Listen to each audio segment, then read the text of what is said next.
This is Rabbi coming to you live from the Rothschild Comedy Store Pink Room for a brand new episode of Kill Tony. Give it up for Tony. It's Glenn.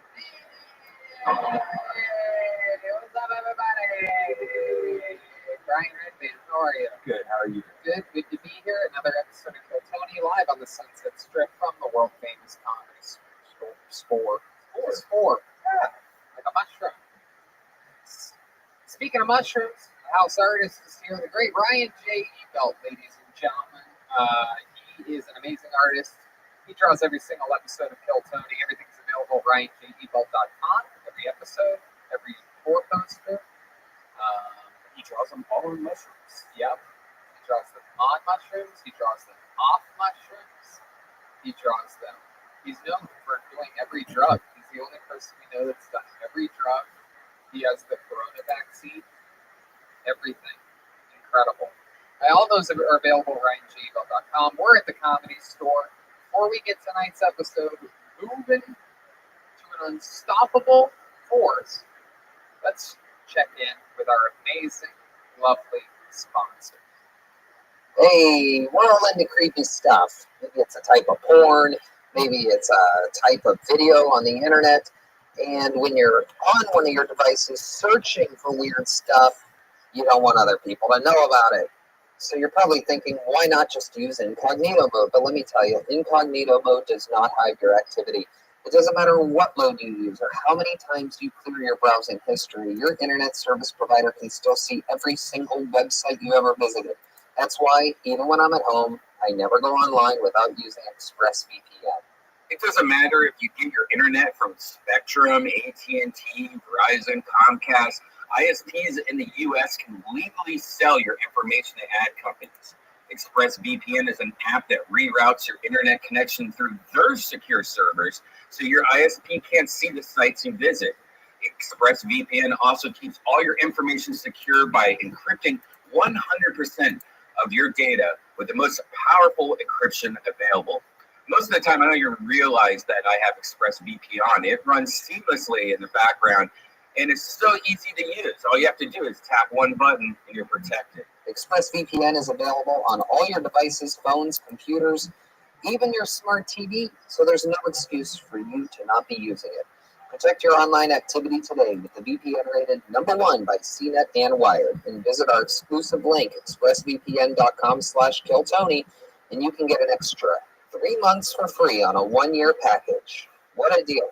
expressvpn.com/killtony. That's expressvpn.com/killtony. expressvpn.com/killtony to learn more. You got to get up to get down.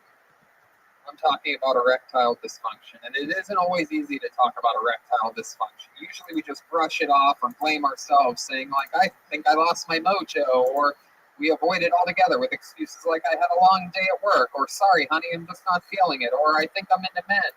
But with Roman, it is easy to talk about. With a real doctor who can prescribe real medication, it's simple, safe, and totally discreet. Yeah, with Roman, you can get a free online evaluation and ongoing care for ED. All the comfort and privacy of your own home. The doctor will work with you to find the best treatment plan. If medication is appropriate, Roman will ship it to you with free 2-day shipping. The whole process is straightforward and simple and discreet. Getting started is simple. Just go to getroman.com/Tony and complete an online visit.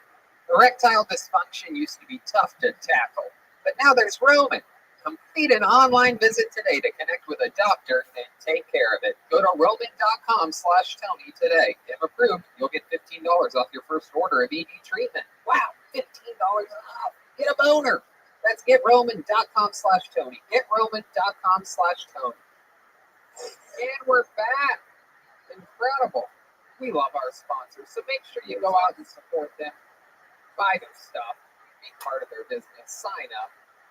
You know something I'm working on right now, that every single sponsor that we have, you'll be able to go to DeathSquad.tv and see them all. So if you're thinking like, man, I know that they're a sponsor of ZipRecruiter, you can go there and see them all in one long list. There you go. If you ever want to look at a list of our sponsors, go on over to DeathSquad.tv. Man, the traffic's going to hit a real crescendo over there. Hopefully your bandwidth is. Yeah, I mean, sometimes like you're like about to buy something, you might as well get a coupon code and save some money. There you go. Save some money, save some time. Go to DeathSquad.tv and check out a list of our sponsors.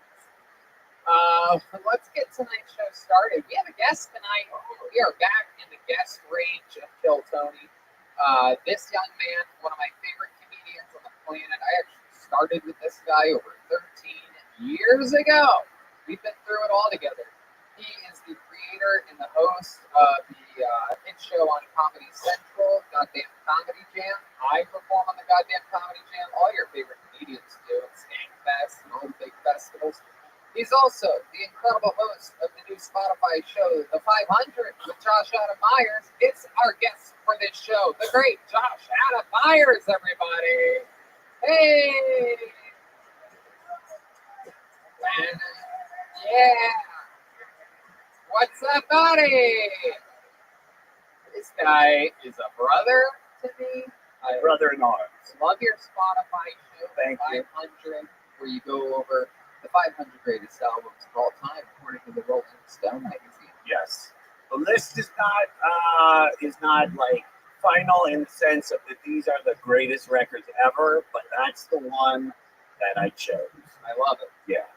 I absolutely love it. I'm looking forward to doing it one day. Yes. Get to a Pink Floyd album. Is there an album that's on that list that you're like, I can't believe this is on the list? I don't even want to talk about this album.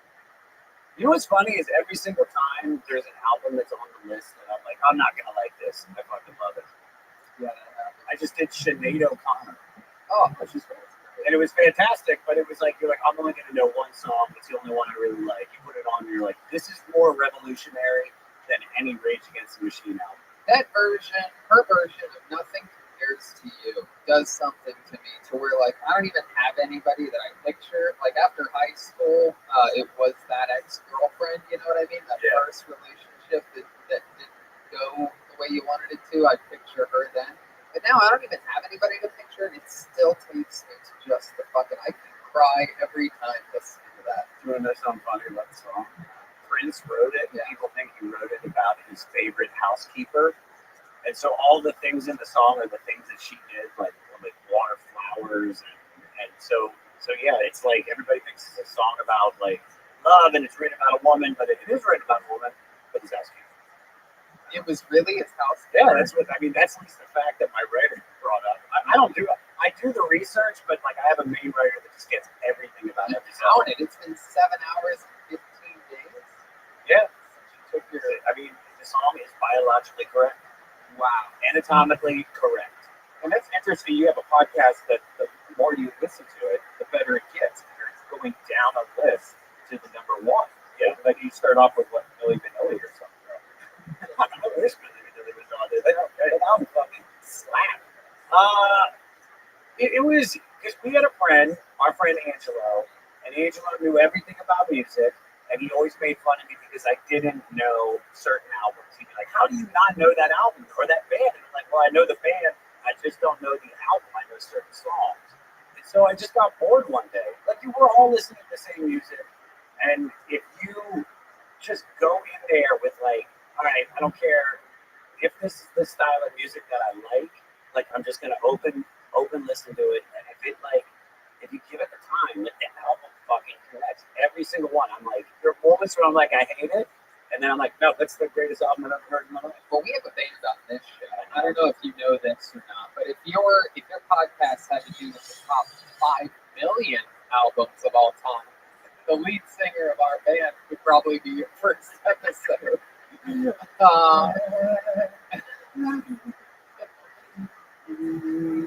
Just work. All right. with no further ado, every single episode the band commits to being different characters. We never know what they're going to be.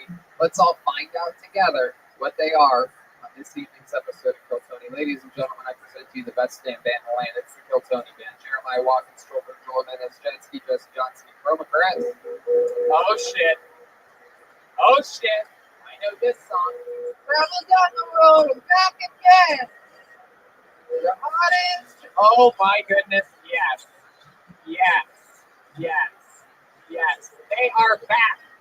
My favorite comedy sitcom of all time. What I argue continuously as the funniest show of all time. Ladies and gentlemen, it is the Golden Girls. Oh, You didn't know until I said it. no, I thought this was a rock. That's it. It's the real deal. That's B. Arthur right there. It's so good. Blanche. Hey, Wait, you're not Blanche. it's Blanche. Or Wow, favorite comedy show of all time. You don't even know her name. Scary. Dora, Rose, Scary Blanche. Blanche, and Grandma. Sophia Sophia. Petrillo. How do I not know everybody on that show when I watch it all the time? No, it's so fucking awesome. Jokes. How you doing tonight? I don't know. How are you? I'm good. Pretty good. We're excited to be here. You are too. How are things in Florida right now with the COVID and everything? You guys are okay? Oh, worried about mother as always. Oh, how you been, mother? Oh, I'm doing fine. I took a look at myself in the mirror backstage. I look like when E.T. dressed up in the women's clothes. I was gonna say again. That's exactly. You took the words right out of my mouth. You're the only person that when you put on that outfit, you look more like E.T. than anything else. It's very bizarre. Thank you. You look like you should be riding an e-bike to the booth. Yeah, that is. And That's pedaling that way. And that's Wes Craven presents Blanche back there. The whore, Rue. Why, hello, fellas. I'm on the hunt for a cougar.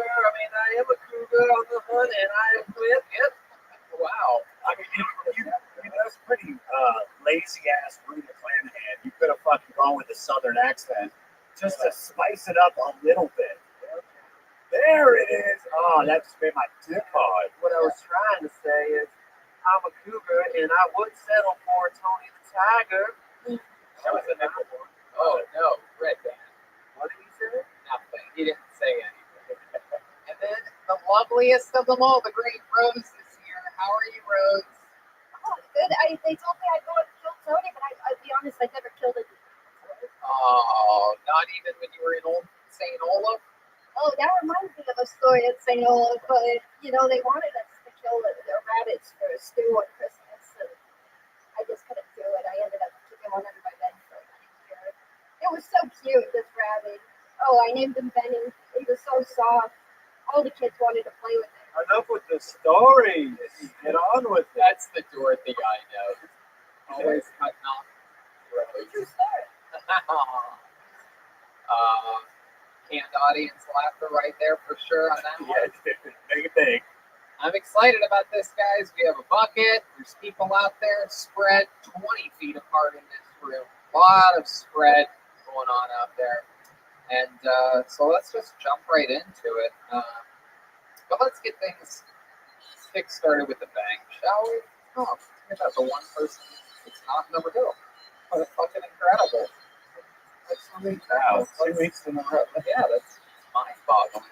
Let's start off with the bucket, shall we? That sounds exciting. Okay, ladies and gentlemen. Oh, this is very exciting. Ladies and gentlemen, your first comedian. Oh, here he is. All right, everybody. He's a regular on this show for right now. Right now, he's a regular. Technically, he's still a regular. Ladies and gentlemen, you know him, you love him. It's the Big Red Machine, William Lights Out Montgomery. Here he is. Oh, okay. Hope everybody's doing well.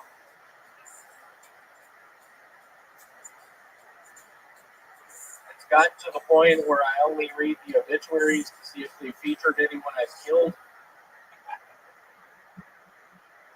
People ask me if there's anything I regret doing during this COVID quarantine. The only thing that comes to mind is that I really wish I hadn't eaten that bat.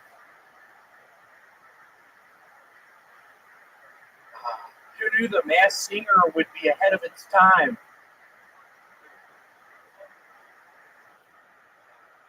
I noticed in the elevator the other day that it had a sign that it only goes up. I asked the lady at the front desk how you get down, and she said 311.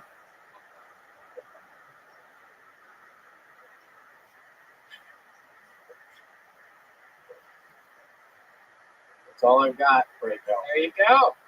Took you a few seconds. Yeah. Party.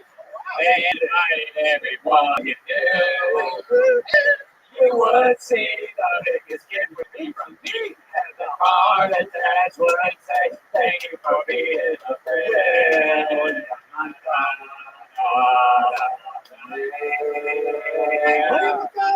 What a performance. My to get penis things showing. started by William Montgomery, everybody. All jokes, all the way through 50 seconds of thunder So and nice lightning. to be here. That's probably your best set ever. That Thank really you so much. probably was your best set ever. Josh, did you like that 311 joke? You're a big 311 fan. Big Willie style. I loved everything except for the 311 joke. What do you mean? That was The my best worst joke. band in the history of bands. White people should not do reggae. I'm telling you, you're wrong about this, Because Josh. you're friends with them. Well, I'm the bass player. it's not a chicken or the egg thing, though. I was a fan of them before I was friends with them. It's 8:16 a.m. to wake up. What song's that? That's not that song. That's not that song. That's not No, the real one. It was a great joke. I had friends in high school that loved that band. You'll appreciate this. Have you ever seen them live? No. See, that's how I I've seen them live. No, but I just I've don't seen like them white live people doing reggae. It's first of all, it's not a white guy. His name's S.A. Martinez. Oh, That is racial profiling. He's I'm not. Latino. The white guy doesn't do the reggae. You That's better not. cover it, unless you will get shot. That's not a 311 song. Speaking of, What are you talking that's about? not a fucking That is- I'm 311 doing song. Trust me, even though I dislike them, I know a lot of their music. Jesus. What are you doing? Why are y'all dressed up like that? William. You gotta chill out a little bit. I looked over there. Why William. are y'all dressed up like that? William. Okay. There you go. Dorothy, you seem really mad at one point during the 311 talks. Why is that? I had a punchline 9 years ago, but this one wouldn't use his chorus. There it is. There's the Golden Girls sound. Golden Girls. Okay. You bitch. Gosh. You could never make me come original, Josh. When things get back to normal, Josh, I'm going to take you to your first 311 live concert, and I'm going to watch you become a fan. I would go to a 311 concert if it's with you. Yep. If we have fun. Could I I'll come do with it. y'all? Okay. Stop Well, talking. You understand what I know, man. Al, it's the first show. How's this happening? I'm sorry. I mean, I We're feel, on a podcast. I'm confused. This is like your 700th time on this fucking I'm show. confused right now. Ow. Because I've been sick as shit. Okay. We heard that months ago. I'm sick as shit right now. Well, we just heard that. You just said that. I'm really sick right Yeah, what are your symptoms? now. Coughing, sneezing, eating a bunch of Reese's peanut butter cups. David Deary, did you check his temperature? What did No, come he in at? didn't. What did it come in at? 96. Another No, symptom. you didn't, David. Another symptom.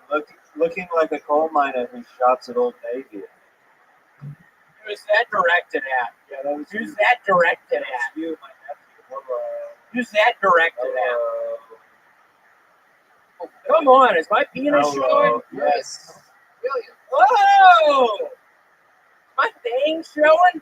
Yes. Why is your underwear all squiggly wiggly? Like, why is it all kicking the boodle like that? What the fuck, man? Y'all see my pubes right now?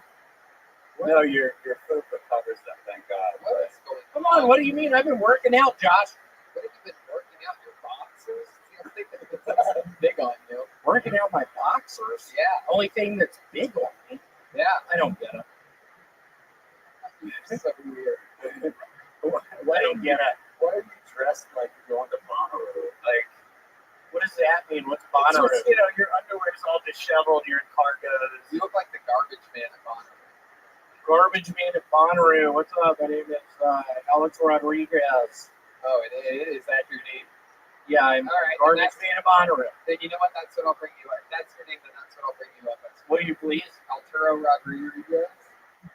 Really? Arturo Rodriguez? Arturo Rodriguez. Arturo. Arturo. Yeah. What's happened? William, let's talk about your personal life. Let's talk about it long, hard, and deep here. What's been going on? You've been wildfire lately. I've been eating a bunch of Prano cups.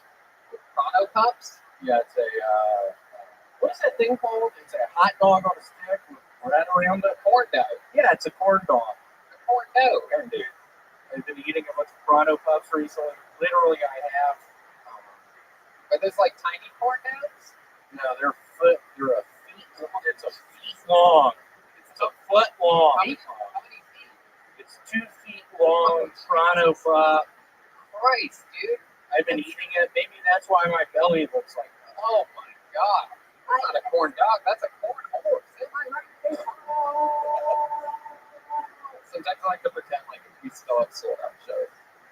Yeah, that would have gotten us. They would have done the wave right there. They would have been like, ah! That would have gone good. Corn horse. Why is your underwear like that? Can we get to the bottom of that? Yeah. What do you mean? The Can we get to design? the bottoms of that? What do you mean the design? No, it's like out and in. Gosh, he's had his zipper's been broken on his shorts. My for about zipper's 2 been months broken. now, and he wears his shorts every single day. Okay, makes sense. I get it. Yeah, My and pants like that. They're comfy, right? super comfy. Had them like 6 years ago. David, what are you doing moving around like that? You don't ask questions. Okay. You're a guest on the show, not the host. I'm right? sorry. You know that, right? I just hate David Deering. So Oh my god. that's why I brought it up. He's a real bitch. Whoa, Those gloves on William. your hands. That? Whoa, William. William, relax. Looks like he's about to go in my butthole. Faggot. William, is there any truth to you throwing parties lately and the FBI threatening to cut off your water and power? Yeah, I was with Jake Paul 2 weeks ago. Yeah. What do you guys do? We were having sex with guys. Yeah. David Deary was there What's your favorite part? with his rubber gloves on, inserting my penis into a guy's butthole. This guy is That's such what a David does. David guides Yeah. the penises into the butthole. He helped guide my penis into this guy named Dillard's butthole. Dillard? Yeah, a guy Dillard. I think he's from South Carolina. Dillard? Yes, Dillard. Like the department store? Yeah, like the department store. Wow. Was Mervin's there as well? Yeah, Mervin's was there as well. Y'all are really good at this one. Was Ross there? Ross was How there. about JCPenney? JC Penney's was Cole? there. Was Cole there? Mr. Cole was not. Circuit City. Circuit City. Oh, That's Red that. Band. Red Band. What do you mean Circuit City? How's that someone's name? Hi. Has anybody ever told you that like Kraft macaroni and cheese dinosaur? Yummy. Wow, that's an interesting reference. I love Kraft macaroni and cheese. How'd you think of that one? Well, that guy over that Dorothy knows all the poor people's food. How'd you think of that It's one? true, I'm a poor bitch. Venmo at Jeremiah Watkins. Oh, Jesus. All right. Whoa. A lot of cereal lately, I noticed. That seems to be the new thing. A lot I of don't cereal. know what's going on over there. Did somebody tell you that you eating cereal at a low camera angle is a great thing? Let's just say a lot of likes. You need a Breakfast burrito, and then an hour later, you had a bowl of cinnamon toast crunch. I like breakfast. I'm that kind of bitch. What can you say? I love it. French toast crunch. Especially on the internet. Keep doing it. I think it's hilarious. I'm your biggest fan. Keep eating cereal. Keep doing. Well, what the fuck do you know? You're eating 2 foot long corn What do you dogs. mean? I'm eating 2 foot long hot dogs, corn dogs. Corn dogs. What do you mean?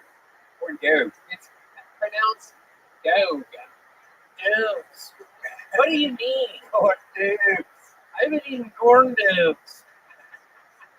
See? It's much better that way. I've been eating corn dogs. What is your diet for real? Are you for real like a corn dog guy? Uncut watermelons. Check in with Dorothy real quick. What could you say the corn dogs with while you're driving your favorite car, which is a Ford Taurus? Elka's Hyundai Elantra's trying to set it up for you. Elantra. Hey, what's up, y'all? We are going 50 miles an hour in this thing. I mean, the corn dog. A what? Corn dog. Does? Is that? Y'all are really messing me up. Can I just Redman, say- why are you looking at me that way? I would just like to say that would be better than that. Is it really? Hey, David, would you help me guide my penis into his bottom? All right, William. I love today's set. Like we actually said, and we're not kidding. That might be one of your best sets ever. Coronavirus joke, the Masked Singer joke, all topical, all well written, very, very smart, very, very. When am I going to get on Comedy Central? When are you going to get the Josh Adams fire on your track? What's going on? I sent you letters. Huh? I wasn't even sure. 2 weeks in a row, you weren't even in the room when we called you. Months ago. The real move would be the 500. If you can get famous before he hits number one, you could probably. You have 7.5 years, dude. Is that about how long you can? No. Yeah, May 31st, 2028. Wow. Yeah. I love that. Yes, it's going to take a while. Where the end of the world is. Episode 500 of Kill Tony is going to be, I believe, in April 2021. Do y'all think I'll still be here? Nope. Okay. There he goes. The great, the powerful Yes. William Montgomery. If you throw a party and invited everyone you knew, you would see the biggest gift would be from me, and the card attached would say, "Thank you for being a friend."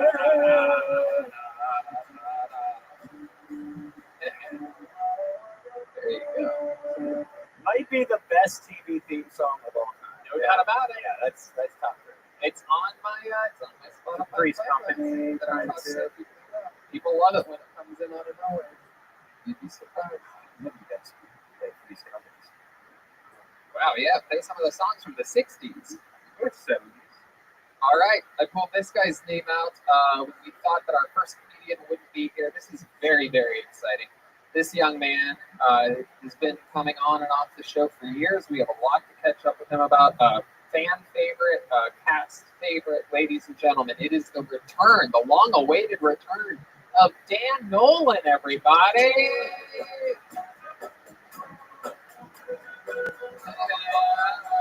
Friendship never ends. Here's Dan Nolan. That's great. I just got 5 years sober at the start of quarantine. Yeah, it sucked. I wanted to go out and get fucked up to celebrate. I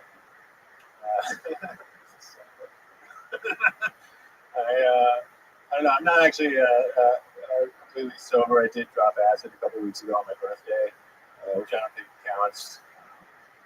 Some people think that counts. I don't. But I feel like I always have to clarify. Like, I'm 5 years sober unless you are fucking hammered. A lot of people don't know that's actually the guy who founded AA. He got kicked out because he told everybody that they should take acid. It's like really good for sobriety. They kicked him out. And then, like when he was on his deathbed, his last dying wish was for a bottle of whiskey, and they refused to give it to him. And he just had to die sober like a fucking dork. I'd be so mad if someone did that to me. I'd be like, "Are you trying to ruin my deathbed? Like, what are you doing?" I'm gonna do a bunch of heroin on my deathbed for sure. Like, if you don't like it, don't come to my fucking deathbed. You're not invited, you fucking loser. I crush it. That's what it is.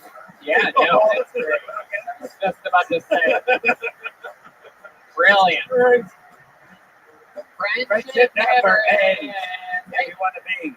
Dan Nolan, the return, and I'm telling you, I know it crushes. That was all great material, all personal to you. Congratulations on 5 years of sobriety. Thank you. I love it. It's all about you. It's all true stuff. Fucking incredible and educational at the same time. I love that info about EA. Did you really do acid? Yeah, on my birthday. I was down in Key West. That's awesome. Did you immediately go, wow, I missed this drug shit? No, I've done it a bunch. I've probably done it like 10 times over the last Does 5 it years. help you with staying sober from other things? Yeah, it does a lot for ego. Like, I think I have no problems, and it really just makes you step back out of reality when you're self-objectively, and it just like breaks everything down. And you're like, oh, I'm not shit. Like, The universe is fucking gigantic, and I'm just like nothing, but I'm a part of it, so it's cool. Right. It's humbling. Absolutely. He's on acid. It's like everything's great, man. It's like see the fucking Golden Girls up there, but like a very, very trippy version. I thought Rue McClanahan was dead. No, she's in my mind. Dan, this is actually you, McClanahan. Go ahead. What are you gonna ask Dan? That's a golden shower. Oh, Jesus. And with the shoes off, it's even more David sexual Deere. for some reason. Like, Oh, It's just, yeah. I'm about to throw up my terrific mannequins. I'm just about to throw my eggs, period. Your what? My eggs, another spoil. You don't have much left. This looks like Rue Ku Klux Klan. Dan, tell us more about your life lately. It's been a long time since we've seen you. Last time we talked to you, I believe you said that you were going to go out on the road and just do this wild tour in a car, right? Yeah, I drove. You and I bumped into each other in New York at Skank Fest. Yeah. It was great. I did 4 months. I drove all around the country. It was dope. Do you have like a legit job also? Like you're making money? Yeah. Now I do. Now I'm making even more money. It's crazy. Tell us about it. Scooter company. Like a systems administrator. You get any discounts on these scooters? I get a free scooter ride still. Wait a second. Wait, where do you work? I used to work at Bird Scooter. You're a scooter collector? And Red Man has a scooter podcast. Yeah. He's into the e-bikes. Yeah. He's known for his cycling. A lot of people have been calling him Brendan Slob. That's what they call it. Oh, really? Yeah. Well, they call Brendan everything. Really. So where are you working now? What are you doing now? It's the same job. I'm a systems administrator at a different company. It's like project management software for engineers. Wow. My goodness. Yeah, I learned to code by myself. I still don't have a college degree. I just learned it, and now I make a lot of money. So it's fucking. And it's the whole company's remote, and so now I can do that thing again where I just drive around the country. Before the shutdown, I was like, all right, I got life by the fucking balls right now, and then everything, literally that week. Yeah. So before you started taking LSD, was your ego just like, look at all these poor people suffering during Corona. I am wealthy. Yeah, no, I had a bad trip because I was in Florida and I was coming up and I was like, oh, look at all these pieces of shit. I was on the beach, and then I was like, why am I judging these people? Right. I just started feeling like a fucking asshole. That's how I feel all the time. You've done acid? I know you've done mushrooms. No, I'm not an acid guy. Not yet. Do you want some? I Yeah. have 7 tabs of acid on me right now. Yeah. Take 6. I will talk to you after the show. Or I could take one right now. I think you should. How long does it take for it to kick in? About an hour. Have you ever taken an acid before? Dorothy. Oh, Dorothy.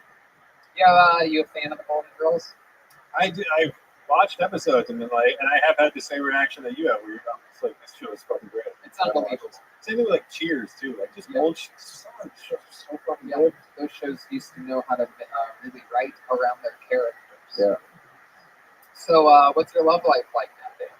I've been with a girl for 2 years. We lived together. I just moved back here. I lived down the street. Jesus, when we met you 5+ years ago, you were the opposite of how you are now. You had I was nothing together. homeless. I literally still had scars on my arm. I had track marks. The first time I did this show, I was homeless.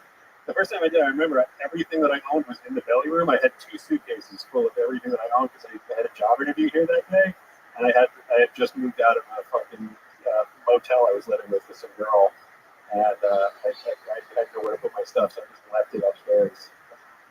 Wow! And look at that. Now you have money. Yeah. You're healthy. You have a good suntan. Dropping You're acid. taking care of yourself. You have a great relationship. You're happy. Yeah. And you're writing jokes about all this. You're turning it all into a positive thing, and that's also funny. Yeah, it's good. I wish I could do. I'm not doing a lot of material about drugs anymore. I'm writing new stuff that's just about my actual life and being a person. But Drugs used to be your life, but now it's not. But I was like, I don't know if it's gonna be nice, so I didn't try cutting it down. Don't drop the fentanyl here. Medicine always works. I love Always have a fentanyl. good fentanyl joke in your back pocket. Literally every time I hear the word fentanyl, I'm just like, Ooh. oh yeah, It's just me too. Oh my god! Everybody should try fentanyl once. Okay, that is only those views do not represent the opinions of Kiltony and the Comedy Store Did you really Incorporated. do it though? Yeah, I thought that was like. Oh yeah, Josh. Oh, dude. Josh used to Oh, I was Seinfeld. when I sold the goddamn bounty chair, I was high on Oxycontin. Wow. Yeah, dude. I used to like go to downtown LA and like go to Fifth and Broadway, which is Pill Alley. Let's check in with Rose. Yeah. I thought you only did fentanyl on accident. No, you can do it on purpose. it's way better. That's on what I thought. purpose. I didn't think people like went out of their way to do fentanyl. I thought that was just something you mixed. I mean, like, I did it. cocaine. I put a patch on me. It's like 100 milligram fentanyl patch. I mean, and it just like was on me for like 3 days, and it felt great. And I went to a Washington Wizards game, and it was amazing. Wow, Patch that's Adams what Meyer. you have to do to make a Washington Wizards game. But dude, I was like, we were losing by 20 points, but I felt so good. I was like, come on, let's go, Incredible. jungle. Like just kept saying shit like that. I would love it. Well, Dan, congratulations on absolutely everything. You're one of the most awesome fucking rags to riches stories in the history of the show. You know, now that we've been doing it for over 7 years, it's cool that we're really getting to see some of these incredible storylines develop with people, and you're one of the best ones that we have. Well, yeah, no, it's great to be back. I just saw that you were back here. So, Now, look at that. That's how fucking quick it happens. Ladies and Awesome. gentlemen, I present to you the return of the great Dan Nolan. thank There you, go. everybody. Hey. Dan is too easy. That's the way it is. You want to Hey, all right. Let's keep it rolling along smoothly. Your next comedian, a regular on the show. He's a great writer, a great stand-up comedian, and a great roaster. Ladies and gentlemen, you know, you'll love him. It's David Lucas. David Lucas. Yeah. If any black person votes for Biden, I think you're fucking idiot. He got on the Breakfast Club and basically said, if you don't vote for me, you ain't black. Nigga, I guess you ain't black.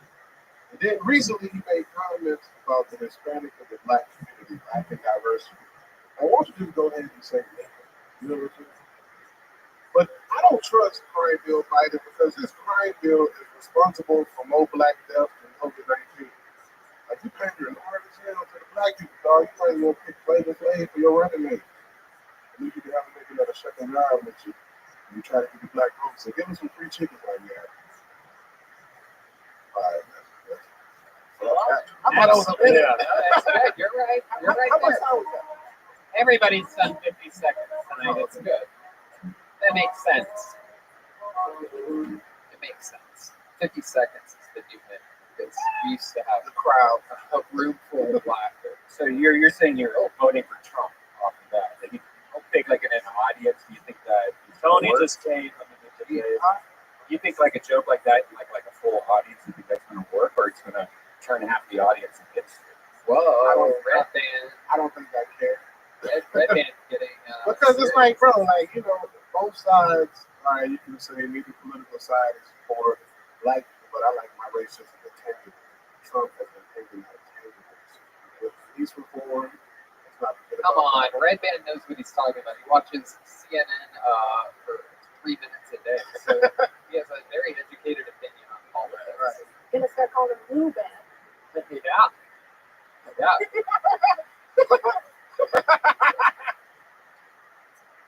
The only thing he likes about the Republicans is the element. All I'm saying is that that's kind of like like an abortion joke, almost, where Or like a food joke or a bubble joke. I mean like that's going to get people angry. It's Yeah, but how can a presidential candidate come on TV and say, if you don't vote for me, you're not black?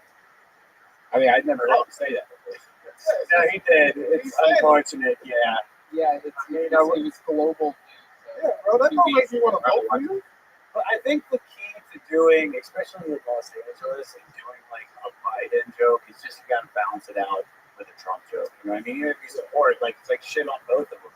I mean, it's like Look, both are fucked up. You know what I'm saying? We'll start with that, and then you go into the Biden shit. that's it. And, you know, that's if that, and it also depends exactly where you're performing. Because if you're doing it to protect yourself, which I don't believe you need to pander either way, but Texas or any other place south of fucking really, I mean, that's not on the coast. I'm probably not voting anyway. In California, we have the electoral vote. So.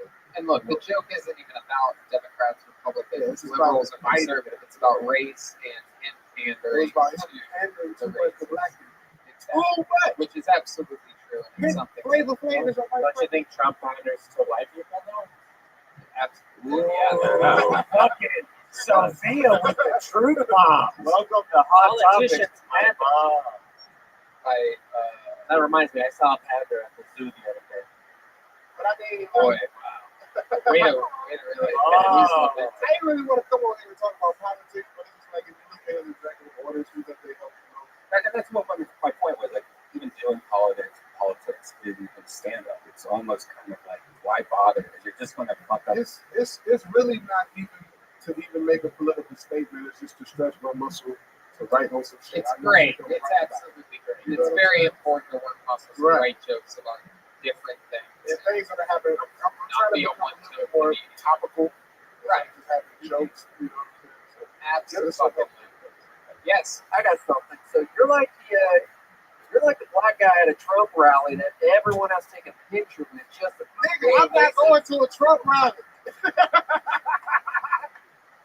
I'm not racist. My mate's black. Oh my But god. nigga, I have stayed at the Trump Towers before. Them shits is nice. It is the best golf course I've ever been to. Plays golf once. Are you just saying random things now? Did you say the Trump Tower hotel, right? Yeah. I said, so is Mandalay Bay. It's a nice hotel. Yeah. Have you stayed in Mandalay Bay? Many times. Really? Yeah. Because it's not that nice of a hotel. It used to be. Okay. When? Now it smells a little weird. Oh, where do I get these problems? I was born in a circus because I'm a poor bitch. Circus. If people don't know Circus is a broke ass hotel. Hey, Golden Girls, how do y'all feel about the movie or episode with Bud Match saying that it was blackface? Golden Girls, how y'all The feel? travesty. Oh my goodness. It was mud. It wasn't blackface. I'm just glad we all learned something today, despite our differences, and we're still best friends. What did we learn, Rose? We learned that we all think differently. I think Red Band just canceled Brothers in Prison. It wouldn't be because of you. I don't even know what's happening right now. It's We fun. lost track of all of this. I heard Tony got a new movie coming out on Disney Plus. Oh, come on. What are you talking about? What's the difference? Booty and the Beast. Oh, come on. You play Booty. That's not. The sequel to Up, my ass.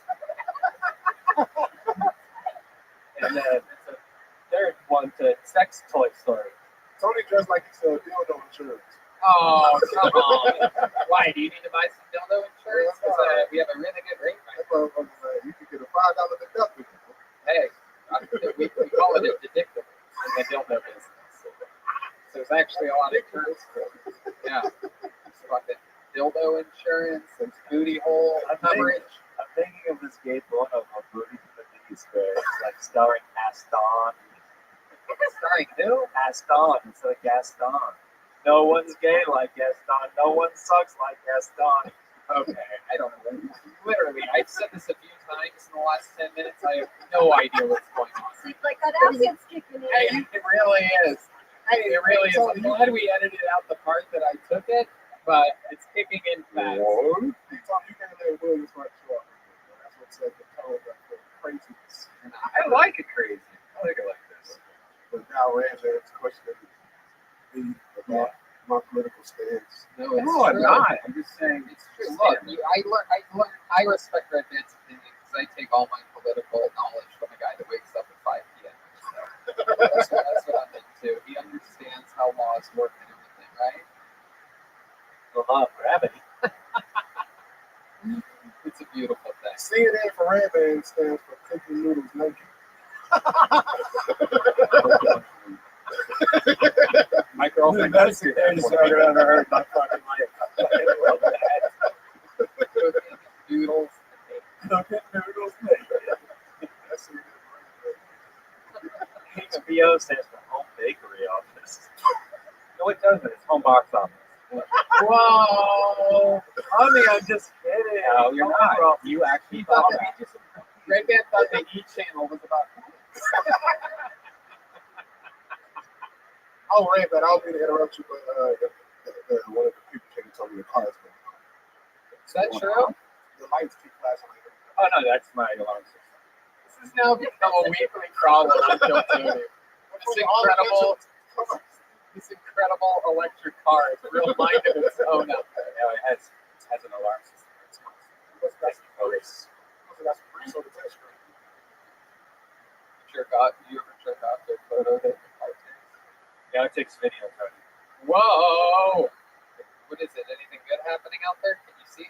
No, it'll tell me. It's just because it's parked near the sidewalks. Oh, gotcha. That's why I keep going up. David, so much fun. I love the performance center. I love it when people do things out of their comfort zone, things that are different. If only we could get William to do something different each week. I'm just kidding. He had a great set tonight. Everything's good. And yeah, great stuff. A perspective that would shock people and be very compelling. We love you. A great day for Lucas. Yeah.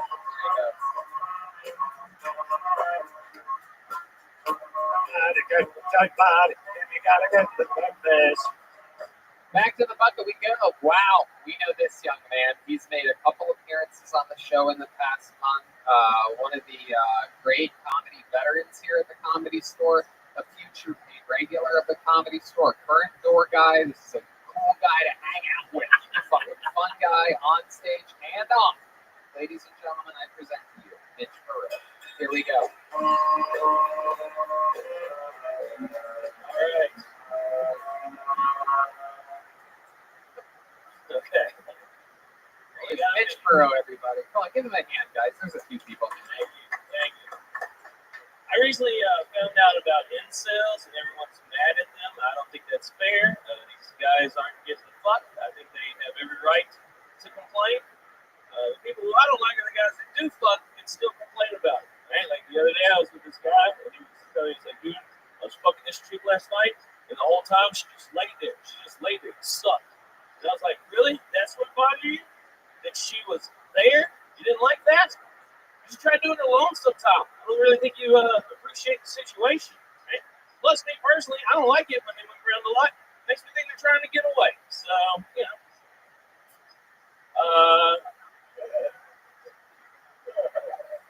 I have a southern accent. I get upset when people pick on accents. The other day, I heard these two guys behind me making fun of the Chinese accents. And I was like, not on my watch. That ain't going to happen. So I turned around to let them know. I was like, hey, y'all need to cut that shit out. And it was just two Chinese dudes talking to each other. So I was like, my bad. I'm an idiot, but my heart's in the right place. Mitch Burrow. Dig right to the rivers and the lakes that you're used to. You're on a one way or nothing at all, but I think you're better than West. To Burrow. Hi, Mitch. Hey, what up, Tom? How's it going, buddy? Man, this is going good. I had a great day. Hell yeah, me too. I'm right there with you. Bright and early on the golf course, hitting the links. Yeah, that's good. That is true. I tend to bring that out in people. Me and Mitch played golf earlier today, and Mitch won. Yep, that's right. It was a beautiful game, early morning, beautiful, beautiful trip to the top of the mountains, beautiful Pasadena, California. Yeah, I didn't. And this fucking guy has a natural stroke like you could not believe. That's so big here. That was the funniest shit of all time. Well, that one too. I guess so. Absolutely. Thank you for beating me to the punch there, Mitch. I love it. I love it. Absolutely fantastic. We had an Arnold Palmer, God of Golf. We had a Spike Arnold Which is Palmer. a John David. Yeah. It was incredible. It was fucking awesome. Nothing better than a fucking liquor lemonade iced tea at probably about 10:45 a.m. Yeah. Can I real quick? I just want to off topic. Josh is here. Something very funny happened to me during Oh, the quarantine. this guy's a big fan of the 500 podcast because he thinks it's about his weight. No, Josh has one of my favorite jokes, and I got reminded of it. I was in bed with this girl during quarantine, and she was like, "Hey, do you want me to suck your dick?" And I was like, "That'd be great." And then she went to do it, her fucking hip popped, and I just go, "Oh man, it's like I'm about to get my dick sucked by Josh Adam Myers." Yeah, dude. And she said, "Who is that?" And I was like, "Yeah, no, okay." Thinking of Josh. Like, I never came harder. dude, I'm glad I popped in your head while you had an erection. Yeah, dude. That's something every comic wants to hear. Now that's happened with every comedian up here. So I think about Josh every time I'm getting a blowjob from a girl that's on fentanyl. That has a when she gets nude and I see that fentanyl patch, I think of you. But also, I'd say Oh, no. Josh just had an allergic reaction to a nicotine patch and thought it was fentanyl. Dude, I stole it from my mom. I know it was real. he has a nicotine patch, a fentanyl patch, and you just have a sour patch. Ah! And you sort of look like a cabbage patch. Don't forget about all the patches on the split jeans. Whoa. How hard was it for you to change the band name to Lady A? Lady Antebellum. Lady Antebellum. It's a- She's a southern. She's a country band, and Antebellum represents slavery. And she was like, we're going to change to Lady A instead of just completely different. And then it turns out there was a black female artist who's been Lady A for a long time, And she and sued Lady her. Antebellum sued Lady A. Yeah, they sued her. Sued She was like, a we care about the right, black sued people a black woman from the past. for changing after they changed their name to her name. Yeah. To be fair, that black woman had never been a slave, so she didn't really care what happened. You and David talk a lot because I feel like you two get along. Yeah, we started working out together. So, You're just like, fucking Trump's the man. I can see the results. For Trump. Are we just gonna breeze past the fact that Tony took credit for your win today? Yeah, that's what's funny about it. That's been a running joke with us. It's the only thing running that us to do this. I love it when you're on. All those jokes are good on you. Well, he'll be off in a few minutes. Are you a Trump supporter? Good question. No. Josh. Oh, you're not? no, I don't like the way that sounds. I thought I heard you say that you were I was like, a Republican. Yeah, okay. So I think that's the problem. Is that you can be a Republican and be like, you know what, man, I fucking like guns, but I don't like fucking idiots. Right. Yeah. And you can like pick and choose. Okay, I'm not looking for a slow clap. I appreciate it. But like, it's just Keep going. It's okay. Ignore the ban. you don't. It shouldn't be a team sport, Right. Like when that dude from Alabama was getting accused of trying to have sex with teenagers, all the Republicans should have been like, hey, you know what? We'll take the L on this one. Right. Democrats can have it. We'll come back next time and beat you with a guy that never fucked kids. But they said, this is still our guy. And that's when I quit being a Republican. Exactly. So now you're going to vote for Biden in this upcoming election. I voted for Gary Johnson last time. I'm just going to keep voting for Gary Johnson. That's my he guy. runs every 4 years, He right? wears a sport coat with blue jeans. That's my dude, man. Yeah, dude. I like that shit. Business and casual all at the same time. Sport coat and blue jeans is like the mullet of attire. So I dig it. Very, very interesting. Did you ever? Who else have you voted for in the past? I only voted GDD. that time. Yeah, my grandmother was asking me what kind of sausage I wanted. I was like, Jimmy Dean. As a writer. I really only voted once. The rest of the time I was like, oh, it's okay, everything's cool. And then Trump started running, and I was like, I wanted to go You third voted party. twice. I just wanted to go third party. Right. Of course. No, I only voted the one time. Right. Yeah. You don't get to vote more just to get it here. Unless you have. Right. I was thinking about your absentee ballot back in Georgia. No. I never did that. Even when I was in the Marine Corps, I never voted because I just figured everybody else could figure it out. I shouldn't. People like me shouldn't be voting anyway. Right. You look at the ballot, you don't know half the names on the list. Usually when you're voting, it's for New Mountain. You know, that's not fair. Here's what happened. South Park did a thing about it with a fat guy and a Mountain Dew. Mountain Dew, Same thing, did they? yeah, but Mountain Dew used to be energy drinks. Right? It was the extreme people, motorcycles, fucking skydiving. Remember that? You Yeah. know, fucking, it was do extreme, baby. And then South Park was like, look at that fat bald guy with a computer. And now that became the joke. It ain't right. I just think of white trash. That's all I think of when I. Yeah, who do you think rides motorcycles and goes skydiving? Yeah. I just said all those I'm things. just saying, I don't think of fat, like nerdy guys at a computer when I think of Mountain Dew. I think of just white trash. Oh, okay. Well then, yeah, I love her. I just don't want to be associated too often. I love it. What else has been going on, Mitch? What's going on with you? Is that a birthday? Oh shit! Yeah. That's beautiful. Yep. You get to eat cake and have an excuse to stuff. You bought me a cake, That's right. and I was looking at the comments on here, and someone said On where?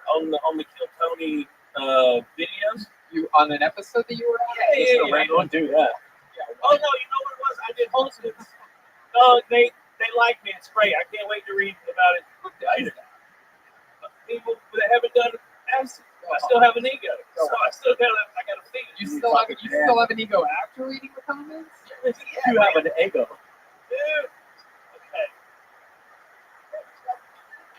Listen to everything that these fuckers and you were saying, and then you think a comment on YouTube is gonna bother. They're nicer than what you guys do. That's sweet. Thank you. Yeah, I have to go read the comments immediately after this just to feel, because you're like, yeah, bitch, he really ain't that fat. Okay, so you read the comments and then what happened? And then, so it was on the Holtzman episode that I did on Dead Air. that's what, yeah. So I did Dead Air, and someone said, I wonder if Kill Tony still has a dark soul from when I did the DMT. And I told him, I was like, Tony, actually, his soul is very bright and shining now. After I got that, You responded to a comment on YouTube? yeah, I let him know. I ain't gonna let him talk about you like that, What man. the fuck is wrong with you? And that now they follow me. I got a new fan. Oh my goodness. You know, you got to interact with these people. Do you? Yes, you got to. I think you need to interact with these people. Well, that's what I'm talking about when I say that. Neat. I love it. Very neat. Did you get anything good for your birthday? Other than the cupcake? I got some flip flops Ooh. and some board shorts. Wow. For when I go surfing. Damn, you surf? No, I did. I tried it once. I had to use the paddle board. Oh, You know, please. that's actually you shouldn't have said that out loud. Please, we need video of this. It's called sinking whenever he goes. Eventually, everyone does that. Sorry, which one's the whore? That's this one right Oh, here. That's the terrifying. What would you do to her if given the chance? Whatever the law allows, I guess. I saw her doing that thing with her tongue. I like tongue stuff. Whoa. Definitely. Blanche, meet Branch. I thought your set was really good. Oh, wow. Are you the oldest one? Yeah. You know, she was actually the youngest of the actors. Yeah. I got a lot of Golden Girls trivia. Oh, Really? like What what? else? What else? That's actually, I didn't think you were going to follow up with Oh, that. Yes. Quentin Tarantino, I believe, once played a pizza man or something like that. Elvis impersonator. I always get the pizza man and Elvis impersonator. Favorite show of all time. I only saw It was like a 3-second game. I only saw one episode. And it was the one where the whore, she rear-ended a guy. That was her move. She'd see a guy with a Lexus or a Cadillac, bump into him, and then like exchange information, be kind of slutty, and then like start dating him. This one she did it. He got out wearing a neck brace, and it was like, I'm gonna sue you, even though you're a whore. And then that was what the whole episode was about. I invited Quentin Cole to Kill Tony.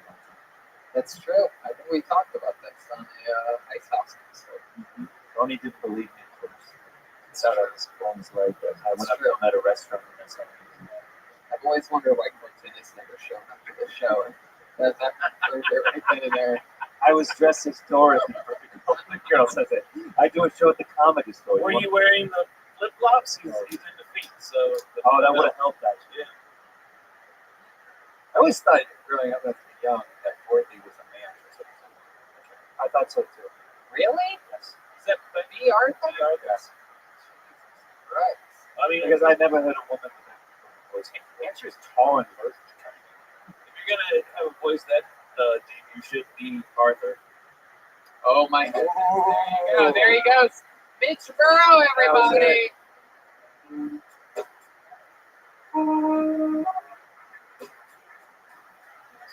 Mitch, what's your social media again? At Mitch Burrow. And Nolan Comedy. Beautiful. You know what? Let's go to the bucket one more time before. But I think it's better that way. Yeah. Was a don't go chasing waterfalls. All right. Pulling another name out of the bucket. We know this young man. He's been on the show before as well. From the great state of Louisiana. Ladies and gentlemen, here is the one and the only. If you believe he's here, here comes, with no further ado, a guy that goes by the name of Nate Welch. Nate Welch. Here comes Nate. There's Nate right here. Here he is, live in the flesh. Here's Nate. Hey, Joe. A lot of people think I ain't got no culture just because I look like this. I like art and shit. Like Star Wars. That's art, man. Well, Van Gogh Starry Night, that man. That bitch is tight. Don't believe me? Look at this.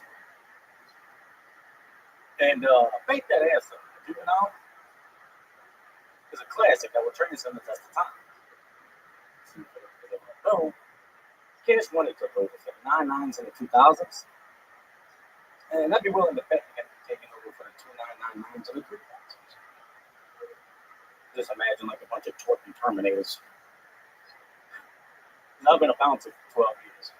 Some of the biggest clubs in New Orleans and some of the biggest clubs out here. And it's a universal fact. As long as they got ass, they gonna back it up when Juvenile tells them to. There you go. Yeah. Very nice. Long as you love me. Fuck yeah, Nate Welch coming in with some unexpected back that ass up material.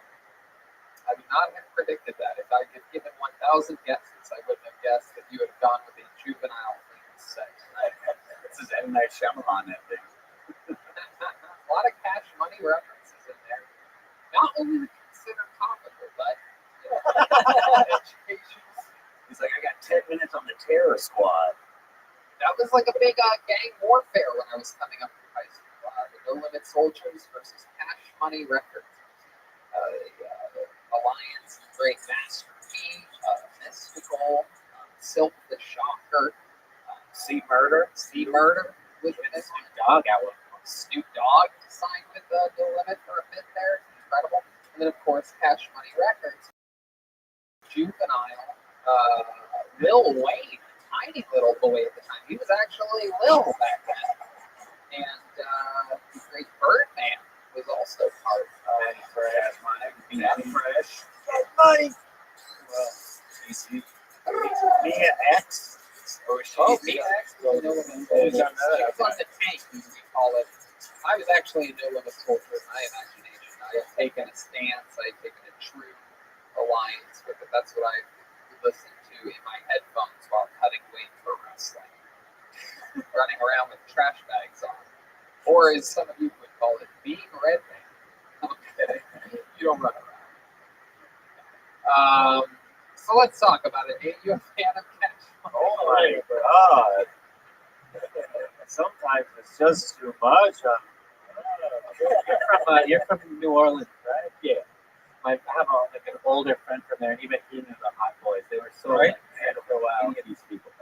You don't really know any of them? No, I You mean, were like 35 of them. no, I mean, it's like 50 every day. Yeah, that's not listening. Get Grateful up Dead. good to the thick stuff Gucci suit. And I'm so done cause I'm still fly. Oh, I know that. Did you start stand up in New Orleans? Yeah, I did it for about 3 months. So they do have comedy there. I always was told that they don't even have it. Like, It was They don't really. Howlin' Wolf. It's nothing like out here. It's nothing on that level. Well, what's the comedy club then? They don't really even have it. What's the one Howlin' Wolf or Howlin' Jack? Dr. Jim knows the half Howlin' Wolf is like the closest thing to have, but it's more of a bar that I'm just giving them a name just to see noise. All right, you going up on the feet. Dude, that probably kills the fucking hot boy shit in New Orleans. I bet you got like 20 minutes on Katrina. I talked for Katrina for a long time. Yeah, I don't really got no minutes on it right now just because I didn't really have. I've been writing on it and never really tried none of that shit. Just because it's just, I got about 20 minutes of other shit.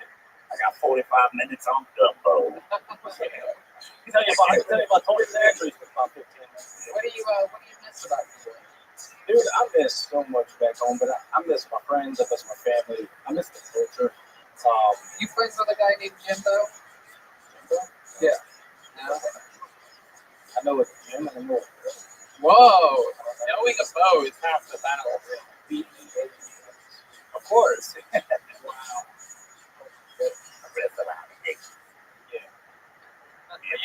My hometown got destroyed in Katrina, so I could probably. Is that true? Yeah. Goodness. What you were in the lower ninth ward? No, that's what the internet says, but no, Buras is like not Louisiana's like from the very tip of the big two. Oh, And like we got it before the war. But it's a small town. With, like, Your house destroyed? Yeah, everything destroyed. Yeah, we had a 2-story house. And it was like 18 feet of water in it. Water? Like yeah, so it was like the light switches on the second floor. Yeah, my room was downstairs. Did you get like all your good personal stuff out of No, there? I evacuated. Like our family evacuated, and hurricanes, like it was almost like a crying wolf thing, where it's like once you do it so much, it just kind of becomes routine, and you don't really think about it no more. So all your stuff got ruined? Yeah, I left when I was. Well, we have a special surprise for you. We went through the house. We got your baseball card collection. Ladies and gentlemen, bring it on out. Here's the dance from Hurricane Katrina with the pin. Yeah, I had 3 pairs of clothes and a PlayStation 2 after Katrina. Madden had just come out. Say that again? I had 3 pairs of clothes and a PlayStation 2. Oh, That's wow. about Look at that William Montgomery life. Yeah. Very cool. Yeah, it was. I don't want to say make it sound like a sob story, but like it felt like the best thing that happened. Not right away, but Anybody you know died in Katrina? not grandma. Nobody. Grandma could swim. Everybody choice between my PlayStation and grandma. Did they rebuild your town, or They rebuilt it, but not like it is. Okay. Because like down there, they had 3 schools. They had Fort Sulphur, Paris, and Louisville. And after Katrina, they all got destroyed, so they rebuilt 1 school. And everybody. Now they have an excuse for why no one from there can read. Yeah, right. Exactly. That's not really an excuse. It's just more like it happens. They don't do that. They don't like doing like an official shit. You're wearing a water boy shirt. That was centered from around your neighborhood. Yeah, I'm pretty much in the same places. A lot of guys that you know talk like that one coach from there. My stepdad. Oh wow, really? Is that Yeah. true? You, Swear to God. you talk to him often? No. How come? Why? Really? You beat him up twice? Yeah. You won both fights? Goodness. You dominated him? Yeah, I knocked out 2 of the team. Oh my God. Well, those must have been pretty cool. They were. Yeah, they weren't in there. They weren't full. You know what I'm saying? It was hanging on by a thread. Those Louisiana dentists don't necessarily keep it. Happy Thanksgiving. Wow. That was on Thanksgiving? What happened? You wouldn't pass the 10? Nah, he the turkey. Can you please pass the 2 for $9 Nah. I just he had put his hands in my mouth, and I found that out. And I told him, if I ever catch you, I'm gonna Oh, And shit. I always what it says. What type of hands did you put on your mom? Oh, on your mom. He said, in your mom. I'm like, how did you do that? Oh, No, that's it. My stepdad. But don't put a form. Like, don't hit her. That's my mom. I'll defend any child. I'll defend the chick over there. I don't even know. You know what I'm saying? But you'll hit your mom. No, I know some big bitches that get $20. Well, what's the biggest argument you and your mom have ever gotten? That's You're gonna go to church next Sunday, right? where the fuck do you think you were? He's like a gentleman. You better come to church with me on Sunday. That's where you're gonna go, is church on Sunday if you know what was good for you. Okay, Katrina, really. Right, I'm from New You Orleans. better go grab that crocodile in the gumbo and go into church on Sunday. What do you like it for? We eat two things in this house: gators and kangaroos. These are the things that I like. I am from the Papa Cruz. Wait, Rose, what did you say? Oh, Vito. So what did he do? Oh, yeah, apparently he hit her. Hit her what? At a bar. Oh, I'm a So he did a horrible job that night. I wasn't there. wow. Otherwise, it wouldn't. He's like, I was all great. I'm both great. They weren't at the bar. I wasn't there. No one would take your mom in the bar that you go. You take her to the bar next door. Yeah, you do that. Yeah, I do that. He's like, guys, I'm gonna take my 15-minute shrimp po' boy break. Yes, shrimp po' boy and a cigarette. You ever put your cigarette on a doughboy? Do them both at the same time? No. You ever put up The Louisiana slammer. in Louisiana? Fun fact: we have patches for that. You go to all the po' boy. I need a po' boy package. You do? Put on a jump up patch and take a hot bath and rush his in. A po' boy and a dad group. Hey Ryan, I've never heard you laugh like that in the history of the show. What do you like about all that? His thing about po' boys is great. What?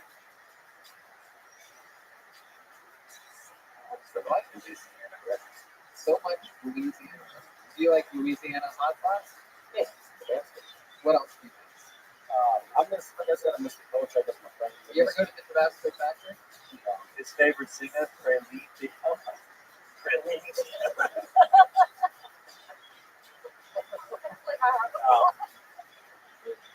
Yeah, but pretty much it's you know. It's hard to get. Yeah, they do. And they do here too, but I mean, just down there too. Down there, city place. Damn, not that's a little bit different down there. Hey, down there in Lazy. You know, that's from the big AC. Welcome to Louisiana. Oh, good night, buddy. This is what Louisiana is like. We got open flags and kangaroos. Have you ever been to Devon Straight with Ball? Yeah. This is a super Oh, go ahead. roll for inside. I always love it when you start a reference. This is super inside. Go ahead. What do you decide on that? When you were ever like when a guy had a girl, so you grabbed her in a bar, did you ever think you better muffle let her go? Let her go, muffle Robin. Okay, well, fuck it. Never mind. Hey, we're going to edit that part. Wow, this crowd is That's fucking right. awesome. I love it here. Muffle Robin. Thank you. Thank you, my girl. I thought it was great. You guys just definitely traveled down the road and back again.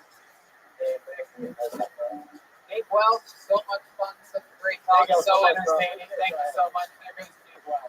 There you go. Ba, ba, ba, ba, ba.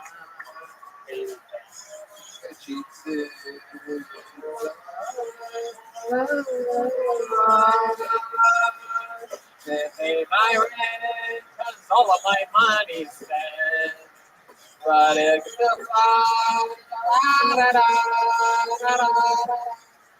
it is that time of the night, ladies and gentlemen, where we bring up our regular Nick Schmegular. Ladies and gentlemen, this guy, a force of absolute nature.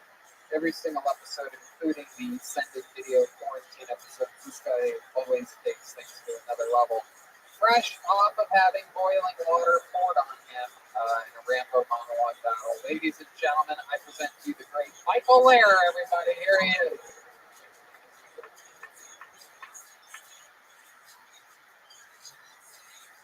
Being disabled, you sitting on the floors of life. All men do sometimes. But being disabled, you do all the time. When a man sits on his floors, he can quickly move off his floors. But when you're disabled,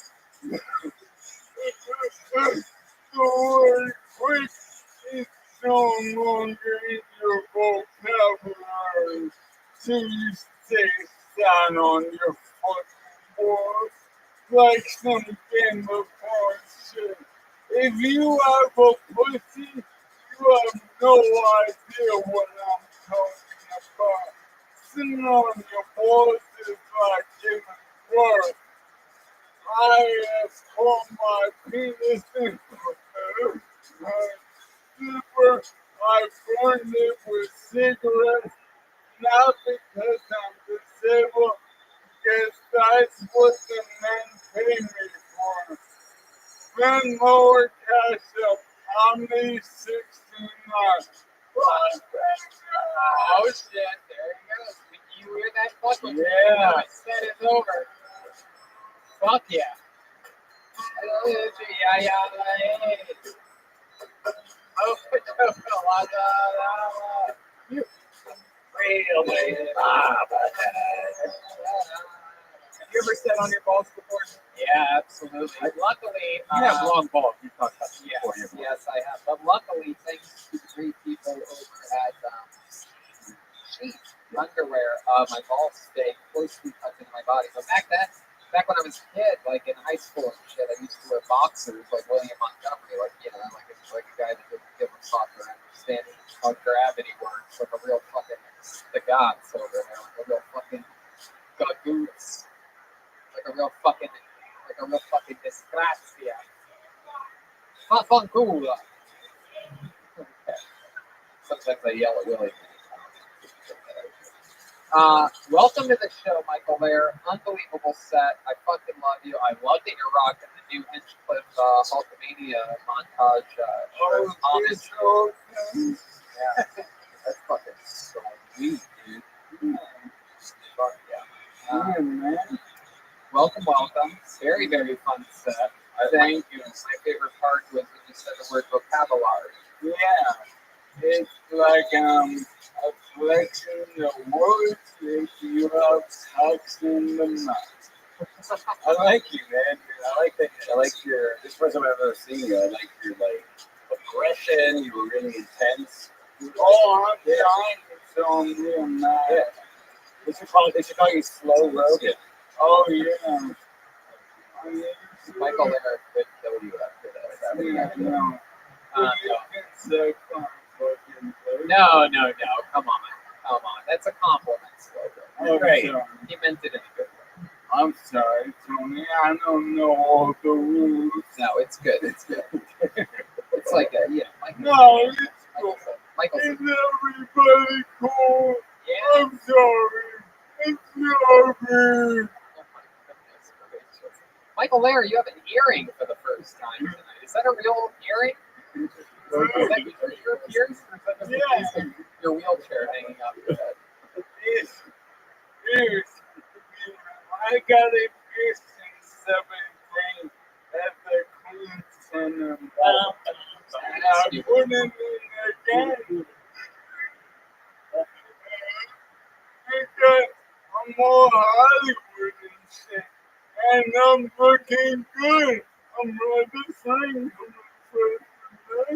You have a hat that is representing downtown Los Angeles, a place rarely traveled by almost everybody that lives in the city. Except if you got a wheelchair, we all hang out down there.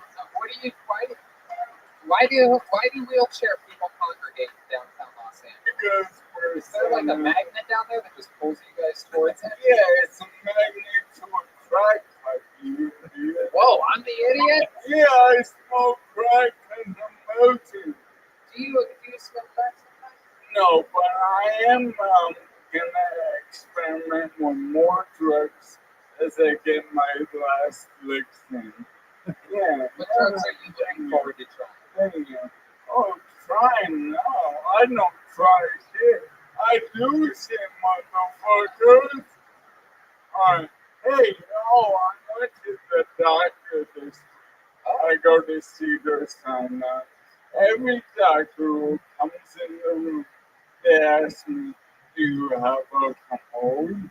I'm like, I'm not leaving the room. Hold on, a commode? Yeah, like a tissue. Oh, like a bidet. That's the thing you sell. Yeah, the tissue, like the thing sprays water in your asshole. Not a commode. No, Oh, it's a commode toilet. is a toilet. A bidet is the thing that sprays water out Oh my god, my routine.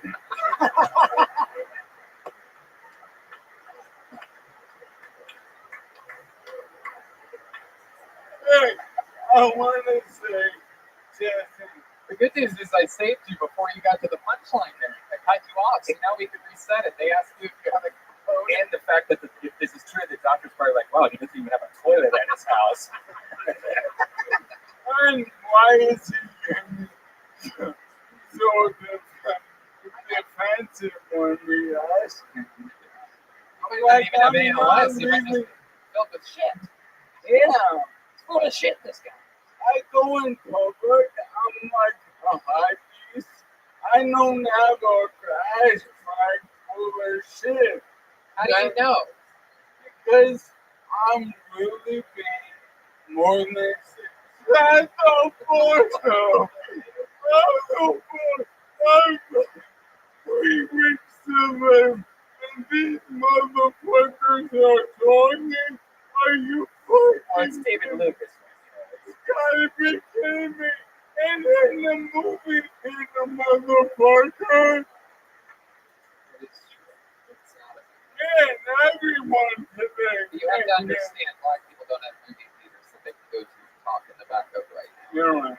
I'm sorry. So they have to get it in where they can. Sometimes they come to the main room and just get it out of their systems. Hey, It's quite the commode. I mean, segue. hey, my son, it takes the children, to get a compliment out of him. And they give me one. A little bit? Yeah. What do you, Come on, Blake. I thought you said you couldn't get a compliment. Come on. Right. Or a condiment. I can't get my son to, no, I, no, I You can't. can't get a compliment out of your son. Yeah, right. And he gave me one, and I want to show it around.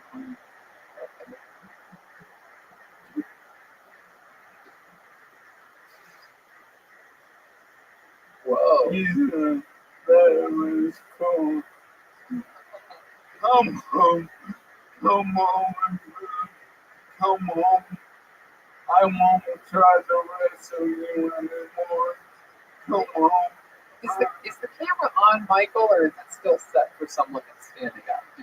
Okay, just making sure.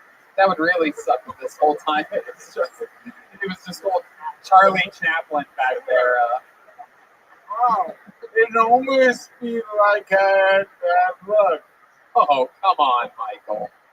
You don't have bad luck. Bad luck does not exist for someone that buys the brand new Hinchcliffe Hulkamania t-shirt. Oh, Hinchcliffe.com. Click on the merch bar on the side and buy yourself one. it's really comfortable. I get the extra sauce. It is really, really comfortable, and it's absolutely incredible. There's other things you can do with it. You can use it as a pillowcase if you want. You can have a little mini tent if you have any small children. You can just put tent poles around it. You can do anything with it, really. You can use it for anything. You can change oil. If you don't like it, you could dip it in chocolate syrup. Wipe all the cum that's sticking out of your gay ass. Wow. Look at that. That's what you use it for? Come on, Luke. No, I wouldn't buy that shirt. Why? Doesn't have a cat on it or something? Isn't that a cat here? I wouldn't want your name on my chest. I don't know. Hey, Brian, why are you so fucking mad? I'm wearing it. I'm not mad at it. No, you obviously are. No, I no, you have a problem. No, you do. I think Michael might be right about this. You know, I have a problem with something else. Oh, No. Why aren't you wearing any of the shit I did? Whoa. Oh. Right, one, you drink too much. I don't remember. You didn't like me. And no, Oh, that's right. Well, for the small price of $30, he will give you a death squad. I want the black person video one. I told you. I thought I gave you one when we took this studio. No. All right. Michael, another amazing performance. We fucking love you. Incredible stuff. You're a Great fucking legend. MichaelAirComedy.com. So much great merch, so many great videos, so many fun little Easter eggs hidden on his website. Make sure you check it out. Follow him on everything. Here comes tonight's drawing from the great Ryan J. Ebel. Look at that thing. Look at that. Just incredible. Some flags there. Michael Mayer holding flags. And it's like a racing team. Is that right? Is that what I'm seeing? I can't really see. I'm looking through the thing. We don't have a screen on the camera right now. It's what? Oh, everybody's fighting. Oh, that's fun. Very fitting. The great Josh Adam Myers was here, everybody. Yes, so much fun. Thank you, brother. Spotify, the 500 with Josh Adam Myers. So many fun episodes. We just recorded one with Harlan Williams live at the Comedy Store. Yeah, we're doing a couple more here. We've got Tom Murillo coming up, and we have Billy Gibbons doing the ZZ Top record. Oh my God, Yeah, it's gonna be that's dope. fucking incredible. Yeah, it's gonna be dope. Awesome stuff. I love it. And hopefully we'll be back to doing the comedy jam again soon. Get me up there. God, I can't.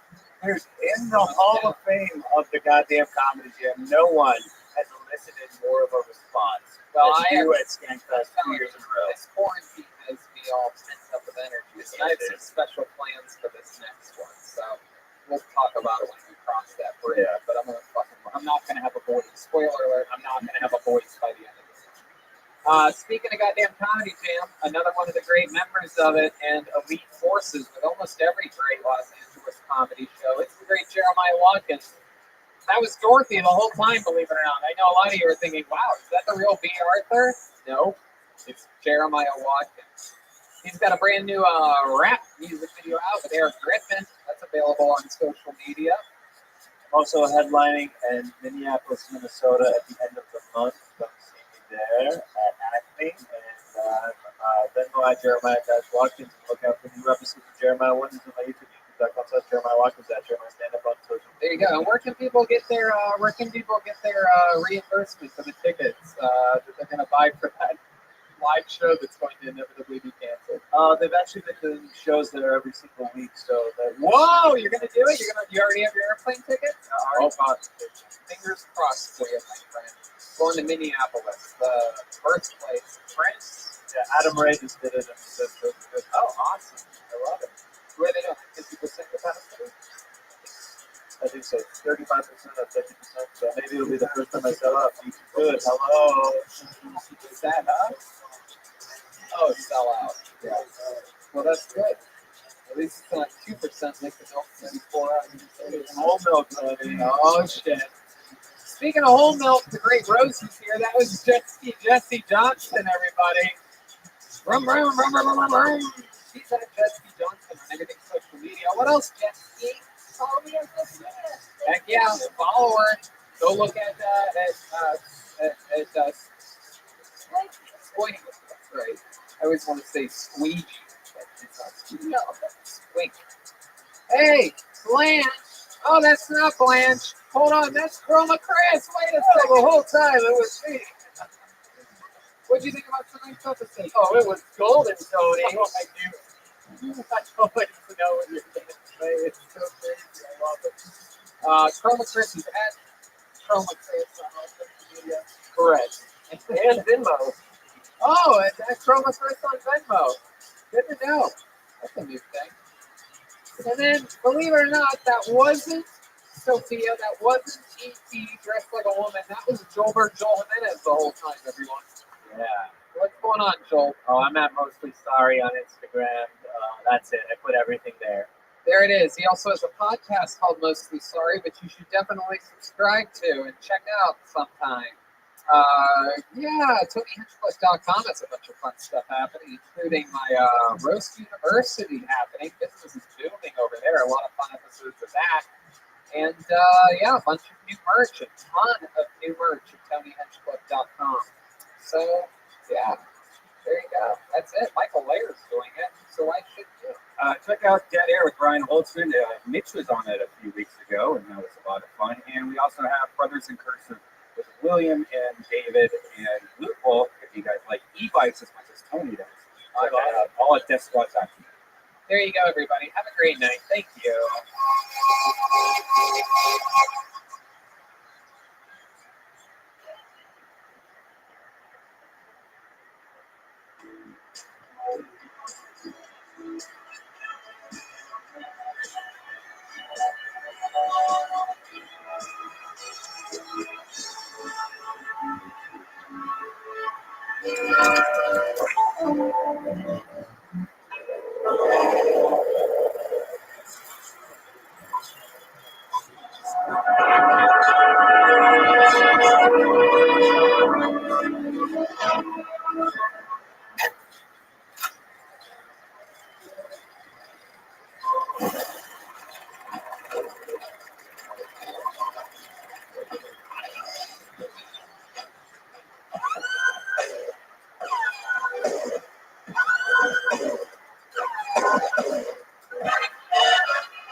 Hey, this is Rabbi coming to you live from the world famous Comedy Store main room for a brand new episode of Kill Tony.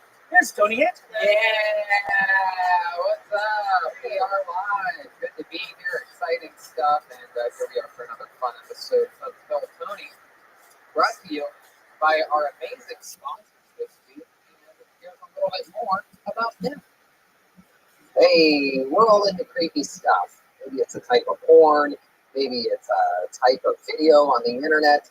And when you're on one of your devices searching for weird stuff, you don't want other people to know about it. So you're probably thinking, why not just use incognito mode? But let me tell you, incognito mode does not hide your activity. It doesn't matter what mode you use or how many times you clear your browsing history. Your internet service provider can still see every single website you ever visited. That's why, even when I'm at home, I never go online without using ExpressVPN. It doesn't matter if you get your internet from Spectrum, AT&T, Verizon, Comcast. ISPs in the U.S. can legally sell your information to ad companies.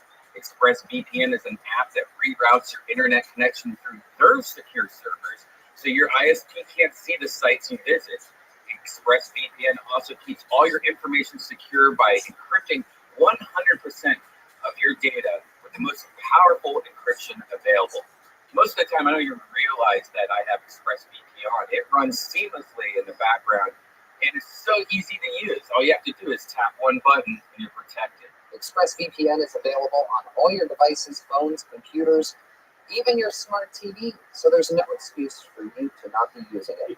Protect your online activity today with the VPN rated #1 by CNET and Wired. Visit our exclusive link, expressvpn.com/killtony, and you can get an extra 3 months for free on a 1-year package. What a deal. expressvpn.com/killtony. That's expressvpn.com/killtony. expressvpn.com/killtony to learn more. Hiring can be difficult, but if you're a company that's currently trying to hire, you face new difficulties. From safely reopening your doors to finding the right person for a specialized role. Housing Wire could relate. They needed to hire an ambitious reporter to cover news stories on the U.S. mortgage and housing markets. So they turned to ZipRecruiter. ZipRecruiter's smart matching technology finds people with the right experience for your job. In fact, 4 out of 5 employers who post on ZipRecruiter get a quality candidate within the first day. And that's how Housing Wire found Alexander Rohan. Alexandra never imagined she could get a reporter job in the midst of COVID-19. Hiring was frozen, and the idea of looking for a job was discouraging. So she created a profile on ZipRecruiter. ZipRecruiter matched Alexandra to Housing Wire's reporter job because her degree and writing skills were a great fit for the role. Housing Wire received her application only 4 hours after they posted the job, and a few weeks later, Alexandra started her dream career. ZipRecruiter helped Alexandra find the right job, and they helped Housing Wire find the right person for their role fast. See how ZipRecruiter can help you hire. Try it now for free at ZipRecruiter.com/KillTony. That's ZipRecruiter.com/KillTony. ZipRecruiter, the smartest way to hire. Glad to be here. Very exciting stuff. A very fun show lined up for you here tonight. And let's just jump right into it. Of course, there's no guest on this episode.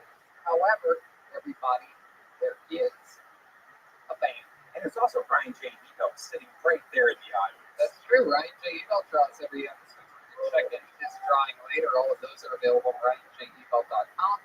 We're all filled up on delicious Eno's Pizza special baked ziti night tonight. Fiesta. We have the great David Geary here with us, the great Gino from Speedweed, who let us coop up at Better Dog Studios for the majority of the quarantine. And delicious caveman coffee. You can't get enough of those. So you can't get enough of those guys. Damon is here up in the bird's nest, keeping an eye on us, making adjustments, smoothing the lights, and we're going to have some fun tonight. So let's bring up the band, shall we? Every week they commit to being different characters. We never know what they're going to be. Let's all find out what they are this week together as I bring up the best stand band in the land. It's the Kill Tony Band. Jeremiah Watkins, Stolbert, Joel Jimenez, Jetski Johnson, and Chroma Chris. Here we go. Hey, that's all good. Yeah. Here they come. Here they come for sure. Any second. Uh-oh. Come on in. Oh, look at this little one. This funky little lady. Get out there so the cameras can see a little lady. You're being blocked by this guy. Hey, look at that guy, too. Wow. This one is great energy. Incredible. Here they are. Definitely movie theater employees if I've ever seen before. Look at you, sir. I mean, you are a wild one. Haven't had a barber during this quarantine, huh? What's your name? My name's Spencer. I think that was before. I also work at Blockbuster. Oh, you still working at Blockbuster part-time? Yeah, it's the last one. Yeah, that's in, where's that, in Florida? And how about you, little lady? You came out with great energy. You seem like you're not burnt out or anything. What's your name? My name is Jen. I'm 16 years old and I'm an aspiring actress. Jen, I can't believe you're 60. 16. Oh, 16. But I can play 16. Just heard that. My goodness. 16. And what's this magician's name back here? Hello, my name is Brent, and people say I'm the spitting image of Johnny Depp. Yes, they do. Definitely a spitting image of Johnny Depp. Maybe after he found poop in his bed from his ex-wife. And clearly back here we have what appears to be fucking Adolf Hitler's attention deficit nephew. I keep getting this Adolf movie series, but my name is Snor. I moved here from Eastern Europe, and I am 62. I get any job I can at movie theater. Snort. Snor. I love this story. S-N-O-R. God. Snort. What part of Eastern Europe are you from? The east part. What country? East. It's been so long since I've gone. It doesn't seem like you've been gone long with that thick accent. That's not much I work. What do? You turn tickets? I do it all. That's right. Okay. So we got Spencer, Jen, Brent, and Snort, movie theater employees, fully in uniform. Theaters got closed this week. even though they've been closed. Really, California didn't close really anything, just nail salons, massage parlors, and card rooms. Which we were going to card rooms. Oh, Hallmark, right? We've been looking at 64 correctly, so I didn't see it. It's playing fire apart. Wow, just now you're playing a new system, a 15-year-old system. Well, let's just jump right into the show, shall we, everybody? Going first, yet again, Murder on the show. One of my favorite comedians on the planet. I love his style. I love everything about this man. One of my favorite people just in life and in the history of this show. I present to you to get things jolted right from the start before we go to the bucket with 4 pre-selected names in there. Make some noise for Michael Lair. Here's Michael Lair. I'm not mad at Tanya for breaking on in the life. Tanya told me how delicious duck is. If you look in the window of Tanya's restaurant, no hours, no name, just 45 ducks. No one takes more pride in their work than the Chinese duck maker. They spent so much time coming to America just to say, I got it all on duck. Screaming to the guys, crispier, crispier. They don't even call them windows in China. They call them duck monsters. The duck monster is the mascot of the Peking Duck baseball team. China might have ruined civilization by bringing the coronavirus, but man, do they make a motherfucking duck.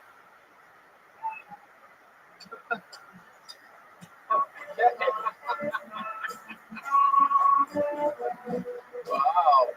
Someone had ducky sweet, huh? I have no idea how that went. It was good. I thought I was excited. Yeah, that It was good. Were you laughing on the inside? yeah. Sometimes things are so funny that you're just like awestruck. Yeah, that must have been fun.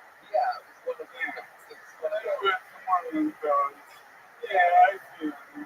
Thank you, everyone, for not fucking laughing. No, it's good. Tony Ryan from Netflix punched it like that. Oh, there you go. Where's that again? Where are you from? Oh, okay. All right. So Peking duck and the coronavirus. They made ducks, so they made coronavirus.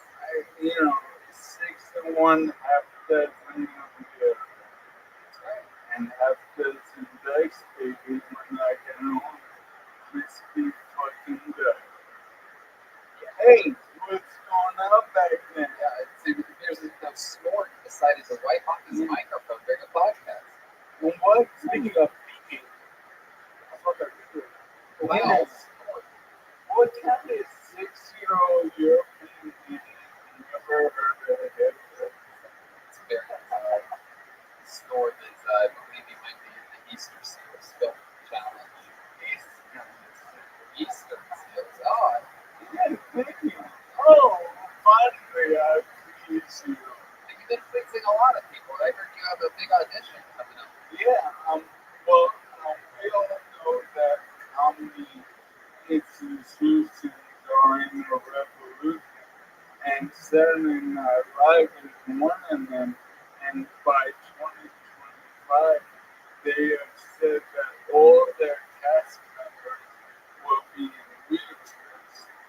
So I'm working on a new audition, and I don't want to take advantage, but may I practice? I'd love to see this. All right. Now, Jeremiah and I get like so fucking nice. Right? Yeah. But like, there's some Thespian Highlander shit going on. Because I messaged him, right? And, borrow a wig. And he said, okay, Yeah, absolutely. Are you kidding me? This have you ever seen his like wig holder? He keeps them like all labeled. I know. It was, I mean, Jeremiah is the kindest soul, but the devil came out of him and asked for a wig. Oh yeah, for sure. You go on the road with him. Right. So instead of a wig,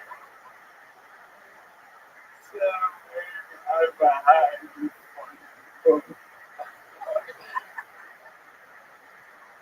No, we got time. Absolutely. So in place of a wig, it appears as though Michael's wearing the stabilizer. So we're going to have to use our imagination. What kind of wig? What would the wig look like if Jeremiah would have let you borrow A it? lady. Oh, a women's wig? Yeah, I'm a lady. All right, so I'm an impression of a lady. okay. All I needed was a lady wig in my son. Say I work on my mission. Here we go. All right. This is my camera Yep. on. Yep. All right. So as you know, audition, you go. Please, It's just an L music, but yeah, you can stop it. yeah, I'm just the reference Yeah. story. No, I've screen tested. I get it. Now, all you do is you go, hi, I'm Michael Mayer, and I'm playing this character, and you give them a little taste. So, hi, I'm Michael Mayer, and I'll be doing an impression of Ashton Ladd, who's on my t-shirt, and 91 USC Vanderbilt, number 10 on the top list, and currently nursing an industry for years in Aspen. Now, Aspen is, she sounds like a Disney princess, but she's the beast. She's from Beauty and the Beast. Here we go. Aspen back. Oh, what's like music?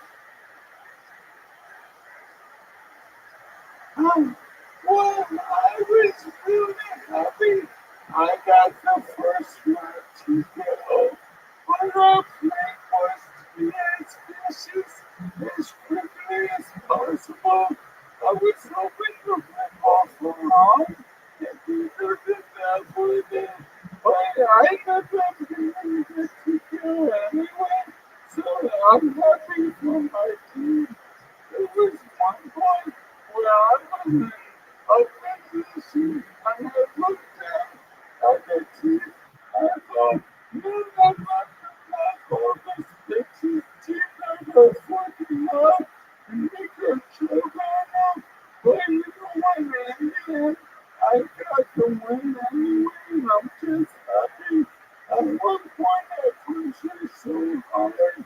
I thought I record being hard out of her chest and hand it to her feet. But, you know, I got the win, and it's for my team. Thank you very much. wow, that was impressive. Yeah. That was definitely like Aspen Ladd style, or as I call it, ALS. How do you come up with this shit so fast?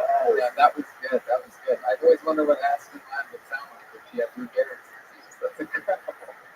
Well, all those fighters are gonna find out. Oh yeah, they are. No doubt. Is that the only character you're submitting to Saturday Night Live? No, I got you. I'm working on one of the time. I mean, it's the only one I have. I mean, maybe we'll see more on that as the season comes. Okay. And you come from your whole family.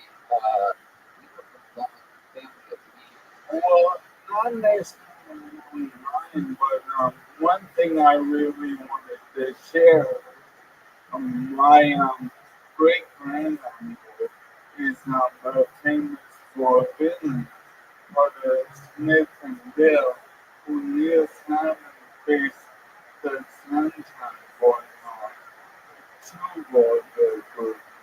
but one of them was Smith and Dale, and they were together for 70 years, and they were like an Albany stereotype, but they grew up and led in the Jewish.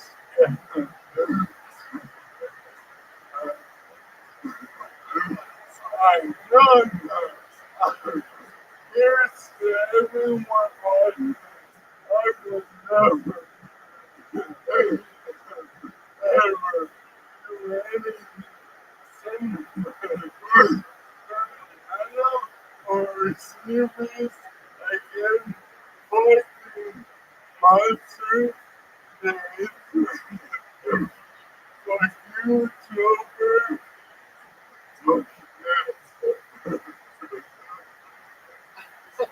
I love it, man. Yeah, but I relative to a famous Bill, but they live in the Jewish ghettos in New York with George Burns and Tracy Allen. So it goes real far back. Those pictures I gave you, like, Oh yeah, I did. You did hand me a folder of pictures. Should we go over some of these pictures? I don't know. Is this really your? Yeah, no, it's not a bit. That's my great grandma. That's your great The grandmother. one with Jeremiah. Oh wow, this one sort of looks like this one here sort of looks like a story. Yeah. It's me. I'm a what? These guys, Sarah's guys. I don't really know. It's falling. Really, shit, and really, if you were good. We're gonna put these on the YouTube and show the people. This is your grandfather, your great grandfather.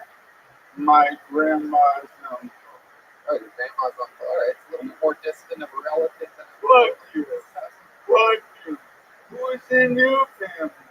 I don't know if you know this, but my grandfather built the Pennsylvania Railroad. Really? Yeah, What, he's the designer of it. oh, what about the piano? Monopoly.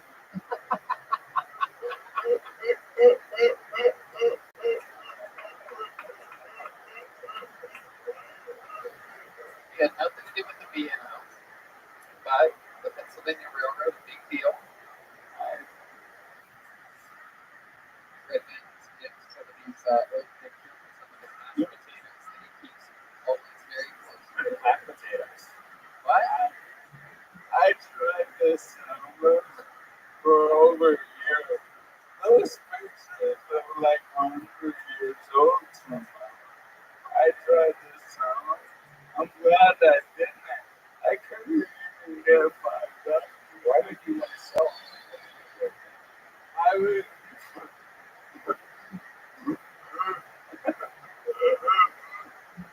I mean, You were a drug addict. yeah, weed money. It's just fucking. You have an incurable disease. You think you might start selling stuff in like the last? I don't know. I don't know what I would do if I had an incurable disease. So you're planning like an auction towards the end or something like that? On every I've used on this show, I've already sold. That's true. My price is running back.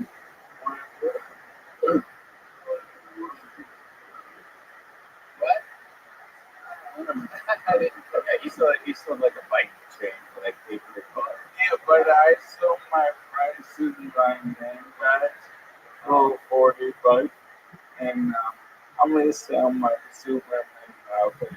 Then that's great. You should sell that magic trick that you did on last week's episode. Oh, I won. Rodeo. Oh, good. Good. How'd you go 30? Gotta make sure they're gonna work. Then I'm back. They're coming to one pack. Tricks on you. Love it. Hey, by the way,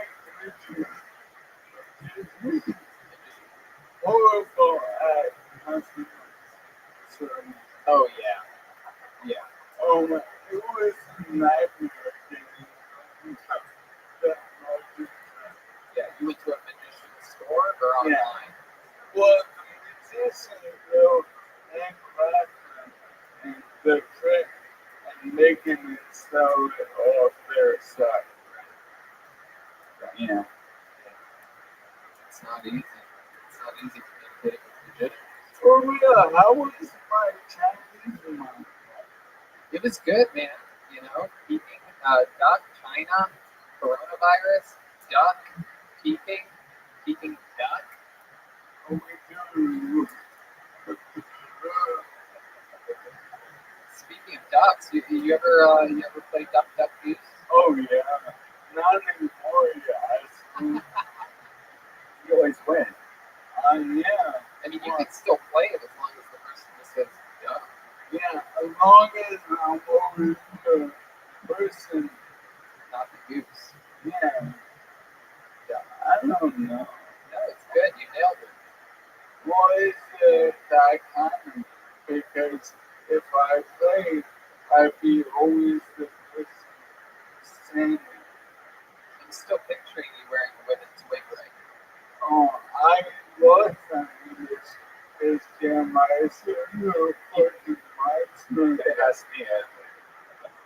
Yeah. Anything you're ever going to ask Jeremiah for, you can just ask one of us. We'll help you out. We like it when everybody does good at it. And if you need us to put money in the parking meter, you're gonna put a couple quarters in there and just walk out front before you leave. I'm surprised he didn't ask you yesterday to go do that. Maybe last week. When my handicap died, I could talk on your mother and I wouldn't get a ticket. Yes, it is. All right, Michael Lehrer, everybody, getting things started tonight. We love you, Michael. The great Michael Lehrer, everybody. Hey.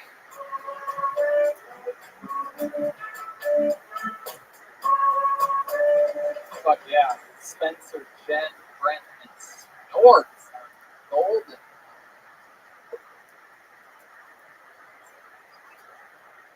Oh, okay. So come on, I had a voice back there, Snort. I was disinfecting microphone so that I don't twice a worldwide pandemic. Even though you're the only person on that microphone, it's pretty impressive that twice during one performer you would clean it. It's weird because Chroma Chris really wants to reach a top sometimes, and it's kind of freaking me out when he's coming back. Okay. Well, if he does, you can unplug it and then clean it and then plug it back in. How about that? Snort. Sounds great. That's how things work here in the United States. Thank you. Wow, wonderful country. Great to be here.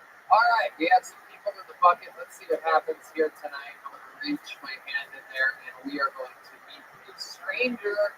How about that? Stranger things. Oh, wow. Well, from one man in a wheelchair to another, this young man was here and signed up. Ladies and gentlemen, I present to you the stylings of Tyler Bentley. Here we go. Tyler Bentley. Jesus loves you more than you welcome. Hey.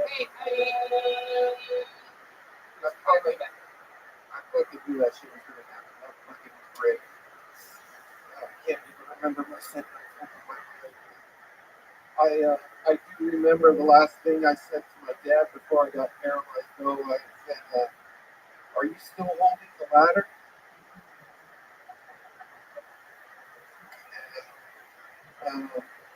This is fucking awesome, man. I haven't done stand up in 14 years. Stood up in 14 years. It's hard right now. Everything's such a blur. Goddamn coronavirus. I'm sick of worrying about it. I want to go out and actually catch it, just to quit worrying about it. The problem is people with coronavirus, they're stingy. Yeah, pulled up in quarantine. Bogart called me Corona. Dutchie. Tyler Bentley, everybody. Hell yeah.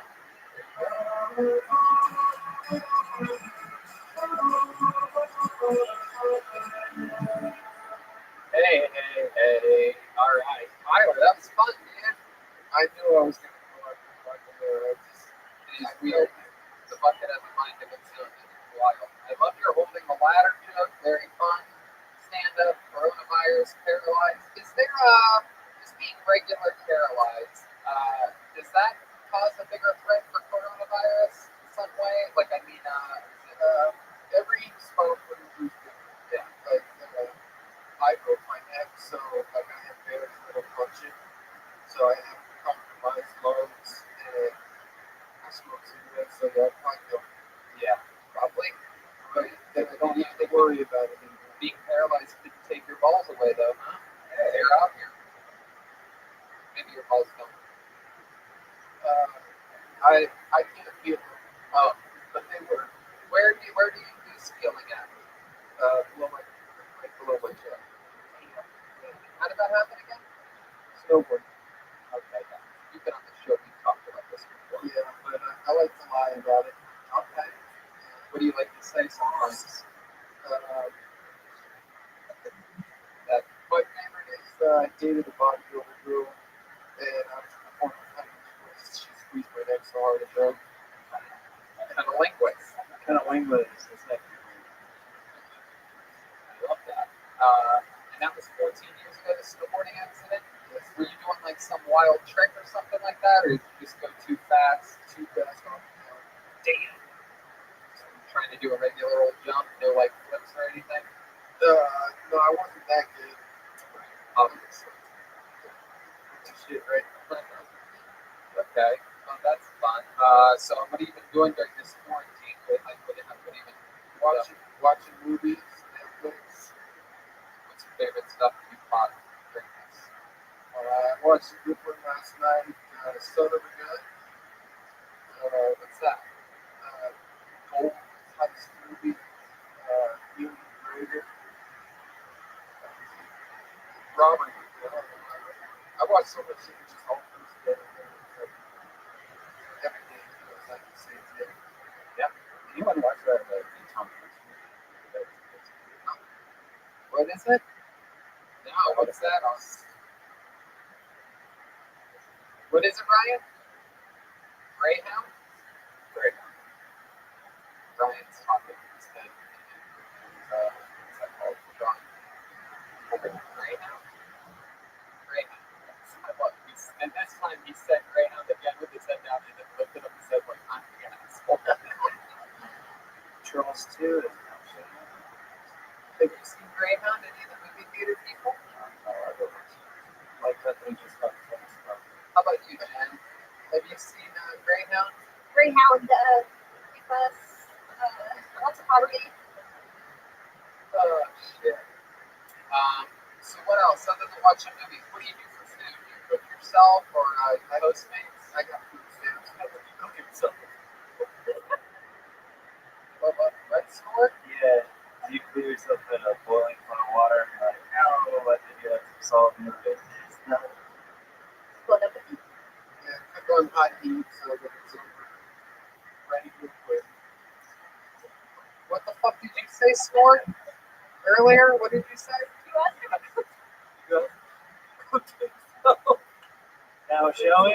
Now showing Tony's age. I said, why would he cook himself? Well, Chris said because he had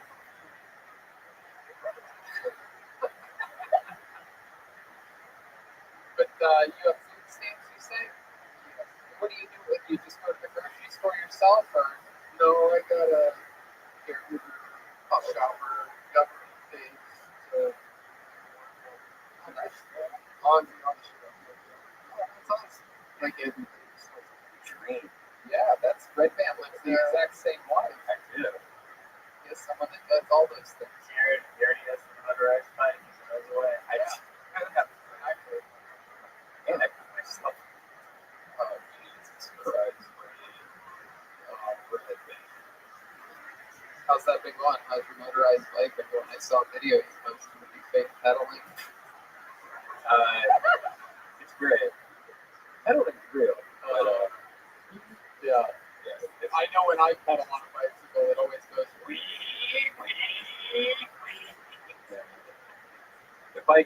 bike has different modes. It's like a mode that's just like having a regular bike, but then if you want to like, go fast, you just Oh, I know how it works. I've been on a bike before. I'm with you, Red Man. I gotta go around twice. I used to have an electric scooter when I lived next to you. We had seen it. I used to have a little chopper, an electric chopper, we called it. My brother and I had it. It was baller as fuck, man. It was like a little Harley Davidson. It was 14 years ago, yeah. Yeah, it's fun, man. The cool thing is like I didn't realize how close I was to the park. So just like going around and stuff like that, and all of Yeah, you live like less than a mile away from one of the most beautiful parts in all of LA for the last decade and a half. You just figured it took you all it took you was one electric motorized bicycle for you to find it. Ryan thought Burbank stopped at the Starbucks that he goes. Well, that's it. No more Californians that way. it was like the Truman Show. Red Man is what we call a fat earther. What?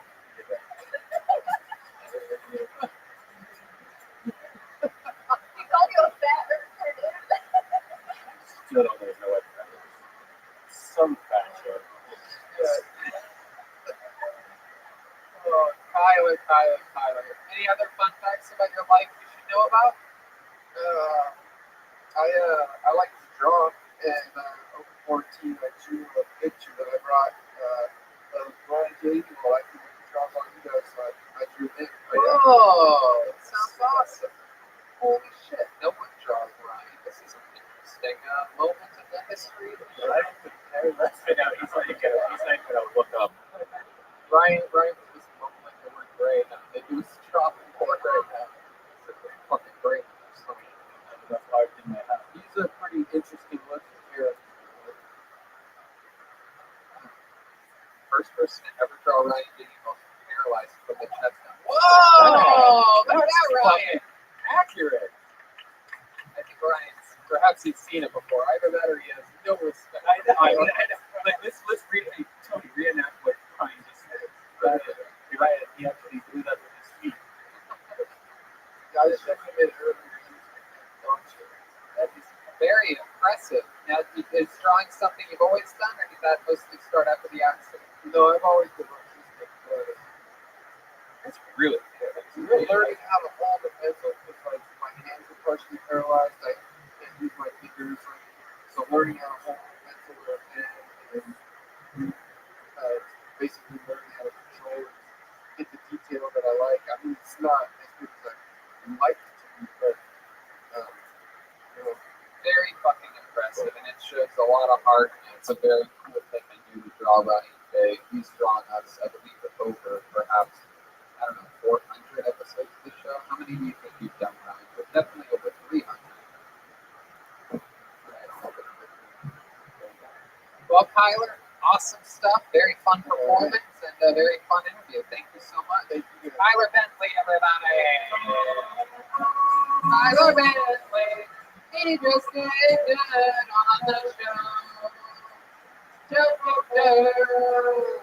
What do you know? Tony, I'd say I just got so much from Jeremiah, and he read the DMs between Michael and Jeremiah, and said that help him out if he needed that. So, yeah, I'm reading the DMs right now. You screenshot it.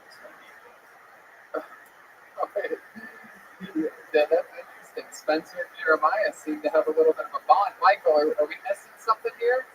Okay, I think I'll get the bottom. Yeah, Michael, are you getting your phone out? You getting this? Okay. Detroit captured this. Can that light swing where Michael is? Yes. Yes, it can. There is a God. This story has less legs than the last two comics. That mic's already been disinfected. Is there a microphone on that Detroit? Or no? Okay, yeah, put his old mic back in there. Michael, wheel back up again. Ladies and gentlemen, for the first time in Tell Tony Show history, this is a curtain call, an encore performance by Michael Laird. When you have a limited time to live, you get to perform as many times as you want on Kill Tony during an episode. So I know you were saying long and cold. It was hard.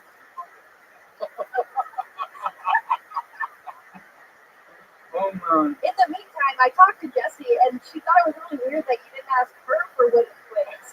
do you have your own wigs? Yeah, I got plenty of women's wigs.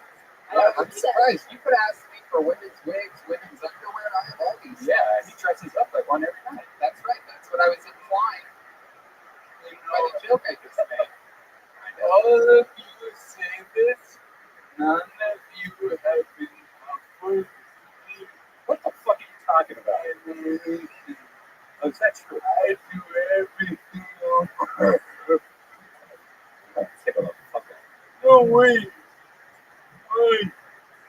Jeremiah, you don't have what you sound. Jeremiah screenshot DM. What does it say? You want me to read it, Michael? Oh, this is like the standoff here. There's a part of me that thinks. I mean, this is a tough one because I have a feeling that Jeremiah may have wanted to help you on this one, but now you're getting called on your bluff. But at the same time, I could also see Jeremiah not want to share wigs with you. He's very About your character. Jeremiah has been quoted as saying only Black Lives Matter. So Right. I'll paraphrase. Lies. there you go. You just said it. Never mind. I'll paraphrase.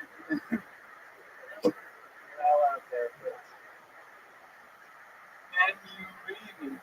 Off on my paraphrase. This is my favorite part of the last 15 episodes of the show. By the way. You want me to read word for word? No, yeah. Go ahead. Just the part we want to know. Okay. Michael, DM Jeremiah, said, you the wig/beard master if I ever need to borrow? Question mark. Jeremiah said, I usually don't lend stuff out because I have them organized for specific characters, but if you're in need of something specific, I can help. That is heartless and cold.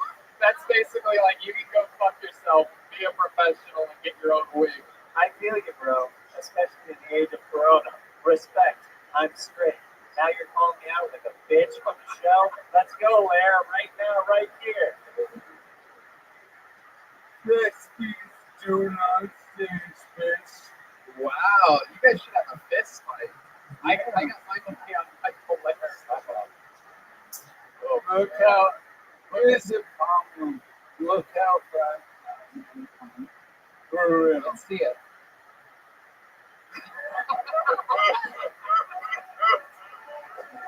For those of you just listening to the show, it was very slow, and you almost fell out of his chair.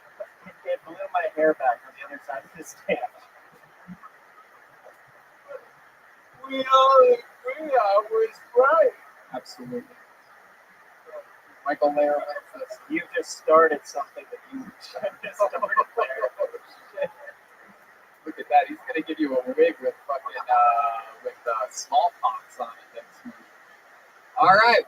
The only thing I love more than Michael Laird on this show is Michael Laird twice on this show. So there he was again, the great Michael Laird. More very compelling, interesting times. Shout out to Jeremiah Watkins for sending in the screenshot of the DMs, giving us some of the inside baseball behind the characters. I pulled another name out of the bucket. This young lady became famous on the show in Ventura, California, being pulled out of the bucket on both episodes of that show.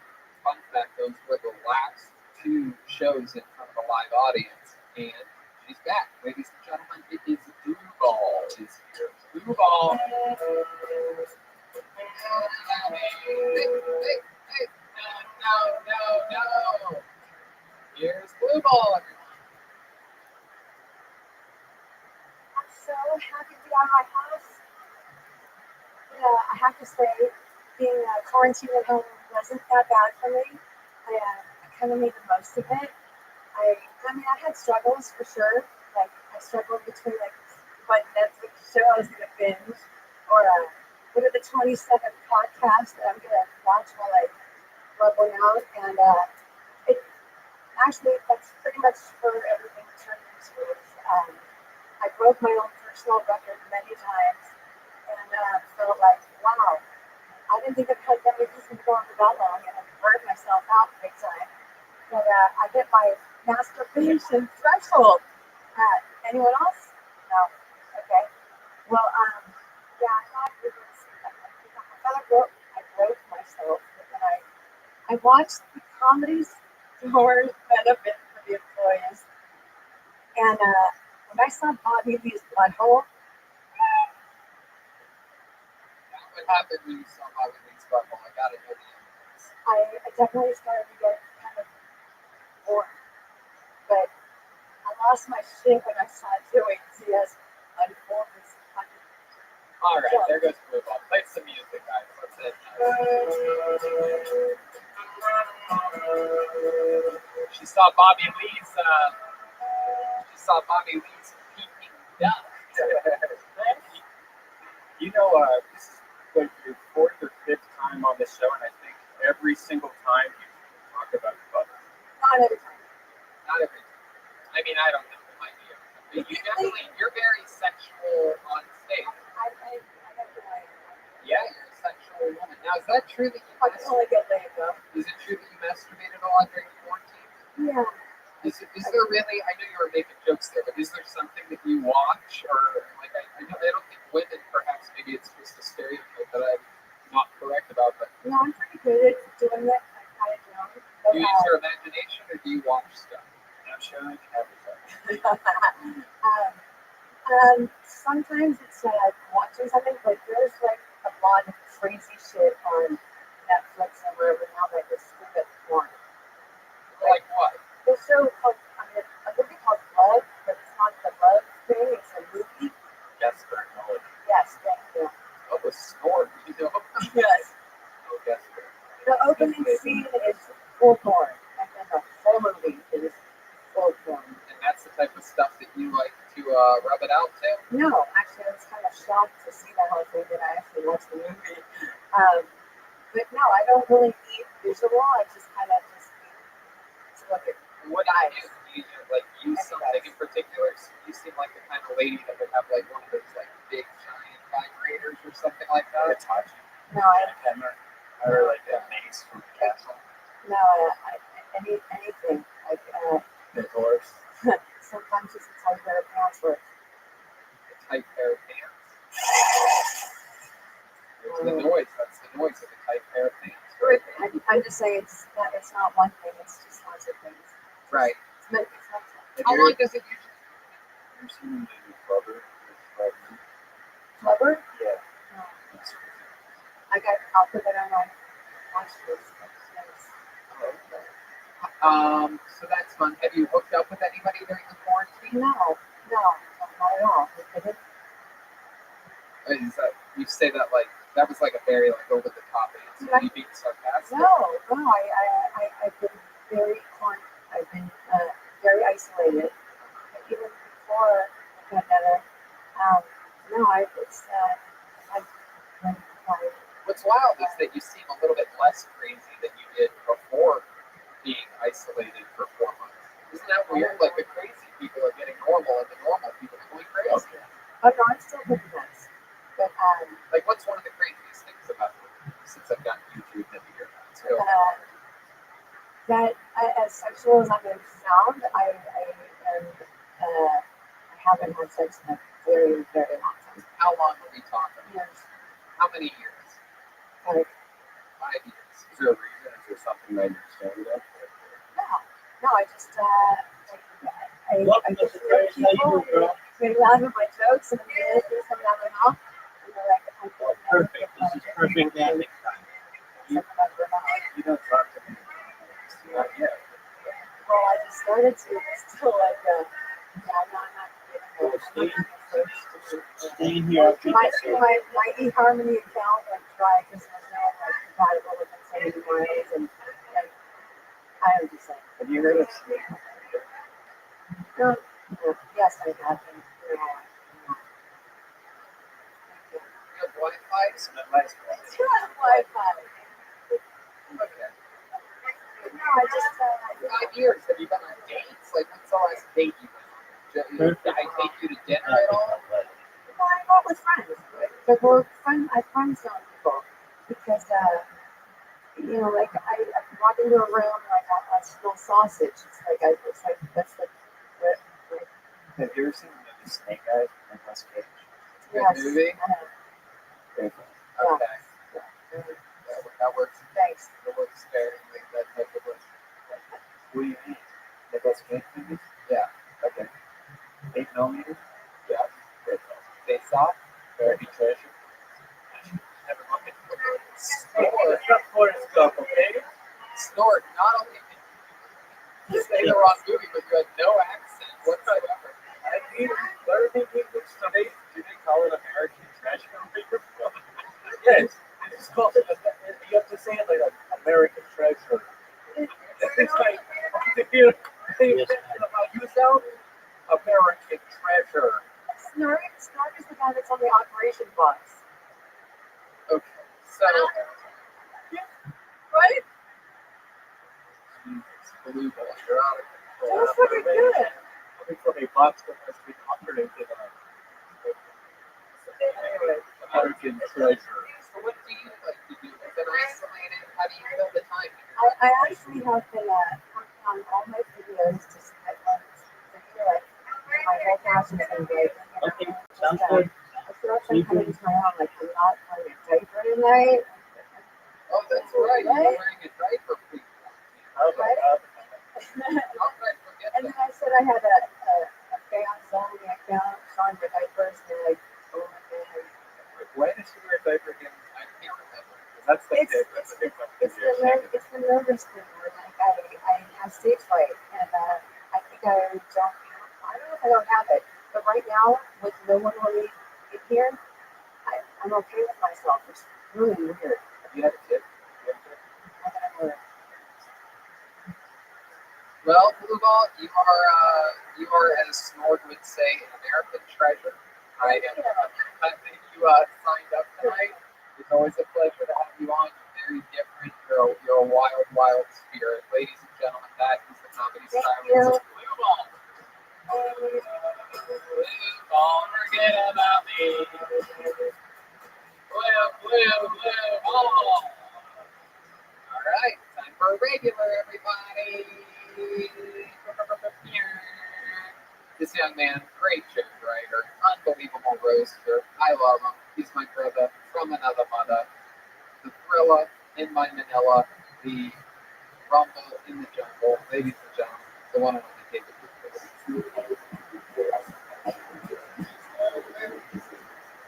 Yeah, what's up,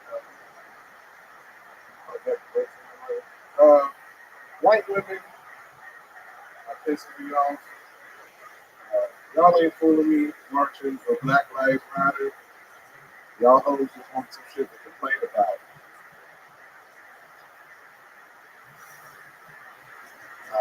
White women are saying that calling them Karen is the same thing as calling them a nigga.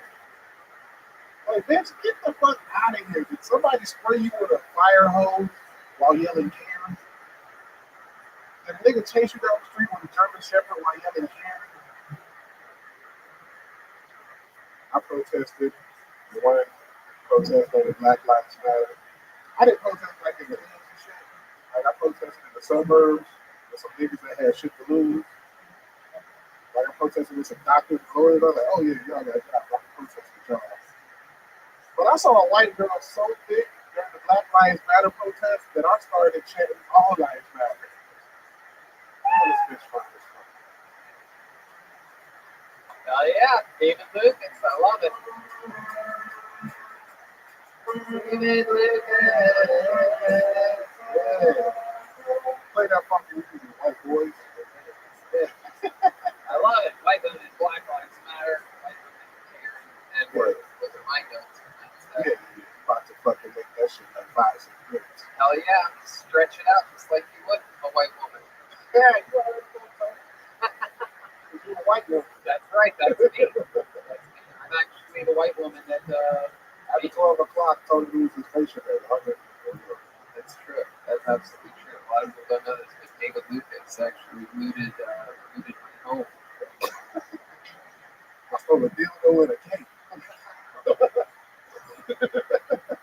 I seriously want that cake back. Tony's car smelled like rubber bands. Why would my car?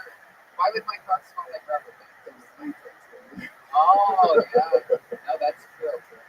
Hey, Arctic Fox, motherfucker. That's me. I'm a gay Arctic fox, and you are a straight giant black man.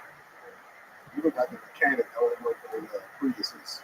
That's actually, that's actually one of the things that I'm doing to supplement my income. Electric car specialist. Yeah, I also work on electric motorcycles. I give a red band a little tune up. No, bro, that shit, nigga, when I see Red, because I saw Red Man pump and he rode like 15 miles. And then today, when I saw that shit on electric, nigga, I was laughing so Oh, hard. I know, trust me. I don't know why you guys think I'm like trying to pull a fast one on you. So from day one, I said I'm getting an e-book. It's fucking cool. I saw that too, Brian, if it makes you feel better. I haven't joked about it, but I did screenshot it when you posted your trail of electric bicycling, like you're actually exercising. You guys just need to come over and fucking get on. That's like It's just about having fun. I don't know why you guys. That's like me tracking where I went in my Corvette. I'm like, went for a 20-mile jog today in my Corvette. Red Man bicycle cut off when he go in field. Wow, Tony ran 130 miles an hour down the 10 freeway. Red Man, you should get a dirt bike, right? That's what man. It's not more mandated. My shit's faster. Every bike with red down on the dirt. It has instant torque. You know, it doesn't have like the gear. It's like a Tesla. You should have a reason to put some shit up so you can look at some food. He has instant torque to get his instant torque. That's hilarious. You ever ride an electric bicycle? No, nigga, I'm straight. No, come on, that's not a. There's a way take everything down. Everything I do is gas until we run out of fossil fuels. I did used to have a hybrid BMW. Oh, okay. The motherfucker only put like 110 miles. So it was a great car. A lot of room. the one that has like the weird wood. Yeah. So cars go slower because you're in them. Like they can't hit the max speed because you have the weight of like a small family, or a small Mexican family. You make dogs start urinating. I make dogs urinate. Yeah, when you walk in the house. This is what it's like.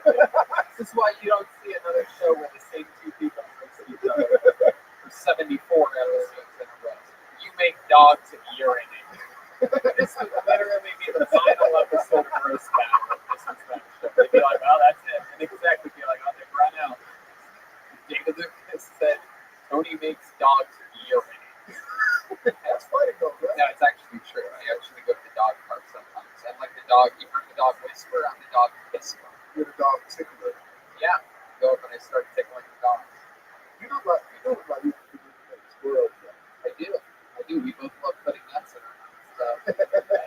For the winter time. Yeah. We both love climbing trees and staring at guys from above. See, I can make gay jokes about me too. The motherfucker's deep. It's 100.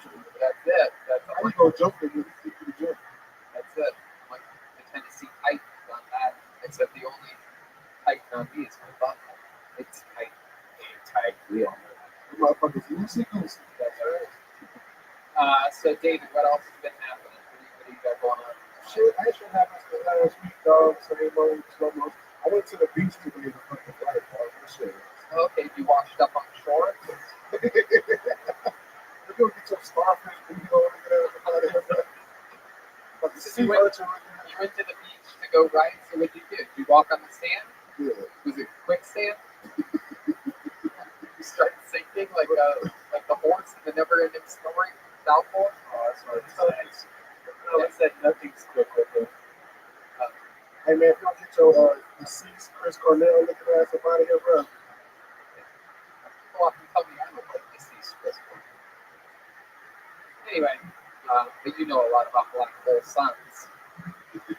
That's That's actually one of my favorite songs. Really? Okay. So you went to the beach. What happened at the beach? I just chill, you know, Sunday, Yeah. trying to get darker. It was rope, man. That's that work. Black people, yeah. I don't sober, so I can get dark. I need to get darker. If you suntan, that's what it's smell like turkey bacon. Get your ass up out of here. Fucking bitch, how this smell like Be the only sunbathing is the only kind of bathing that Red Man does. I'm not gonna call his dick the impossible button. What's that even mean? Because it's not real meat, but it tastes like real meat. I need to have a dick taste stuff. Well, okay. Chicks be telling me. Oh! Like a girl. Like, you taste better than Red Back. Oh, shit. An Asian girl. Oh, fuck, man. This is wild. This is like a lot of trauma on. I like this. Tonight's episode of Phil Tony. It's a lot of inside information. I love your Asian impression, by the way. Can I hear that one more time? You taste better than Red Back. Oh my god. Red Back has spring roll. Black guys are allowed to do any kind of impression they want, by the way. If I do that, it's racist. If I go, oh, your big face better than Rabbi. I go, cancel for the game cancel the podcast. Right. That's what I was going to say. If I was allowed to say whatever I wanted, that's what I would say. No, I can't say. But I will say this, is that you're always fun. We always have a blast. Always fun conversations and great jokes. Ladies and gentlemen, get Yes, sir. there he goes. On to the next one we go.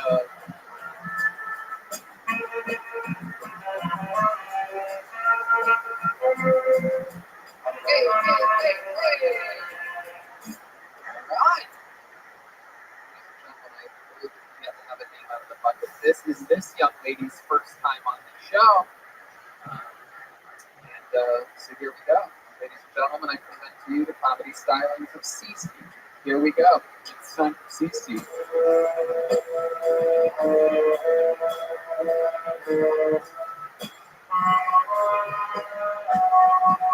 Cece. Hi guys. So I think as a nation, like I'm appalled at how we've been treating like sex offenders without knowing the whole story behind it. Like, I was arrested about a year ago for masturbating, and it was my fault. Like I have this thing where like I masturbate in my sleep, you know. So it's like sleepwalking, so you're actually doing it. So it's like, for instance, like if I'm like having this dream, like I don't know, like I'm kidnapped by ISIS, and like they're like, oh, you either need to like, either way, we're getting head, you know. Of course, I'm gonna finger myself, like I'm only human. So, like, anyway, like it was my fault I masturbated in my sleep, and also it's my fault that I like fell asleep in church with my eyes open. But like, it kind of looked worse than it was, you know. So it's like I didn't like have to do jail time, but I had to do like community service. So like, you know that Big Brother, Little Brother program, like the Big Sister, Little Sister thing. There you go. Absolutely. Cece. It was Cece's time. Hi, Cece. Hi. How are you? Oh God. Oh my goodness. You had to sit down and stand up for a moment. Wow, following the footsteps of Michael Laird and Tyler Benton over there. Maybe we can give you a. So Cece, this is your first time on the show. How long have you been on comedy? I haven't at all. This is your first time ever performing? Pretty much, yeah. Wow, look at that. That's interesting. Is this something you've always wanted to do? I mean, I don't remember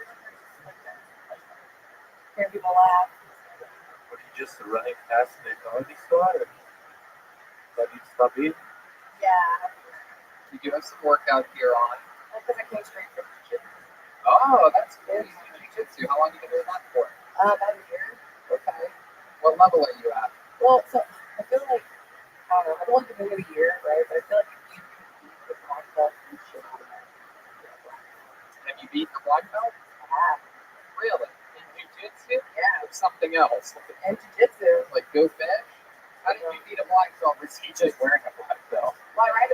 It's just a businessman outside of the. I ride a motorcycle. So I'm Really? She thinks black belts are black people with white belts. I don't know. Can we maybe, I don't know if you know this, but Snort here has been doing jujitsu. Would you let her wrap her legs around you? You didn't want to touch another human during a worldwide Oh, pandemic. that's right. I forgot. Maybe they can wrestle 6 feet apart. Yeah, can you guys do? Wait, what was the move that beat the black belt? That's what I want to do. Go Plata. Wow, Yeah. that's not even an easy thing to do. It's not, but I'm always It's incredible. And was everybody really impressed at the gym when you did that? kind of, yeah. Whoa. But it is kind of crazy. You made the person tap. My goodness gracious, that is very impressive. What else do you do? What else do you do? I ride motorcycles. Okay. They're called electric buckets. I mean, mine's an actual motorcycle. Right. Yeah. How long you been riding motorcycles for? Also about a year. Do you ever take the area that you travel and post it online like you exercise? No, I don't. Yeah. Again, I did not post it like, hey, I exercised today. I said I went on a fun bike ride today. But that's what people do on their bikes.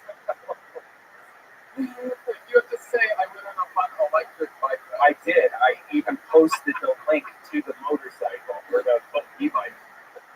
Jesus.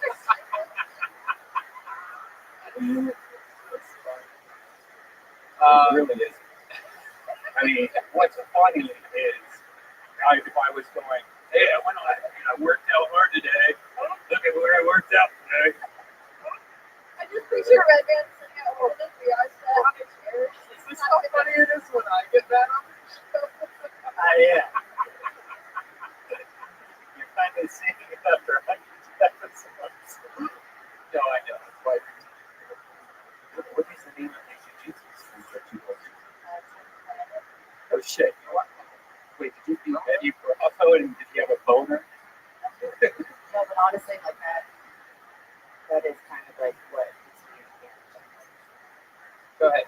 when they get a boner, like, yeah, they're like all like nervous and I start making mistakes and I'm like, Wow. Can you feel them get boners sometimes? Damn, that's wild. So, like, you use that to your advantage. yeah, Wow, that is impressive.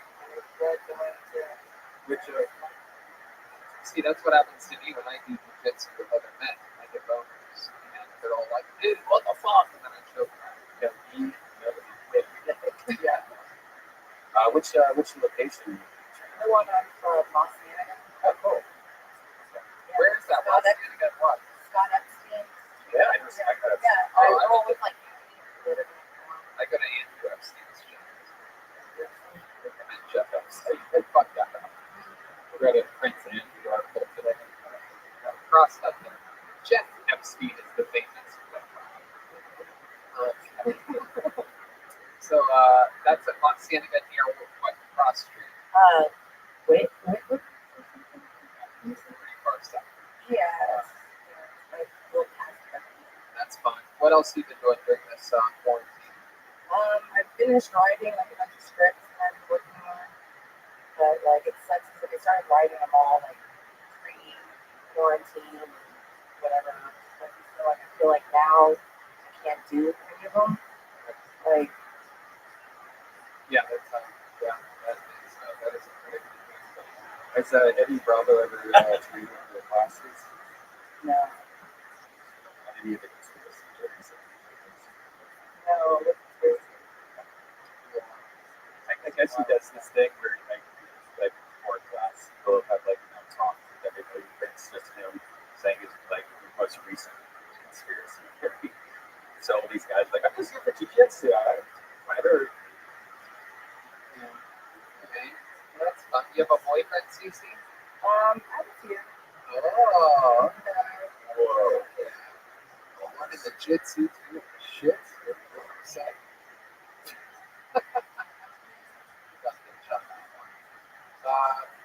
how about you, Jen? You ever do any jujitsu?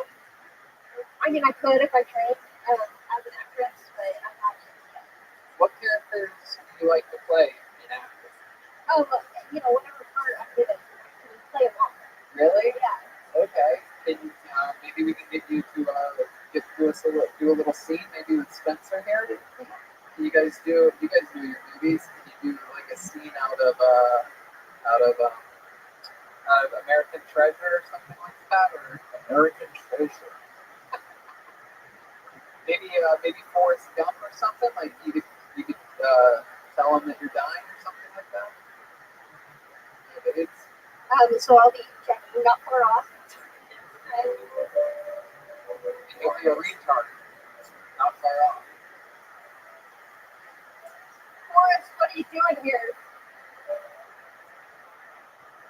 Okay, you see you. You know this isn't going to work, Forrest. What do you mean? I'm sick. What do you mean by sick to me? I'm sick. I have AIDS. Okay, all right. Hey, let this come. Okay, you guys want to go? I'm really in this right now. What is AIDS? Oh, Forrest, you're so dumb. You'll never understand. Well, could you try to break it down for me? I'm trying to know I'm smart like those other guys. Listen, don't run, Forrest. Get out of here.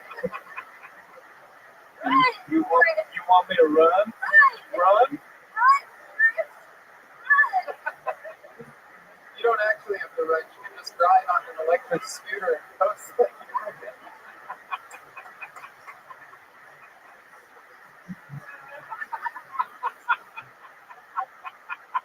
Yeah.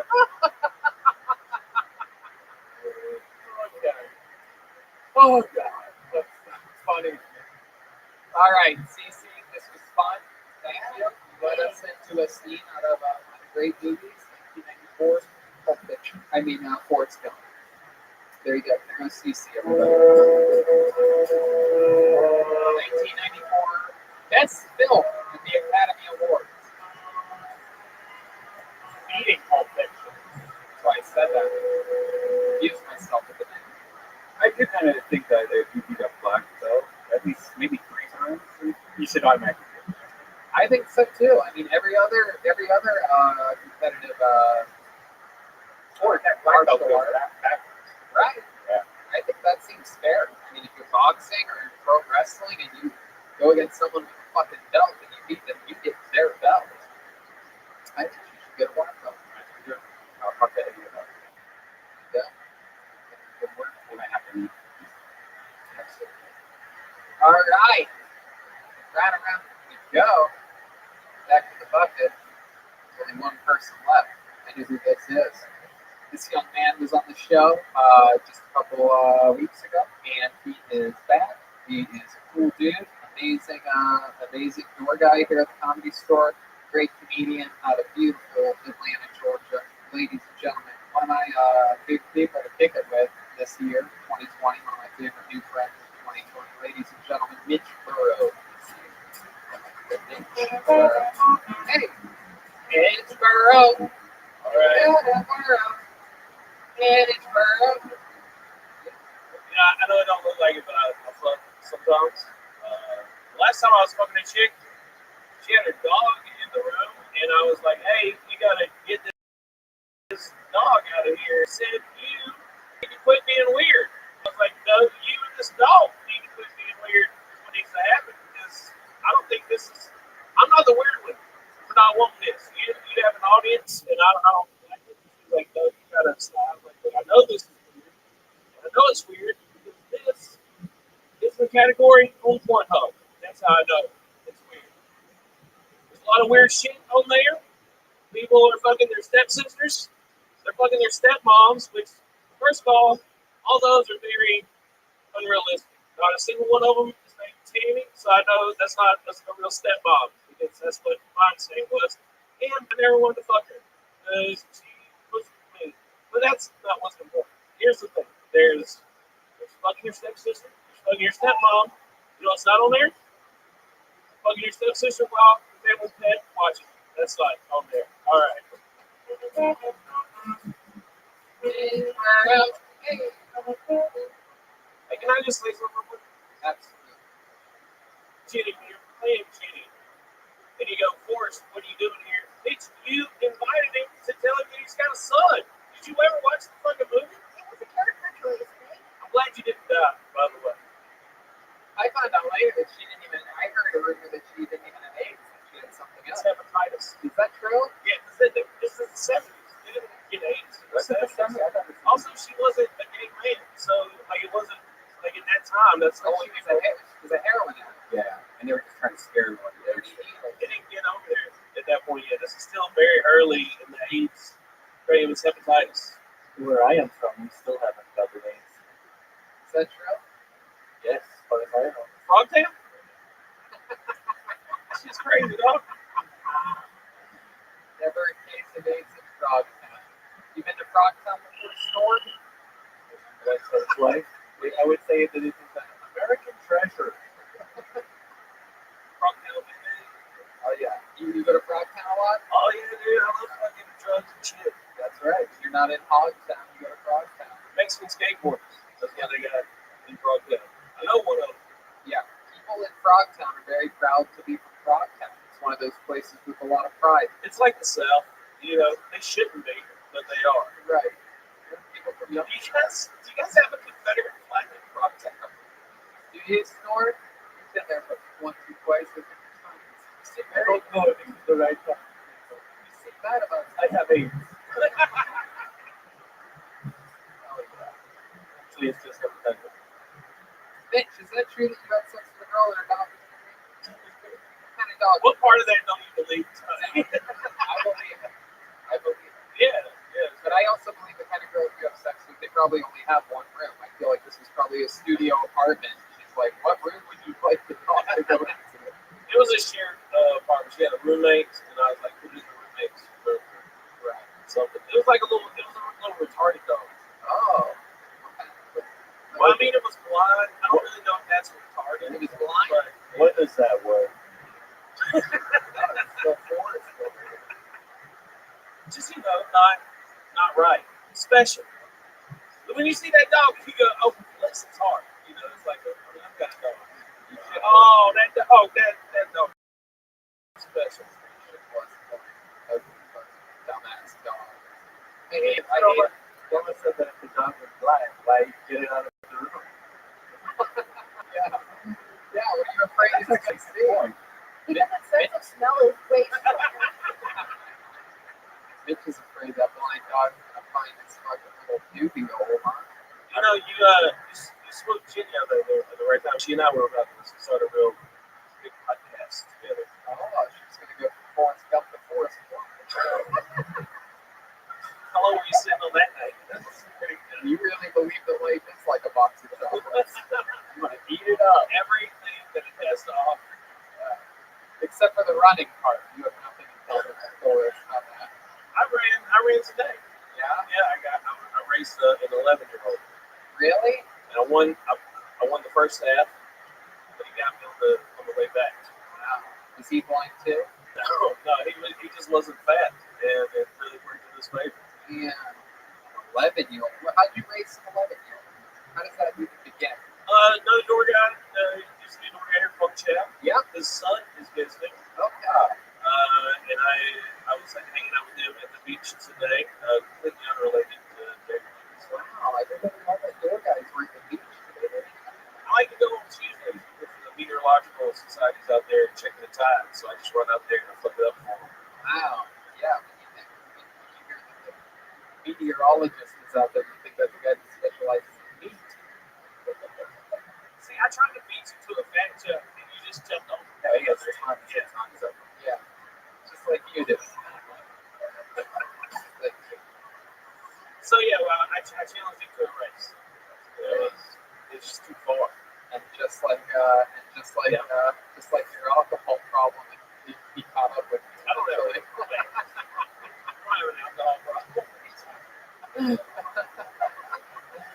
I love it, Mitch. So that's great. We're hanging out with Funk Chow. He's a legend. He's been on the show numerous times. Chinese warrior. I did a weekend with him in La Australia as everything closed down. I did make fun of them. I did. He taught me how to say I miss you in Chinese. Oh yeah. Well, how does that? What is that? Hula, see, yeah. Oh shit. Brad just reversed the tape. That's real. I believe that. Hula, sit, yeah. Damn. Oh my goodness. Every time you do that, there is a gong. You guys remember that movie, the one with that, what's happening hot stuff? 16 Candles. That does not hold up very well. I just watched it the other day, and there's a part where they're like, who's that creepy person at our house? We need to wash the sheets after he sleeps. Long time ago. Yeah, just talking about a Chinese. You know what's fucked up? I lived in Japan for 3 years. I can speak some Japanese and can do a great Japanese impression and not allowed to do it. It's very accurate. But I'm not allowed to do it. Why aren't you allowed to do it? Because you can't get an Asian accents. Arigato. It's arigato. Arigato. Arigato gozaimasu. But like, so the thing with like the Japanese, they use a lot of sounds when they're talking. You know, they're very expressive. So like, Sugoi means great, right? Or Katsu. That means I'm angry. But you would just say Katsu. You go, oh, so Katsu. And I would be like, I'm fucking angry. But then people would hear me do that and they'd be like, why are you making fun of him right now? That's why Japanese porn's the best, because they make all the extra moaning sounds when they're like, Even when I was over there, fucking Japanese chicks couldn't watch porn. Because the real Japanese chicks don't act like you're murdering them during the process. It's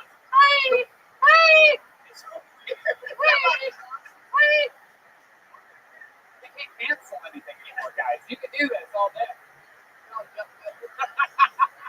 of you are going to say, We no, already I agree your own. We were canceled 2 months ago. But like, if you ever want to fuck a Japanese chick, we'll just go up to her and you say yadi tai. That means I want to fuck. Don't do that, Rabbi. Yadi tai. Yadi tai. Or and if you want to sweeten it up a little bit, and not the wakie, that means you're American. Yadi tai. Perfect. Dude, if I was a Japanese chick, I'd be fucking you. Wow. That's awesome. Oh, wait. Where are you going?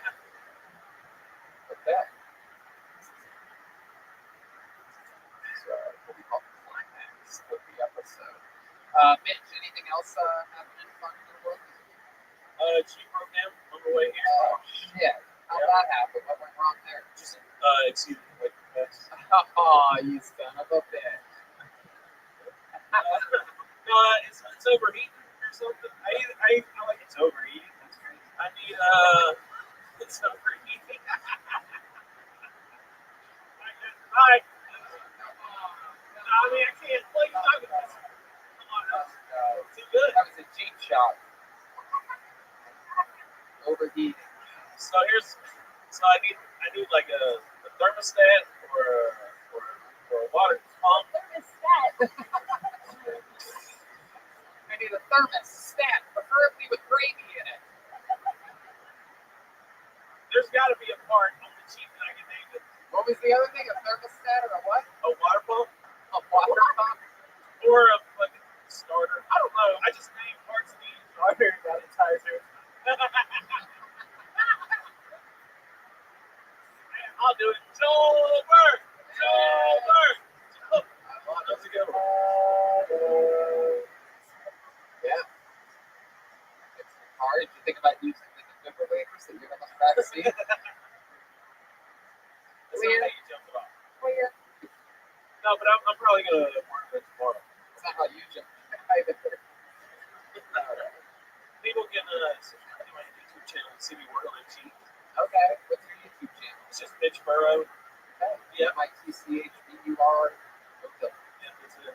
And on social media, you are Everything, Mitch Burrow. everything's all one word, Mitch Burrow. TikTok, I'll give you a personalized horoscope reading. So, follow me on there. The Okay. redneck astrologist. Hell yeah, absolutely. Go on this TikTok, and that's a successful video going on the redneck. It's pretty good, yeah. It's good, all right. Absolutely. All right, man. Well, fun times, Mitch. Always a pleasure. I'm sorry, I'm just very distracted. I I feel like, were you just sitting on something? What? Did you have another way to call me fat? I feel like it was another. Yeah, but let's just move on. now You're come an on, American snore. treasure. Come on, snore. Do it. I want to hear it. Honestly, I had nothing. What kind of Jeep do you have? A Wrangler? Yeah, it's a 1998 TJ. Oh, okay. It's the last model they had, the 4.06 liter. It's the best one, as long as it's running. Okay. What does Jeep stand for? The Jeep? Oh, that's it. I don't know. So You I had said Trader Joe's. you had to see it. I think I go to Trader Joe's. Turkey drink. The jacket of the president of Trader Joe's. Yes. I was really hoping you could make it the whole time without Not only the president, I'm also a member.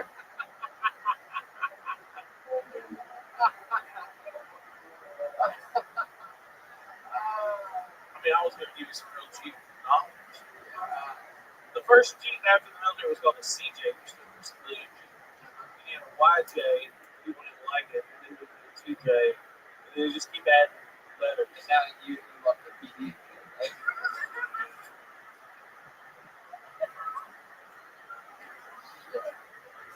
Oh shit. Hey, you ever put that marshmallow? You know it's bad Hold when on. you hear David Lucas tackling at fat jokes. You ever put that marshmallow puff or peanut butter and jelly sandwich? Look, I know what this is doing right now. I get it, but that shit is delicious. It is not. You ever ate a s'more? I just like marshmallows. It's It feels like I'm beating myself.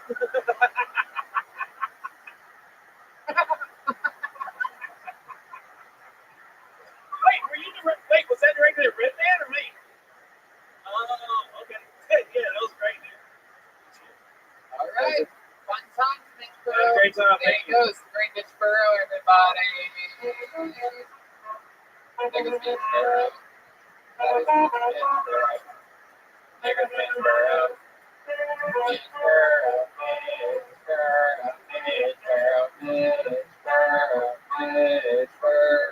Mitchboro. All right. We've come to that part of the night, ladies and gentlemen. This young man, very controversial figure on the show. People either love him or hate him. So he's been winning a lot of people over lately, and he's also lost some people lately. He is a polarizing figure. And with no further ado, I get to the big red machine, William Lights Out Montgomery. There he is. What's up? I called him Global Lights Out Montgomery. That's because I hepatitis C.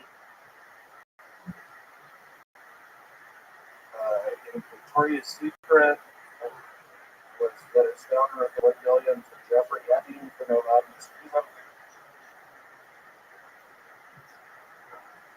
I don't know if y'all have ever seen Michelle Jordan play. He's a French basketball player. Wait, is this fucking Pizza Hut or Domino's? But I like to say what I call a Papa John.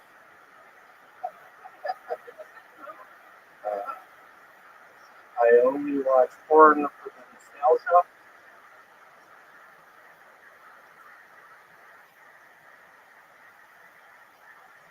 Man, really hard to repeat my set from last night. I killed it last night. I feel like last night was probably my best set I've had. It's what bothered me, I was shitting on it all night, that all day to really well on that. And I need to talk about it. Really make the fucking sound. There you go. There's a minute for William Lights Out Montgomery. Make the fucking sound. William Montgomery. Make the fucking sound. What happened last week? Oh, the elephant noise. Last week, William, is what you're talking about. You're saying last week. Last week. Yep. What Probably it was my best set. Well, you were on quadruple Deltoni probation for the first time ever with the management, the cast, the crew who you have been both physically and You didn't tell me it was the crew as well. yeah, David Deary. What do you mean the crew? David Deary, I hate that fucking But pussy. why? Why do you hate him? He's a nice guy. I tried to kiss him the other night. Yeah. He didn't reciprocate. I know you're not supposed to do things like that during this horrible pandemic. I love that guy. Y'all seen David Deary recently? Look at his fucking pussy ass. His actual. Look at how he's fucking sitting, just like a bitch. Oh my You god. would sit like that, David Deary. You piece of shit. David is, Why didn't you kiss me last week? no one wants to hear you. Dude, I'm sick. Okay, we get it. Everybody gets it. Y'all are in for a treat. The Caribbean is my showtime. It's the Apollo. The set to get on showtime at the Apollo. Really excited to be here. Thanks for having me. Your pizza at Domino's Papa John's joke is great. Is that true? Do you do that sometimes? It is. I eat the new Shack pizza. It's he claims it's an extra large. It happens to be just a large. Same amount of pepperonis, same amount of cheese. $1 goes to some bullshit charity for black kids. I'm not buying it. But I am calling up Papa John's, asking, hey, what is this, Pizza Hut? Or Domino's? If y'all have the cheese bread from Domino's, that is to die for. Jeremiah, looks like you have. What's up with your hair tonight, dude? Spencer, what's up? What's up with your hair? Love it. It looks pretty. Red Band, what's up with the hood over your head? What's going on? Because you fucked up last night on the AP? Last week on the AP? Why isn't it on YouTube? That was my best set. Is it? Yeah, last week's episode is now on. Cool, perfect. Another fun fact about last week's episode is that afterwards on that Monday night, my sleep schedule was actually Hey, Michael, quit laughing like that. You know I hate your girlfriend. William over here. So my sleep schedule's evolved a little bit during this pandemic, and I was actually asleep by about just a touch before 1 a.m. last Monday. And I called you, and And you didn't answer. yeah, that is true. My phone, I forgot to turn the ringer off. Very rarely. What is your ringer, by the way? It's the song Money from Pink Floyd. I love that. I thought that was Joe Walsh. Pink Floyd. Oh, Jesus. Okay. I thought that was a Joe Walsh song. Anyway, why were you calling me last week at 1:57 a.m.? By the way. I wanted to tell you this has been such a nice ride, but after the rating. Yeah, thanks, Red Man. That really adds to it. Keep going. I just wanted to, if I could have gotten you on the phone, I would have said, Tony, this has been so sweet, so nice. But after tonight, I've had enough to some extent. That's perfect. That's exactly why I ignored the call. Look at you now. You're back like just a little bitch. And my eyes are yellow. You do have some Michael Jordan stuff. He said you'd seen a doctor about this? Jeremiah told me to say that when Jeremiah told me that. Thank you. Spencer, you told me, you were like, hey, tell everybody your eyes are yellow. These guys all work at movie theaters, William. You ever do anything weird when you go to movie theaters? You ever sneak any food in there yourself? I made out with a black chick in one Oh yeah? What movie did you see do that at? in a Granda. Whoa. Alright. You know, I actually talked to him last week after the show. Oh, really? He called you? No, I was playing virtual reality, and somehow he came in as Yeah, if y'all haven't watched Red Band's virtual reality, start watching it. It's to die for. It's a wonderful thing to watch. Red Band, what are you doing on there, dude? Virtual reality? What do you talk about on that thing?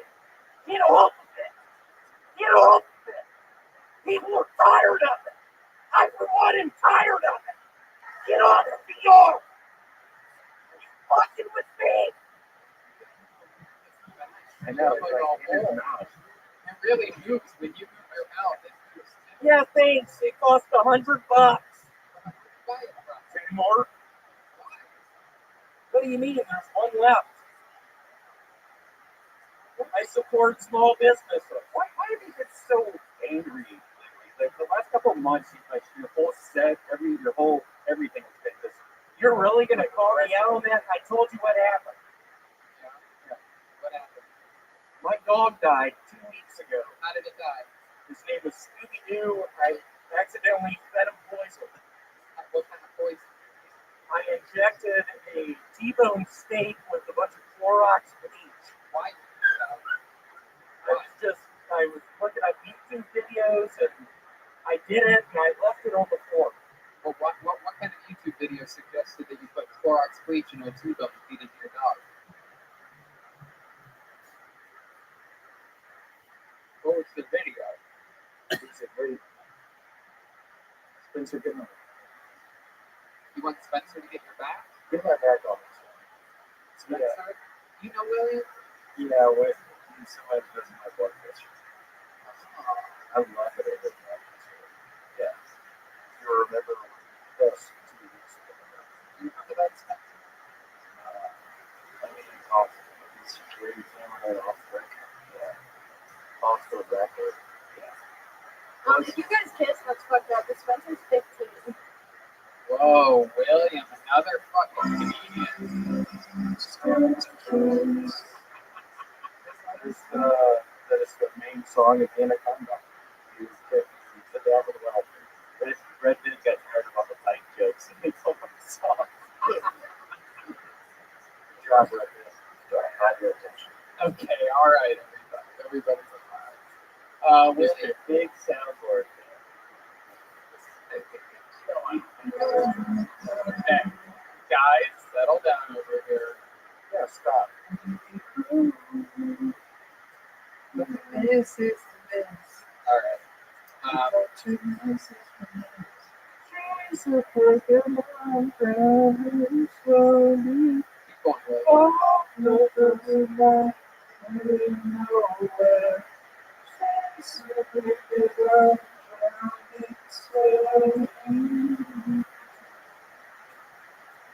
Some of the song, Dan, yeah, that's a sad deal. It's about Is it? yeah, it's Really? it's a sad deal. So, are you going to get? I mean, how was your test? Am I going to get a tattoo? Yes, how was your test that you took last Wednesday? How did that? I had strep throat. Oh, that's good. It's a good time to have strep throat, actually. Much better than strep throat. Luckily, I don't get that. How's the spot on your belly? Can we get an update on that? Can you see what's going on there? Let's see. It's being blocked by a shadow right now. Where is it? It's gone. It's a Christmas miracle. It looks like his belly looks waxing and waning. What is that, a moon joke? Yeah, I just learned about it. Is that a fucking moon joke? Yeah, it is funny. What's wrong with my belly button? It's a giant as a That's a giant as a moon. Yeah. That's funny. It does sort of look like. Can you lift up your shirt one more time? David, can you get in there again? It does look like the part of the Death Star where like ships fly into. It looks like Darth Vader flies his ship into that. Hey, y'all, what are we doing? Why are we flying into this? Also looks like the garbage dumpster where that snake creature is. You know, Oh, yeah. the apartment. Yeah. Swamp I Thing. believe that it's Tatooine. I love some Star Wars. That's it. Maybe not really. Not really. It's the Sarlacc pit. Sarlacc. That's it. You have the Sarlacc pit. That's Your our belly secret. button. Is there anything to do with my? Huh? What do you think's in there? Probably some cotton. Cotton? What is that? A black pepper? Come on, bitch. Why don't we see? Maybe. beer. Oh shit. Represent. Oh shit. What's up, y'all? You do that when you're out on the streets? Yeah, I do it at the swimming pool. What swimming pools? YMCA. Oh my god. Do you at least make sure there's no children around when you do it? Yeah, sometimes. I'm usually swimming laps, and that's what I say. Really? Uh-huh. Yeah. Okay, sometimes it's fun sometimes it's good when an episode just sort of like cruises down, nice and slow, and we need to like, really appreciate all the comedy that happened earlier on in the show, you know what I mean? Perfect. Ladies and gentlemen, one of the longest tenured regulars in the history of the show, the great William Montgomery, everybody. There he goes. There he goes. This was another episode of the show. We did it again. Fun stuff happening all around the world. Let's check out the drawing for Brian J. Eatfeld. Let's see what happened here tonight with the movie theater crew. Sometimes works in a blockbuster. There we go. Get on up in there, Ryan. Oh, look at that. Oh, it's another movie theater type homage thing. Am I right? Yep, there's the concession stand. I see me. I see William with horns. We have the great fire breathing. Is that Snort? Oh yeah, that's David Lucas. Yep, that makes sense. Cool cat. Everybody, Michael Laird on the tank. I love it. What a crew. Snort and Jen down below.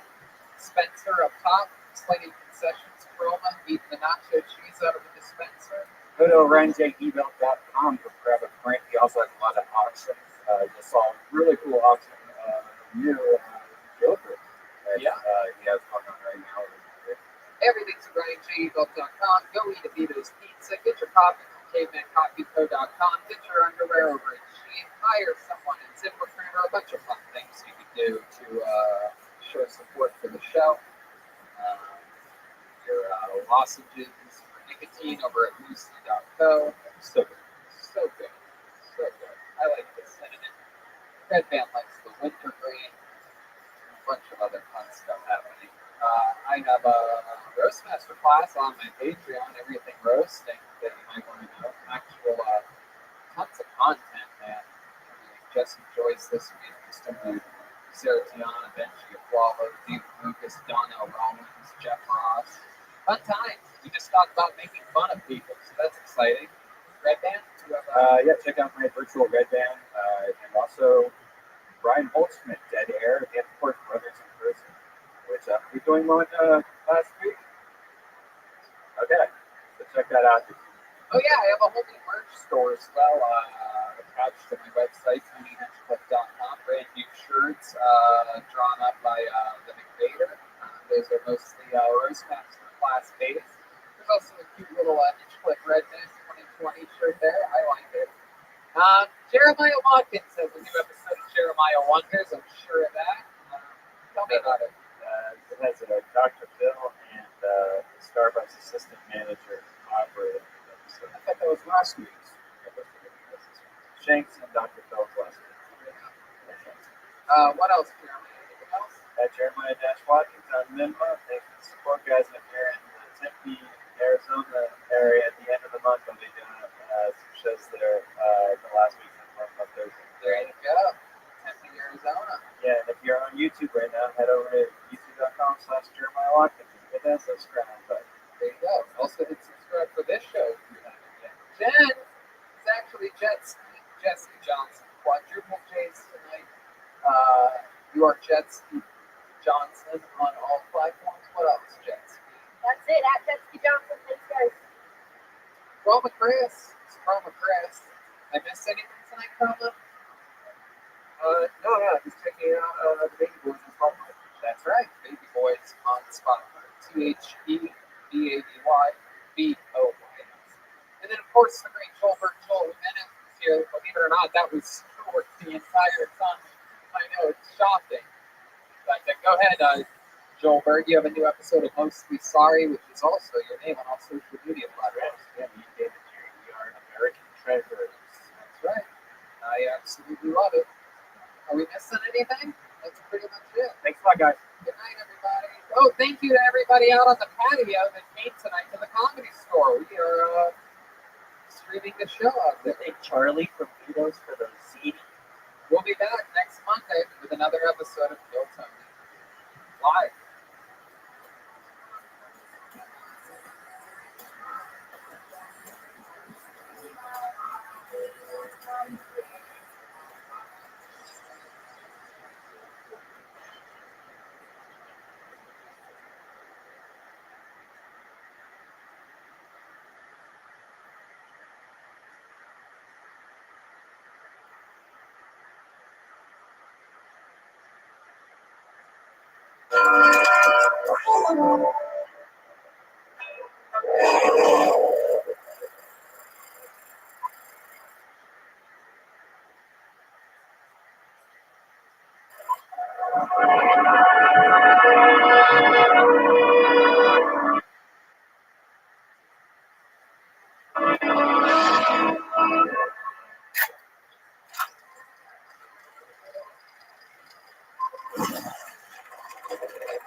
Hey, this is Rabbi coming live from the world famous Comedy Store main room for a brand new episode of Kill Tony. Give it up, by Tony. Hello, everybody.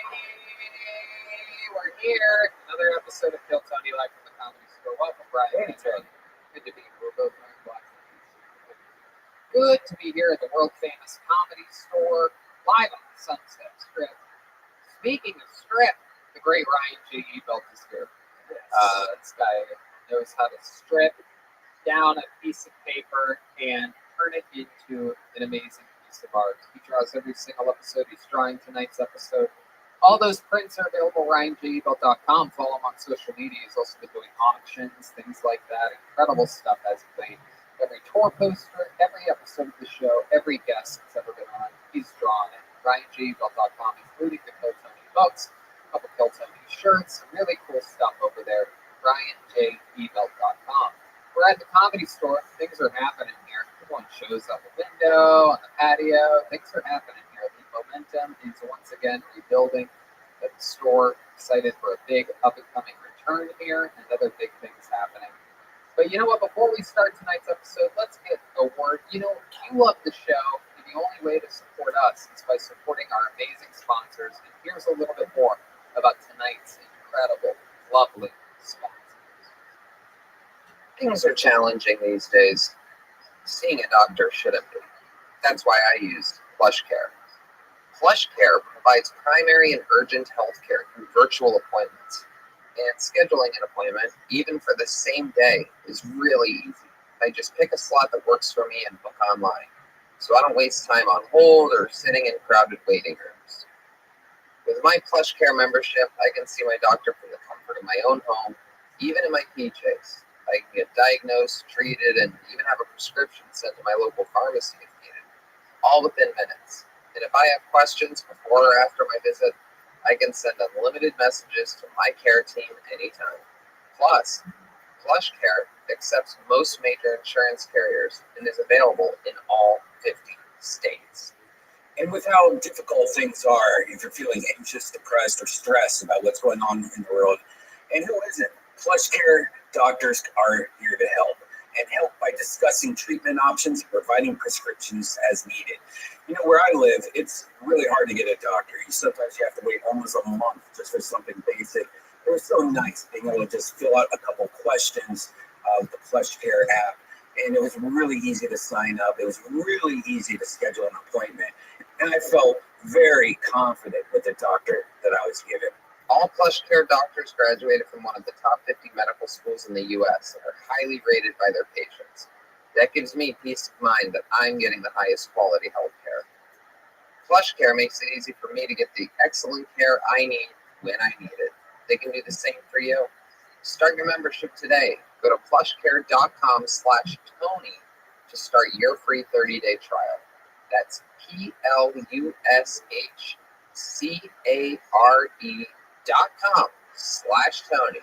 for a free 30-day trial.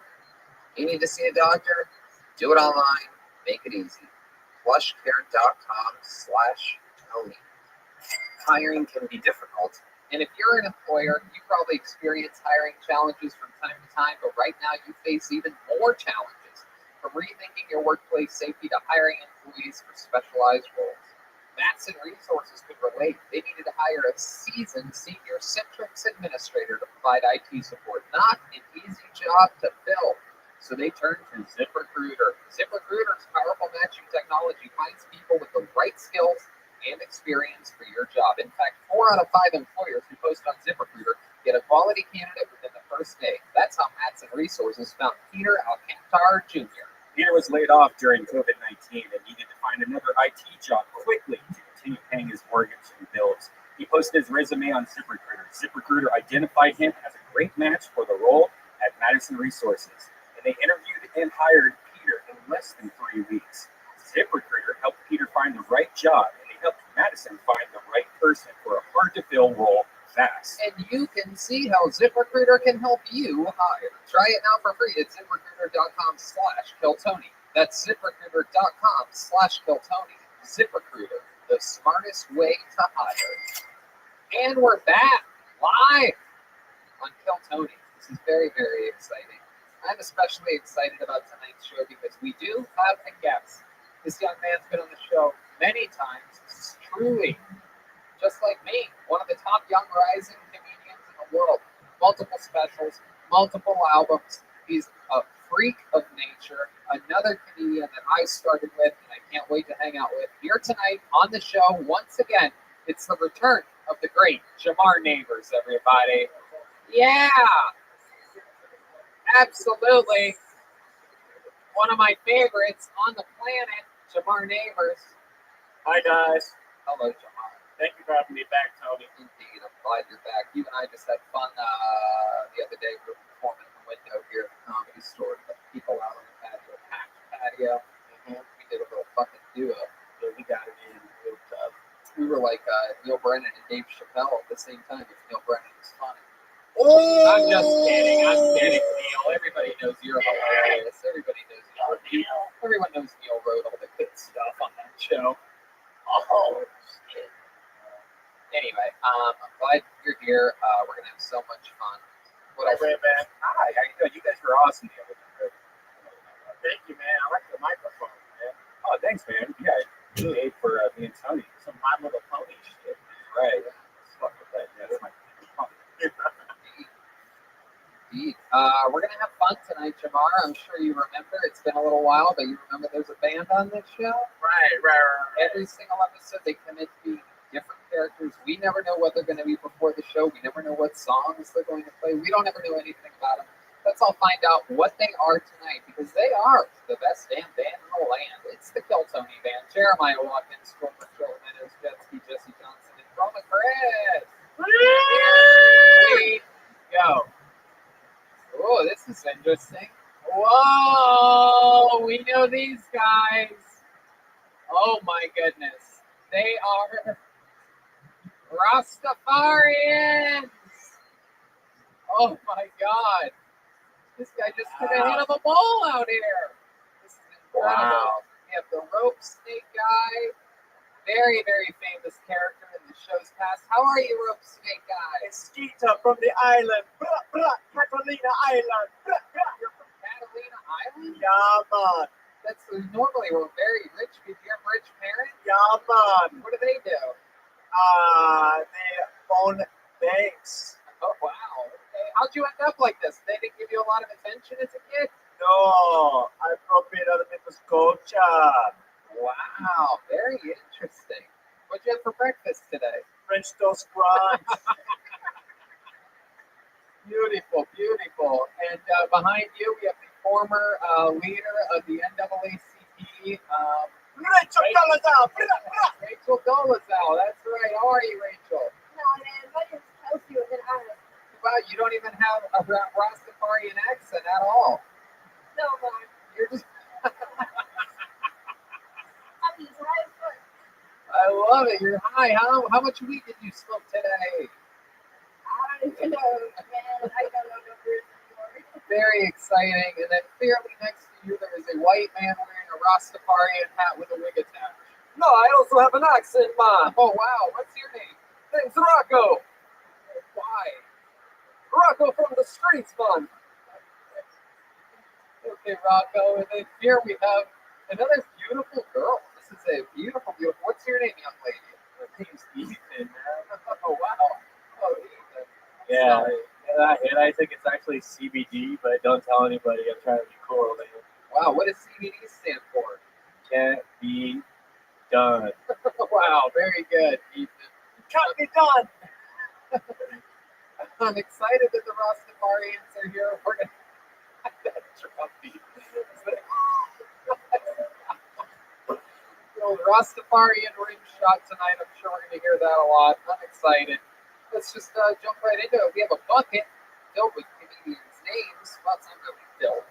Let's face it, there's a very limited amount of entrants tonight.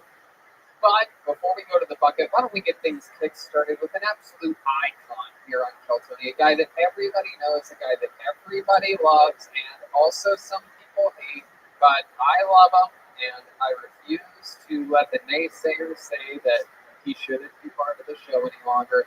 I will always fight for what I believe in, and I fight for this man. Ladies and gentlemen, it's known other than the Big Red Machine, the Tennessee Strangler, the King of the Koalas, the great William Montgomery. Tomorrow they call me the Tennessee Stranglers. First and foremost, for all the fucking haters out there, get a load of the set. This is probably going to be one of my best sets. Not sure if you all saw this, but there was an international mixtape competition held a couple days ago in Beirut.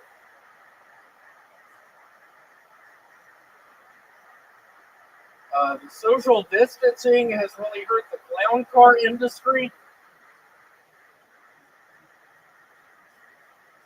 Was watching American Pie 2 the other day, and apparently there's a deleted scene where they all get AIDS.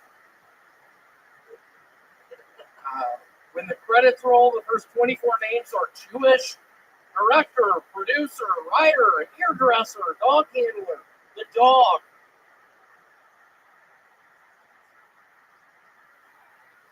What's the difference between Antifa and the Houston Astros?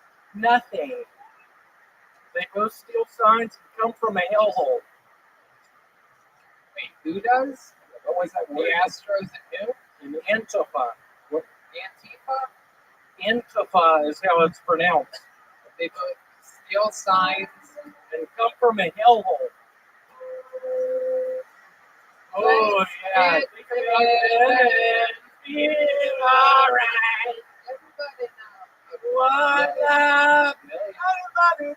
Wait, what movie were you talking about? Bermuda Love Life. Okay. And you saw the credits, and it had Jewish director, writer, producer, hairstylist, dog handler, and hairdresser. And dog? Hairdresser and dog. You mean dog? What do you mean, dude? Yeah, that's the name of the animal. Jamar, do you pronounce it that way? Which one of those jokes was like your favorite? The best one? The what? The best one? What did I think was the best one? Yeah, the Beirut one is my guess. I think you're going to go with the Beirut. What was my favorite joke from that one? You can tell. Which one? Beirut. Was watching American Pie 2 the other day, and apparently there's a deleted scene where they all get AIDS. I was excited about that one. What did you think was going to happen? I thought they were all going to get sick. When somebody gets AIDS, they get sick. Really? Like a Magic Johnson. Yeah. What do you mean Magic Johnson? Who's Magic Johnson? People throw that name around. Who is that? No, seriously, who's Magic Johnson, Redman? He used to be a basketball player. Now he's what? Now he's a face of AIDS. Actually, mosquito was the face. He's the second face. Tell me about it. Mosquitoes. Those things have killed more people than anything else. Like what? Malaria, they carry malaria. What else do they carry? They carry your bags if you're light traveler. They carry your bags if you're a light traveler. I don't get that one. You want to explain that one? No, shut up. You want to explain that one? Yeah, I'm angry tonight. Why you telling me to shut up? Good vibes only. Oh, Runaby. What'd you say? Oh, Runaby. Rhubarb. Oh, Runaby. Oh, wow. Oh, the quarterback. Beirut is actually my favorite baseball player. Beirut. What do you mean? Babe Ruth. Babe Ruth? You want to take that again, you bitch? I'm not lying. I will fuck you up if you look at the video again after these airs. There was a mosquito that landed on William while he was I know, I saw that. It landed, saw that? It landed on your feet. That's fucked up, guys. What do you mean it landed on my beard? Oh, shit. Hold on. Tilt your head back. Tilt your head to the right. Go to the right. You got the right. Wait, go back. That's Hold it. on. Stop moving. Y'all see that shit? William, move slower. It's right next to your eye, Mom. Stop. Oh, the Stop. quarterback. There it is. There it is. What is that? The mosquito soul. There's something like on the light or something. No, it's What mosquito. do you mean something on the light? Is something wrong with my face? Stay right there. Don't move. Now move a little bit towards Ryan. Listen to my direction. Move your head a little bit towards Ryan. No, don't look at Ryan. Move your head towards Ryan. No. Move your body. My eyes? Here, let's try this. My body. Move your body. Nope, not that What way. do you mean? Like, go that way. Nope, watch me. Don't turn. Just, wait, it's right there. Don't move. Don't move. Yeah. You see it? What the fuck is that? Y'all see that? Damon. Do you see that? Nope. William, what did I tell you? Don't move. Stay right there. So put your chin down. Jamar, get my back on that. Jamar, get my back on that. What are they talking about? That mosquito soul. Mosquito soul? Damon, is that in the It's like light? a silhouette of a mosquito. Yo, fix your lights, you bitch. No, you're not allowed to call staff members that name. Okay, well, he tricked me last night. He didn't. Yeah, he tricked me Is last there a night. bug on the lights, or is that on his head? Yeah, what's going on with the lights up there? Oh, that's hilarious. Whose sweet little voice was that? It's flying in the beams. What bitch just said that? William, you can't just call random. I'm on edge, Tony. I'm sick, man. You know I'm sick right now. I got 104. I got 104. I'm an asymptomatic character, and I've been kissing people. Yeah, I'm going to be pissed lately. David Geary, he's a known faggot. Oh my God. William. Look at him. Look at his fingers by his penis. That guy knows what's up. I'm going to be kissing him tonight. No, don't walk that way. Well, William, what's been going on in your personal life? How's your relationship with the girl that hits you? Last night she called me her brother, and I started calling her my older sister. Yeah, what's that noise? Was that supposed to help right there? Cool, that was fun. Jamar, would you agree that's funny? He did that fucking noise. Jamar, what do you think about William? Like this has a whole, Yeah. you want to look at my thing? Oh, like sometimes you can go into sometimes. Yep.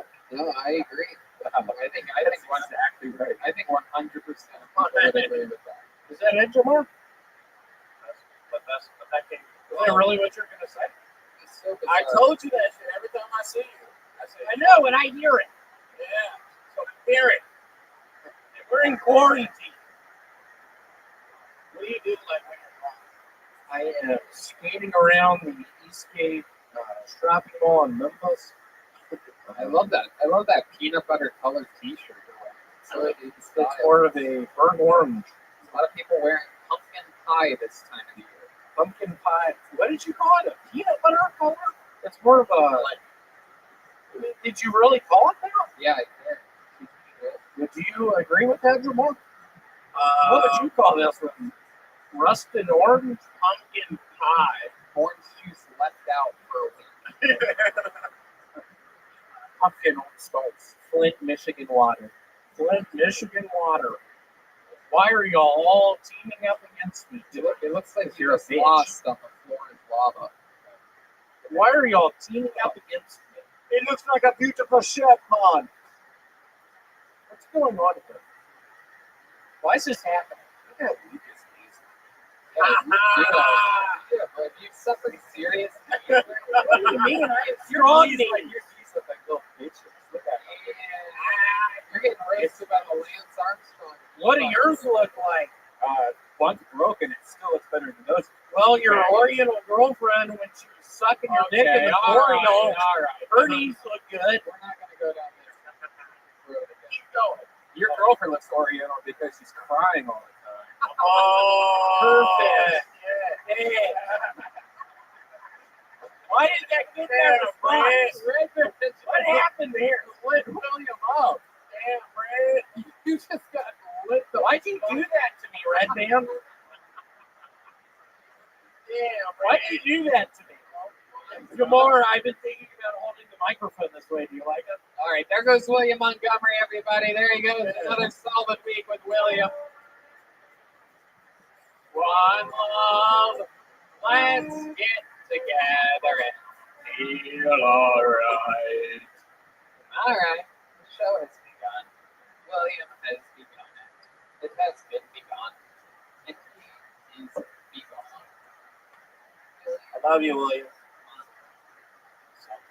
Pulled a name out of the bucket. Yeah, exactly. Still love him. He actually called me the other night and kept me on the phone for about 30 minutes. If you're wondering how many people call me just out of the blue, I believe it was about 11:30 at night. Why would you do that? I don't know. Sometimes I get a call from someone like that, and I'm like, okay, well, maybe they're about to kill themselves. And if so, I'm going to. Again, why wouldn't you? I'm going to save them if the off chance they're going to kill themselves. Hey, William. No, no, I don't think so. But I also think that maybe he needed to get bailed out of prison. Like, there's a lot of things. He's got a wild. He's a real rock star. Like what you see with Williams, what you get. I'm good. I did alone with those candidates for sure. 30 minutes, highs and lows in the conversation. He's making me laugh a lot. I'm infuriated at some points, explaining to him some rules of the comedy store that he's been breaking lately. Other times he's cracking me up. I mean, extreme highs and lows in this phone call. I can't stand being on the phone, especially at 11:30 at night. It ended up not being a suicide call at all or a jail bailout. He was asking me if when things open up again, if he can open for me on the road. Was the bread and butter of this conversation. And did you go, oh, hell no? Or what was that exactly what I said? I'm like, oh, hell no! And you called me one time at 11:30 at night, boy. Oh, boy, it's asking for the number. I'll give you up to a show, man. If you, yeah. But, You want to do my apartment show? all right, there you go. Got it. Good book. There you go. See? That's me getting you a gig. That's going to hold you over for the years until you open up for me. You're welcome. I pulled a name out of the bucket. This should be exciting. I believe this young man's been on the show before. Make some noise for Brandon Beaterstaff, everybody. There we go. Brandon Beaterstaff. What's up, everybody? So I was at the grocery store earlier today, and I was buying condoms, and I noticed that there were some sheepskin condoms. I started thinking, the guy who invented sheepskin condoms might have been a pervert. Like, what was that business meeting like? Oh, latex is not going well. People are complaining. It doesn't feel good. Does anyone have any ideas? Well, sheepskin's been pretty fucking good. Hey, Bill, I gotta ask, how the you know that? So I've been pretty into this Black Lives Matter thing. I've been learning a lot. I think mainly I've learned that white people suck. Here's just a couple reasons that what I think white people suck. White people suck because they put more effort into contacting aliens and learning Spanish. You know how many white dudes speak Klingon? That's a made-up language to speak to only other white dudes. White people suck because they get more mad when you misgender their dog than a trans person. He's a good boy. Apologize to Cooper.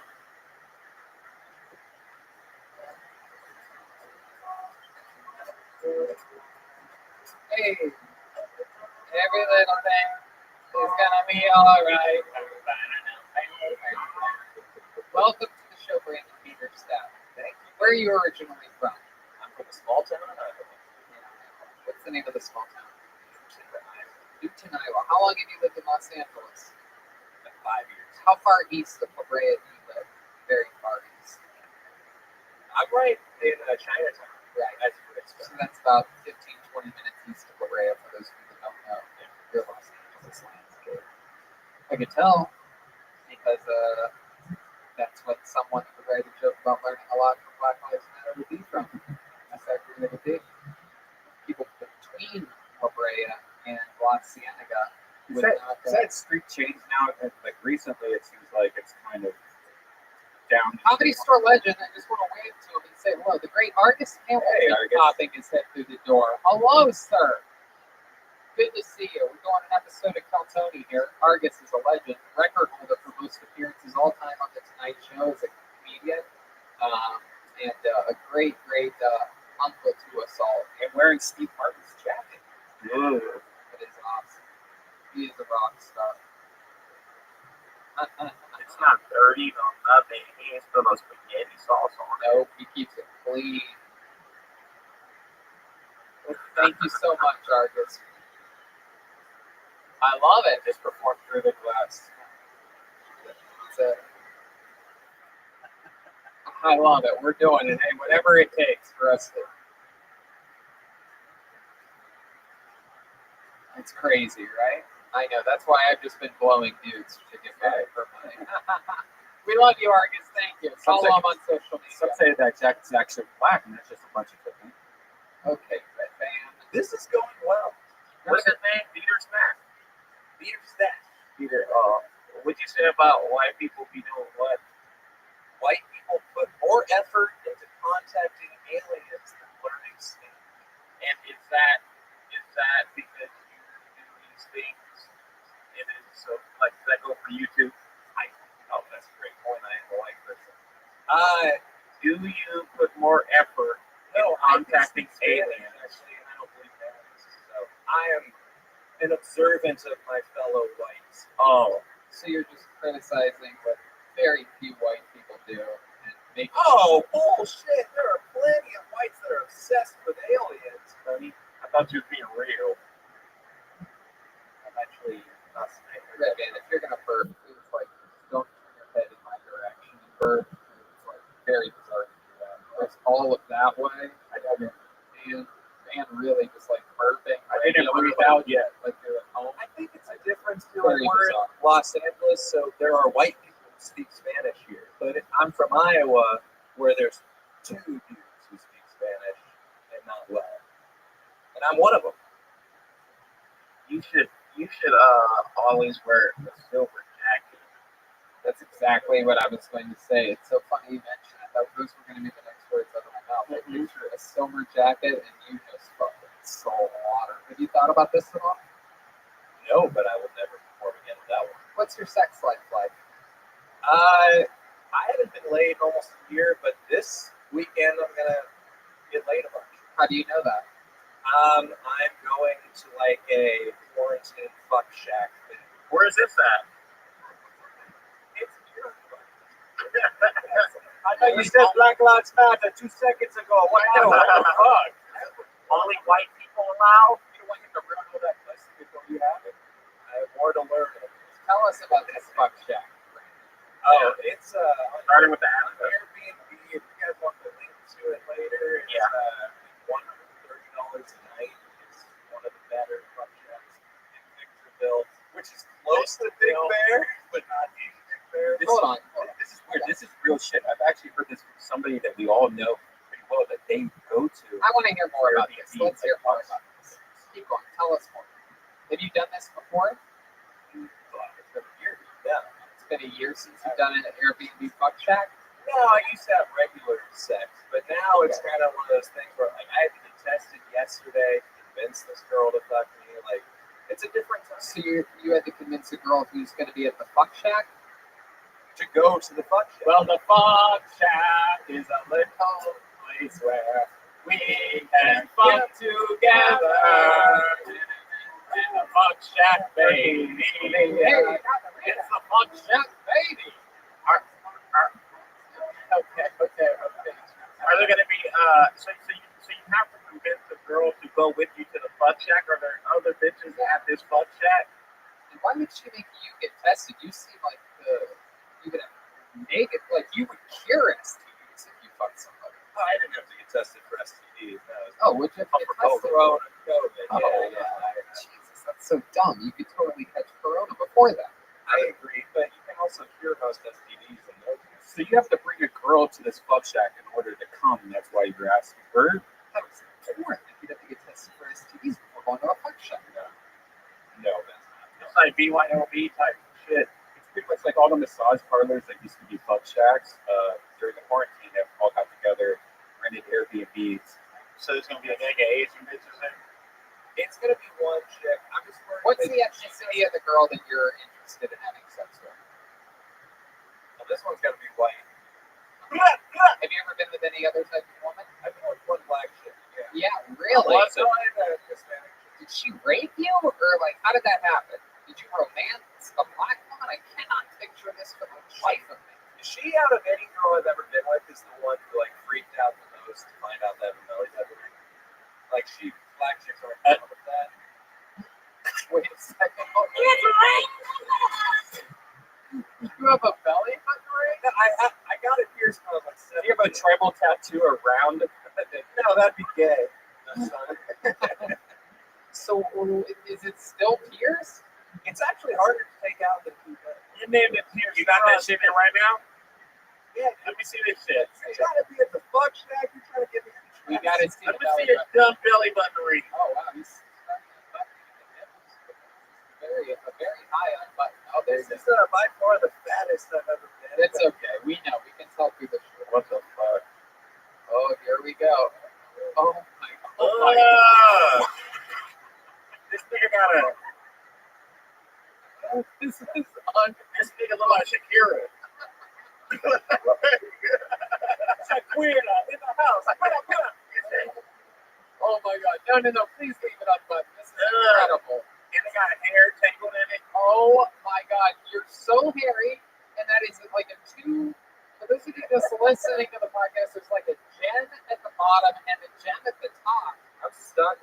It is unfucking believable, this thing. What is it? What's hanging from the? Is it a, Here's the thing, girls won't fuck me if I'm a dangly, so this is just a regular old belly button ring. So wait, you had a dangly before? And they can hear it like making noise.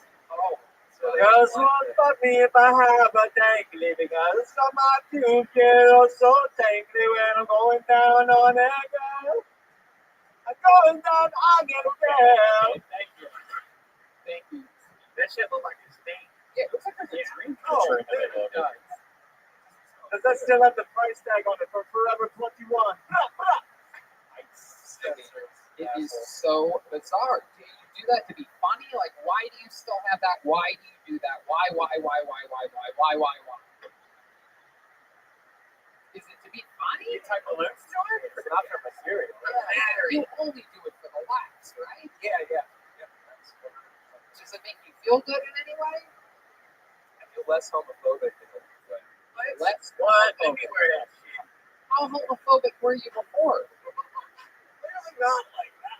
You're from a small town in Iowa. You No, should but be. that's the best part. It's like, yeah, it's small town Iowa. This is like, fuck it. Does your father know? Are you close with your father? Yeah, He my lives in a dad. small town in Iowa, My right? dad knows. He's a high school football coach. My dad has given me a conversation multiple times where it's okay to be gay. No, I'm not. He's just like, if you want to come out, man, I wouldn't care. Right. No, I would imagine so. What does he do? My dad is a salesman.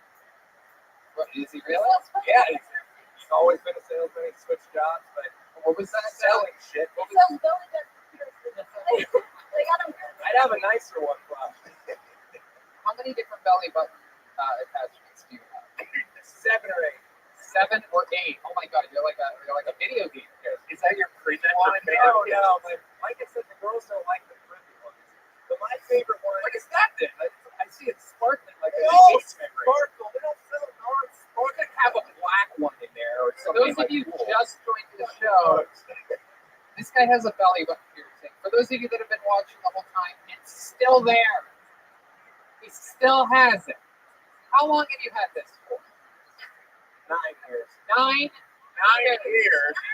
I say, I'm calling the police. Johnny, I'm about to call the police. Girl said that's a lot of company. You haven't- Are you gonna wear that belly button ring to the Fun Shack, or are you gonna wear? No, your she's favorite. she's one of the specific girls who does not like the day. Did you move from Iowa 5 years ago?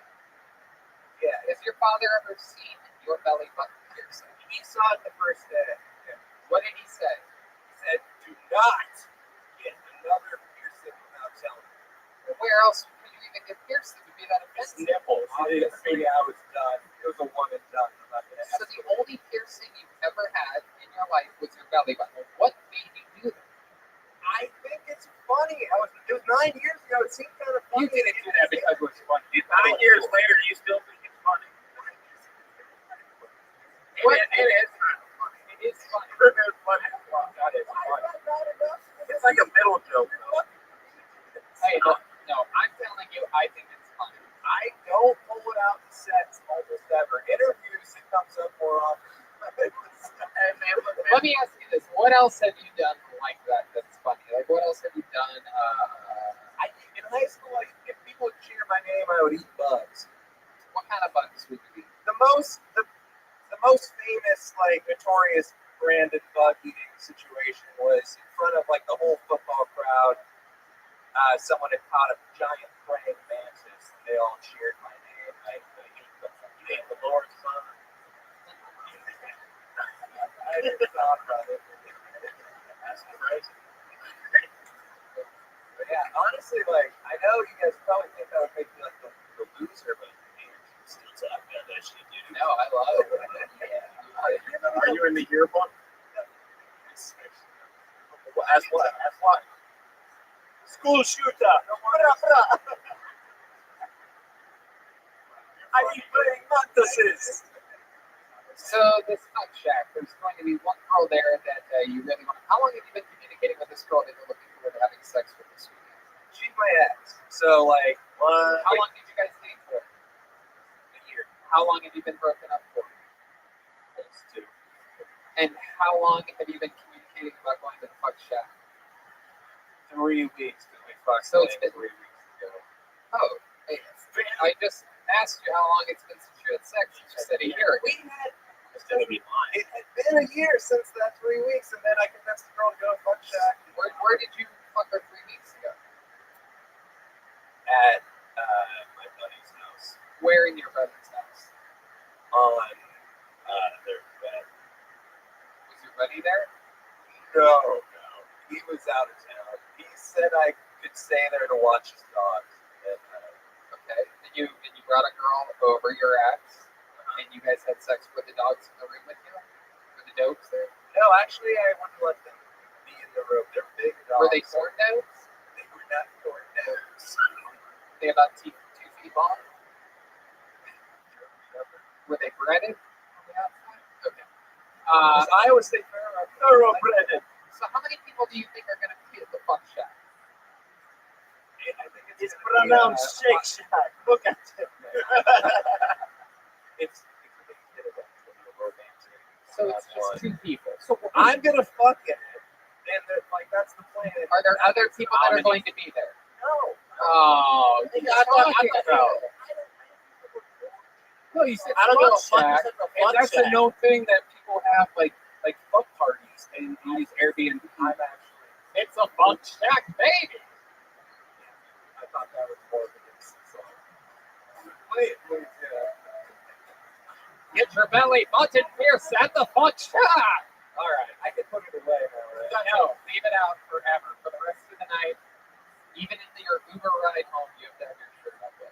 can't believe you said fuck check. You didn't just say we're renting an Airbnb or renting a planning a Yeah. fuck. Yeah, nigga, you're not cool.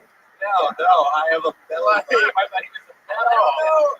It's not a butt check. I don't even think you have the entire place on Airbnb. There's probably gonna. I feel like you probably budgeted it out. You're like, one room available, shared house, shared bathroom. No dogs, cats, belly button panthers. The host said that she would be there for check-in open, so. My goodness. Well, this has been so much fun. We spent way too much time with you.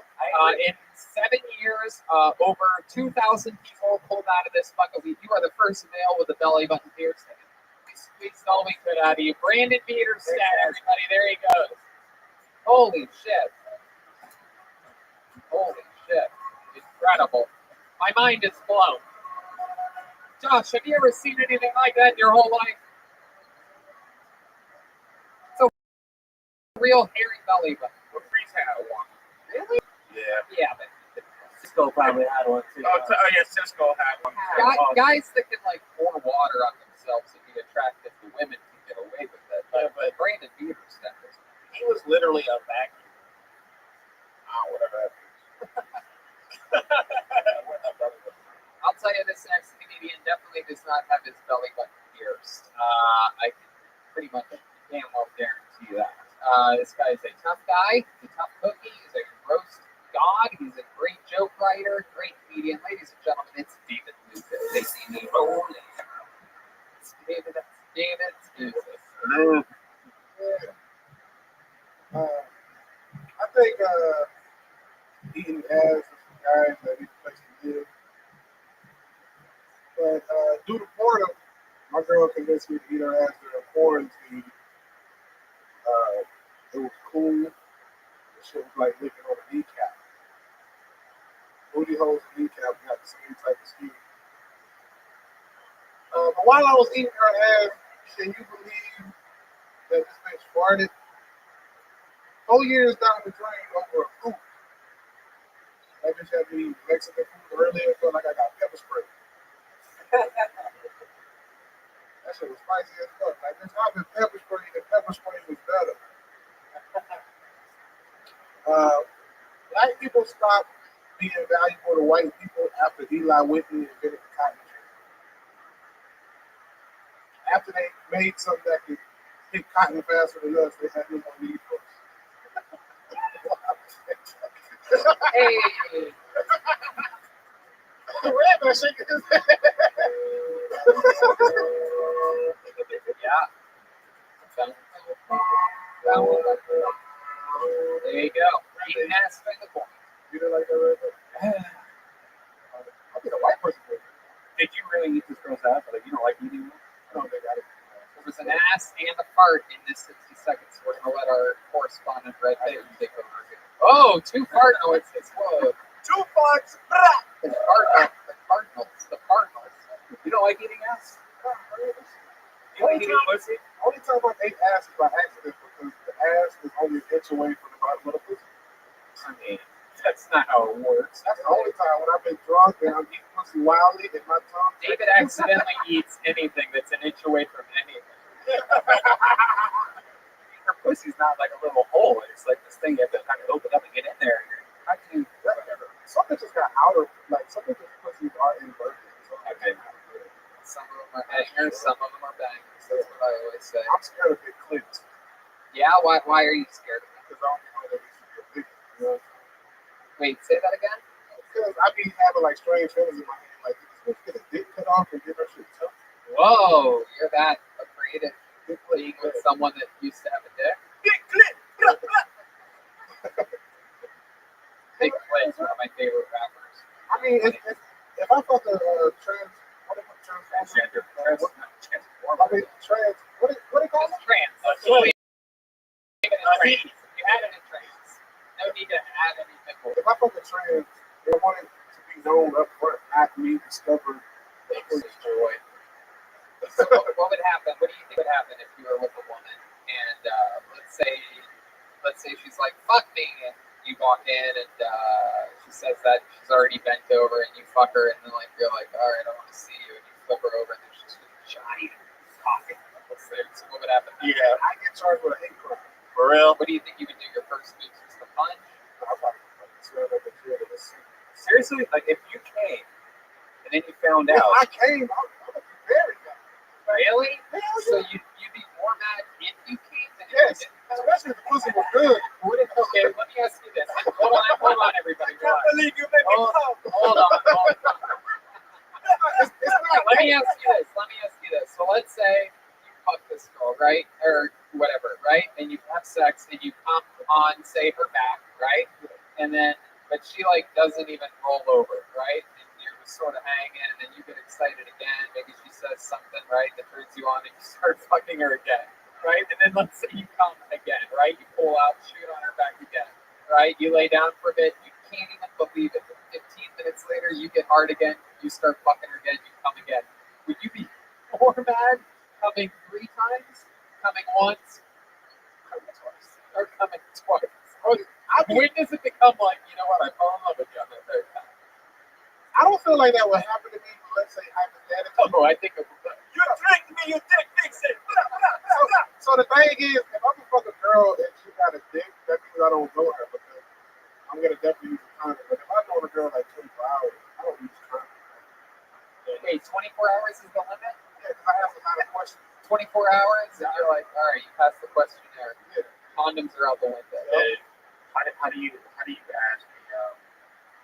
Let me hold on. I'm sorry to cut you off. What if you haven't known her for 24 hours? She hasn't made it through the questionnaire, right? And you're like, oh, I'm gonna fuck you. I'm gonna put this condom on, and she's like, all right, give me one too.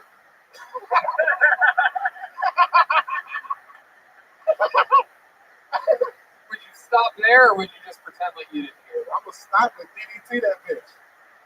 DDT. Oh my god, that's a yeah. It's what's crazy about that move is that they end up. Doggy dick tuck that bitch. Yeah, you're ready to sell that dick. What are you doing? Wait a minute. What's DTD? DTD? DDT? Yeah. DTD is what you do. Look, perhaps have you thought about this? Have you thought about Gross. No, you know what it is still. He's just saying gibberish. Like, boom. A DDT. A DDT is the rest of the movie. It's a fucking. Ryan, you ask more questions about world famous things than anybody. I mean, if 6-year-olds were here to tell me. Question for Oh, the adult. literally everyone. Back to tell you how long it takes before 3 minutes. question. Okay, so have you ever thought about perhaps, coming up with your own ways of saving your pride in this situation? Perhaps you have sex with a woman who turns out to be a man. She tells you that she's a man, right? After you have sex with her, and you're like, well, there's something I didn't tell you. I'm blind and deaf, so I didn't hear or see any of that, and I can't.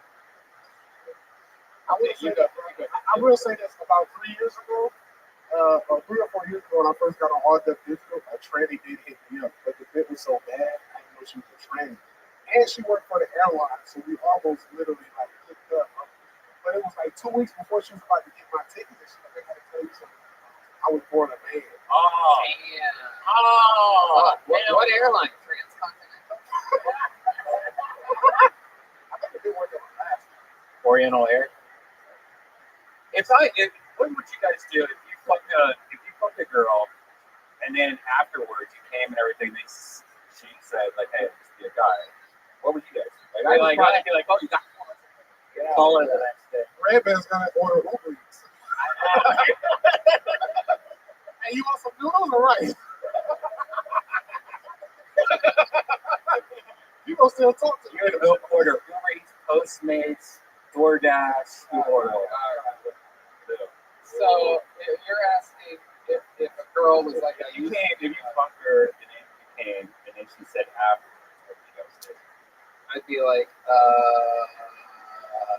I would cry and then I would call myself a fag. for like, it'd be like I like for like the rest of my year or like. I'll probably become celibate on some real shit. I'll cry. I'll tell my family that. yeah, you totally stop having sex. Yeah, you would fuck something 3 days later. This You're is right. Once those balls reach maximum level, you could be hitting her up again. You're like, hey, can we do that again? But this time, don't tell me about the part where you used to be. Like if you fucking, Literally, bygones be bygones. if you fucking transit, how they call it? It's gender Transgender. tranny. No. Gender. This is like the movie sequel to Arachnophobia, Transphobia. I'd be like, that was great. You want to go to the fuck shack tomorrow? If you fucking trans and the pussy be good, I'm gonna have that shit would like turn me into an alcoholic. I'm gonna have so many questions. Like, have I been doing this shit all my whole life? And you ain't gotta worry about getting this pregnant. Like, nigga, that's almost a W. Nope. I don't feel like it is, dog. I don't feel like it is at all. Can trans pussy get STDs? That means that a nigga just fuck the shit out. I do about Well, that. no, I don't But think anybody's getting. I'm pretty sure you know that they use a man to take fuck you. Well, If they throw it, take your ass. why is your pussy in my tongue right now? And why are you wearing my Jordans? If those are my shoes. That's why I be scared of women with big heads and big feet. For real? Even yeah. Don't ask me sex. Ask me to shoot something. Let me see them buckles, man. Damn, is that how it works? Yeah, I got almost. Over the top became over the bottom. I always used to look at Adam's apples. I thought that was a thing. Oh, That's old school, bro. When Randall started looking at candy, Yeah. And you bought it. hey, is that a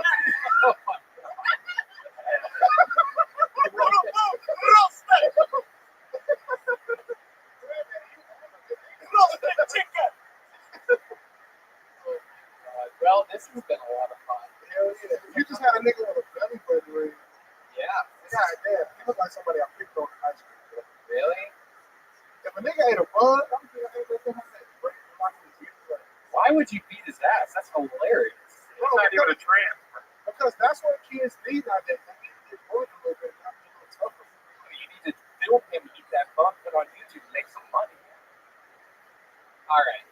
David, Get the money, Dave. Fun, very fun interview. I love this. Thank you so much. The great David Lucas, everybody. David Lucas, funny on social media. Make sure you're following him. Great videos, great jokes. Thanks, we want to tell you about our newest sponsor, SK Kratom. Now, if you're over the age of 18 and not familiar with Kratom, listen up. Kratom is natural. It is the leaf of a tropical evergreen tree mainly found on the island of Borneo. For hundreds of years, it was used by the people of Indonesia. Workers in the rice fields would chew the leaves to help with energy and stamina throughout the day, similarly to how Americans drink coffee or energy drinks. Most Kratom consumers use Kratom as an alternative to dangerous and addictive pharmaceuticals. Kratom has been scientifically proven to be safe. SK Kratom is the best in the business. They have been a top Kratom supplier for over 6 years and traveled to even Indonesia numerous times to see how and where their suppliers operate. So they were able to weed out bad product and suppliers, which is really important. SK put the effort in so you are getting the best possible product. SK operates as a legitimate herbal supplement business with rigorous standards to ensure the consumer has the highest quality, safest product, including testing by third-party FDA consultants to prove the quality of SK Kratom. So if you're into Kratom, get it from SK Kratom. Go to soapcorner.com and use the promo code KILLTONY30 for 30% off your first order of $35 or more. That's soapcorner with a K.com and code KILLTONY30 for 30% off. Soapcorner.com. These statements have not been evaluated by the Food and Drug Administration. This product is not intended to diagnose, treat, cure, or prevent any disease. This product is not for use by sale for persons under the age of 18. This product should be used only as directed on the label. That should not be used if you are pregnant or nursing. Consult with a physician before you have a serious medical condition and use prescription medications. The doctor's advice should be sought before using this and any other supplemental dietary product. All right, that's a good one. Oh wow, this young lady has been on the show numerous times. It's been a very long time. She's a writer. She's an employee at the Comedy Store. It's been a very long time since she's been on. We're excited to have her back. Here she is, everybody. It's Joy Eileen. Here we go. Joy Eileen. It's Joy Eileen, everybody. So my mom just told me that she doesn't trust magicians because they lie. She also told me she doesn't like bisexual people because they can't make up their mind. This is from a lady who cannot decide if she wants tacos or hot dogs for dinner. I signed up for a Zoom workout class, but I told the lady that my camera was broken. So then I just watch her work out and eat chips.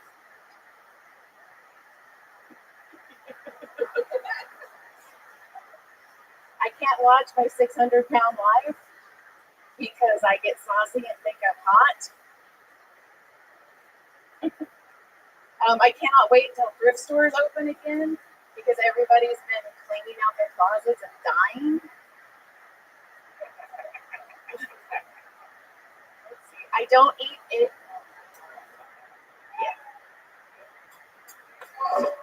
Yeah. Oh, wow. Very fun. There you go. That's fucking good. Let's put that with it. Yep. Okay, there you go. Very good. Thank you, speaker. Okay, Joy Eileen is back on the show. Fun stuff there. Magicians, bisexuals. Your mom's like that? Yeah. How old is she? She is 67. Where does she live? Madeira, Fresno. Fresno. Oh, okay. Yeah. Okay. That's north of Los Angeles by about what? 4 hours, 5 hours? 3 hours. 3 hours. Yeah. That's fun. That's where you were raised? Yes. I actually Lot went to of- Fresno State.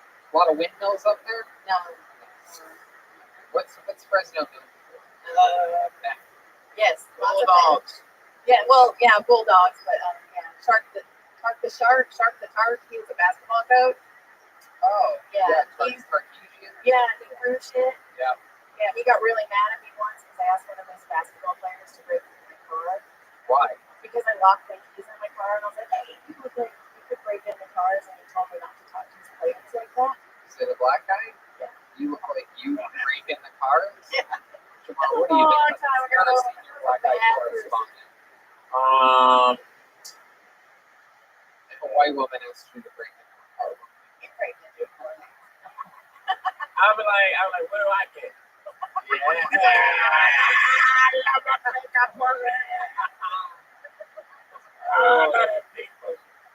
I too, much like you talked about, I too love watching my 600-pound life. I mean, that is my thing.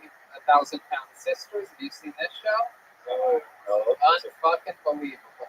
Unbelievable. When the quarantine started, I got down on this. 1,000-Pound Sisters. Just unbelievably grotesque human beings. Jeremiah, I see you nodding They along. call each other fat, and then the other one looks at him and says, bitch, you're not the prize. Right.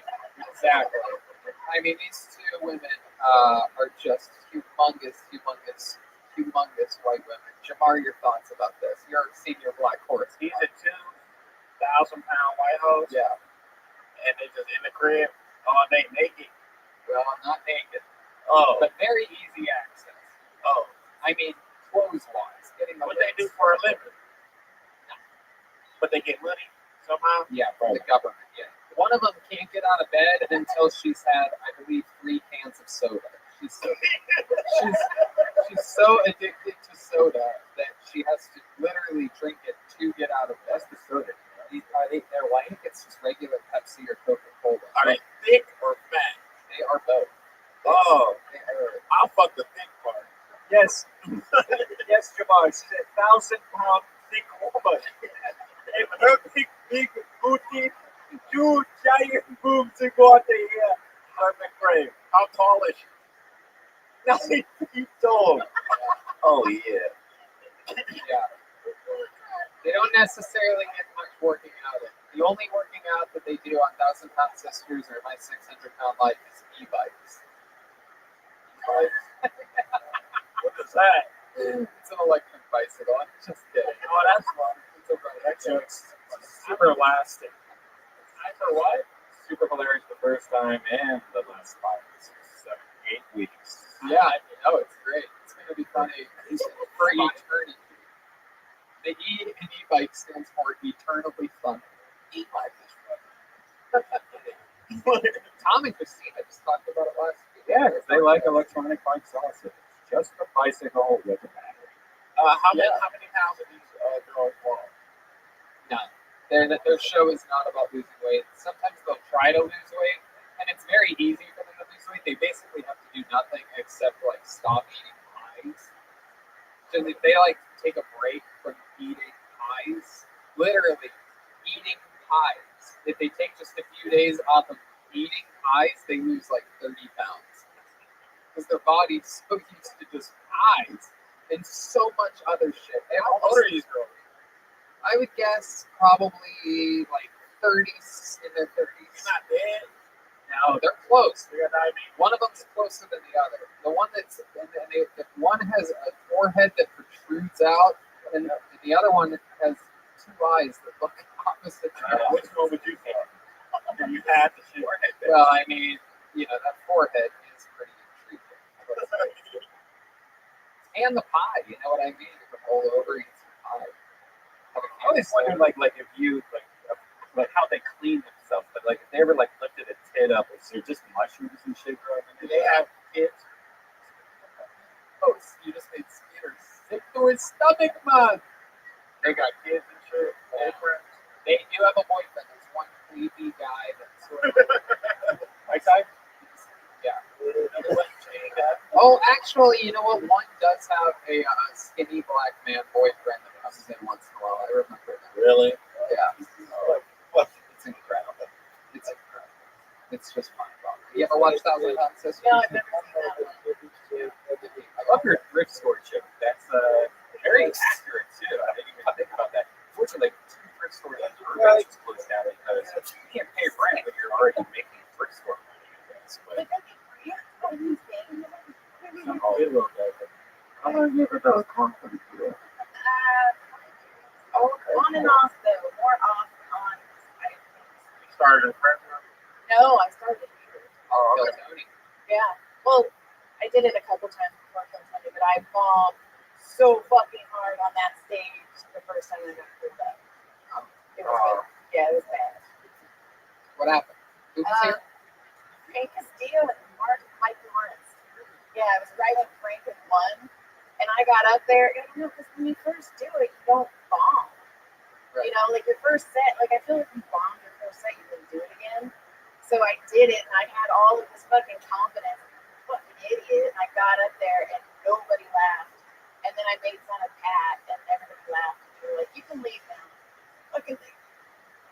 Okay. That's crazy. How you been spending the quarantine? Do you have kids? I have kids. So, Freckle did. Yeah, Freckle Dick. Yeah, he wanted to come tonight. He's like, can you just slip me in? He wants to get snuck in my buddy Bradley. I wonder how come they don't do like one of them 1,000-pound big shows, like, but they also put the midgets shit in the house, like all that shit. That'd be tight. Absolutely. Fucking circus. Or Circus. yeah. Absolutely. That's what's coming to. Just mash with a freak. Get a guy in there with a hairy chest and a belly button rash. You just let me be in there. Call it Fuck Shack. Fuck that. Yeah. Alright. So everything's been good during the quarantine? Yeah, I didn't stop working. The chiropractor didn't close, so I've actually had it. Yeah. Oh, you're still giving massages? Yeah. Oh, God. I mean, John and I started one. Apparently, John's funnier than me, so fuck that. There you go. Everybody who listens to it, they're like, man, John's funny. That's great. Yeah. That's awesome. So, I love it. Well, there you go. Well, thank you so much for coming on this evening. Fun times. Joy Eileen, everybody. Here we go.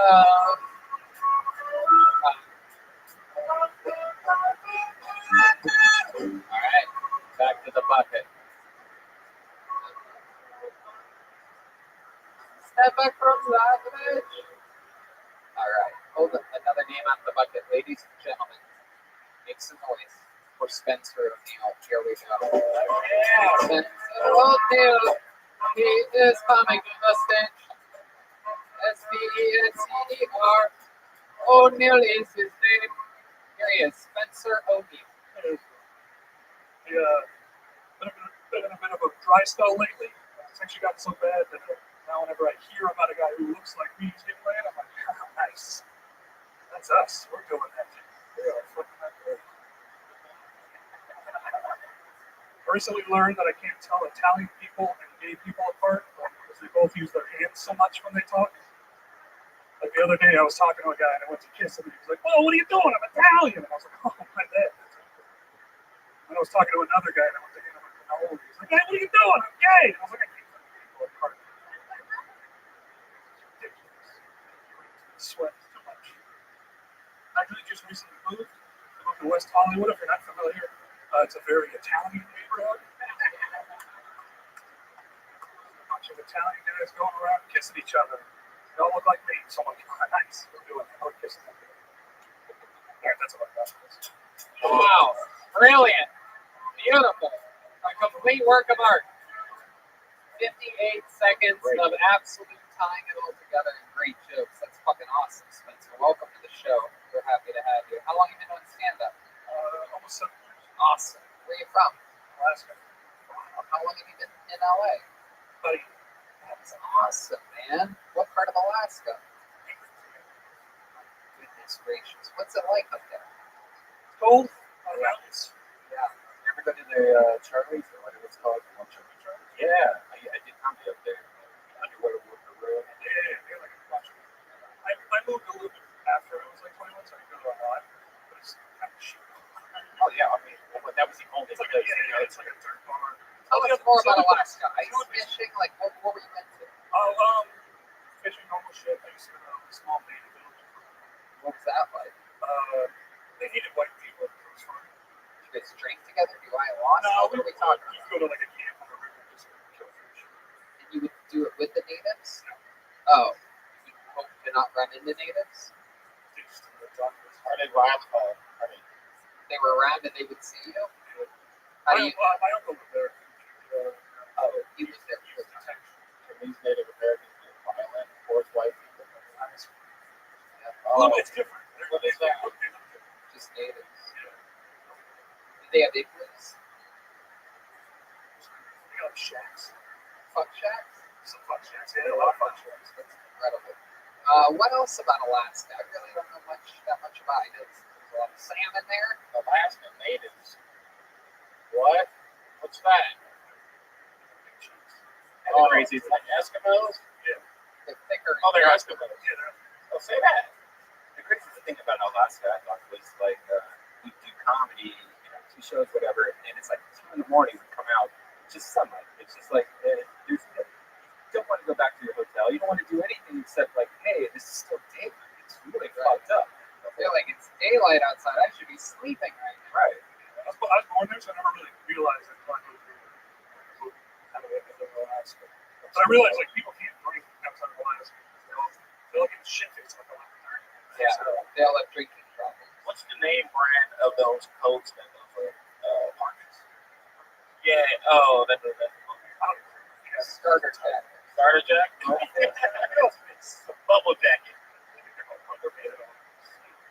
Oh, for real? Oh, they skin them themselves. Did you ever club a seal? When I allowed to. Only they are? Have you ever seen a native kill a seal? No. Not in my person. On video.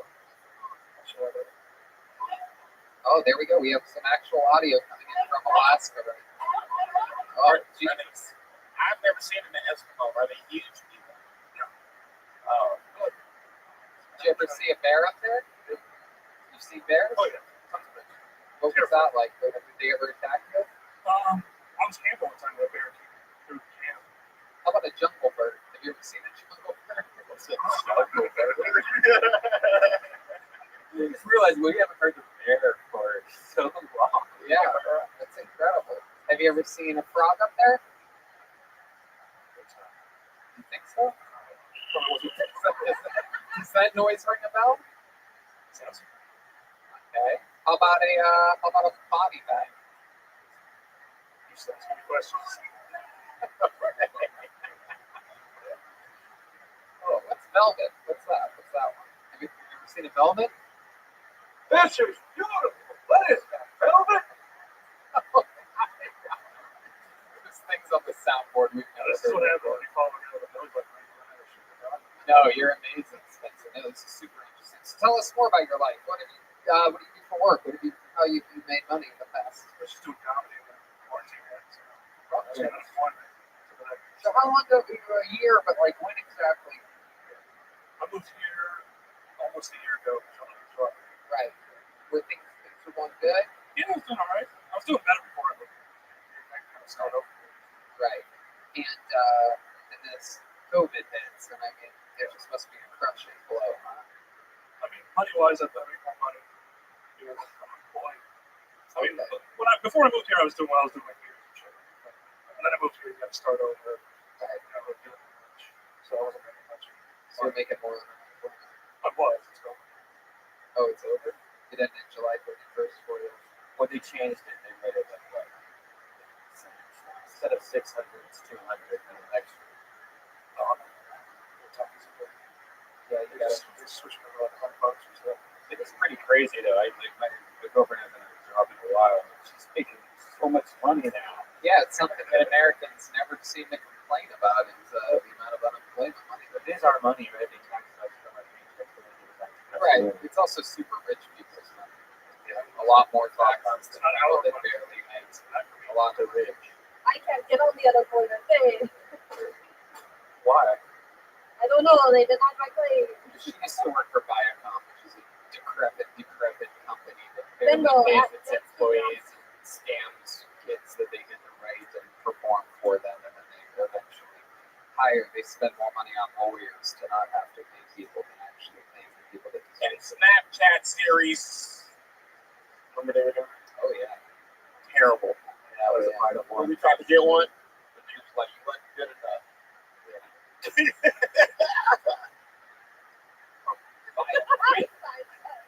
We lost. We went into bitch's Snapchat show, and the night before we did it, our medium kid's birthday party, and posted it on social media. And they saw the video before we went into the meeting, and we knew when they asked us what that was all about that we didn't get the show that we were about to pitch. We can't be on Snapchat. Your Snapchat series does. Whatever. Back to you, man. You guys got gangbangers out there? Yeah. Solids. Well, it's solids. Oh, for the neighbors. Yeah, A lot of people think Alaska's just white people. Do you have any hobbies or special skills or talents or anything like that? Fun facts about you? Other than that, I mean, nothing. Like I used to play baseball cards. I wrestled in high school. I'm currently a semi-pro golfer. I'm learning how to getting my pilot's license. Italian. What's yours? Yes, I'm very Italian, and I'm gay, and I love that joke because it made complete sense to me. But like anything, any hobbies other than comedy or making very entertaining stuff. No, that's not what I'm asking. Anything out of the entertainment industry. How about in the past? No, I guess I golf. Have you ever Yeah. played Tiddlywinks? Airsoft, it was fun. Say it again. Airsoft. Yeah, like paintball. It's kind of fun. Okay. Just got to go fight with someone. Tell us about that. I was thinking about moving with a Venezuelan customer. Oh shit. Yeah. I never hang out with my Venezuelan friends when there's Mexicans around. That I know. Is there anything in your refrigerator that you're excited for? That's a great question. No, it's fucking important. I got nothing. I'm looking for one. Shit. Do you have a refrigerator? I do. It's empty. It's got like some chicken. When was the last time you took strong? Years. I know a guy. Bitch wants to Heads up, boy. Really letting the outside in. Oh, but is that any? Do you know anything about collecting jugs of piss? I figured he was going to talk about it. So, Thank you, Mitch. Wow, that's a good story. this seems to be the exactly the question I was asking I'm about. just happy Mitch did it. He's fucking nice. So I used to live with Mitch, big fat guy. Yeah, At Pittsburgh on social media. yeah. Tell us about this. So I used to live with him, and then he had this terrible girlfriend he lived with, and then they had these lesbian chicks stay over, and they were in the living room. No, it was fine. But they were fucking really loud. And lesbians. Yeah. And I had to pee. And I didn't want to be rude and interrupt them, so there was no way to get to the bathroom without walking right past them. So I peed the jug in my room. I peed one jug. Now, see, this is a fucking lie. I peed one jug one time. Jug. How did you have these 3 jugs just laying in your room? I had one jug, and it was a water jug that I drank all the water. How big of a jug? Like, what is a jug to you? You're from Alaska. I picture a It's jug. got 3 X's on it. Over your shoulder. Like a Winnie the Pooh jug. Yeah. You drink it. Like a honey jug. Oh, that honey. Well, why wouldn't you just be like, this is my house. Hey, what a piss. Hey, man, coming through Lesbos. I didn't want to be rude. Kick me to the fucking side. Rude. They might be. Were they hot lesbians? God, so like, how they were having? You said they were having loud sex. I don't think they knew I was home. It was loud. Wait, do they think they had like strap-ons on or something? Like, how do lesbians get that loud? I always picture lesbian sex being quite quiet. I'm trying to think about if I heard 1 or 2 voices. Did you sound? Did you like spy them? I didn't want to. I know you would spy. Of course. I was kind of a guest. I You'd be in the middle of the living room, just fucking Spying and stuff. I don't want to be rude coming out there jerking off to my your friends. fucking house. Having sex. When you say loud, like, give us an example. Like, how loud? Like, go to the mic. I'm not going to do it, but it was loud enough to me. Was it like a motorcycle or was it like an e-bike? What the fucking crap? Stop that, whatever that is. It was like that. Jesus fucking Christ.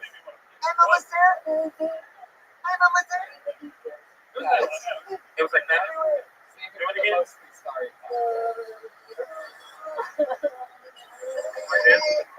Less Valley girl. Less Valley girl. Oh, yeah. These were Alaskan girls? Oh, Oh, Seattle lesbians. Oh, yeah. Right. Okay, let's wind down a little bit. Let's all take a breath. So, you filled this jug of piss? Pissed in it one time. Pissed in it one time? Yeah. Was it a full jug? No, it was a gallon jug. What else? Did you shit in it? I shit next to it, but I couldn't have it. Oh my goodness, this is incredible. So how many jugs Actually, we were were there? allowed to shit in the house because it was crazy girlfriend. I was one of them. We had to go down to a nice apartment. We had to go to a different part of the building and shit. Because she said that you guys shit too much or No, something? she just didn't like the smell of shit. But she would allow 2 Seattle lesbians to fuck in her living room? Yeah. Oh, come on. What the fuck? Bullshit. I'm in trouble because I got to the jug. I mean, Mitch clearly still wears the clothes that the lesbians left at his house. Isn't that the same place that Mitch lives in now, right? No. Mitch doesn't live in Seattle. Oh, Yeah. I thought they were Seattle girls. I thought you guys drove down here every Monday just to be team players. This is fucking awesome. Such compelling interviews on this episode of Kill Tony. Every single fucking person. The first guy was a little bit worried about it. He was like, check this out. Shows us that belly button piercing. Covered in hair. Do you have any piercings or tattoos? Are you fucking kidding me? You think this guy knows what I'm I can see him having a little nipple ring. Yeah, right. Jew-phobia? Oh, jewelry. You got a Jew with some piercings. I'm out of it. Good lord, that is incredible. So what'd you end up doing with this jug of piss? Well, I forgot about it. And Mitch stormed into my room. I wasn't home, and he comes up to me and says, "What's in this jug?" Oh, shit. I tried to lie. I got this apple cider. He totally did. I immediately called my bluff. He's like, Mitch said that he told him to drink some of it. Like, hey, it's nice. Not drinking. Oh, wow. And then he's like, why the fuck do you have a jug of piss? And then I tried to explain to the lesbian. How long do you think the jug was there until Mitch got it? Okay, guys, that is nothing to do with this. I mean, how long's the trip? A day. A day? Jesus, Howard Hughes over here. Fucking just getting jugs of piss everywhere. I probably went to work and I came home. Why is he in your room, by the way? Yeah, why the fuck were you doing in his room? That's creepy. He said he had to take a piss. Unbelievable. So much fun, Spencer. unbelievable set. I mean, in 60 seconds, you had multiple jokes, multiple callbacks, tied it all together. Unfucking believable. Probably one of the best 60-second sets we've seen here absolutely forever. Very impressive. Thank you so much for coming by. Spencer O'Neill, everybody. Wow. What an episode. Very, very, very compelling show this evening. Having fun here. Well, I don't know what you guys think, but I think there's only one way to put a little ribbon on this little puppy pie that we call an episode of Bill Tony. We're about to do it right now. This next comedian, ladies and gentlemen, one of the true legends of the show, a guy who I believe he's awake. Ladies and gentlemen, he's originally from Chicago, a former improv black belt over at Second City, and started stand-up very, very late and has been a regular on the show for quite a few months now. I absolutely love him with all my heart. This is a guy that I truly care deeply about and absolutely love. One of my favorite comedians, one of the top young rising comedians in the world. Ladies and gentlemen. Oh, wait, you know what? Actually, let me put it to you this way. We've seen this guy on the show a couple times before. Here he is for his return. It's the one and only Injured Dice Clay, everyone. Here he is. It's Injured Dice Clay. Here he is. Now what? Disappointed in the breathalyzer after breaking into the liquor cabinet. Now he is permanent brain damage. Oh! Taking number takes free showing up. Oh! Oh, Mother Hubbard went to her cupboard to hide from an intruder. She stole her wheelchair and then this dude cannot be murdered. Oh! Little Miss Mother,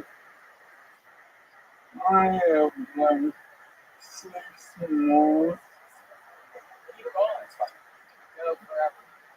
Little Miss Muffet, the winner Sunday, and I can she's super stuck up and treats me like her because I cannot stand. I think you forgot something. I'm deep down inside of a war. He was trying to cross the border to get his baby out of a cage. Oh! There was a disabled lady who lived in the shoe. After 4 years of Trump, she lives in the sandal. Oh! Second to one up ahead. Obviously, they can't use serious insensitive. Oh! Very, very question. You misdiagnosed me. You make my life a nightmare.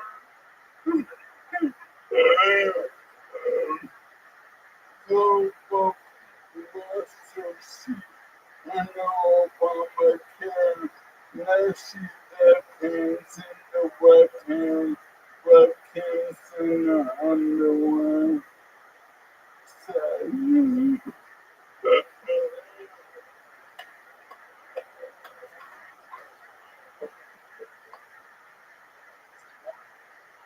No. Injured Dice Clay. Hey, wow, it's what I've got. Yes, Injured. So good to have you back on the show. Glad to be alive. You are Injured Dice Play. You are Andrew Dice Plays. Half brother. Half brother. Half brother, second cousin. Oh, Oh, wow. Have you ever talked with your half brother and second cousin twice removed, Andrew Dice Play before? I am messages asking for money, and then never turn my call. Oh, Wow. That's incredible. I'm wondering if maybe, like, he would help you if you needed it, maybe with, like, a medical procedure. What type of, what's your blood type? It's called. There's only a couple types. I'm really setting you up for one here if you think about it. We have different sons. So really, I have no idea where you're thinking. Jeremiah, where is he going with this? I think he wanted you to say your blood type is O. Alright, let's go back to one. Okay, back to one. You know, your half brother can probably help you with some sort of medical transplant procedure if you're in. What type of blood type do you have? At this point, you should just say A positive and we can move on. Oh, there you go. Nailed it. He really talk like that? Dice? Yeah. Oh, okay. I thought you. Oh.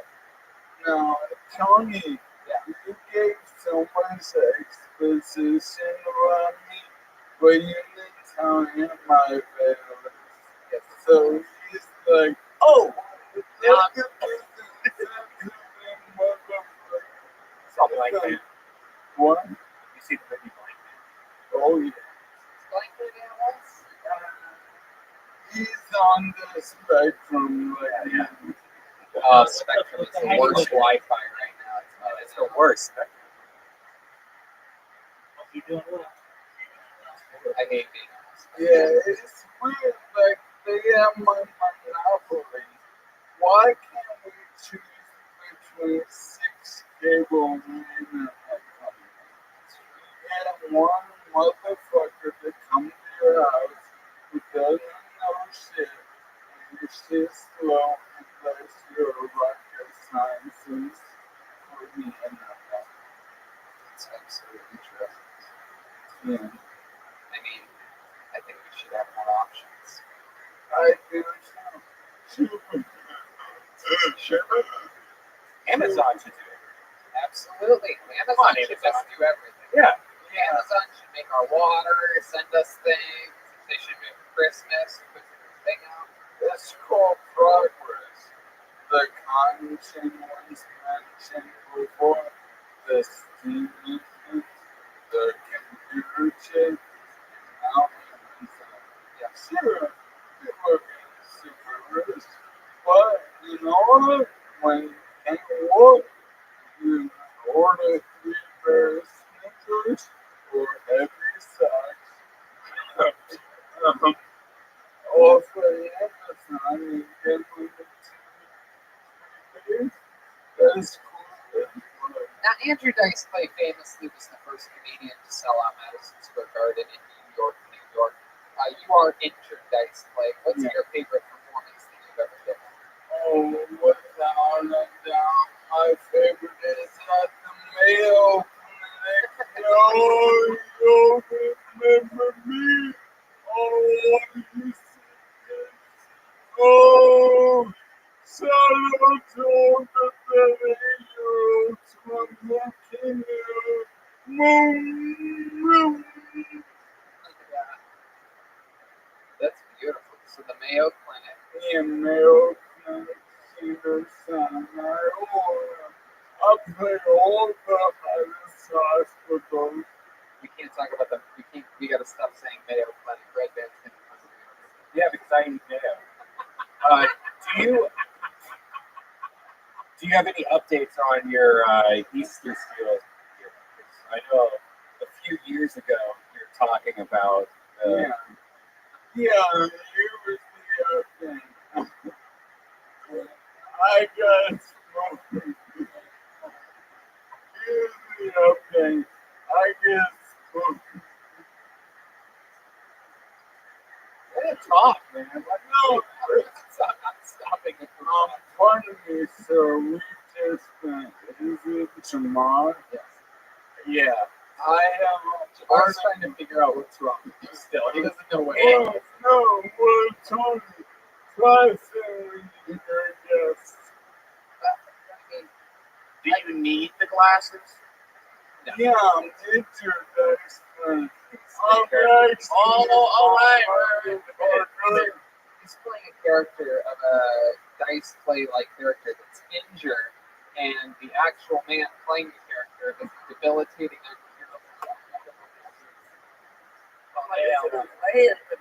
Oh yeah. Dude, I get more diversity jobs than you. I'm gonna breathe those and start with black. What the fuck? Dude, networks are designing themselves around people who are all fucked up.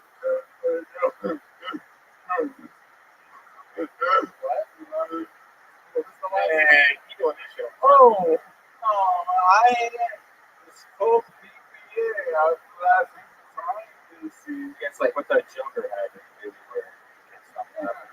Oh, Dude, I'm a oh, shit. Oh my God, it's Michael Lair, everybody. Jamar. Where you from? Compton. I'm from Queens. Oh my God. I don't Okay, I believe you. know. You said, oh, you said on purpose. No, Michael. No, Tony, Tony, one, I'm the oldest person in this building. You are? Oh, I like him. But two, I am. Oh. Whoa. I don't have no fucks to give. So if anyone says I'd be faking it, oh shit. Take his chair. I stood up, so I'm not proving my point. Yeah, I was gonna say. I I like told you that you were faking it, and then you It's stood great up. posture, by the way. I don't think I've ever seen anyone have I mean, you get one of those back brace things off Instagram. And they've been advertising. My girlfriend just got that today, and it has like her tits like cut out. And I was like, Does it really work? no, it's just ridiculous. It's Not my copper frog. what? Then I cover Copper that? frog. Copper frog. Red frog. Oh yeah. Sponsors my copper. Hey, I just come home. Why you guys doing?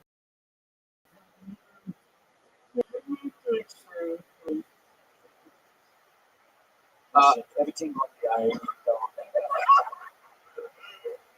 Listen, Michael just talking the talk, walking the walk, all right? He's just saying some things, he's flexing on Jamar because Jamar questions his disability. He's really disabled. What's going on here? He's going to sit down momentarily because his name's not about to give out. But he's happy to be in the dice play bit, but he's also upset that Jamar didn't understand that he was doing a character, that this real person had ALS, so it's a very complex problem he was facing. Is that pretty much sum up how you feel right now, Michael? Yeah. Lord have mercy. Lord have mercy. Oh, mercy. Hey, Hey, I have a reggae joke. Can I see if it works? absolutely. So what's the deal with reggae? It's the only genre where they never have been making any songs. Mercy, bro. Hey, mercy, bro. I've been dancing to this shit since 8th grade. Oh, Tamara, that was definitely a joke targeted towards black people more than white. So what did you think? What? Fair, fair, purpose. You hate me because of my disease. I don't hate you, man. That ain't fair, is it? You're doing white voice on me. No, he's always You had a are. white voice. That's like I went to college. I talk a lot of white voice. It's true, he does. So your pitch and risk of me. Lower your pitch and respect Michael Lera. Boom, boom. Oh, and I grew up watching Death Jam, so I speak at a certain pitch. I feel you. You sound like the Deathfiend Tim guy who What's that's a hit man. I think that you're hilarious. I think you are too, and it's a pleasure meeting. And this show tonight was straight bananas awesome. I No agree. doubt. I agree. No There's doubt. no better way to fucking end it than with you. You're the baddest guy of them all. You can sit down and feel like that. No, I need to air out my ass. The great Michael Lair, everybody. Everything he does is at michaellaircomedy.com and on social media at Michael Lair Comedy. Here comes tonight's drawing from the great Ryan J. Ebelt. There it is. Oh, this looks like a watercolor. Look at that. There's a big snake there. There's a grassy knoll. There's a cat. It's red band. Oh, it's a snake on a rope. Oh, Snake. that's beautiful. Look at that. Incredible. The great Jamar Neighbors was with us this entire episode. He's got specials and albums everywhere. Tell the people where they can find him. Thank you, Tony. Hey, man, I'm doing a show out of my apartment September 6th. I got to come and be on it and be a part of the audience. Tony's going to be on it. Yeah. Jeremiah's going to be on it. Ray Man's going to be on it. Thank you, guys. Hey, and if you can see Jamar live, please check it out, man. It's one of the most unique live shows you'll ever see. Without a doubt. yeah. This is another one of those guys that's going to be one of the biggest in the world one day, and you're going to say that you know him from Kill Tony because you're a real fucking comedy fan. I guarantee you that. This guy will be recognized as one of the best in the world by everyone one day. Thank you to David Deary for helping us out so much. He's at MF David Deary on social media. Hey, look at Skeeter over there. Believe it or not, people, it was Jeremiah Watkins the whole time. There's his Venmo. You know what that is. Venmo at Jeremiah. Now, what do you tell them about the art and stuff that you make, the creative endeavors that you do, Jeremiah, instead of holding up the Venmo thing? What do you tell them about that? Your podcast, your social I put out a new Jeremiah Wonders weekly, and I feel like I'm doing something unique and creative on there. And I would really appreciate if you go to the youtube.com/Jeremiah Watkins and check it out. If you have never seen it, or maybe you haven't seen it in a long time, doing a lot of different new stuff. A lot of fun stuff going on over there. If you like characters and silly shit and a bunch of fun laughs and great character work and improvisation, that's all happening over there. Yeah, check out the shit with Adam Ray that you did a couple decades ago. It was amazing. Incredible. Yeah, there's a bunch of Dr. Phil episodes with Adam Ray. There's a Trump episode that's out that I'd like you to check out. A lot of the characters really there, famous on Kill Tony, are happening over at Jeremiah Wonders. Ladies and gentlemen, believe it or not, I know this is going to be hard to believe, but Kelsey all night, I just got word that was actually Jet Ski Jesse Johnson, everybody. I can't even believe it. I don't see the resemblance. Oh, there it is. I know that trumpet swing. Nothing but home runs from Jet Ski Johnson, as always. Oh, Jet Ski, tell us what else is going on in the world. Follow me on social media at Jet Ski Johnson. See me on Jeremiah Wonders. Absolutely do. Isn't that the truth? Oh my goodness, wait a second. Hold on. That's not Rocco, that's Chroma Chris. Wow, that's incredible. What do you think about tonight's episode? You made a classic one tonight, Tony. Sorry that these puns are a little dreadful, Tony. Whoa! He's Chroma Chris on everything social media. He's part of the Baby Boys. He makes music. He does fun things. He's everywhere. We love him. And this beautiful young lady back here, I know what you're thinking. Is that Amy Winehouse's corpse? No, it was actually Joelberg the whole time. Spoiler alert, it was Joel Jimenez of the Mostly Sorry podcast and Mostly Sorry on social media. What else, Joel? That's it. Love you guys. Peace. There's a bunch of new Tony Hinchcliffe merch over at TonyHinchcliffe.com. There's a bunch of stuff. Shower curtains, t-shirts, skateboards. You got shower curtains? It's all happening over at TonyHinchcliffe.com. It's unbelievable. Why not look at my face while in your shower, scrubbing up?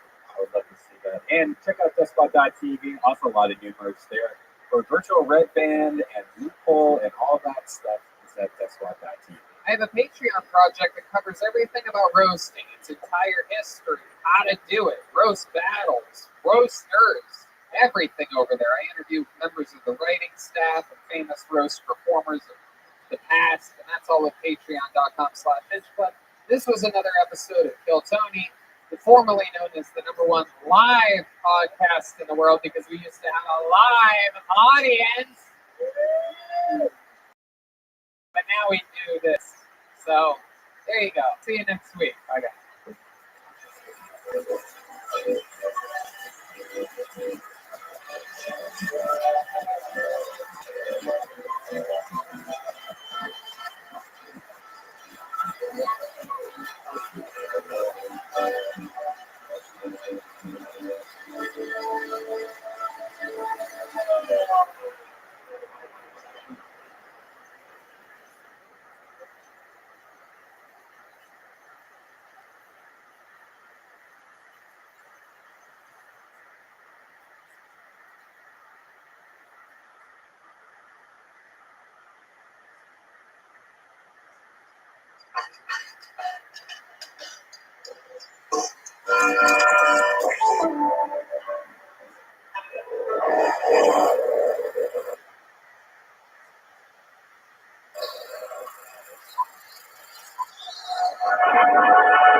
Hey, this is Rabbi coming live from the Road Famous Comedy Store main room for a brand new episode of Kill Tony. Give up for Tony Hinchcliffe. Yeah, I'm crazy like a wolf today. Brian Redband, how are you, my friend? Great, man. How you doing? It's another beautiful day. Can you believe this? 7 years and 3 months we've been doing our show, and here we are again, doing it again. This is very exciting. The great Ryan J. Ebelt is here, drawing tonight's episode. Look at him live in the flesh.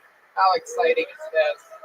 We have a scattered 12 people in a room built for 470 people. This is just as exciting as it gets, everyone. There's a lot of energy here today, and I am excited about tonight's episode. A lot of fun things coming up ahead, including a guest. We have a guest on tonight's show. This guy, one of my favorite human beings, one of my favorite comedians.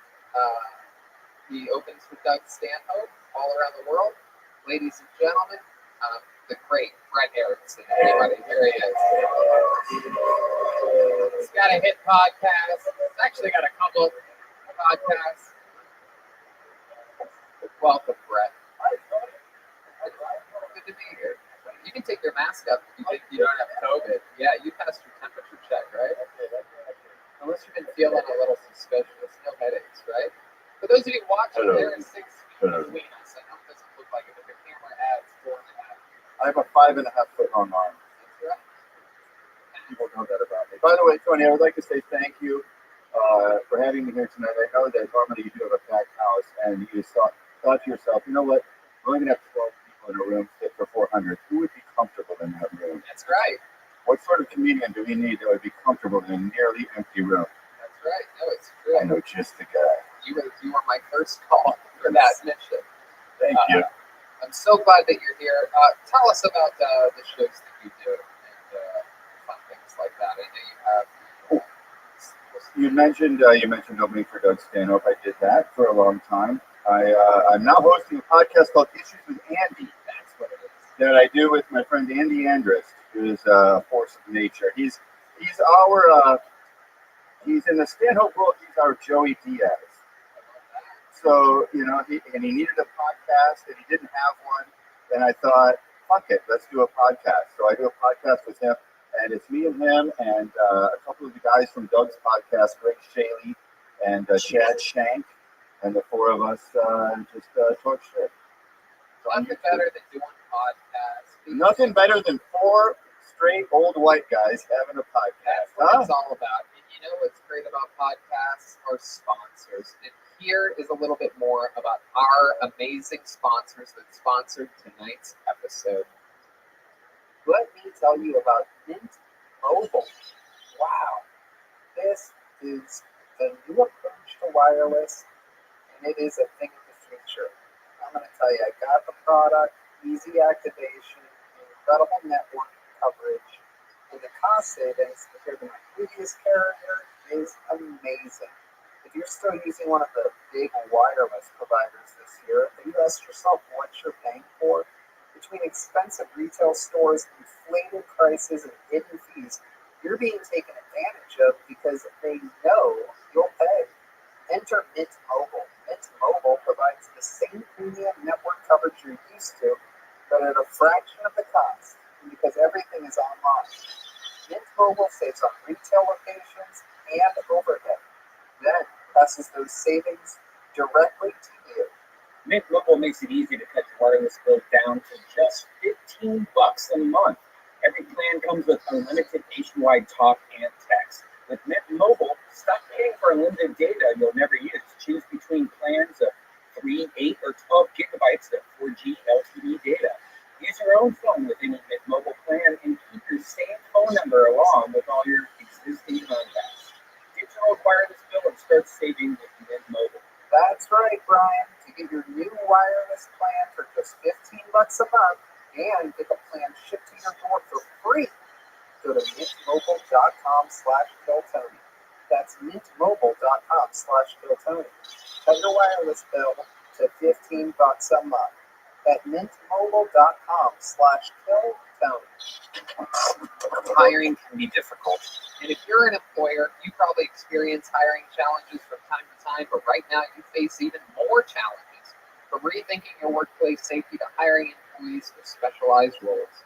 Matson Resources could relate. They needed to hire a seasoned senior Citrix administrator to provide IT support, not an easy job to fill. So they turned to ZipRecruiter. ZipRecruiter's powerful matching technology finds people with the right skills and experience for your job. In fact, 4 out of 5 employers who post on ZipRecruiter get a quality candidate within the first day. That's how Matson Resources found Peter Alcantar Jr. Peter was laid off during COVID-19 and needed to find another IT job quickly to continue paying his mortgage and bills. He posted his resume on ZipRecruiter. ZipRecruiter identified him as a great match for the role at Madison Resources, and they interviewed and hired Peter in less than 3 weeks.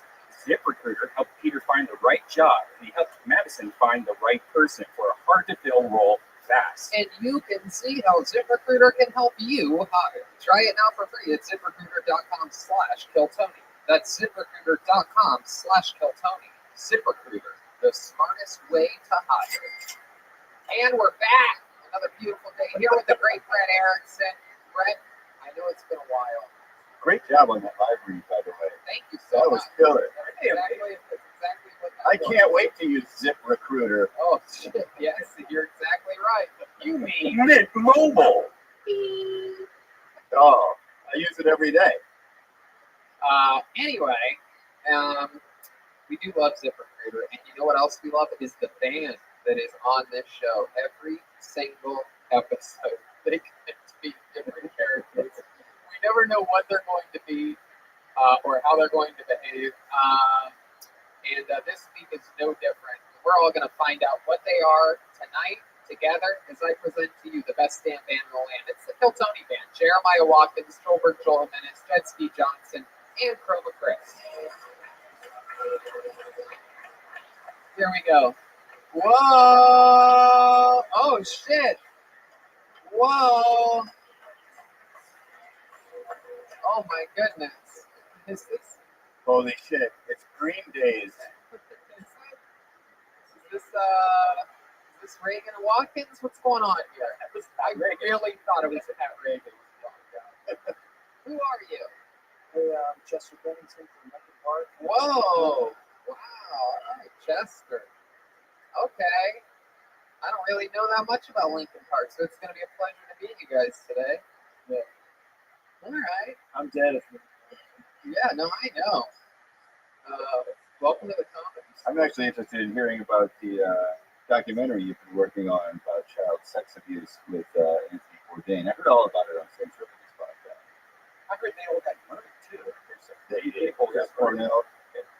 Wow. Would be the whole crew. Chester, you are the seventh most famous person to hang themselves that's been in the Comedy Store, so congratulations. You got it.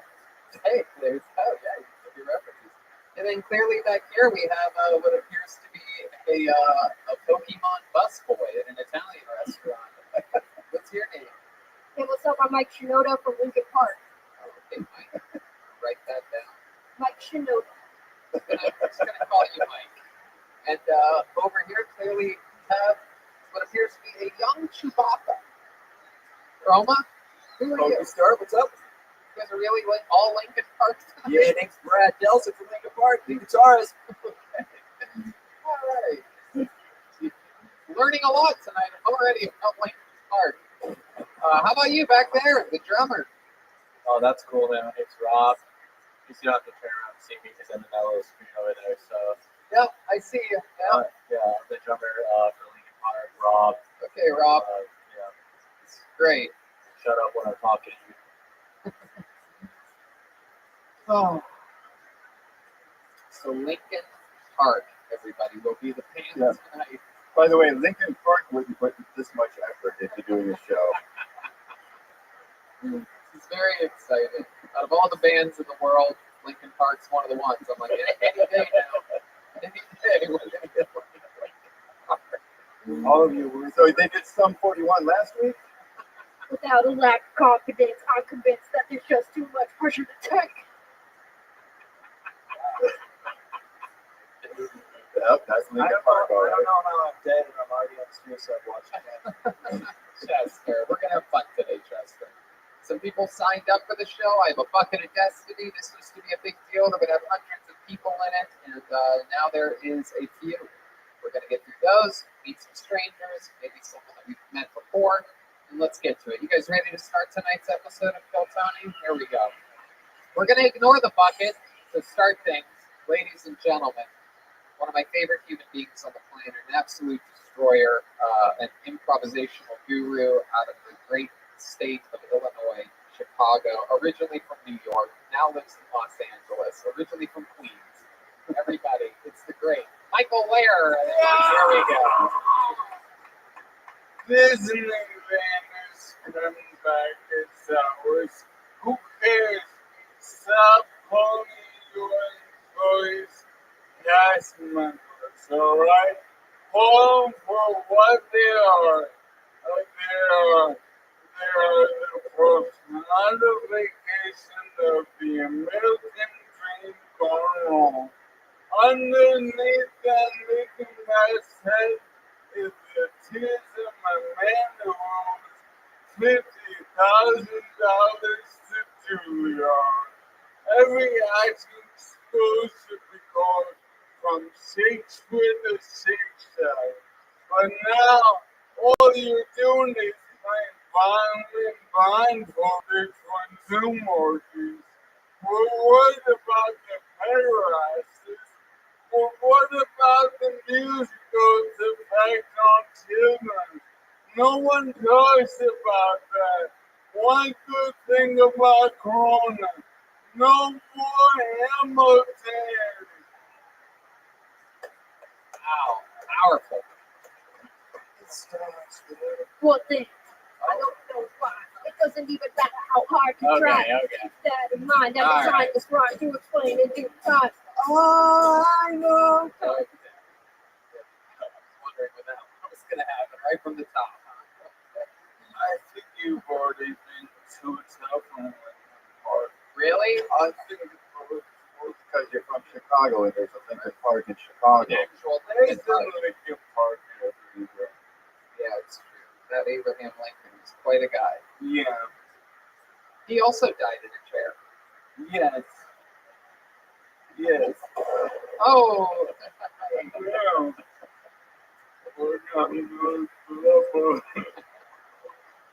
Oh man, what a great fucking day, huh? yeah. Tell us about it. Oh man, just reacting all day. I'm not even an actor anymore. I'm a reactor. I'm just reacting this shit all day.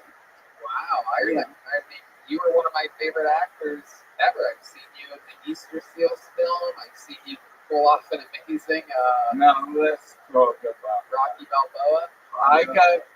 I got shut out of the UCC. Video directing competition. Shut out.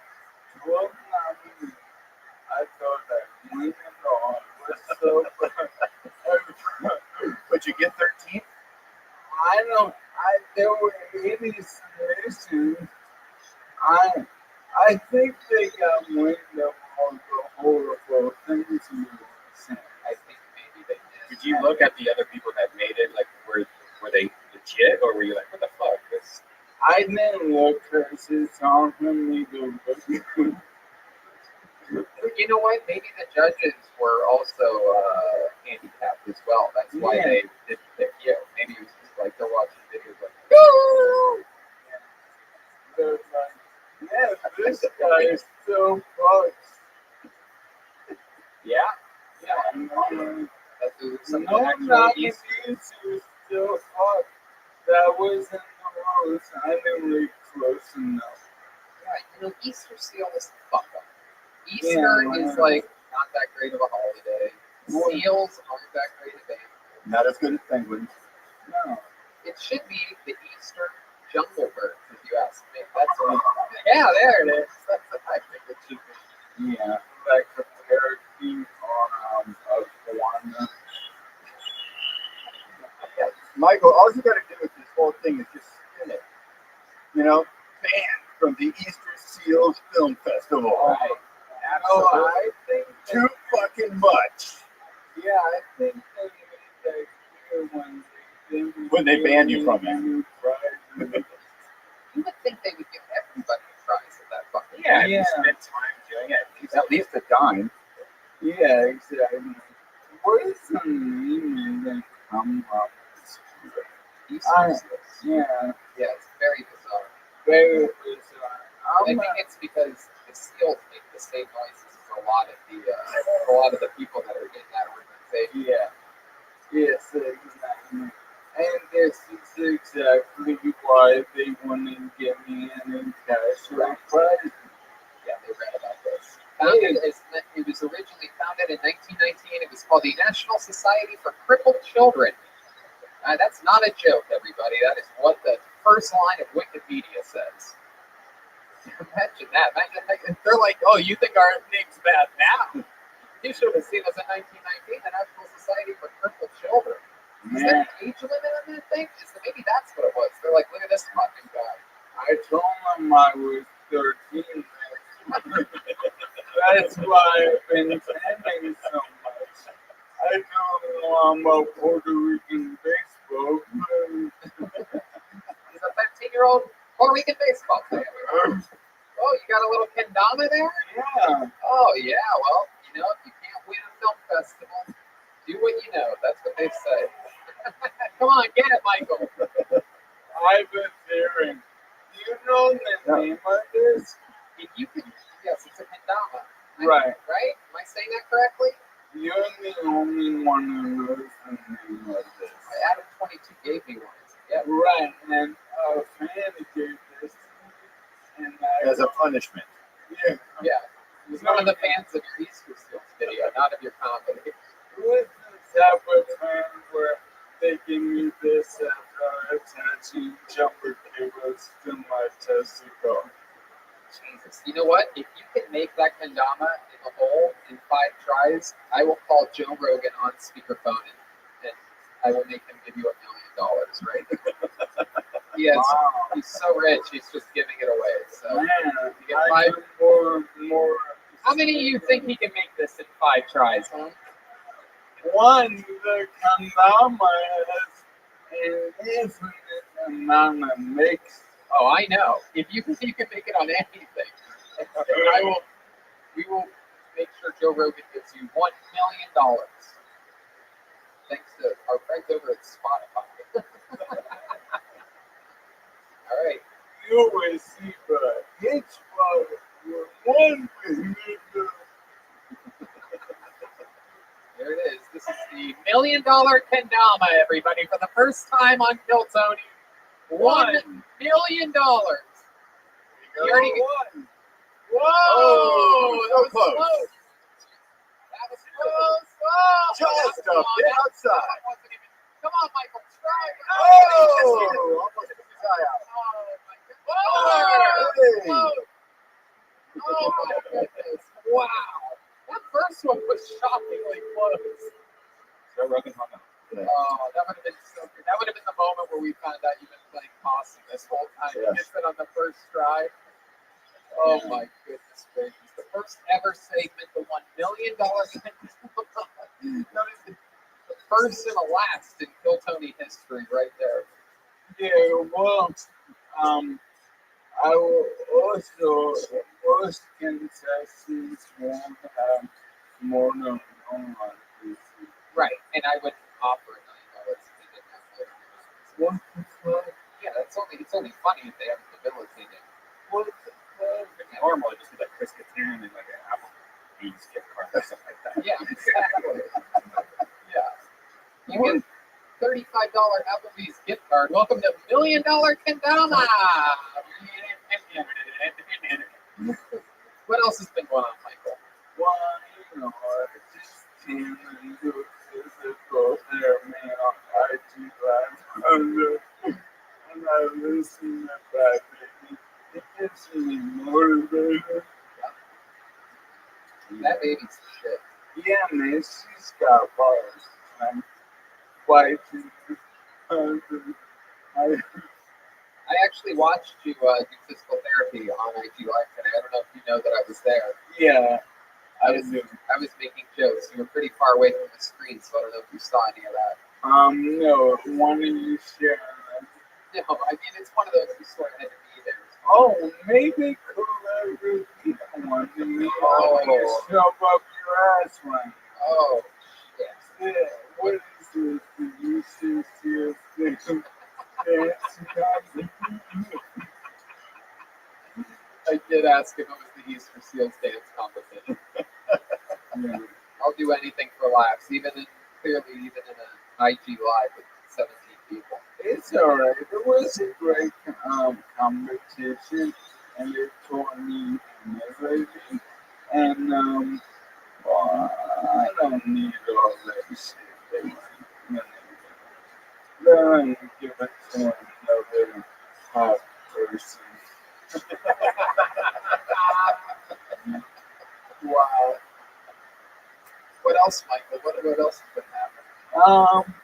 Just been chilling, figuring out what kind of beat I like that. I switched to the bass. It is helping my voice big time. But when I stop my set, there's always that beginning anxiety or breath thing that I'm like trying to catch up, and I gotta find a way for it to be like this right now. I think a lot of people have that though when they like a lot of comics when you first get on stage. You know, the voice is not the timing and everything, you're still kind of adjusting and the nerves are just going on stage. For sure, and when I was not cursed by God, I was very fast, you know, like bits by the pound. So I got a disease that they call it philosophy, where the faster I try to move, I'll like stop them in my tracks. So yeah, it's really challenging.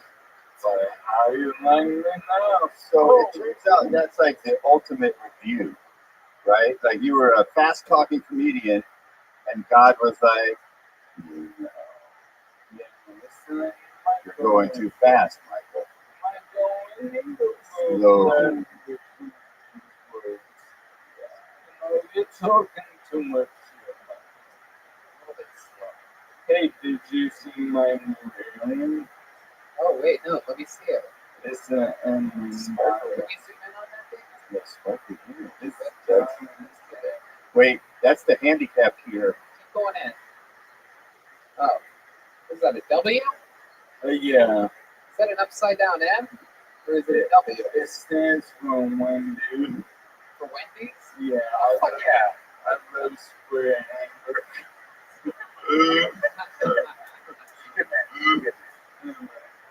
Goodness. Red Band, what do you think about Michael Air repping your favorite healthy food? Oh, it's great, man. I'd like to have you bet sometime. Yeah, man, I love my non-dairy dessert. You love non-dairy dessert? The Frosty. Have you had their breakfast yet? Breakfast baconator and their new potatoes? New potatoes. It's just me and Brian Redband podcast. Oh, I know. It happens quickly. You remember when Wendy's used to give you crackers? For their chili, they still give you crackers for their chili. No, but when What century were you guys born in? they used to buy the napkins at Oh, yeah, they used to have a pile so they used to have a pile of crackers right next to the napkin. So, like, if you're poor, you just like start stuffing your pockets full of crackers. If you're poor. It feels like Lincoln Park is more of a Burger King sort of thing. Yeah, You know what I mean? what's your guys' They're not cool with fast food choice? My guess is In and Out, like you did with Mike. Just In and Out. Whataburger, because sometimes we question what life is all about. How about you, Mike? I mean, as far as I did want to touch on, as far as you and you're talking and we can't get your breath, I'll say one thing, and I don't know why, but it really doesn't even matter how hard you try. Keep that in mind. That was designed to rhyme. I'll explain the jig time. That's all we know. Time is valuable. Watch it fly by as the pendulum swings. Watch it count down to the end of the day. It's so hard. Look out below. Watch it go Michael right Air out is the standing window. up. Try to hold out.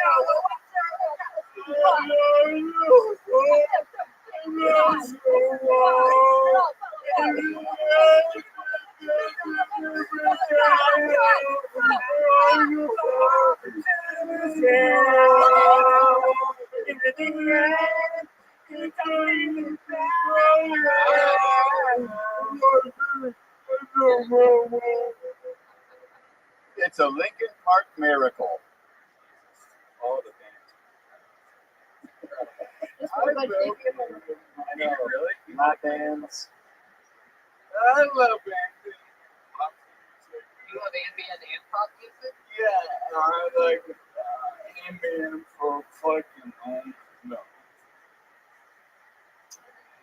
Hey, one more joke before we go related to Wendy's. I used to have an old joke. Let me see if it works. It's about Taco Bell. It's about what? Taco Bell. Oh, okay. You can. Are you good? Okay, here we go. The Taco Bell show. You can always tell how good of a neighborhood you're in by the access that Taco Bell gives you to their hot sauce. Oh, really? 540.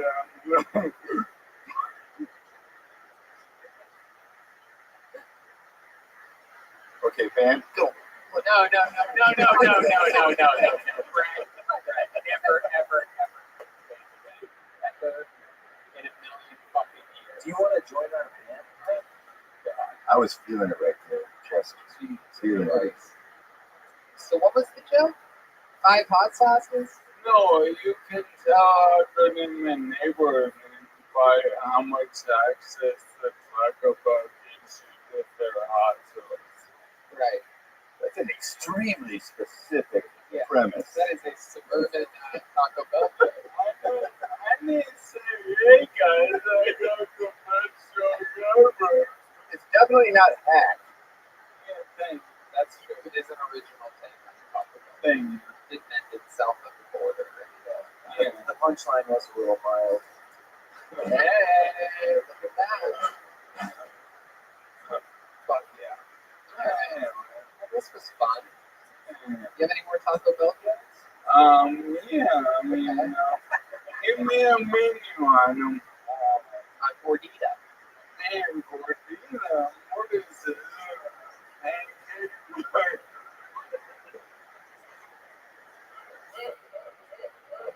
Alright, how about chalupa? Do you have a chalupa joke? Chalupa, man. What can do? I did this in high school. I actually knew her, Chalupa Jenkins. I believe. Yeah, man. Have medicine and have rice. She was dope. Oh, yeah. Absolutely. All right, Michael. Well, fun times as always. MichaelLairComedy.com. Bunch of fun stuff going on over there. Videos, merch, everything. MichaelLairComedy.com. There goes Michael Lair, everybody.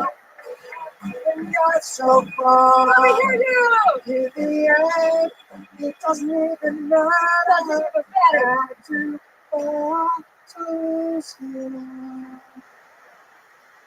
All right, pull the name out of the bucket. We know this guy. He's in the realm. He's an absolute killer. He was on just a recent episode. Ladies and gentlemen, make some noise. A few people in the room for Dan Nolan. There he is. One of the best. Hiltonian legend. Thank you. Never healed. Thank you. I lost 35 pounds so far in quarantine. It's good. I have a new exercise thing I do every day. I run for 3 miles straight, and then I run for 3 miles gay. And I got like an iPhone app that it tracks your body fat percentage and stuff, so you can see what the progress is. And when I started out, the category I was in was called obese. And then I was super pumped to get to the next category, which was just called concerning. I was like, yeah, y'all better be concerned. I'm about to fuck your bitch. You know? I got that iPhone app that shows where all the pedophiles in your neighborhood live. But it doesn't let you swipe right or send them messages or anything. I want to do like one of those pedophile ambush shows like Chris Hansen or whatever, but the twist that I have is it's going to be like a game show. So you just pop out and ask a bunch of trivia questions. It's going to be called To Cash a Predator. Or I might just have them go up against the kid.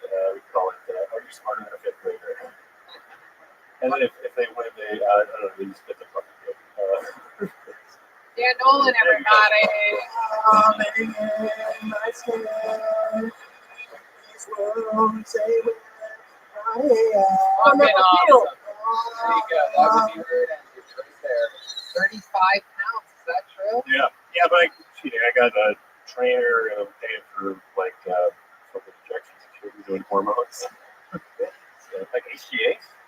Not HGH, Samoralin, which is like encourages your body to release more of its own HGH, like testosterone. Wow. What happened? What do you mean? Like, how does that, like, what made you get that? I don't know. I was just like fat idiot. Did you miss needles that much? Like really, what happened was I was like was thinking about like, comedy and stuff, and I was like, I have no confidence on stage or whatever, and then I realized like, oh, I have no confidence in real life either. So I should try out. So in like a couple months, I should have like a 6-pack. Be hot guy. That's awesome. So you're working out. You're really running 3 miles a day. I have a trainer. So He's doing injections. He doesn't need to run. No, I have like 2 or 3 training sessions a week, sometimes 4. So you're really depending on the chemical. Yeah, I mean that's what like most of doing most of the physical changes. I mean it's like I'm also dieting and doing intermittent fasting. I don't eat carbs. Dan, I think I really respect you. Actually, do have really fat guy energy. Because your second joke about being a fat guy was, as soon as I'm not obese, I'm gonna fuck your bitch. Which isn't gonna happen, but I do respect that. Did the injections have any side effects? Seems like too good to be true. You got Red Band's wheels turning over here like he's on one of his e-bikes. It's Red Band wants to know if it comes in an IV drip. just hook it up to yourself before you go to sleep at night. No, it's just expensive. Like, Somorland is $400 a month, and then the other, the testosterone is $200. Damn, $600 a month. Yeah. But it's like paying rent to live inside of a nicer body. Right? Yeah, Red Band spends $600 a month on cheese filled jalapeno peppers. It's like $14. It's been a while since I heard It's at a grocery store. That's $500 jalapenos. what have you been eating? So now you're eating healthy to offset? Not healthy, just low carb. Like what? Eat an omelet every morning or every afternoon at noon. And then today I got to eat it out. Oh, wait, I love that your exercise regimen is I eat an omelet every morning. I mean, at noon. Like, you're sleeping till noon, you're taking injections. You're a real hero. And a real eating Oh, it's the best. I work from home now, so it's, I mean, everybody works from home now, but, except for the people at the grocery stores. But, I mean, the sandwich? yeah. Heroes? What else have you been doing for fun as of late? I lost $700 day trading cryptocurrency yesterday. Why? Fuck. I was doing really good now because I got ballsy because I bought this thing called Chainlink when it was like fucking 30 cents, and now I have like $11,000, and I put $200 on it. I remember this. Yeah. For 200 and then it went all the way Now up. it's $11,000. Oh, wow. It's fucking crazy. And then Fucking sell it right now. I should. Yeah. I cashed out last time in 2017. Literally the top, the absolute top. I mean, it's great. Great. That's a lot of money. That's a lot of weight you can lose. Yeah. No money, less weight. That's fun. How about your love life? You're in a relationship, we found out recently, right? Yeah, it's good. She's cool. Yeah. So What does she do? she's one of the heroes of the grocery store. Oh, put it all together. Works at Trader Joe's. Oh, good. That's difficult. Well, that's the Southwest area. Yeah, well, just if you're trying to lose weight and you've got a partner that works at Trader Joe's, Yeah, she gets 20% off. that's tricky. They got shrimp burgers. Burgers made of fucking shrimp. Wow. Yeah, think about that. It's disgusting. It's fucking brilliant. I would just use it for the way that it would make my house smell. The potpourri smell in the air of shrimp burgers. Sweet, sweet scent of shrimp burgers. They call that the filet mignon of the sea. Exactly right. You ever have a shrimp burger, Mike? It's a Limp Bizkit. It's on Lincoln Park. Mike? Hey, you know, I thought they were just tiny burgers.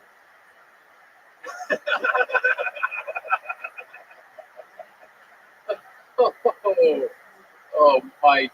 What's your last name again, Mike? Shinoda. Shinoda. You know what? I'm going to write that down. You goddamn learned it after that one, Mike Shinoda. Shrimp burger is just a tiny burger. You ever had shrimp burgers from Trader Joe's, Dan? No, we had salmon burgers this week. Oh, yes. Yes, I actually do remember. That is something that I have had from Trader Joe's specifically. There's only a few things that I really actually remember, and that is one of the things that I regretfully remember. That sounds disgusting.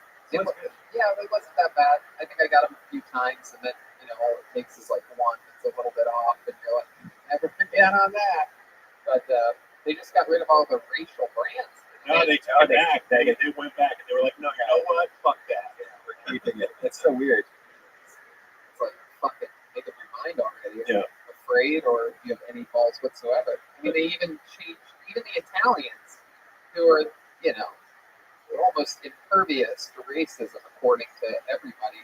But they did it. They took down Trader Giotto's. Yeah, so Trader Ching Chongs or whatever. And Trader Ching Chongs. Thank you, Argus. It's not going to get any better than covering the Trader Joe's official profile that you over there.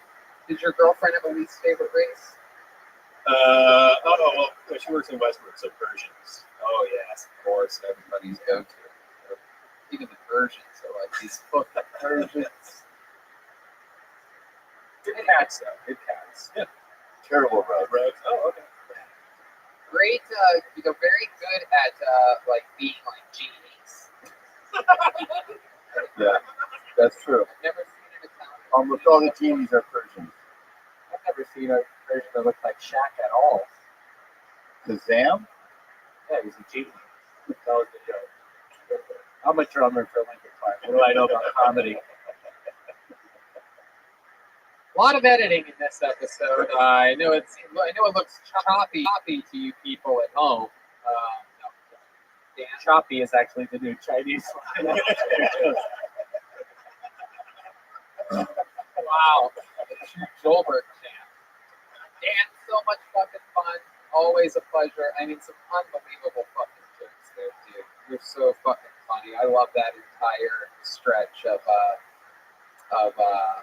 fucking Predator. The iPhone, not being able to swipe on the pedophile. Such a funny, original, cool take on that. So you have a great brain. It's amazing to watch you over all these years go from being a fledgling anti-heroin addict to a healthy, fucking, even better joke writer.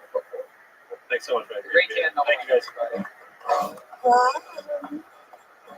Over here,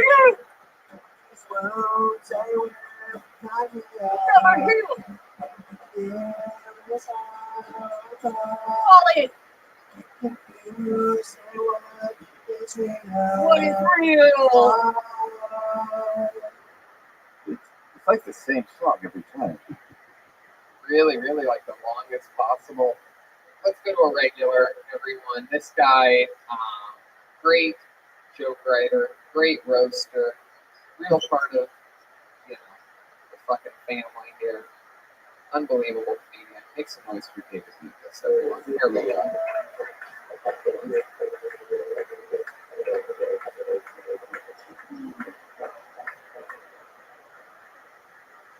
Yeah. I don't understand how there's a national coin shortage when Barack Obama did that to ask to change. Did he not get enough of that shit? What do you need to change for $1? My grandma got $1,000 worth of coins before. Glad we got Uber. I don't got to get dressed to take girls home no more. That is the best shit ever. But hey, girl, your Uber outside. But it's Uber cool. You're going to have to walk to the Taco Bell up the street. It'll be there in 3 minutes. Uber literally makes you feel like a prostitute outside, though. Wait for a car that somebody jumping the door. All right, guys.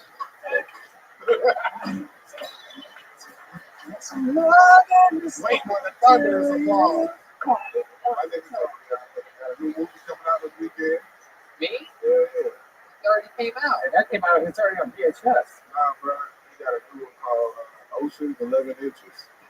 Wait, what the fuck is that supposed to mean? Because I have 11 inches in my butt? Yeah, you got to Oh, come on. I thought your roast was like 20 at a big dick. Yeah, I know. That's what I was thinking, too.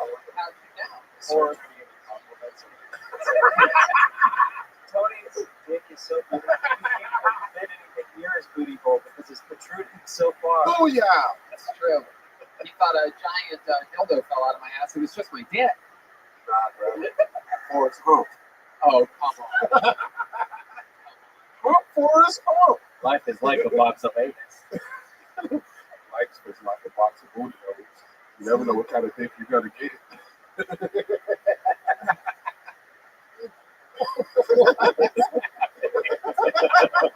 Jenny, I never met a man named Jenny. I was always kissing and humping. Forrest Hump sleep. Thanks to our sponsors. We're still meth tonight. But This might be the first unreleased episode. yeah, this is emergency zone. It's so weird that you guys have a bunch of Tom Hanks references when Chester Bennington has been working on a video exposing child sex abuse in Hollywood. I'm just saying. You guys got to be pretty fucking. Like I said, unreleased. Your best You don't know look about at this, folks, is getting the Ryan J. drawing. I wish They're going to be like, oh, this is the one. This is the Ten Commandments. Maybe we'll release Michael Lair's part. Hey, there's an 11-minute episode of Kill Tony. Hey, Hey, Tony, what's your homeboy name? What? No, you're not making fun of Brett. I just No. No, I can't. What? He opens the No, go ahead. No, it doesn't matter. I don't give a fuck. I'm tired of looking like. No, do it. He's the reigning defending. It doesn't make make a roast battle champion. Oh, shit. Say whatever's right. Say whatever you want to say. Yeah, go ahead. Hit me first. I like the account. Hit you first. You're a nice person. Why would I hit you first? Yeah, I don't it's have anything bad to say about you. But if you want to roast me, go ahead. You look like Adam Sanders. That was brutal, bro. I hope I can recover.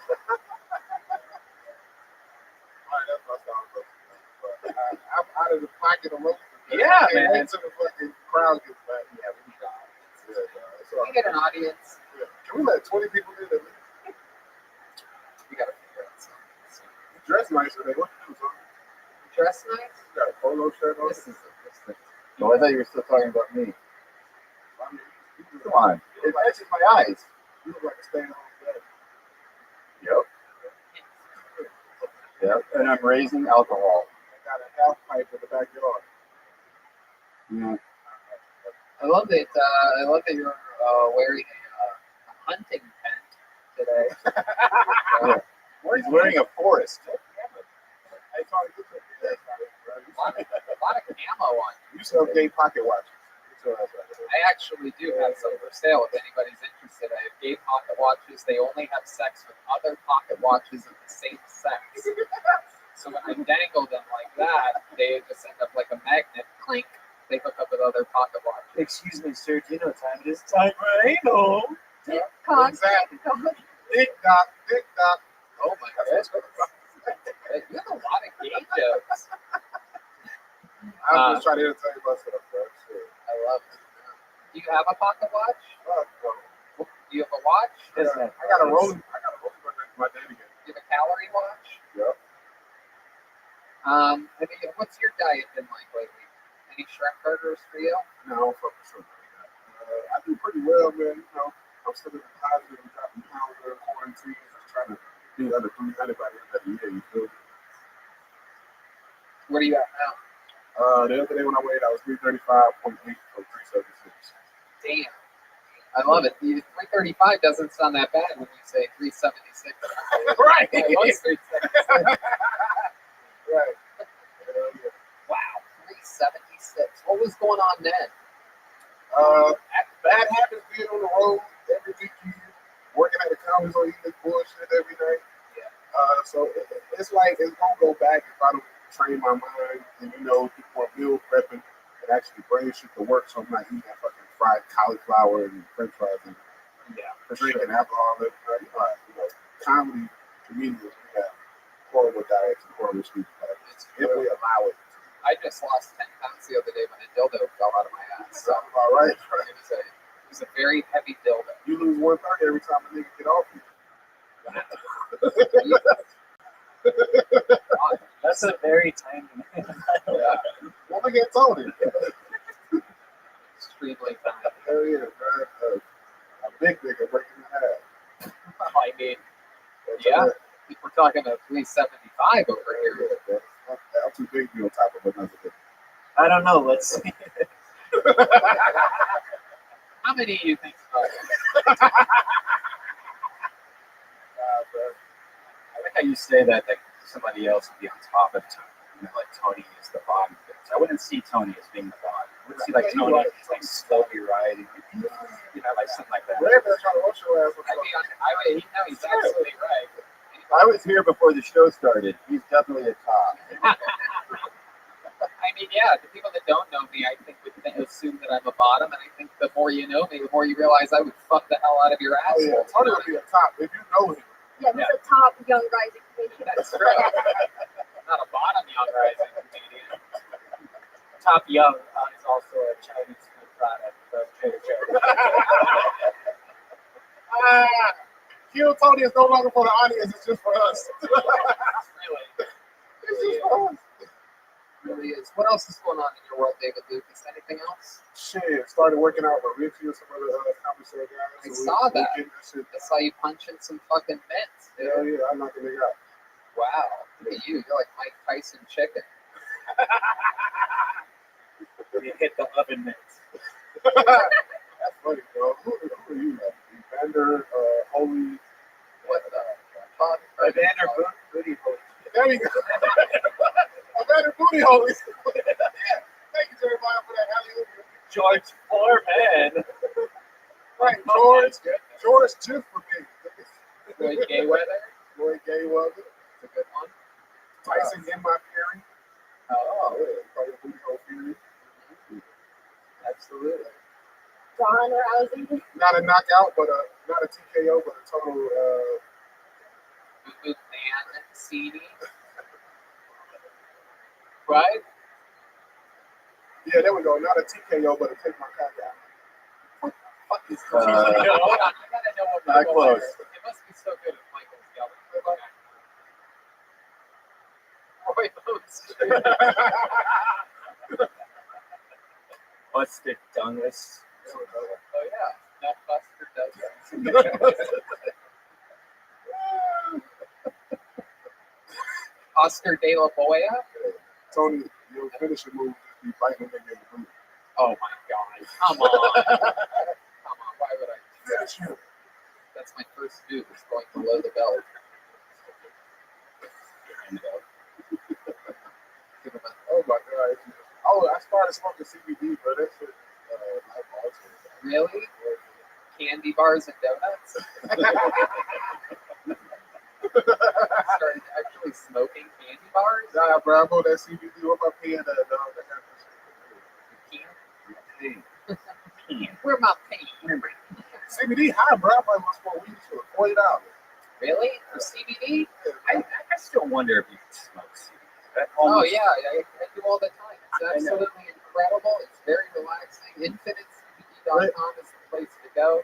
Use the promo code KillTony. It works. It relaxes me, and then I get a good night's sleep. And sleep got rough during the pandemic for me. Yeah. Usually being out until fucking 2:30, 3 a.m. at the time of my life, drinking. You go home, you sleep like a fucking baby to the next day. And when this thing kicked in, I mean, my entire just schedule changed completely. So, I would go to bed exhausted at the end of a late night back in the day. So now I'll go to sleep. InfiniteCBD.com. Promo code KillTony. Save 20%. Red Banders refuse to believe you can smoke anything outside of food. No, I just think I just think that certain things I always wonder if there's any science to like if you can smoke CBD or you can smoke certain things. Like You're saying you prefer to eat CBD or use it in the green form. exactly, yeah. Right. The cream cheese form? Sure. So you agree that it works there, but you just don't prefer to smoke. No, I just don't know like the science. Like as an example, somebody said, they used to always say, "Oh, I smoke acid. I put a little acid on my weed before I smoke," and I'm like, "Yeah, that doesn't work. The fire would just burn the acid." You know what I mean? Shit like that. It works. If it's as effective, I would say it's more effective, bro, because like I've been doing like CBD drinks and shit, and like CBD mix, and like the edible CBDs, and the smoking hits me faster and put me to sleep like 20 minutes. You have a sleep apnea machine yet? No, I don't got that shit. No. I still got a skinny neck. Look at my neck right now. It's different. What's different about it? It Like, both look like he got the turkey shit. Like, the gobble gobble. I don't know. My neck The ain't noise the turkey makes of chicken? my neck ain't that big to be a big dude, bro. That's where it's at. You gotta look at the circumference of the neck. Whoa, somebody learned the word circumference this week. Proclamation. This is fun. All right, David. Thank you so much. I appreciate y'all, man. Yeah. David Luke is funny on all social media.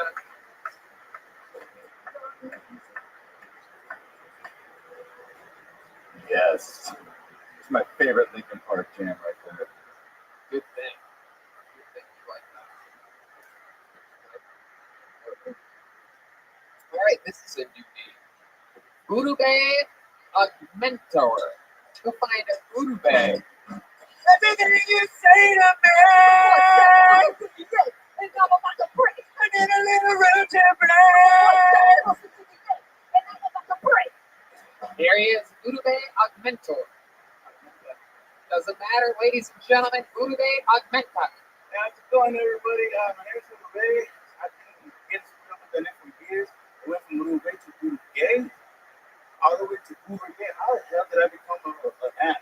I should you not, if you're requesting on Uber Gay, look, I come to your front door looking like a life-size Uber. I know I look like a little whale. Don't worry about it, because I'm 300 pounds and also I'm 2% fat. I'm telling you, man, I used to work at Planet Fitness, and it's supposed to be a judgment-free zone, and I used to get judged all the time to the point like some guy came up to me, how the hell you fat and work at a gym? How the hell are you fat and work out at a gym? I'm so nervous today. I'm glad to see you. Is that a minute? Oh shit, okay. I got more jokes. I know they're up there in my head. I'm an intelligent guy. I'm not the only guy on drugs. I'm good. Urube Augmenta. Augmented. Your zipper is way down. Whoa. It's up or- Oh my goodness. I thought you were going to say I used to work at Planet Fitness. I was the planet. Oh, that's good. I was actually the mascot. Were you? Yeah. What does that mean? On Pizza Monday. What? On Pizza Monday, they used to serve pizza Monday. So I was their fat mascot. Really? Hell So yeah. what does that mean? What do they have you do? Just stand there and be like, hey, this is why you want to keep coming here, people. You don't want to look like me. Wait, they would give out pizza at your gym on Mondays? First time right there. I work out once a week. What is the exact address of this gym? I only work out on Mondays now. Why would they do that? That seems like an awful idea, especially people that have like really like horrible diets where they're trying to like keto or something, and you just come to your gym, there's pizza everywhere. Let's check in with Mike Shinoda real quick. If Red Hand sign up for Planet Fitness, you gotta make sure they got electric bikes. He's riding his e-bike in place. Just letting the pedals work.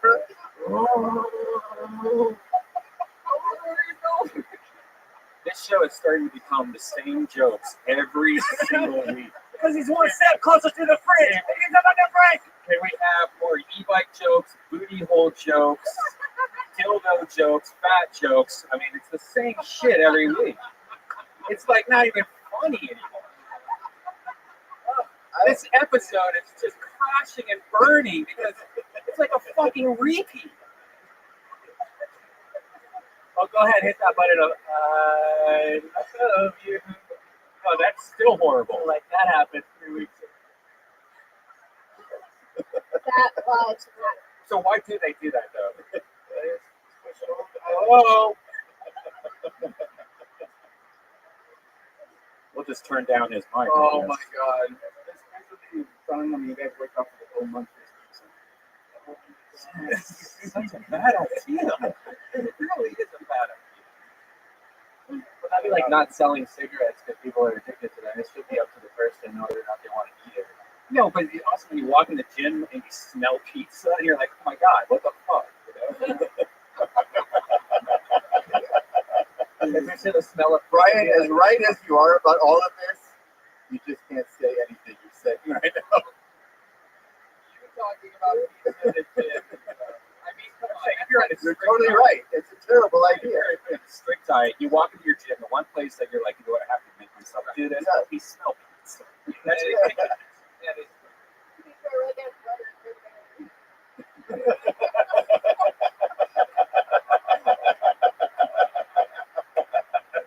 pizza jokes.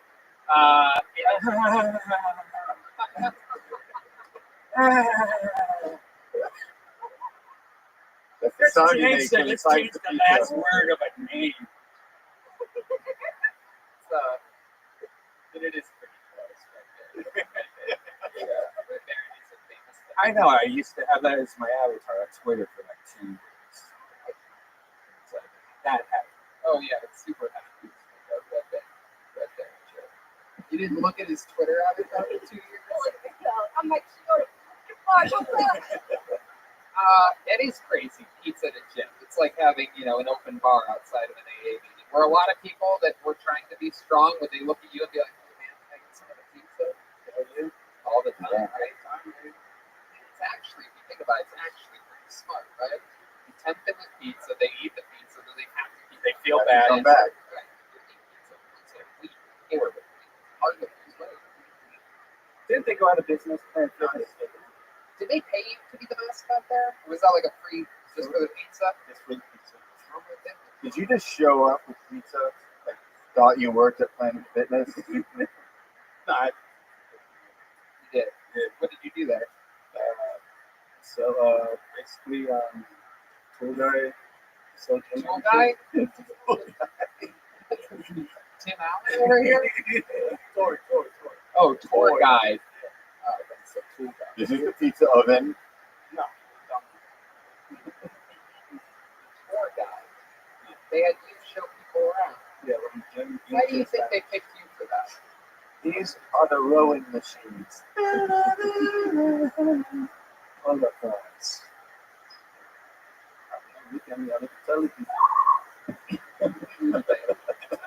What does that name mean? Urube Augmentada. To be honest, I don't even know. I just got it from my brother. Are you Samoan? Nah, really. I'm much Mexican. Really? Do you think Samoans find that offensive? Probably. I get Samoan all the time. Yeah, you look like a Samoan. Yeah. You're shaped like a Samoan. The Samoans just looking like, no, that's a bad Mexican. The Mexicans are like, you're Filipino, dude.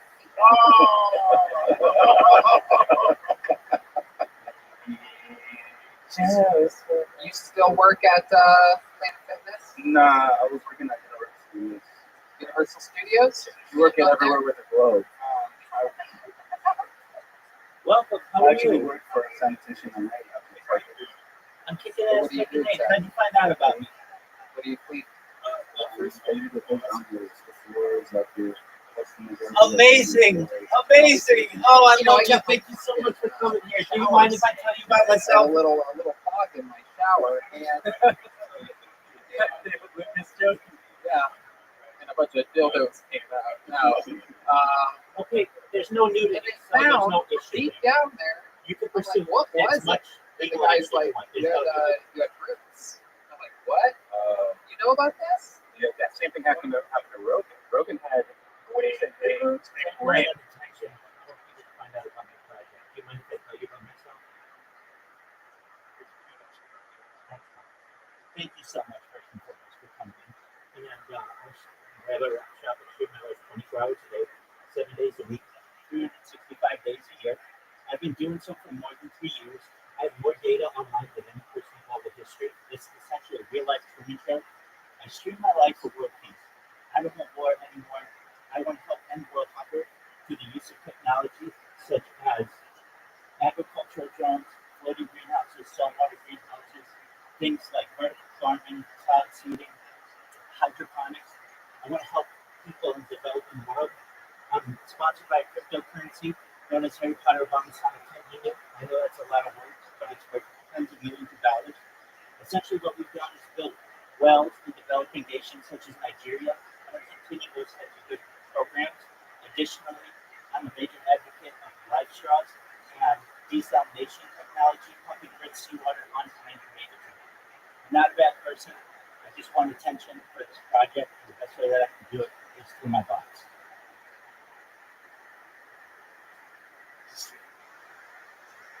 Yeah, I have some other books.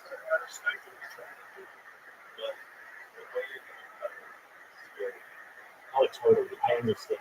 But know that I'm going to make all your dreams come true because those viral and they're going to win. And they feel like, well, how?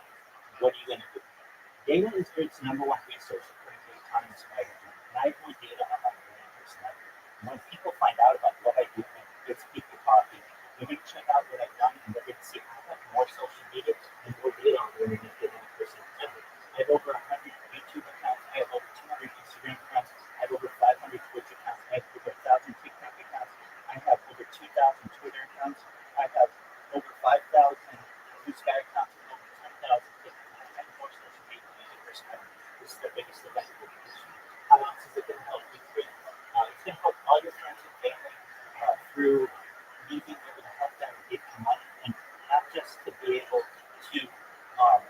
you any kind of debt that you have, they may have, but it's going to help you. You're going to be able to start charities of your own, and additionally, you're going to be able to help start philanthropic organizations. You should know that I talk about some other things that are really going to change the world, and that's what I'm trying to get your attention right here. Again, I'm not a bad person. What did I talk about?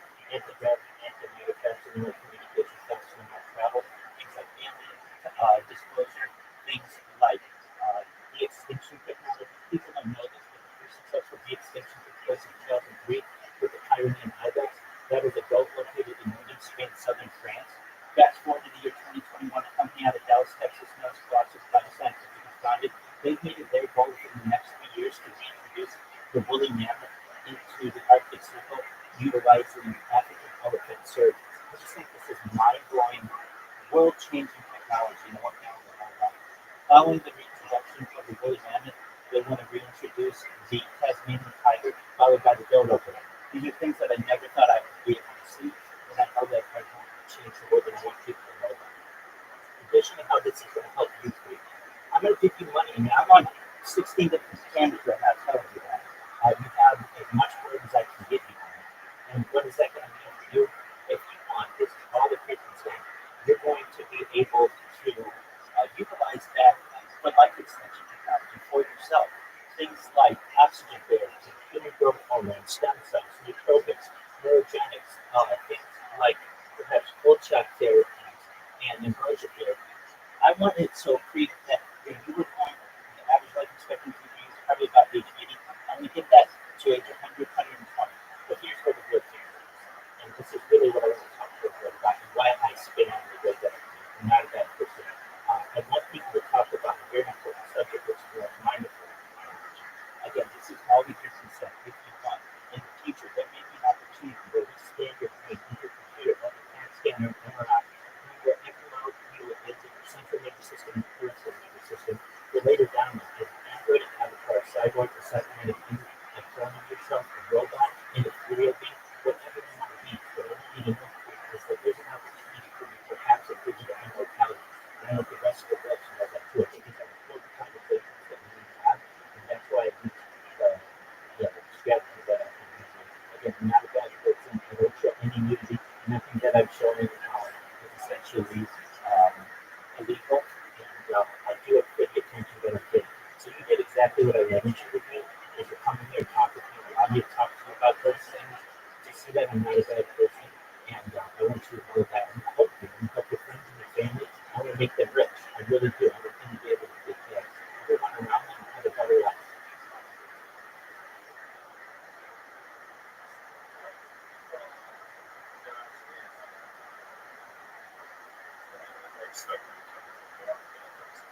Thank you so much for such a sweet gift.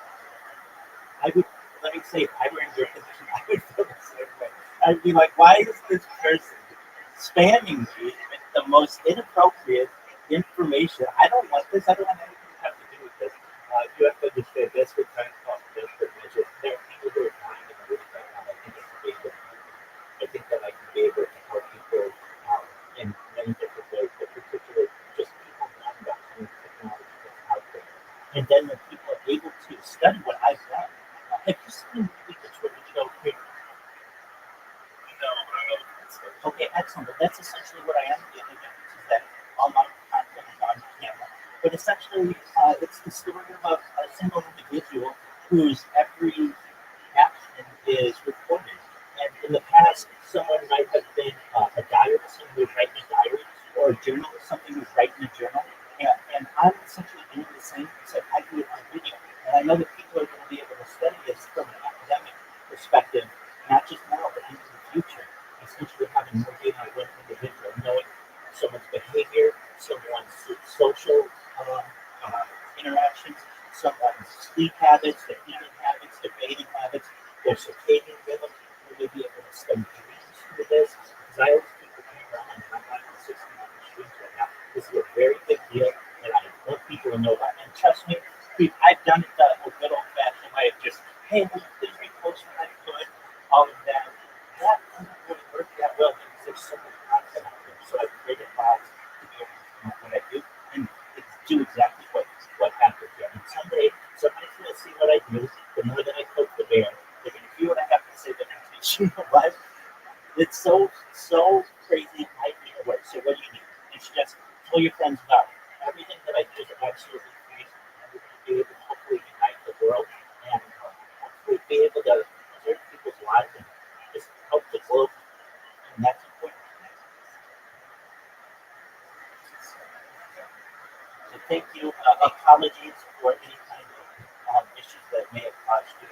If I had a way, I would put you on a blacklist, but I don't have a way. My watch just basically anyone who is in the discovery, they're just going to push them. But just know it's not going to be for too much longer. People are starting to find out who I am and what I'm doing, and it's very exciting. I'm getting people who become a fan of mine, and I don't do it because I'm a bad person, and I don't do it because I want to be super rich or I want to be super famous. I don't really care about any of that. What I care about is being able to talk to the world about some of the important things about the future. I think this is the betterment of society. So again, from the bottom of my heart, apologies for any kind of issues that it's caused you. And I know what I do is definitely not what someone normally would do, but when you've been live streaming your life for 3 years, you've done everything that you can to get people to talk about you. This is about the end of the way that I can do this work. So just know if you ever need anything, I'm not 24/7. If you just want to talk to someone, I'm here. I'm here to be positive in your life. I'm here to give you the optimistic young future. And I just want to give people hope. So if you ever need anything from me, I'm here for you, okay?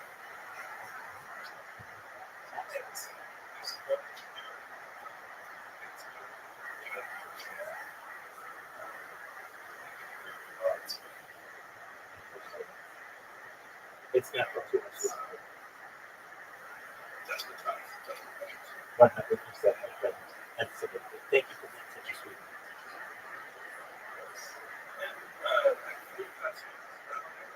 Right. They need to mature people.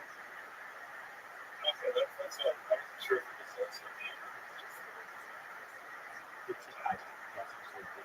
I am as religious as I can be, and I'm someone who teaches on religious topics, but more importantly, futurism. Futurism is fascinating. Where we're going with the species. We study transhumanism. These are all really fascinating topics that we discuss. So, 2 years ago, during the pandemic, probably was a pandemic. I was a religious Jew, someone who go to shul or somewhere every single day, black hat, super high, just like you to see in some of our communities. And by trade, I am a certified project management professional. I successfully launched apps on the App Store and Google Play, very popular apps. I've had 6-figure contracts with Fortune 100 companies. I'm a professional at heart, but when the pandemic hit, I was in a position where much of my life went virtual, and I had to study with rabbis to become a rabbi myself, and recognize that we have a lot of rabbis in the world who teach on Torah, who teach on kosher studies. I'm going to give you something different. I'm going to dedicate my life to the world, the study of the future, through the study of the betterment of society. So after much studying, not just in my community, but with rabbis around the world, I became a rabbi and I dedicated my life to the world by archiving. And I know that what I'm doing is going to be very important to the world. And people point out that, hey, you know that there's a content creator who never stops. Any other content creator that you meet, their streams end. They eventually go offline. I don't. And I'm going to grow up with the world. And I think I'm going to be perhaps have a very important impact on society. And really, I am someone who is religious, but I'm also very secular as well. And I can speak in both worlds and I can unite the world. And I not just Judaism is the world, but all religions. I am an advocate of not religions, not science. So essentially, every single Western belief, we all are economic religions. And for those of us who are secular as well, I understand that as well. And when someone from a religious background may call it the powers that create the world God, someone from a secular world may call it energy.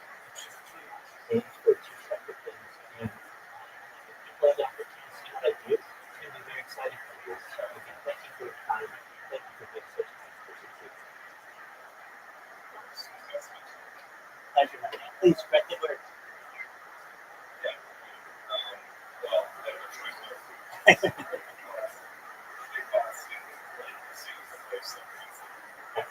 That's something that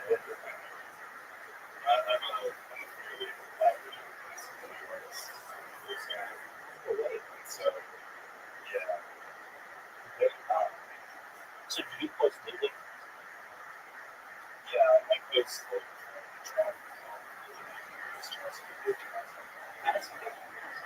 Well, you should know that I am a big for demonetization, essentially sexuality. I'm advocate for free speech. I'm advocate particularly for women. Why do I say that? At least in terms of being a content creator. If you see my videos and I'm live on YouTube, no big deal. But if I'm a woman, I lose my whole account.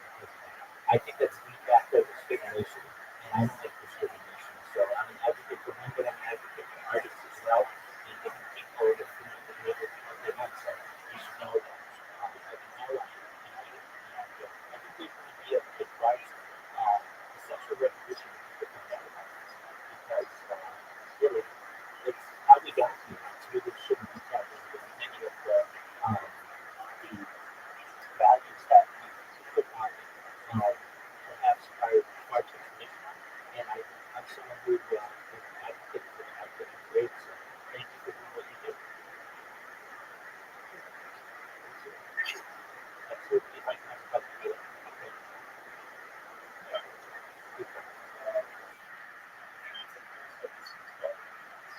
Excellent. Come on in and be back. Take care. Thank you again. Take care. Good time. Take care. Good. Take care. Goodbye. Shout out to Creed.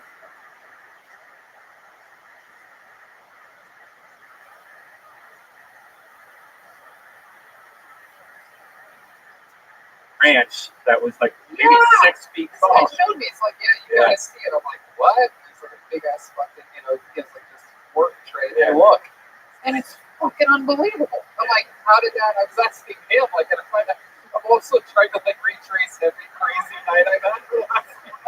Did I eat a tree? Right? Did I come with it? Did I like get wrapped up in something while golfing and just like not notice that it was all over me? But I guess it's like deep in plumbing. Ever what was that? The apple seed. Yeah, that's me. That's what everybody in my neighborhood's been calling me ever since.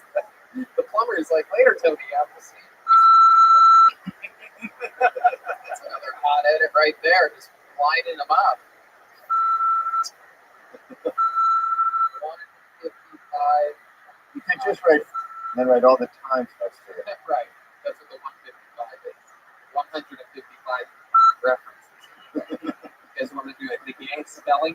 Dildo. D-I-L-D-O. That dildo, what's his name? That's it. Oh, tell us something we'd be surprised to know about you. Any special skills or talents? You seem like a somersault universal champion or something like that. Big kickboxing. Really? Can we get that? Whoa. That's exactly what this shit looked like. That's fucking crazy. The DVD of the movie. That's wild. Okay, we need some kickboxing music, Brian, because we are about to see this man. Move the mic stand out of the way. Just move it. We want you to sort of be in that position. Feel free to zoom in a little bit. Get his feet, his head in there, David. Here we go. Yeah. Come on, keep going.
What's wow, short singers. Listen, we got a lot of music if you want us to play something. We got like 8 songs in there. It's good. That's really good. That was awesome, man. Did you ever kickbox anyone else? No, he said kicks. He said kicks boxes. The cereal. I got disqualified in my first match. Why? For what? Didn't they go kicking Show too us. low? Oh, everything Too low? a Mexican does is an illegal one. Urube Motai. Urube Elementa Motai. What? Your name? Yeah, put my name. That's the only way to find it. Oh, you're gonna look it up? Oh, No, just show us. Just show oh, us. oh. Yeah. There you go. Whoa! Oh, I see why that's illegal. Yeah, It's like a convenience. Yeah.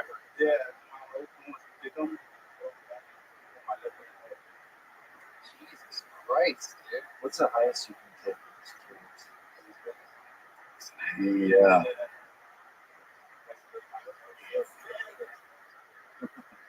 Can you just give a little example of how high you can get? Yeah, go right ahead.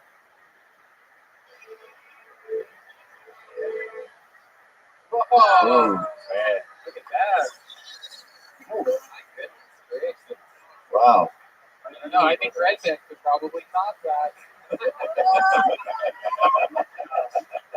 No, you I think Michael Mayer could top that.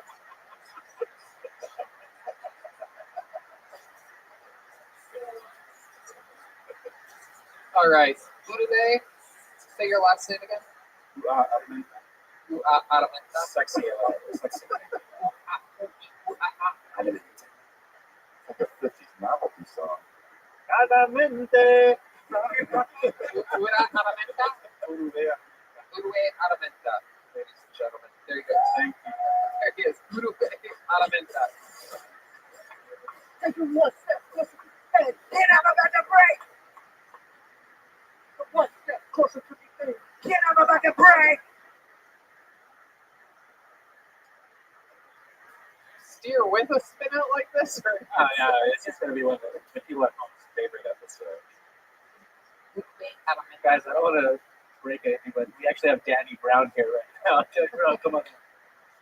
Urue Aramenta. There used to be a guy on my local news. Maybe he was regional. Maybe you have him too. You remember a newscaster named Ode Aduma? I think it was maybe just a local news Youngstown thing. But we both had this food, right? Yeah. We talked about this. Oh, it's so good. You cook something. You had him too, Colette? That's great. You had him in Georgia? Really? Yeah, I think it was this Yeah. syndication. Ooh, it's so good. He had the chef's hat. Yeah, the clown. There was also a clown. We had a local guy in Youngstown named Ode Aduma, and at the end of all of his things, he would go, and I am Ode Aduma. I would do impressions of him when I was a little kid. That sounded just like him. And Eerie. I am Ode Aduma. Cool name. All right. I'll pull another name out of my pocket. Ladies Wow. and gentlemen. Ode Aduma. What are the odds? What are the odds? Ladies and gentlemen, if the band wants to play, you can play until this person gets to the mic. It is Reagan Warner.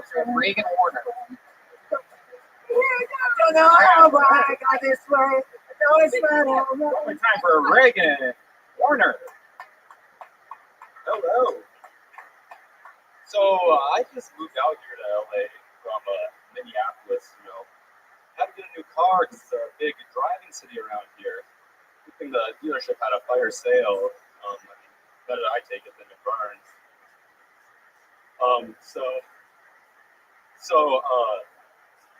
What I've noticed is the women out here in LA are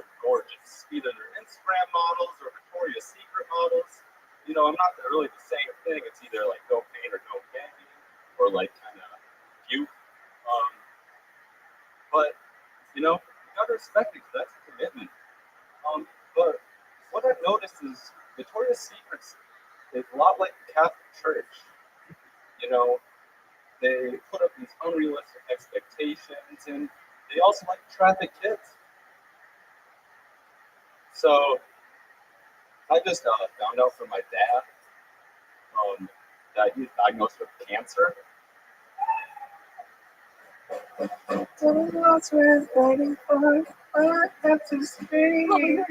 was peeing during a lot of that. Your dad has cancer? Strong clothes. Yeah, strong clothes. What kind of cancer is he have? He has some type of lung cancer. Oh, that's one of the worst kinds you can have. I know this as a former, longtime cigarette smoker. I've done a lot of Googling about the old LC, as we call it. Was your father a cigarette smoker?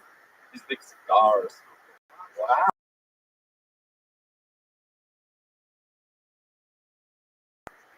He's diagnosed 5 years ago. I got cancer on the Trump's gonna. Wow. He told me last week. Yeah, maybe he'll have 4 more years of He cancer. didn't tell you until last week that he's had it for 5 years. Wow. Why do you think he didn't tell you? He gave you a reason. That's just like that.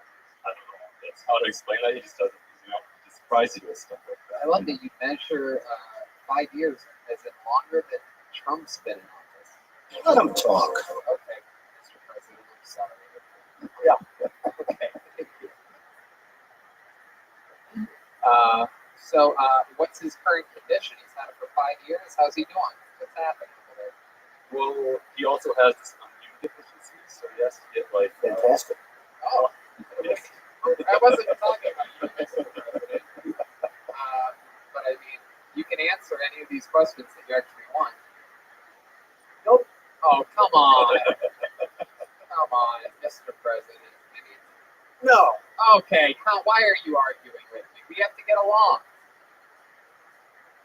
We have to get along. I'm sorry.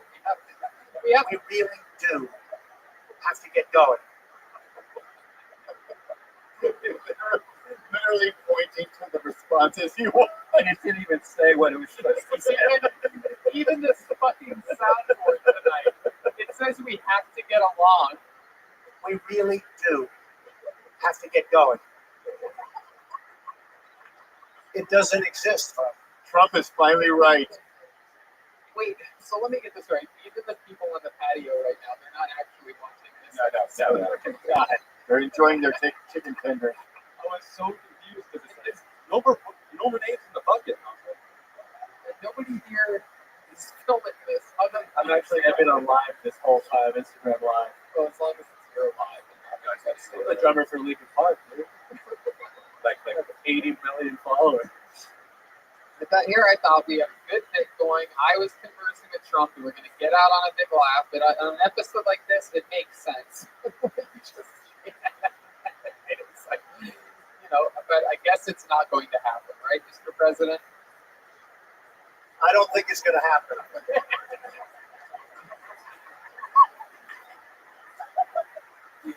That's how good I thought the bit was going to be.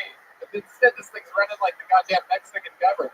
We can't do anything right. The Mexican government.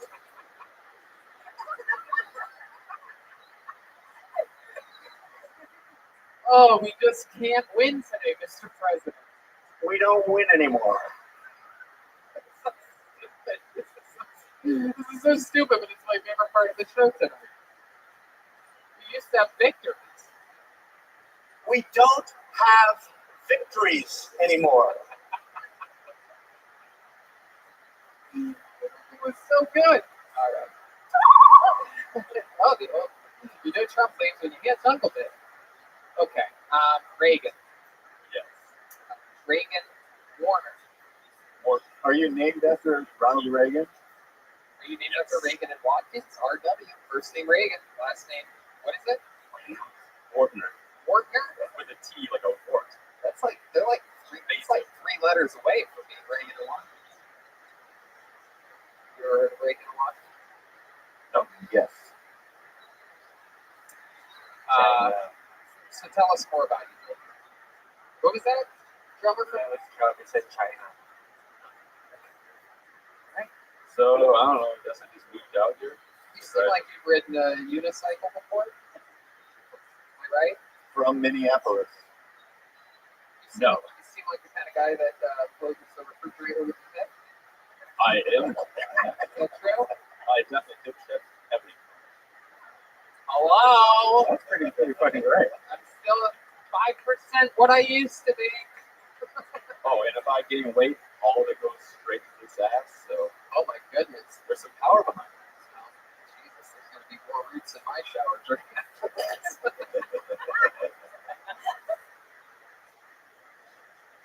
Oh, I got roots in my shower. There's a root in my shower drink. Okay, Red Man. That's insensitive. That was actually Chester's last words. There's a root in my water drink. No, he farted after he realized how unviolent it was. Is that true, Chester? Did you fart? What an embarrassing thing to happen. Like, imagine you actually being aware that you're dying. Like, there's people, like your whole family's there. But you're like, I'm so happy you're all here by my side. Great. That would be the best exit. Yeah, because your tombstone would have to say that.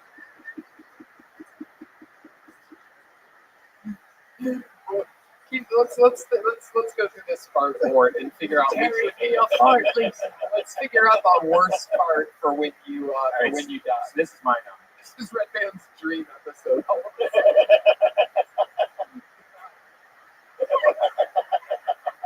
Look at how much We have fun to have, we're we have to having. have some good.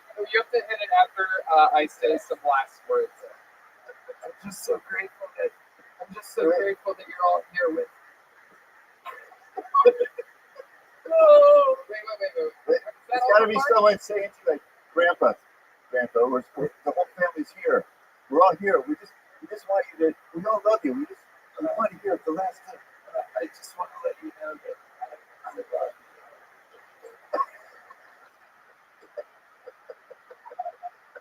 Oh, there's something I never told you guys before I die.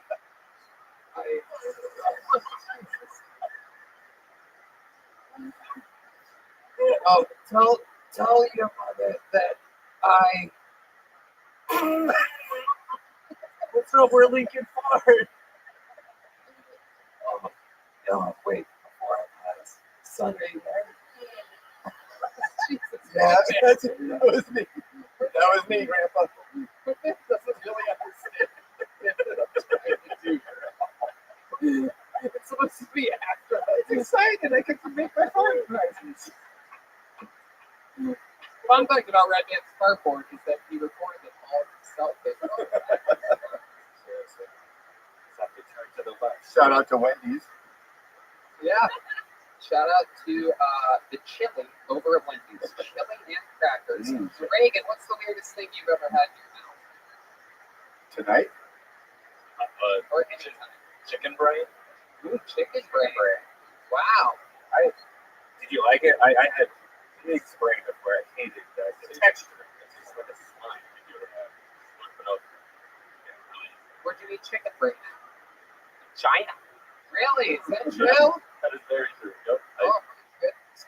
China Don't beat China in trade. Whoa, the president's here again. My goodness, welcome back, Mr. President. Is there anything else that you'd like to say? What I say is what I say. Oh, wow, that's an interesting way to put it. Like, where are you right now, Mr. President? We have people in Washington that don't know what to do. Crazy. And what's your favorite episode of Kill Tony, Mr. President? 240. That was a good one. Now we gotta see what 240 is. Yeah, let's look it up. Episode 240. This is fun. This is loose. Russell Peters. Big Russell Peters. Oh, that was Wow. surprising. Russell Peters. Yeah. A-Rab. Mhm. Canadian era. But what do you think? What do you think his ethnicity is, President Trump? China. Great. Sorry about this. We're having fun today. Yeah, now we're having fun. We've made a conscious decision to have fun. 1 hour and 40 minutes into the episode. What else about you, Reagan? You seem like definitely have special skills. I mean, you are a man, a jack of many trades. I know it for a fact. Some magic tricks in your past. I'm a skydiver though. So Really? that's kinda cool. Oh my goodness gracious. Professional faller. Yeah, basically. Yeah. I was student sport. What else? What else other than skydiving? I'm not a skydiving guy. My older What do you mean, what else? That's How many fascinating. jumps have you done? Jumping out of a plane. So weird. 47. 47 jumps. Wow, that's a lot of jumps. Any close calls? You ever hit a bird or something? How do you think you ate the chicken brains? I had a, Chicken out there. Hi-yo. The chicken out there. had a malfunction parachute. Fuck. Whoa. Back up with. Well, no, this one is like. So now he's actually dead right now. You did what? So like the lines didn't get twisted around in a circle, like a swing. Yeah. Or like my dad's friend that happened. The first one didn't work, so the backup went, and then the backup line, and then yeah, she's dead. Oh, she died? The day before. Hello, my lines are tied. I'm in big fucking trouble. Somebody help me! Oh my god, why would there be a phone call? There would not be any antique phones in the sky. Oh, a cell phone. Okay, there you go. The robot part. Craziest sexual experience of your life, Reagan Wardner. Something happened. Maybe with your butt. Got this girl who was falling through the air. Their lines got tangled. No, the weirdest experience is there's this chick that I have a thing with, but she had a boyfriend the whole time, but her boyfriend would drive and drop her off at my house. And like he would even come and hang out with us, but then he found out, but instead of like not dropping her off, he just stopped hanging out with us. Oh yeah, no shit. So that was pretty fun. Wow, So you're a piece of shit. Wait a minute. Now I remember you. You son of a bitch, Reagan. How long were you banging this girl for? 4 months. Would you bang her while he was still in that place? No, not if he's in the place. He's So usually sometimes you all would all hang out with each other. and then go to the parties, and then just disappear. Oh my god. So you would meet up in like a bathroom or something? I mean, I guess it wasn't with that. You're an awful person. I agree. No, I mean, yeah. Look, Minneapolis was wild, man. Is that where you were? A wild town. Is that in Minneapolis? That was in St. Cloud, right next to me. Oh, skydiver, St. Cloud. Jumping out of a plane with enough adrenaline, you had to put some over it. Girlfriend fucking came first. Wait, girlfriend what? The girlfriend fucking came first before this guy. Oh, that was your gateway drug? You know, that'll work up a little bit. Then it's Mountain Dew. Well, Reagan, thank you so much for coming on the Thank show. you. This was a lot of fun. Fun interview. Reagan Wardner, everybody. Reagan Wardner.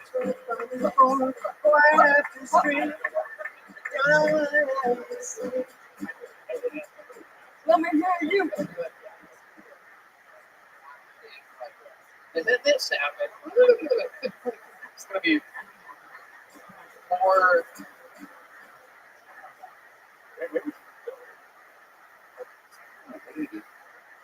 You know what? Let's get a. We haven't had a lady here tonight, and so you're going to grab this one for us. Go yell China from the back door. Here comes China. I'll clear it out. All right, here's China, ladies and gentlemen. Hello. So when I was little, I didn't really like to finish my dinner like most kids. And so my dad would plug my nose and force me to eat. So now as an adult, when I'm having sex, I really like it when a guy shoves mashed potatoes down my throat and then I spit it out in his face.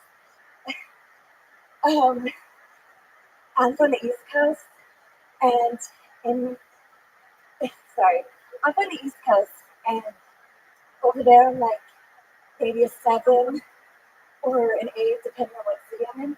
But in LA, I'm like a 3, and I'm out at a bar, and I feel like really cute, good about myself. like a 6 foot tall, big breasted, blonde Amazonian model comes in, and then I slowly transform into Quasimodo, and I just can't finish. I just grab the closest guy next to me, and I'm like, "Come with me to my hotel." Why does it feel like night today? Something here is not right today. China. China. That is China. Absolutely. Hi, China. Welcome to the show. How long have you been doing stand-up comedy for? For maybe 2 years. Okay, where at? I've done it at open mics at random bars and Hong. Okay, so you've been in LA the whole time? Yeah, just LA. Is this where you're from? No, I'm from Connecticut. Oh. How long have you been in LA? It'll be 9 years on the 22nd. What made you move out here 9 years ago? I went to school out here and then I just stayed. UCLA? No, I went to the Academy. Okay. You didn't want to go to the one in New York? No, they didn't take the GI bill, so I had to go to LA. Oh, you're true. No, my dad is a pain on member, so Oh. I'm disabled, so I don't. That's why you would shove your face in. So rough those Vietnam tests. Gotta crawl into those greens. Wow. Is he still alive? Actually, he passed away 2 years ago. For what? Yeah, That's right when you started doing stand-up comedy. I did, yeah. There you go. That's a good way to escape from the sadness of your father passing. He loved comedy. Oh. How'd you get the name China? So I'm gonna hate this bitch just like I hate China. Let's name her China. It was Vietnam.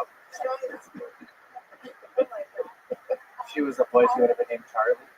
Trump, what do you think about President Trump? While you're here, what do you think about naming a girl China? Do you think that's a good idea or a not very good idea? Then there's something wrong with it. You're simply not her. Oh my goodness! Wow. Not exactly what I thought you were going to do. That's not exactly what I was pointing to.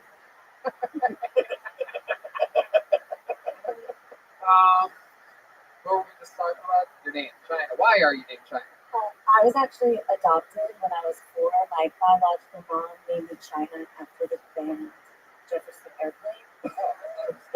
After the band Asia. Well, why would your mom? What? I mean, that's just not. That's just a word. You heard of Elon Musk? Yes, but if you're named after Jefferson Airplane, why China? Yeah. Oh, so you're named after Grace Slick.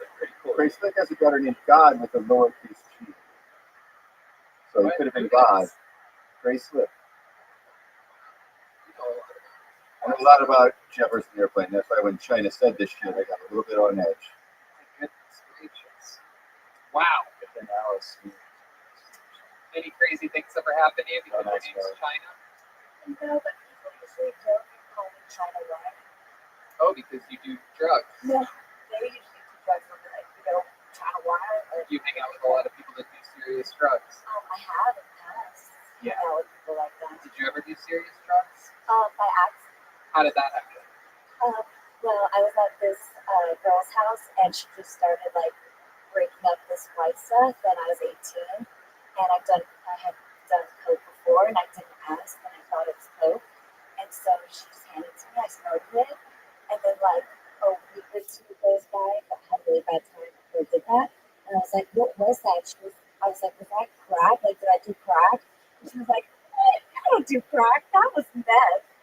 And I was like, "What? Like, I did meth?" Like, I was freaked out. Most girls is kind of meth. That's crazy. I don't do stuff like that anymore. What do you do now? What do you do now for fun? I just smoke weed and like I did mushrooms last month in Oregon. What do you do for a job? I work at Firehouse Subs. Oh, I love Firehouse Yeah. Subs. I was here when that guy quit and wanted a job, and we were like, Firehouse Subs, we'll work with you. You don't kill yourself. Have you guys ever thought about giving out your subs at a gym? They have good Italian. Rutabaga? Have you ever had Firehouse Subs? No, I am very loyal to Vito's. I had their eggplant parmesan this week and a baked ziti. I Yes, mean, I am nice. so addicted. It's absolutely crazy. Our friend Charlie, who brings Vito's Pizza for these episodes, has completely changed my my dietary habits back to like I'm living with my mother again, which is very exciting. A lot of pasta going on right now. Indeed. Can't make pasta. Brett, what's your You could have been named Pasta. That's also a Jefferson Airplane song. You know Pasta? Killer. President Trump, what's your favorite kind of pasta while we have you here? What's your favorite kind of pasta? What's the most pasta you've ever eaten? 9,240,000,000. It's also my favorite kind of pasta. Two? Is that just two? Two? What's another number that you know? 1978. Do you know any other numbers? 2,300. Okay. That must be all the numbers you know, though. 240. That's your favorite Coltoni episode. What else? 8,737,540,000. You're out of control, President. $1.3 trillion. Don't believe the 5.6.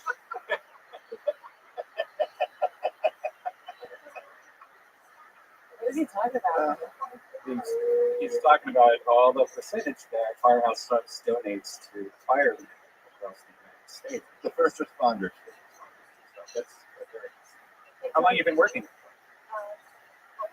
Wait, hold on. I'm sorry to cut you off. Let's go back to that question. I gotta check on with Mike Shinoda. Doesn't she kind of look like a female Chester?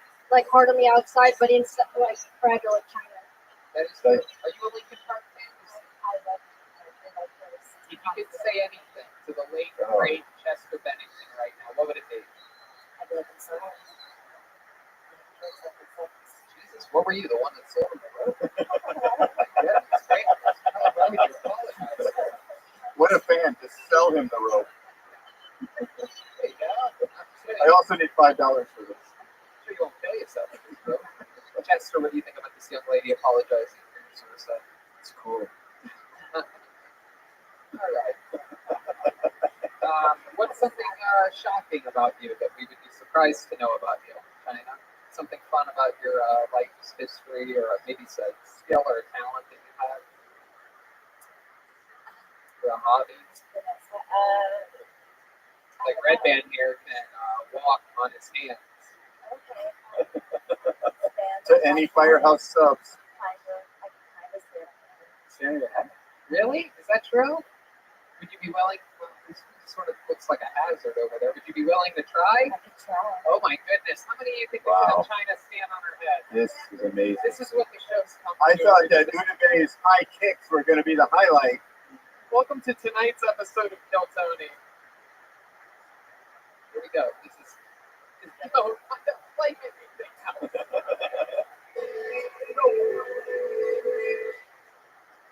Oh, yeah. Wow. She kind of stood on her head. That was impressive. What's your favorite song? Oh, I see more as a spinner. You guys have another favorite? You have that one? Oh. Here. You want to sing a Linkin Park song with them? Sure. Yeah. It's all going to be edited out anyway. Go ahead.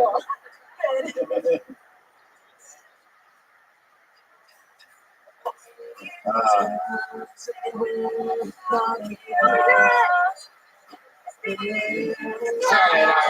enough. China, thank you so much. Thank you. Have a great night. There goes China, everybody. Our first time on Kill Tony. Has anyone ever stood on their head on your show before? Has anyone ever stood on their head? No, that's the first. First. The breakthrough episode. It really is. A lot of firsts tonight. I thought his name was China. Brian was way about it today. From the Rice House to the Ice House. Welcome to China. China to the States. There's only one way to end an episode like this, ladies and gentlemen. All the chaos, all the insanity. There's only one guy that can put the cherry on top of a cupcake like this. Ladies and gentlemen, he is the big red machine, the one, the only, the great William Montgomery. Here it is.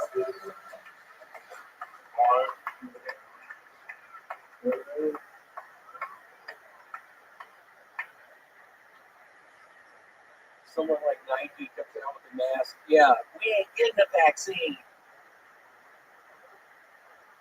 Welcome to how you living, Tim? This is probably.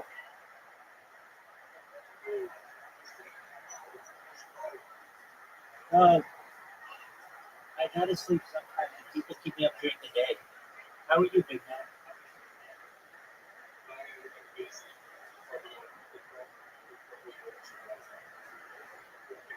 Sounds like a plan. Have you looked up who Mickey Dolan is?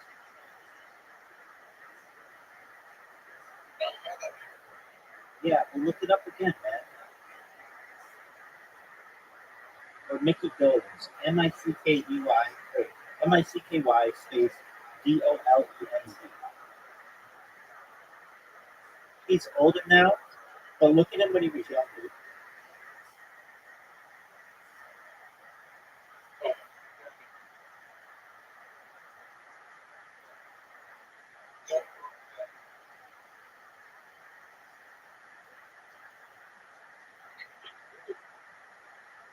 Yeah, but look at him when he's younger.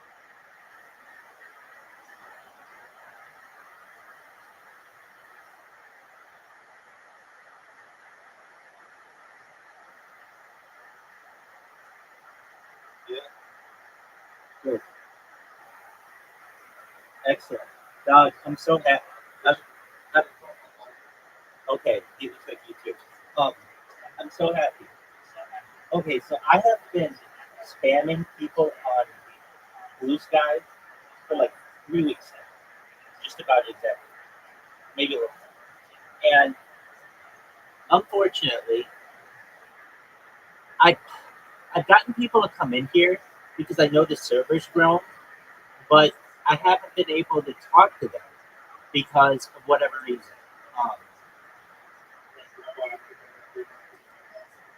Okay. All right. See you then, big dog. I understand. No worries. No worries. Excellent. See you then.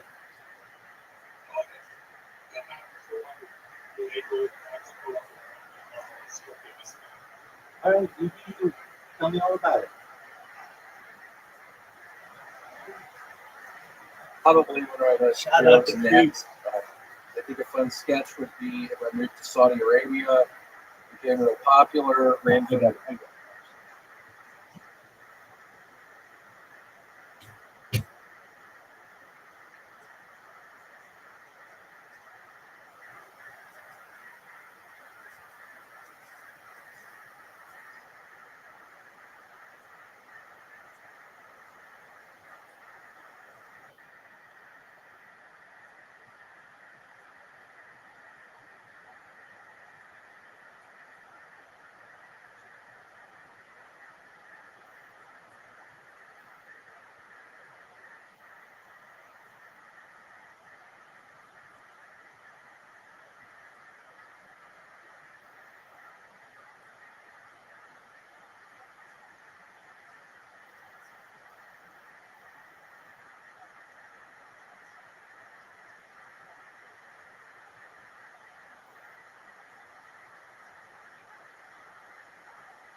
political office. Just was having a good time. My first sort of party where I'm trying to get money from donors. I invite them in my front door, and I'm like, "Hey, go to the backyard. I'm crucifying someone." Australian hipsters be like, "I miss the old ceiling."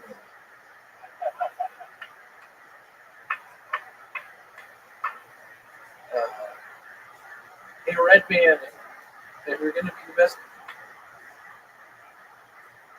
or I'm trying to get money from donors, I invite them in my front door, and I'm like, "Hey, go to the backyard. I'm crucifying someone."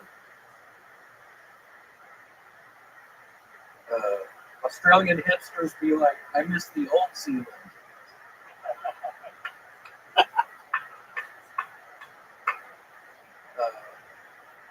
Hey, Red Man, if you're going to be the best man at my wedding, you're going to have to start believing in Jesus.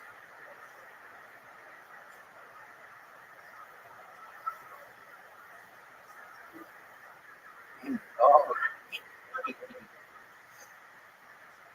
Okay, there you go. You can always just close if you don't have anything left. Oh, Solid. that's great. I'm getting lost in the darkness. Is this true that you're going to be the best man? No, but I do appreciate that this is the first time I think all of us have seen William do a set completely sober. That is.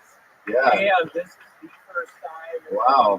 What's going Never on? again, huh? Never again. What's going on, William? It's very exciting. I don't know. What's changed in your life this week? I don't know. I just think it dawned on me that I probably will die soon. Yeah, what made you think that? Is this something that you No, just generally speaking, I started having premonitions of my death. I started haunting his house. Yeah, seriously, I started thinking I'll probably die What soon. type of premonitions did you have? Describe them a little bit more for us. I don't know. I just pictured myself Because we've been having premonitions about your death. Yeah. for like a year. Yeah, no, it just sort of hit me. So we'll see. Hopefully, you're going to stay strong. How long has it been? How long have you been sober for? One day? I got all drunk last night. How about before that? Drunk as hell last night. How about before that? Uh, Were you on a little streak? I don't know, Every Wednesday night? maybe, the Wednesday before maybe. Okay. So you took a few days off drinking at the end of last week. Correct. Yeah, normally it's, I don't know, 2 or 3 times a week, but I go pretty hard. Well, that's Yes. 2 or 3 times a week for 2 or 3 days at a time. Yeah, it can be that for sure. And he goes hard though, like he will drink like a whole bottle, not like just a lot of it. Yeah, you're great. So what we call a problem. Correct. But you, I think that's true. do you feel good? How's this for you tonight? How do you feel? I love it. You seem way more with it, and Yeah, you're very not present. screaming at us. Right. That's starting to happen A lot. I was just angry and screaming at you. I know. That was starting to happen. Yeah, and you were also screaming at employees. You called one of the nicest women here a bitch. I know when we 2 talked weeks today. ago. You called the sound guy a bitch, I believe, last week. He is. You called. Oh, I don't like that motherfucker. He is a bitch. David, what about David Geary? You were calling him the F word last week. What do you think about that? As well, I don't like him. Oh my goodness. Because we think we know what he really means now.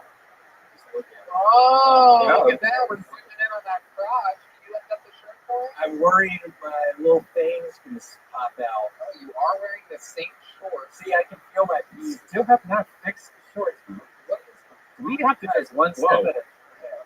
We just have to buy you a what's that bruise on your stomach? It's like your alcoholism is like your fourth worst. Bruise on me? Yeah, leave that. Get in the No, lift your shirt You up. have a bruise on your stomach. Lift your shirt up. Don't. This bend is like over. when they find cancer on a newscaster. Yeah, zoom in on that, David. No, William, listen to me. Take Where is direction. No, the other way. William, listen to what I'm telling you. Turn your hips that way. Stop, and don't move again now. Okay, there you go. Now zoom in on that, David. It's As close. far as we go. That's a legit bruise. Yeah, you're bleeding from the inside. Where is it? It's that bruise. Circle it. You want a Sharpie? Here's a Sharpie. Circle it. You could just close the fridge with his pebble. Is that a Nazi symbol you throw in there? China. Swastika on there? All right, David, go back up to this. Do you know how you got that bird? Yeah, I bumped into a pig. Oh, geez. Are you getting abused by your husband? Do you call your girlfriend? I bumped into a pig. There's nothing to do with that. Table early. Do you know what really happened?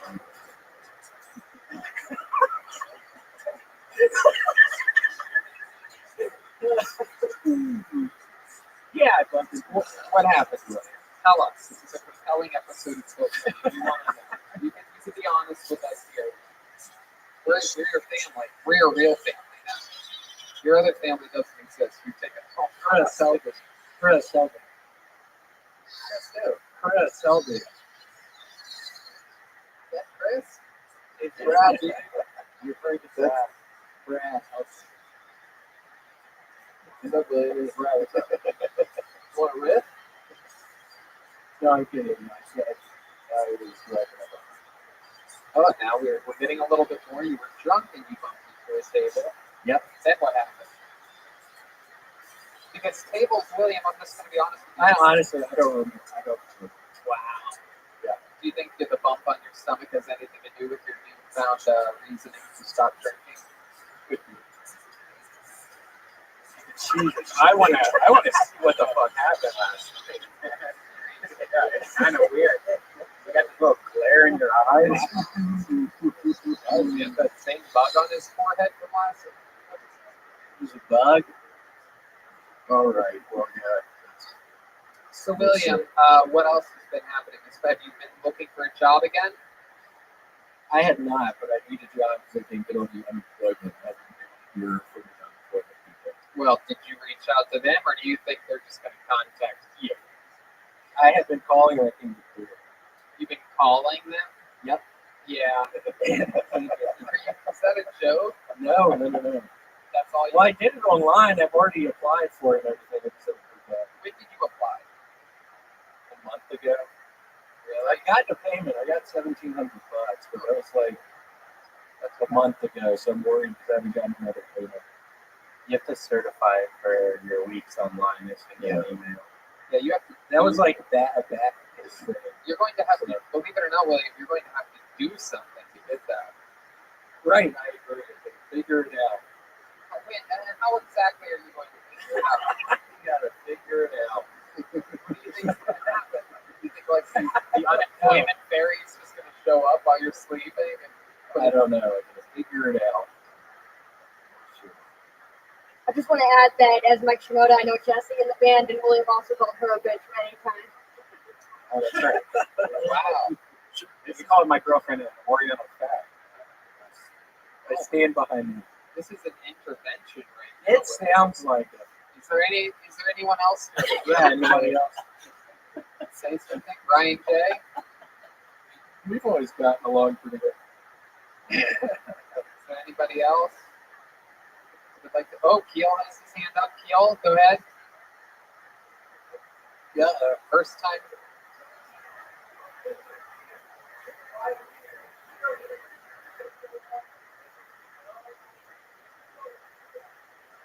Wow, Yeah. You made someone buy you a beer and you called them a bitch. Yep. I can tell you this.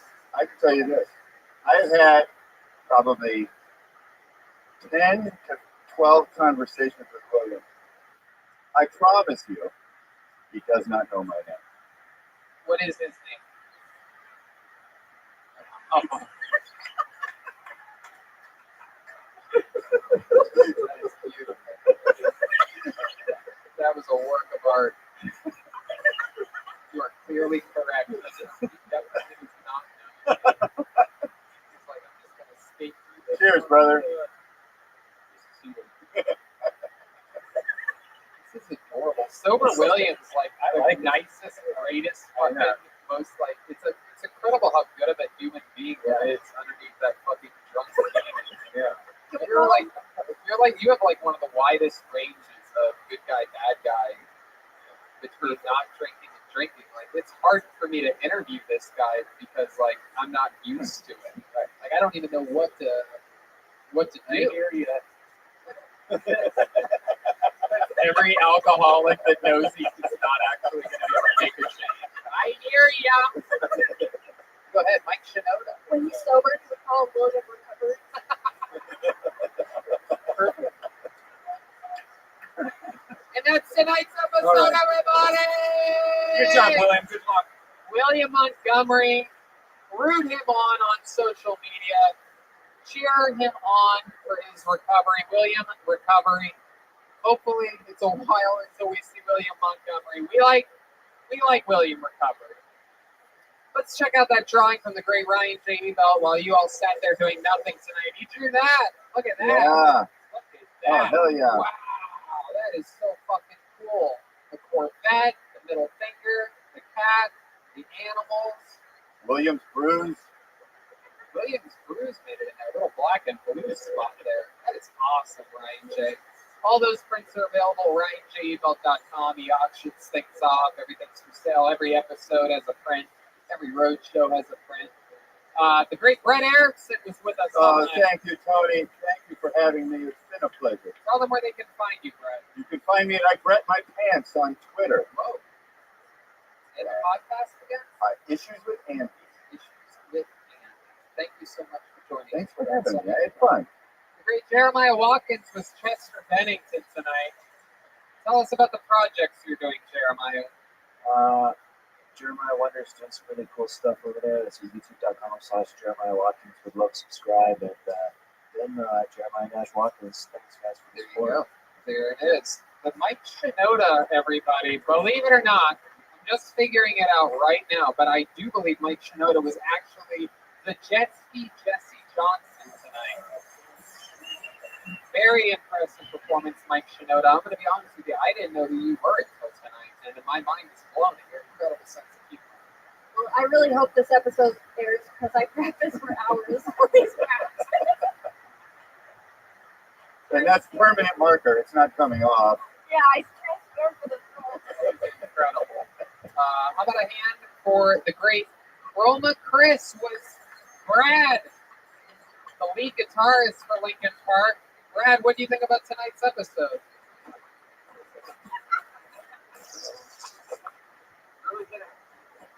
Really hit a home run, Tony. That means you knocked it out of the park. Oh, there you go. What part? You could have just said we really knocked it out of the park. Did you think about that at all for a second? All right, the great Rob on the drums, everybody. It was Joelberg Joel Jimenez. He's a mostly sorry the podcast, mostly sorry on social media. What else, Joel? I really hope this episode airs. I had a lot of fun. I thought, even though it was chaotic, I thought we could have smelled at some farts and had some good moments. There you go. There will be some edits. There's going to be some more edits there. We're going to edit out both of you guys saying, I really hope this episode airs. I mean, not a ton of thought going into this sign-off either. Just stick along with it. I kept doing stuff back here that'll make it impossible to edit. Well, I trust me. I'm sure we'll figure out a way. I just want to be real. I want to feel. Good luck. So much fun, everybody. Thank you so much. We'll see you again soon. Bye.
Hey,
this is Red Band coming to you live from the world famous Comedy Store main room for a brand new episode of Kill Tony. Give it up for Tony. Yeah, yippee doo dah day. We are back. Yay. Live from the world famous. How are you, Brian? Good. How are you doing? Good. Good. Exciting stuff. Happy to be here. Life is good. The great Ryan J. Ebelt is here drawing tonight's episode. He draws every episode, every print's available at ryanjebelt.com. Every single episode, every tour poster. He's auctioning off prints almost every week now. It's incredible.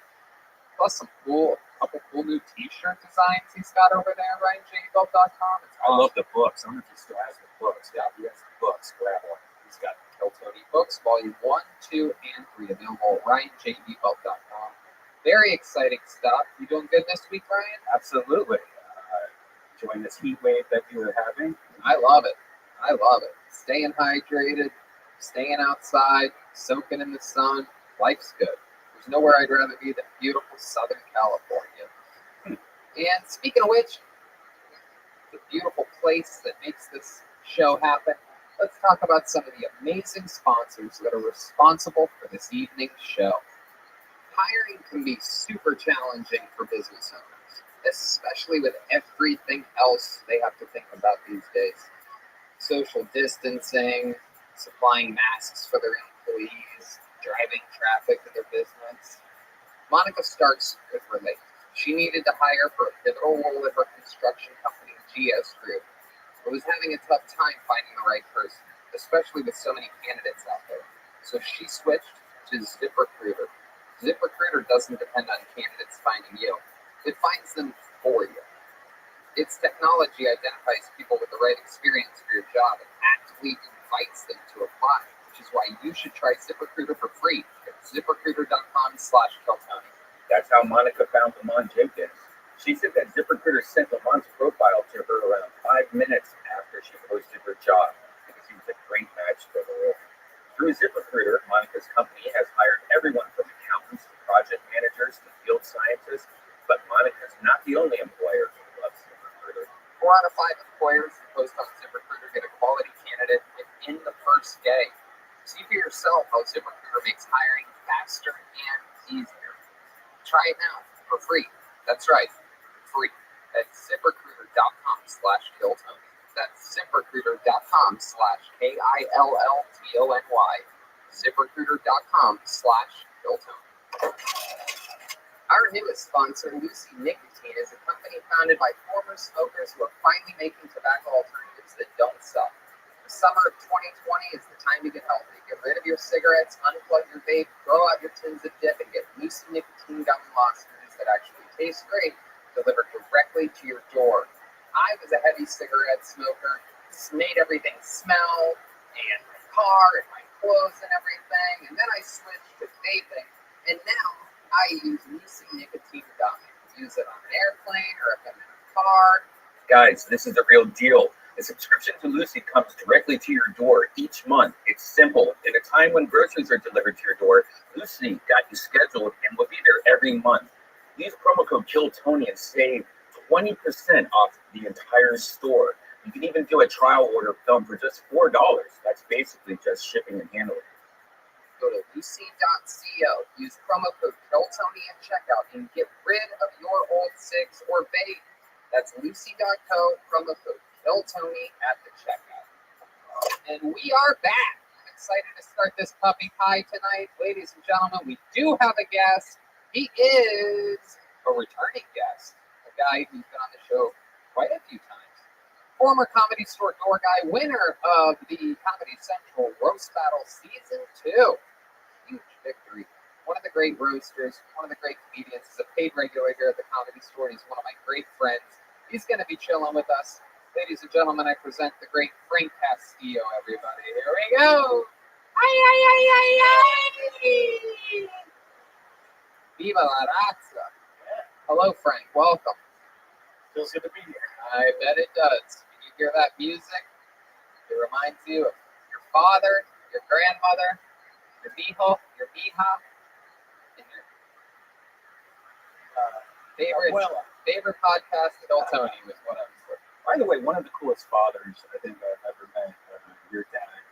I've drank with your dad. I've smoked with your dad. He's a legit dad. Yeah. He is a party animal. I've gone to a Dodgers game with your dad.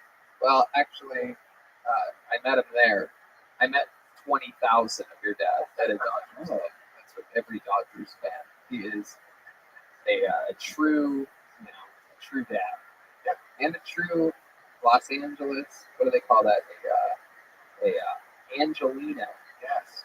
That would be a word. A cholo, perhaps, could be another word. Would you call him a cholo? Yeah, he definitely has the Chicano lifestyle. Chicano, for sure.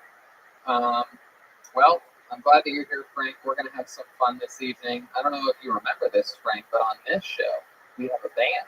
Did you remember that? Love the band. They are the best damn band in the land. Every single episode, they commit to being different characters. We never know what they're going to be. Sometimes it's the return of famous characters we've seen before. Sometimes it's the debut of brand new characters, like Lincoln Park, or, it could be anything. Let's find out what they are tonight when I bring up the best damn band in the land. It's the Kill Tony Band. Jeremiah Watkins, Stolbert, Joe Jimenez, Jetski Johnson, and Chroma Chris. Here we go. Here they come. Whoa. Oh my goodness. We've seen these guys before. Oh, and there's a girl. Oh my goodness. Wow. They're so nerdy. Oh, wow. Come on, get behind your microphone.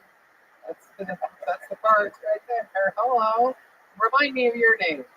Hello, my name is Douglas, and it is good to see you once again. Douglas, I'm glad you're back. You are a nerd, right? I am a live-action role player, Tony. I do not take kindly to swears. Okay. Very good. Live-action role player. And this is also Draconio, if you forgot, my dragon. Draconio? Yes, sir. Okay, I'll have to write that down. I'll remember that. And then what do we got back here? We have a guy who appears to have 2 to-go boxes on his shoulders. I don't take that ass to go. You watch your mouth. And on his crotch. Remind us of your name. My name is Kevin. I am a king, galactic space king. Oh, okay. All right. I'm going to write that all down. And then over here we have a random guy in a hoodie and a Corona mask. It appears. What's your deal? Tony, my name is Malachi, and I'm a silent assassin. Malachi, a silent assassin. You are indeed just that. And then, go ahead. What's the gay and indicated? Okay. That's very funny. There you go. You get that one. You go ahead. Yes, and gay assassin. Okay. And then you're new to this whole crew. I've never seen you with these. I've seen these live action guys before, but you're new. What's your name? Yes, I just joined this alliance. My name is Erwan. Erwan? Erwan, Like the grocery store. like the grocery store, right? Isn't that grocery store called Airborne? There is an Los Angeles store. You have one of the thickest lists I've ever heard. Too bad there's not a spell to get rid of that. Wow. My goodness. Well, welcome everyone. I'm glad you're joining the band tonight. We're going to have some fun. So we have some live action role players. We have Roast Battle, Champ, Frank Castillo, Red Band, Ryan Jake. We had some delicious pizza before the show from the Great Vito's Pizza, which I have truly and honestly become completely addicted to. Now, it used to be, I'd eat it every Monday and I wouldn't eat pizza anywhere else. I would just save it for Monday. Monday became pizza day. And now I order from there all the time. Vito's Pizza on La Cienega. Check them out, especially when things get bumping again. You know, the whole Phil Tony routine of going there and then coming here. That's a great move on a Monday. But I order from there all the time. You can get them on Postmates. Check out Vito's Pizza. Get Caveman Coffee. Use the promo code KillTony. Get 20% off. And other amazing things. I feel like I'm forgetting one, but let's just start the show. You guys ready to start this thing or what? Come on, there's 8 people in here. 8 people in a room built for 470. And let's get the show started. We're going to start it with a regular. Ladies and gentlemen, this guy, storyline after storyline. This reminds me of Hulk Hogan, mid to late 90s. We don't know whether we're getting the good guy, the bad guy, but he's great at both roles. Sometimes you love him, sometimes you hate him. He's the big red machine. He's the one, the only William Lights Out Montgomery. He's approaching the microphone. Which William will we get this week? Here he is, William Montgomery. You think being a plumber is hard? Try being a blimp salesman.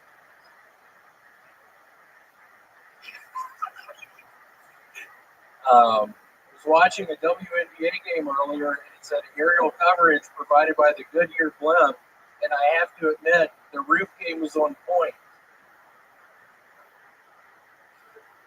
Apparently, my former youth pastor is missing, and I ain't snitching.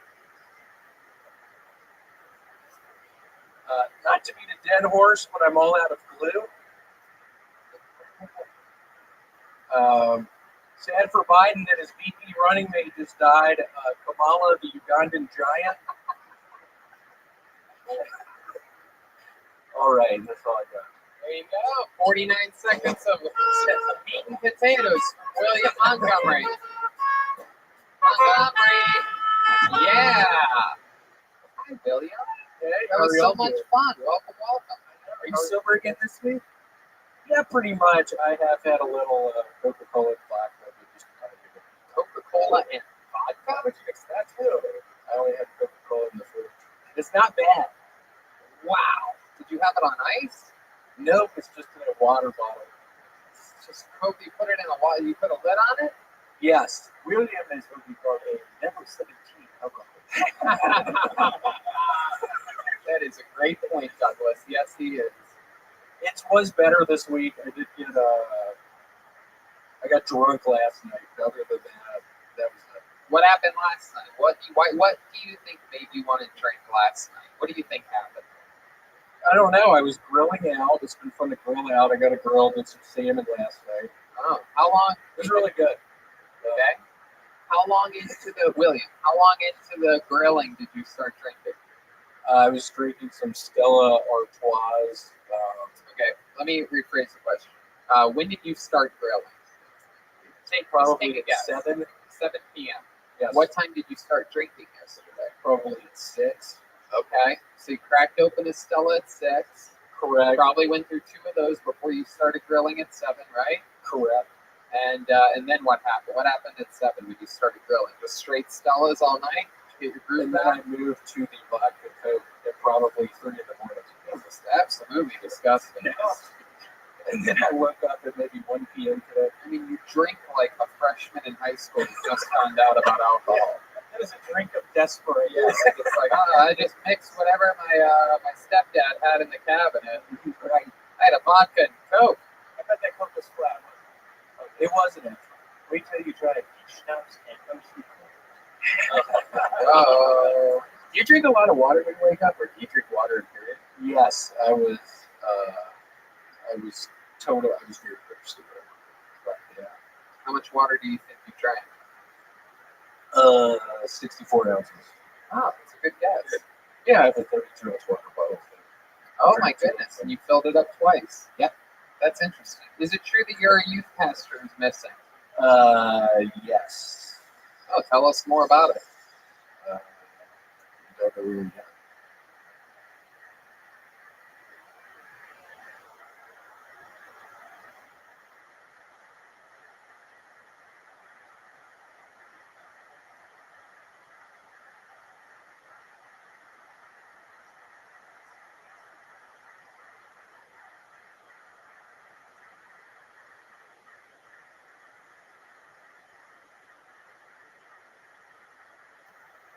Yes. How did you find out he was missing? Who told you that? It was on the news today. Really? The news here? The local news here? Yes. And you were watching the local news and you found out your youth pastor, even though you're from Tennessee, you found out your youth pastor here on the local news, they covered that a Tennessee youth pastor was missing. Correct. Are you lying to me right now? No. It's national news. It's national news that your youth pastor's missing. Yes. Was he like a really good youth pastor? He was. What was so good about him? What was so good about him? Tell us what made him so special. I don't know. He's just a really nice man. In what way? What did he do that was nice? Just the Bible. Oh, that's what every youth pastor does that. Just a really nice man. Did he ever touch you in any inappropriate ways? Yeah. Yeah, what did he do? Touched my butthole. Oh my God, with what? What did he touch you with? Fingers. Oh my God, how many fingers? 2. Wow. Okay, Red Band. Jesus Christ, 4 minutes into the episode. That was a 2-tone fart. You know, it's weird when the fart noises come before the first kitten. All right, so William, is it true that you're out of glue?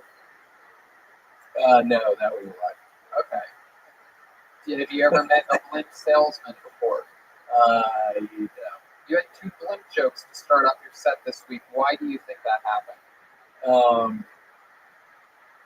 I don't know. I was frantically trying to write stuff earlier, and I thought about blimps, and then those 2 came from. It would be really amazing to see you take all your jokes and all the topics of each joke and try to combine all the topics. And so instead of having 1 minute of random jokes all put together, have 1 minute of the same topic. You write, really funny shit, but it's so random. You're going from one place to another. Yeah, you're really cool to see You have that. 10 minutes in a row on ODMAP. Yeah. That's what the people want. You could have a whole Tonight Show set about blimps. Yeah, you're absolutely right, Douglas. William, what about in your normal life this week? Your relationship good? Did you find a new job? Everything? Yeah, relationships totally positive. Shocking. It's totally positive. I was able to talk to somebody at the unemployment office, so I'm hopefully getting paid here again soon because I'm running out of money. Oh, you are? Yeah, my dad would probably, he's very nice, he'd probably give me a little bit. Well, he Went down to 0. The funny I don't know. Yeah, maybe he's hearing this and you listen to every episode of Kill Tony, and my guess is that you're going to get a stimuli from your father. We'll see. He's already been very nice. But yeah, hopefully the unemployment money will get us. Stimuli from your father and the pink eye from your girlfriend. Yeah. Perhaps I should use a healing spell for that part. That was the Galactic Space King Kevin. Didn't you get like a check for like $7,000 or something like that like a month ago? Yeah, my balance is $7,800, but I've only got paid $1,700. I just don't know how it works. Yeah, no, that's good. Your girlfriend's been stealing money. The bank probably didn't believe that you could get that much money all at once. Right. They find you to be irresponsible. They're like, this guy bought Coca-Cola and vodka at the liquor store the other day. We can't trust him. All right. Anything else going on, William? You've been exercising all. You're sweating profusely. I am. This is an air-conditioned room. This is a sign. Usually a sign of it's usually a sign of people that are about to have a heart attack. You have shorts on, your dick's still hanging out, you're still sweating. William, why do you? Is that just your performing shorts, or do you literally wear those every? I wore them every day, and I woke up and there's this shit all on them. I don't know what I was doing last night. That looks like dude. It's called a nocturnal emission, and it is very normal within our age. Do you have more than one pair of shorts, or do you just love that pair of shorts? Tell the truth on this one. I have other ones. I don't know if they fit me though. It came great. So how do you wash those though? You just never wash them? Because I wash these probably 2 or 3 times. Oh, are you serious? Yeah. I don't think they smell. I mean, I smelled them. That's what stinky people say. You're probably right. You're like a live action king of the hill cat. So gross. You're like the cat lady. They can't smell the cats anymore. I mean, it's so interesting because above the waist, you always have good style. That shirt you're wearing right there, unbelievable. Dale Earnhardt fan club. I know. I got this on incredible. You always have cool Tennessee volunteer stuff. You always have cool style, but you wear the same dirty shorts. They're broken. I mean, you're completely exposed in the front. what waist size do you think you could wear so that people at home could send you some shorts? Yeah. What waist are you? 36? Why don't you take a fucking 36 guess? to 38. I would say his waist size is toxic. 36 to 38, I would guess. 36 or what? Or 38, I would think. Okay, let's go with 38, and then you can wear a belt like a gentleman. You have a belt, right? Oh yeah, it's the only thing keeping those up. And what t-shirt size do you wear? He doesn't need any t-shirts. Send him 38 shorts. So we said 38. Send it to the just mark William Montgomery and send it to the Comedy Store, 8433 West Sunset Boulevard, West Hollywood, California 90069. Send William Shorts. This is a new project. It's the Send William Shorts project. It's shorter rather than longer. Shorter. So you don't like the longer shorts. You like it above, like an inch above the kneecap. Totally. Why? Why? Were you ever an Eagle Scout, William?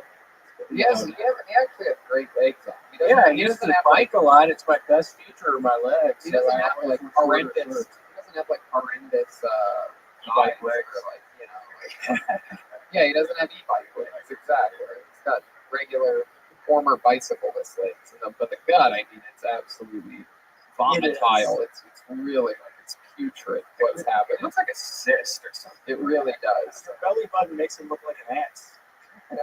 It does. Wow, it really does. It looks Oh. like you have a giant butt. Yeah. If your youth pastor was here, he'd probably put 2 fingers in your belly button. There he goes, William Montgomery, everybody. On to the next one we go.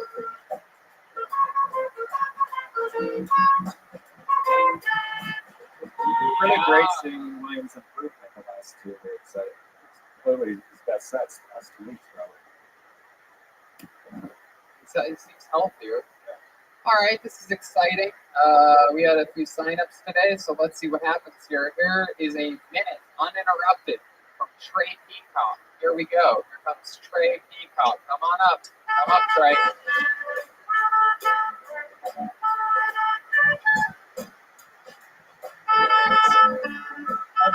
Here he is, Trey Peacock, everyone. How's it going? You can take off your mask. Here he is. One more time, Trey Peacock. What's up, guys? So I once went on a date with this one girl who, to put it lightly, was my cousin. But it's okay because our Nana hooked us up. Really, it was her high school prom, and no one wanted to take her, so I got the pleasure of taking her. But it just sucks that she never really got the chance to have that prom sex everybody, dreams about in high school. Yeah, we waited till after we both graduated from that. Yeah, I don't know. I have a coworker who likes to fart on me all the time at work. I don't fucking know why. He's Ukrainian, so that might be a reason. But his name's Edward. Shout out Edward. Other than that, I got in a car crash on the way over here. Luckily, everyone survived. And I'm on the run. The cops showed up on the hotel I'm staying at. I got out of there in the Uber just in time. That's all I got. Wow. All right. Some jokes. Some truth. Let's get down to the nitty gritty. I have a lot of questions for you, young man. I'm excited about this interview. First of all, welcome to the show, Trey Peacock. This is your first time on, correct? Yes, sir. And how old are you? 21. 21. Why'd you say it like that? They checked your ID at the front, right? Yeah, they did. Yeah. Okay. Very bizarre. I mean, I don't know who let me in. I mean, are you 21? Yes.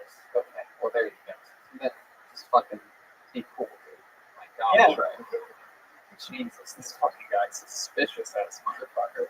Yeah. You drove down from Modesto. I actually had a bucket filled with people, and then someone told me before the show, there's this guy who drove all the way from Modesto, California, which for those of you listening is about, I don't know, 5 hours north, we'll say. Something like that. And they go, he drove all the way from Modesto and he got into a car accident on his way here and he wants to sign up. And I'm like, well, let's get this motherfucker in here. That's exactly what I told the guy with no hesitation.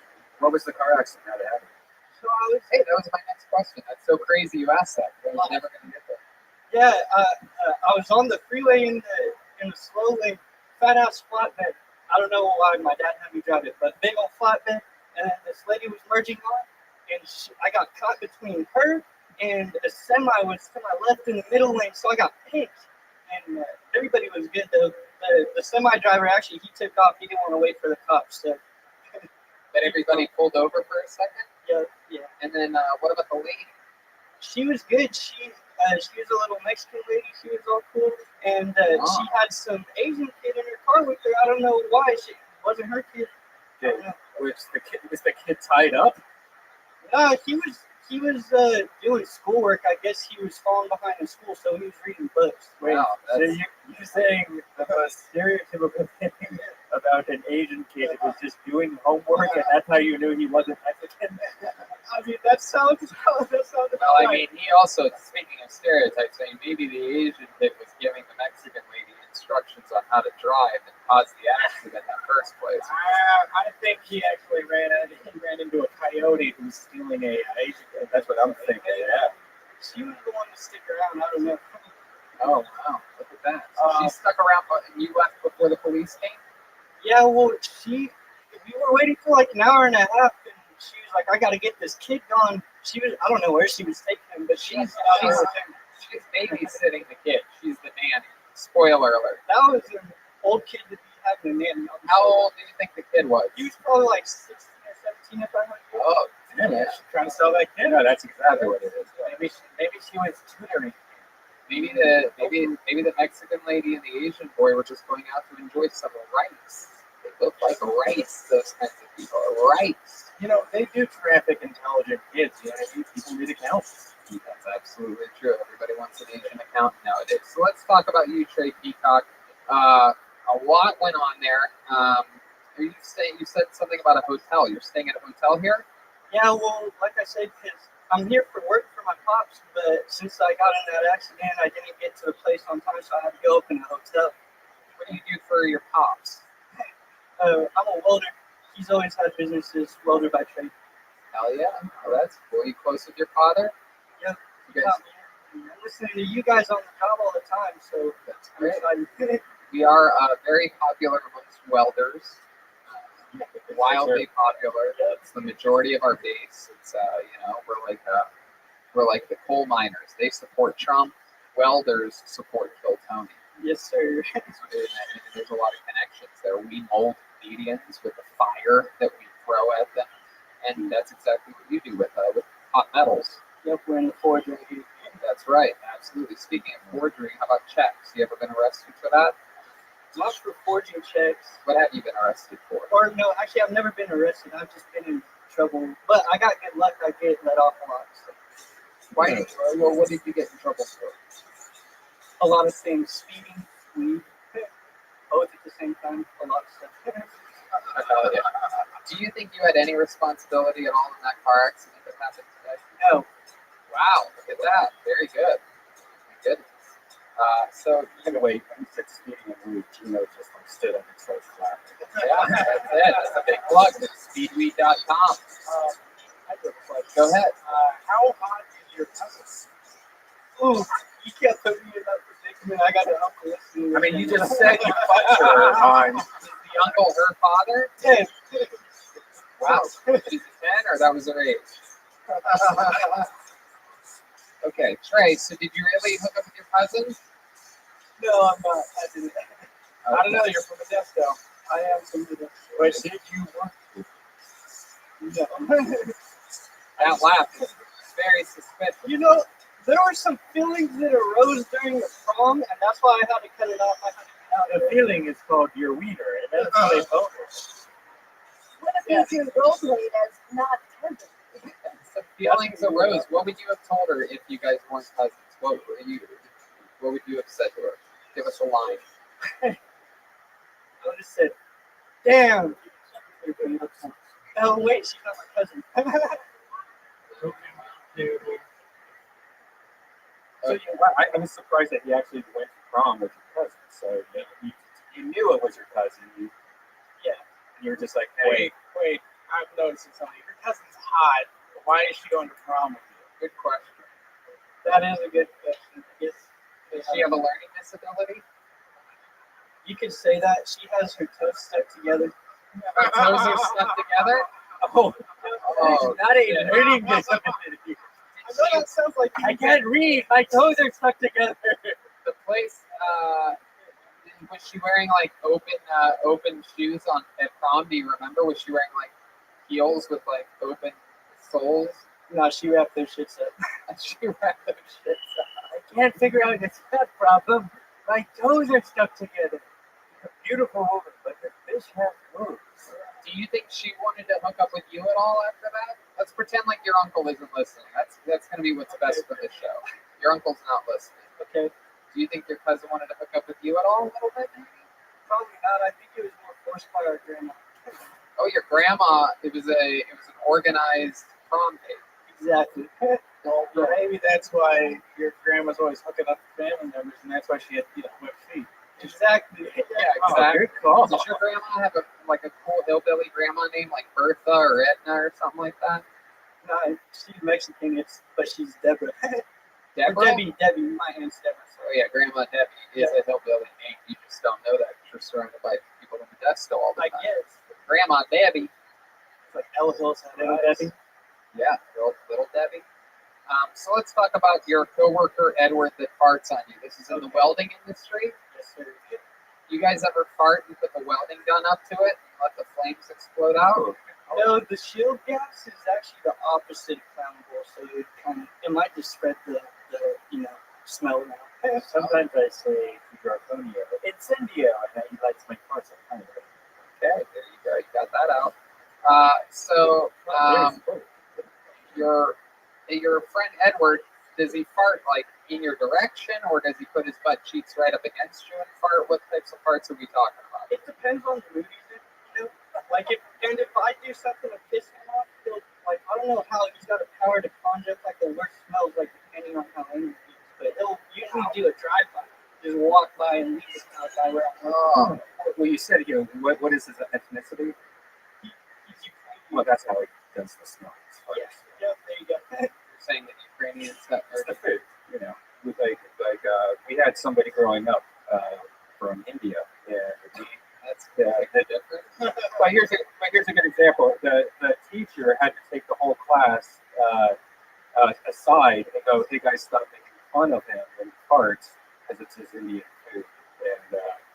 And third grade. Dr.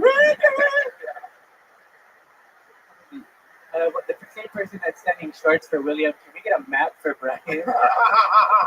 Everyone knows India's in Eastern Europe, right between fucking Germany. Well, I think you guys are missing the point. I'm talking about food. He probably eats Ukrainian food. It's probably a different diet than normal people, so that's why he has stinker farts.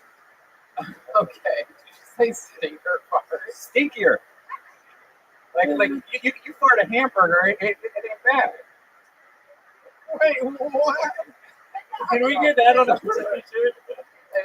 You fart a hamburger, it ain't bad. All right. And a Chinese fart makes you want more fart after 2 minutes. Do you have any? Jeez. Do you have any special skills or talents that would surprise us about you? You seem like the kind of guy that knows how to fucking, pop your thumb out of the joint or something like that. Oh, I can roll my belly. I can swallow. You can what? I can roll my. Let's see that. That's called epilepsy. Oh. Very good. What else can you do? I can play the drums. Whoa! Before he said that, can I also say he said he could swallow his tongue? That is epilepsy. There you go. You have an extra pair of drumsticks? Yeah. Well, you know what? It's been a long time since we've done this, but I don't know if you know this, Trey Peacock. And you know what? I'm sort of rooting for you in this one. You're an interesting character. You had a great set. You had a great interview. Have you ever done stand-up before? No, sir. This is your first time ever, and you've been one of the most entertaining people on this show since this quarantine even started. My friend, we have a competition on this show. Are you aware of what a Mexican drum-off is? Yes, I'm one. Wow. So, Trey, this is a huge opportunity for you because you could go from your first time performing, having a great set. By the end of this night, there's a chance that you could be a full-time cast member and the brand new drummer of the show, Kill Tony. Come on up here. Get behind the drum set. This is very exciting. It's been absolutely 4 or 5, maybe 6 months since our last Mexican drum off, and we're about to have one right here. So Trey, you know how it works. You get to do a little drum solo, make it your own thing. If you want to do anything funny or silly or anything during it or after it or whatever, you can do that. Anything you want to do, ladies and gentlemen, before you start, let me just say, this is a Mexican drum off. This is your chance right now, Trey. You could be the first ever victor of this. I must warn you, Joel's never been beaten. But there is a chance, perhaps it's the longest he's gone without knowing one since this whole thing started. So maybe you'll catch him rusty. Ladies and gentlemen, with his opportunity of a lifetime, this is Trey Peacock, the Mexican drum off. Go ahead, Trey.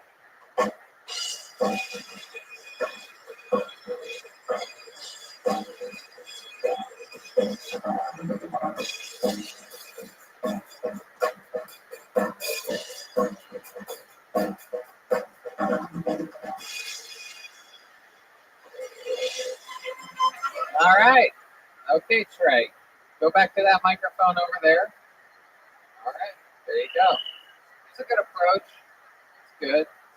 It's been a while. Sorry. It has been a while, but it's been a while for Joelberg as well. Let's see what happens here. Undefeated all time.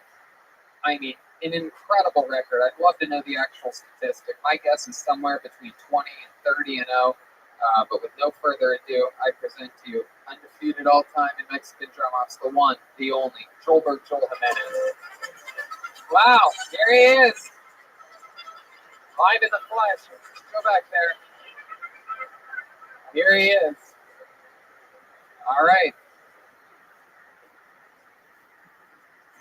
This is very exciting. He's getting behind the drums, and it begins now. Here he is.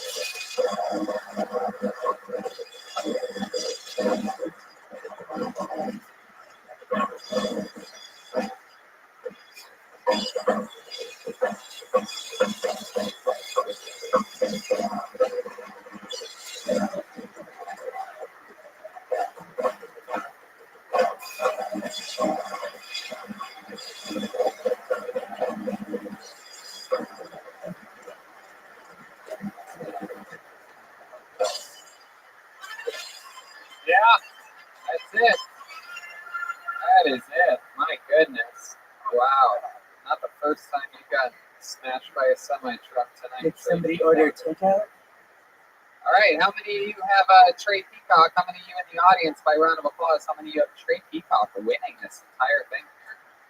Just wow, someone cleared their throat during that. How many of you, by round of applause, have Joelberg retaining his championship? Well, there you go. And still undefeated. My goodness, what a landslide on this one. you cock versus big cock. That's right. Well, Trey, I mean, it's an incredible performance, I must say. I mean, very, very interesting person. I feel like there's tons more stuff we can talk about and get out of you. Please come back anytime. Let me know when you're coming. Tell a staff member when you get here. Tell Tony that Trey Peacock is here from Modesto. Yes, sir. There he goes. His Kill Tony debut. A fan of the show, coming in and having a blast for 15 minutes. Trey Peacock. Yeah. Every month. There you go. Trey Peacock. That made me remember how nice it was to have a drum on. It's been so long. It's been a long time. God, it was good. There you go. All right. We have another regular on the show, ladies and gentlemen. A great comedian, a great roaster. So much fun. One of my good pals. Real cool guy. Great comedian. Here he is, David Lucas. Everybody. Yeah. Here he is, the great David Lucas. Yeah. White people trip me out. They put their dogs in strollers. They put leashes on their kids. And you wonder why this motherfucker act like an animal? Or why he only wants to eat his food on all fours? I dated this girl who had an Instagram for her dog. That was weird as shit. And she was black. This bitch used to actually post like she was the dog. That was the weirdest shit. The dog had a story. And she would update posts like chilling with mommy at the park. Bitch, you should be a white girl. I feel like it's time for me. I think I'm successful enough to date a white girl, but I want to date like a real white girl. Like, I don't want to date a white girl with an ankle tattoo that works at TSA. You know what I'm saying? I want like a Taylor Swift white girl. Like, I want a girl so white that she gotta hide our relationship until she's 10 months pregnant. That's how I want to do it. Hell yeah, absolutely. David Lucas. So let's jump right into it. You want a white girl. You don't want one who works at TSM with an ankle tattoo. You want a Taylor Swift type. What does that mean exactly? Like one who ain't never been pictured by a black man. Oh, shit. I'm gonna fucking break that hymen. These white guys can't even reach it. Okay. So, like, what do you think this girl would do for a living? You say you don't want a TSA agent. So, like, when you say Taylor Swift type, like, what do you think? Like a lawyer's assistant? Yeah, essentially work at doggy daycare. A donkey daycare? Doggy daycare. Oh, okay. Like college educated? Like who? College educated? Yeah, probably dropped out her junior year. Real white. Like, the one that's disappointed with her parents already. And when I come over, I'll just be a bigger disappointment. Oh, yeah. Have you tried D&D? Dungeons and Dragons? Have you ever Dunkin' and Donuts. All right, man, shut your ass up. You look like a gay member of Earth, Wind, and Fire. Oh, are they married? I should use a white man. No, I know Earth, Wind, and Fire. We are hip. We understood it. Dungeons and Dragons, the last time I played a card game was Magic the Gathering when I was a kid. Ooh, that's nerdy. Oh, I mean, I went to all white school. They called it Black Magic together. Bigger Magic. I will not do that. That's fun. I have seen a lot of dogs being pushed in strollers lately. There's no doubt about it. I screamed at a lady the other day. Yeah, what'd you say to her? I was like, bitch, do you really have a dog in the stroller? I Yeah. was like, do you have kids? And she was like, no. I was like, all right, well, you can pass. It makes sense. I thought something worse. I know a guy that friends with that had a book bag with the cat window in the back, and he just goes around with the cat in his backpack. And you're a comic store. You still friends with her? Not really. I got your beat. I saw a white lady breastfeeding her dog the other day. Get out of here, man. No, that's not. No, you stop it. Swear to God. Are you serious? Yeah, she was just squeezing the nipple so the milk would come out. Are you serious? Now, was the dog biting or laughing? No, the dog was laughing. I'm gonna add that to my set. You're welcome. Yeah, absolutely. I wonder if she have a baby or did this bitch start lactating from the dog? Did the fucking hormones kick in? If you suck on anything long enough, it's going to That's a lot. Wow, Douglas, have you ever been with a woman before? No, but maybe Wow, you've been with a goat? yes, sir. What'd you do to the goat? I would do You did? You was it a boy or a girl? It was. I thought a girl at first, and then I had a dick in my mouth, and then I said, "Hello, sir. I do not appreciate you being coy with me." And then he sodomized me.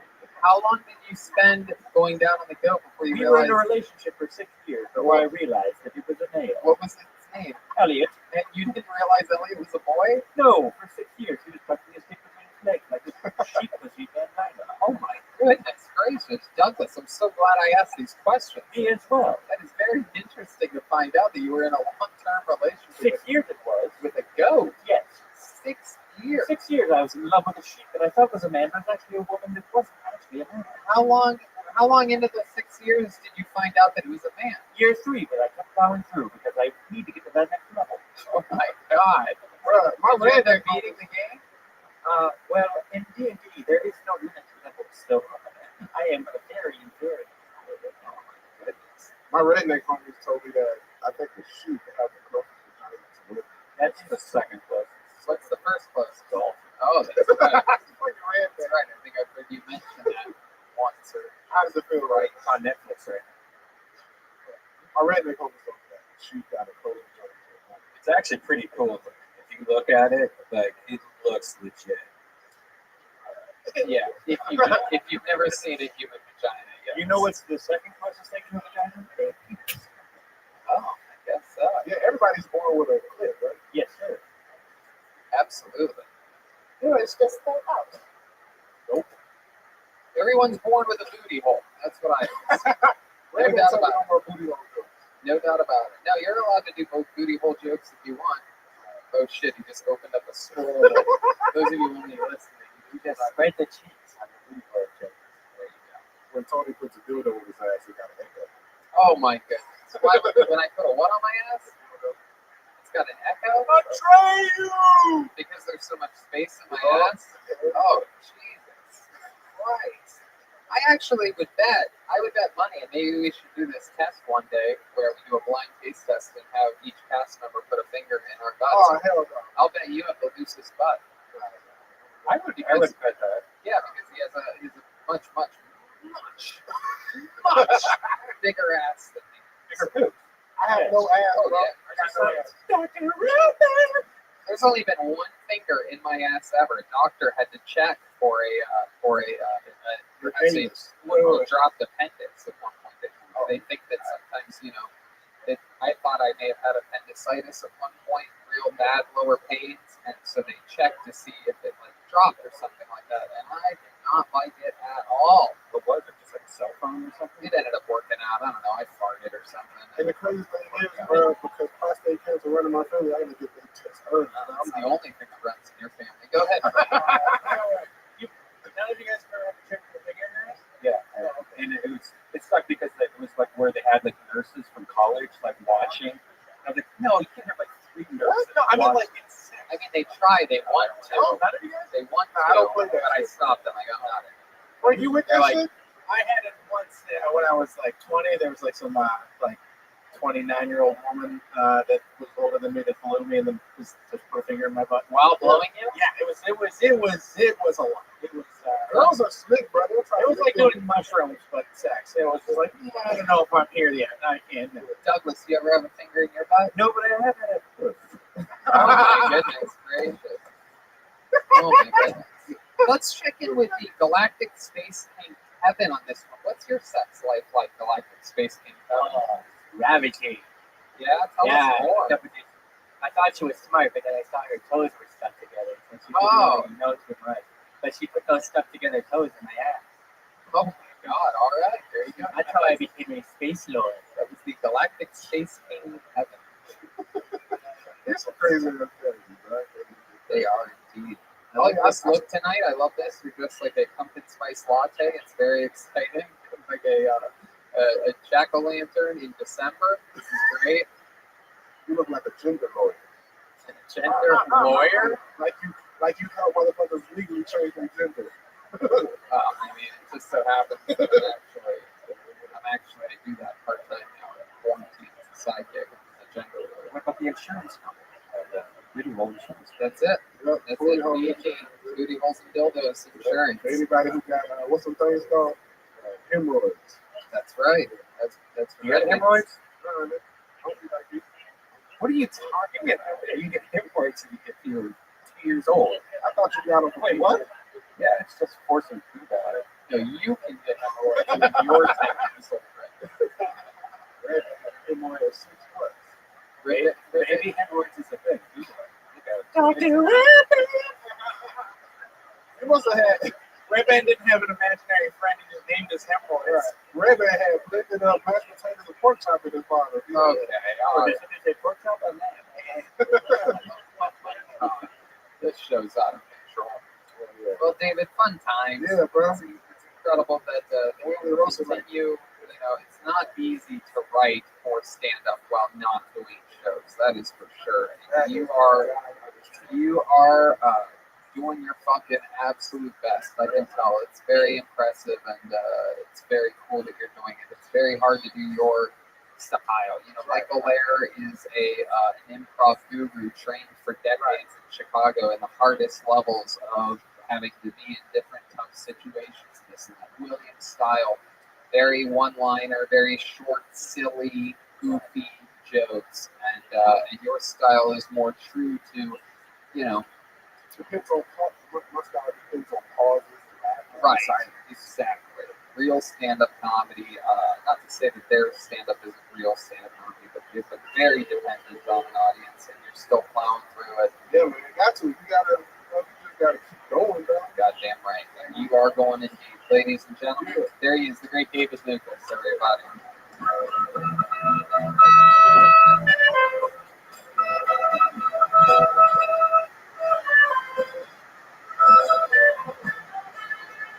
All right, time for another comedian. Here we go. Ladies and gentlemen, it's going to be Alex B. Here comes Alex B, everybody. Come on.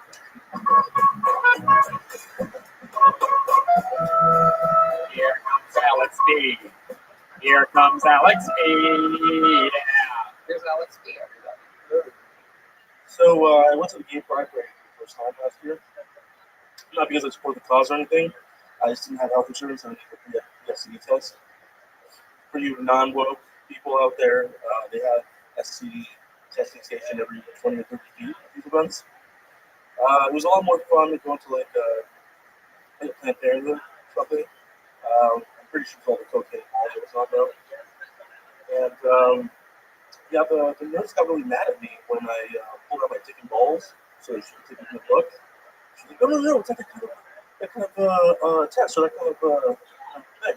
I'm like, I got mad because I spent so much time grooming and cleaning my balls that wouldn't look at that shit show. The thing about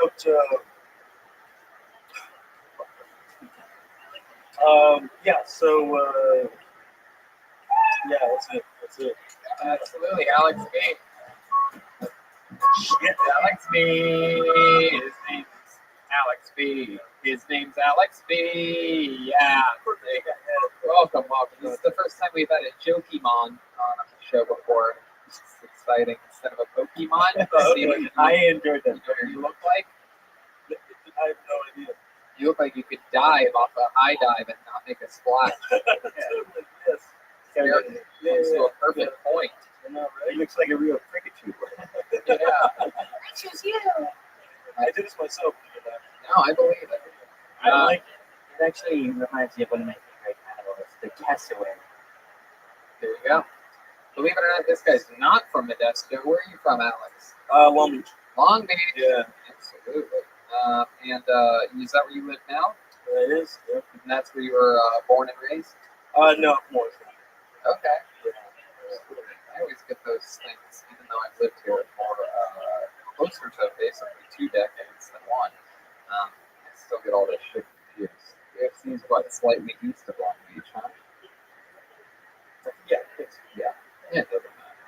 Everything south from here doesn't matter until we get to San Diego. Yeah, you left. Right. Okay, what do you do for work? I'm a cabinet. Okay. Is it hard to wear a headset with a haircut like that? No, I use earbuds. Oh, okay. Yeah. All right. You don't work that well. What was that, Doug? Achievement. And so let's talk about it. Did you really need to get an STD test? No. Have you ever had an STD test? Yeah, I get them every year. Yeah. Have you ever Even if I don't have sex. have you ever tested positive for anything? Plenty of things. Like what? Chlamydia? And what else? What's the other one? You tested positive for USB, CPU. No. Just Chlamydia. That's great. What is the symptoms of chlamydia? first starts to burn, and then when you take a piss, this just like thing kind of just coming down through. That's sort of like drool. Yeah, something like that, like the snot, like really sticky. I feel like I should have had this by now. I'm surprised you haven't. I know. How about anything else? Any other Sometimes the STDs? lowest forms of humans are most defensive against the dark arts, such as cockroaches are near me. Thank you, Douglas. Any other STDs that you had? That's it so far, but I expect some more, especially once it's full. You have a lot of sex. How do you get chlamydia from masturbating? No, that was my younger days. It was more important. Did chicks think you were the lead singer of the Deftones? No, I probably would have gotten laid more in the 20s. Yeah. But you did? Not as much as the lead singer of the Deftones. Right. I'm sure that guy's dick's falling off at this point. When you do get laid, how does that happen? It's usually my personality that shines through. Right. Where do you meet these girls at? Liquor stores, water streets, Liquor stores. hotel. Liquor stores, like inside the store, or do they ask you to buy alcohol for them? No. Inside the store, you've met a girl inside. No. Just told you. No, I just go to bars, go to clubs, so I can talk to you. What's your opening line? You just like, I can fix your CPU. No, it's the usual, the cheesy. Do you come here often? Really? Yeah. You really do that? Yeah, and then they go, "That's really fucking stupid." Like, really? Does that work? And then I get into a conversation with them about it. Interesting. Every time I mess with a girl, that they say, "Not anymore." I never seen it. How long have you been doing stand-up? 2 years, with except for the past 6 months. So. Right. Yeah. I actually had a pretty good some momentum building up before the whole career. What kind of momentum? Just going nonstop to open mics, working on a lot of jokes. I was writing, new 5 minutes almost every week, just trying it out, just having it out fun. You said in your set that you've done cocaine and Molly. Is that true? I think it's wow. Of course it's true. There you go. That answered the question for you. I think it's true, huh? Maybe Molly Malone's. Yeah, no, that's that joke. Yeah, I had it down a few months ago. Now even before I got here, I was saying it out loud perfectly. As soon as I got on stage here, I was like, started slipping away. Very interesting. Very interesting. What do you do for fun? What are some things that you do to pass the time? I'm somewhat of an artist, so I draw, paint, make music. What kind of music? Electronic, So you do cocaine and Molly. There you go. I had my days in the sun. Have you ever been an assistant manager of an Applebee's? No, I haven't. All right, tell your worker that. Yeah. Tag on. That is. He's wearing an Applebee's name tag right now. That's incredible. Dracardia. Stop burning people.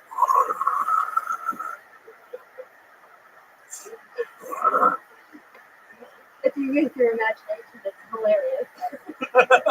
Thank you. That's why your partner came through.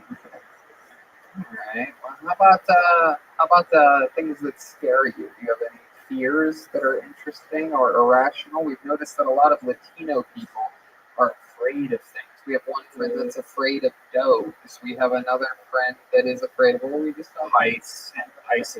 Oh yeah, I once took Frank on a Ferris wheel because he said he was afraid of heights, and I almost pissed and shit myself laughing as he was clenching onto the sides of this tiny Ferris wheel at a shopping mall before doing the sold-out show. Remember that? Yeah, it was literally only like 2 stories high.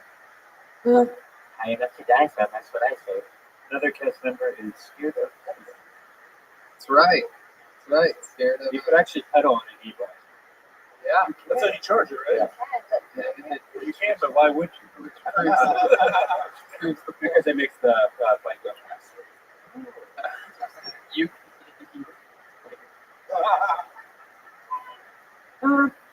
you can pedal faster than the motor. No, it's legally electronic bikes can only go a certain speed, but if you pedal, it has pedal assist, which makes it go faster. So like instead of going like 28, I can go 38.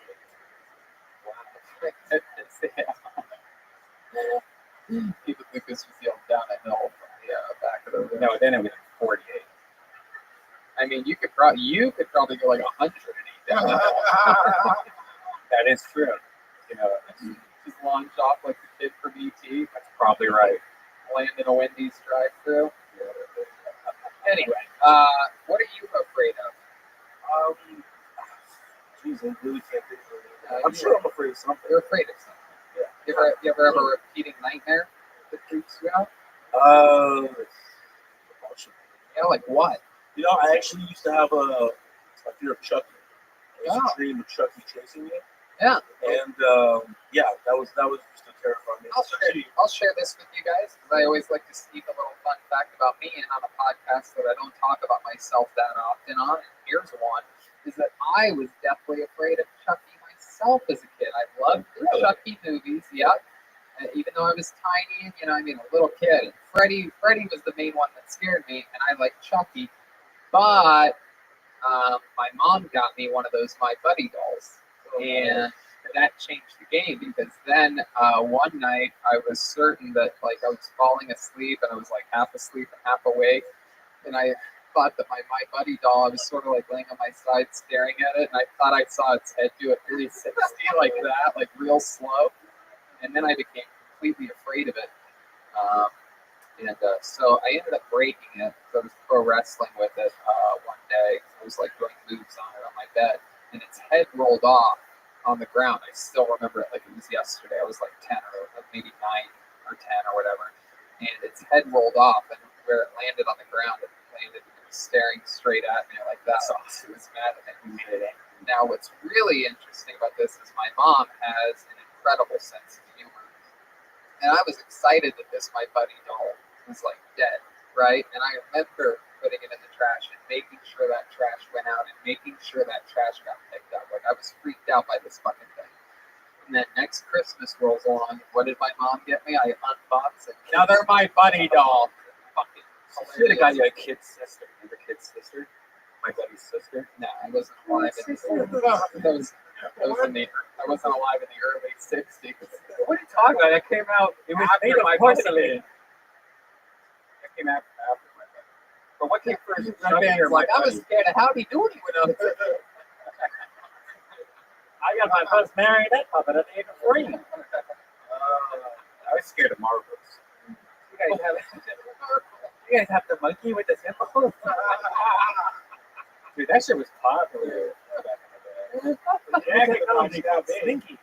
Once a yo-yo chased me around my room. The what guy now? Jack in the Box. Oh, you're making the red man hungry right now. Hey. Now I love Jack in the Box. All right, Alex B. Well, I'm glad that you brought up Chucky. We got to have that fun talk about dolls there. Yeah. There you go. You get all the credit for that. Oh, do I? Yep. Okay, cool. Get over that fear. Fuck the shit out of it. This is, I own you, Chucky. You can put a hole in it, put a fucking Chucky goes. Warmed up a rag, Chucky.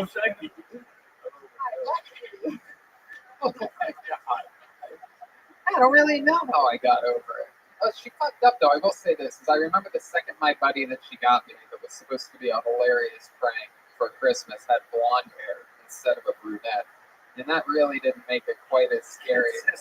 Didn't make it as scary as the original Chucky dolls. It was like this fucking pussy ass little blonde doll. Anyway, there you go.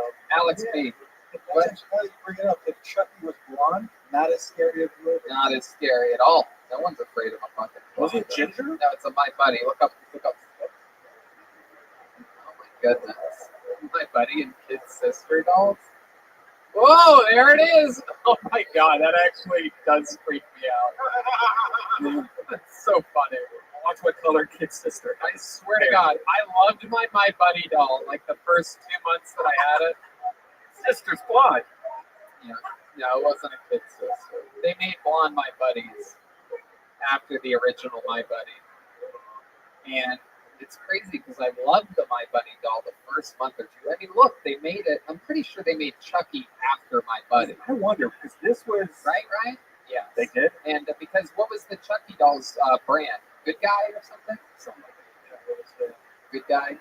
It's My Buddy. It's all a parody of that. He basically wore the overalls and the fucking little shirt and everything. But I loved my Buddy the first, I remember like a couple months that I had it. But once I saw what I thought was a 360 head spin while I was falling asleep, that was it. You can use promo code KillTony now. 20% off your My Buddy and My Kid Sister. Actually, I was just thinking, like, you got to all buy Tony a My Buddy doll. Yeah.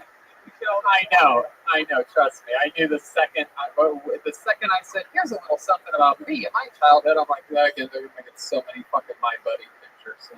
If David Lucas was here, he would have been like, I'm sure you liked My Buddy. Oh yeah. You're saying booty wrong. My booty. Well, there he is, Alex B. Thank you very much. I'm gonna get you out of here before you sweat to death. Hey, there goes Alex B. Yeah. There goes Alex B. Alex B. All right. Here we go. Another person coming right at you at 1,000 miles an hour. He goes by the name of Nick Reese. Here he comes. Nick Reese.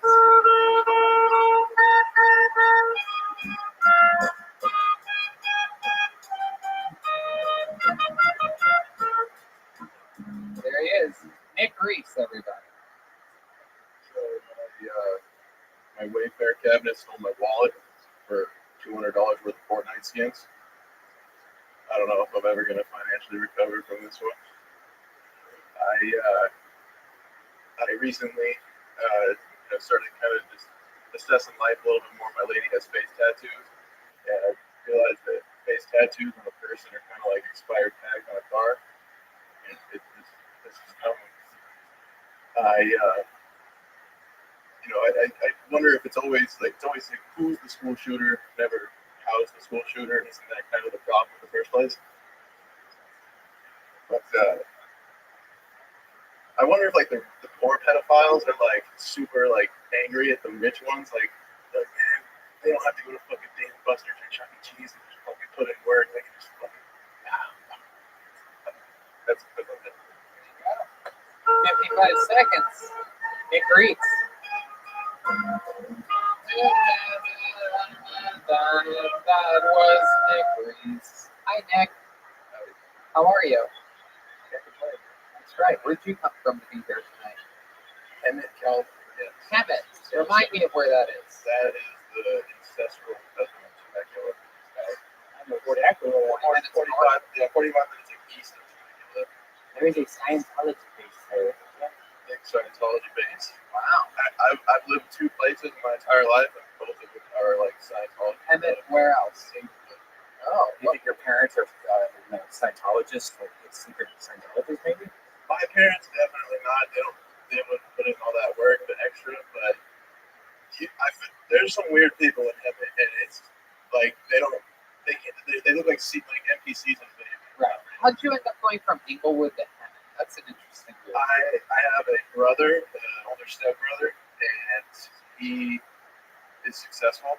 He got like a master's degree in like computer science, and he has his shit together, so he is able to live wherever he wants. And he chose Emmett? No, he chose Inglewood because it was just cheap and close enough to like Santa Monica, places where he was working and stuff. And when I was fresh out of high school, he basically offered me to get my shit together. There you go, kids. Go get a master's degree, work hard, and maybe you can one day live in Inglewood. Yeah. That's fun. What do you do for work? Right now, I'm coasting off my unemployment. Just been writing a bunch and trying to like kind of organize stand-up shows in the IE because How about before the pandemic? I sold solar for like 7 years and then software for Like solar panels? like door to door selling panels. Solar panels? Door to door? Okay, let's do a little act out. I want you to sell me some solar panels. So come you knock on my door, I answer. I'm like, hey, can I help you? How's it going? My name's Nick. I'm not here to change your religion or try to sell anything to you today. Oh, okay. I'm in the neighborhood just talking to a few people about some recent compatibility testing in the neighborhood. If you are an owner of a home. Yeah, I am. I own this home. Okay, perfect. Well, being an owner of the home, we're just here to like notify you that if you see electricity bills above like 75. Yeah, I do. I pay like $200 a month. I use a lot of electricity. Well, you're currently eligible to receive a solar system at no cost out of pocket. Today, I'm not here to sign you up or anything like that, but rather just save a time slot over the next week when I'm going to be coming back and basically just kind of get into a little bit more of the details with you. Tomorrow. Let's do it right now. How much are these solar panels? Oh, cool. Well, the video, and then I was like kind of start. How much are the solar panels? They range like 17 to 35, range from average house. 1,000? Yeah. And how much is this going to save me? Well, I mean, if you own the panels outright, 100%? I won't have to pay any electric anymore? Yeah, unless you use more than one panel. Well, how much will they give me enough? If I paid $200 a month in regular American power, how much? You could grab your phone right there and just call Edison. Yeah. Quick, get them on the line. Yeah, they told me I use 47,000 gigawatts. Okay, perfect. I can plug that in. So right now, that means your average bill is roughly like. You want to come in, have some coffee? There's a lot of shit out here, man. Okay. Iced coffee? No, it's hot, boiling hot, Oh yeah. unbearably fucking hot. Okay. Come on in, have a glass of water. So now we're sitting at the kitchen table. I have water, or you're drinking ice water. I'm having what appears to be an unbearably hot cup of coffee. Each time I take a sip, you see blood and blisters boiling off my lips. It's very awkward. You don't know whether you should say something, but I'm not showing any reaction to the ridiculously hot coffee. I keep taking a sip every 10 seconds or so. But I'm not showing any reaction to it. I just keep stepping on it. So now we're at the table and action. So you're telling me that there's a chance that with the energy that I'm using, that for only $35,000, I might never pay another electric bill again?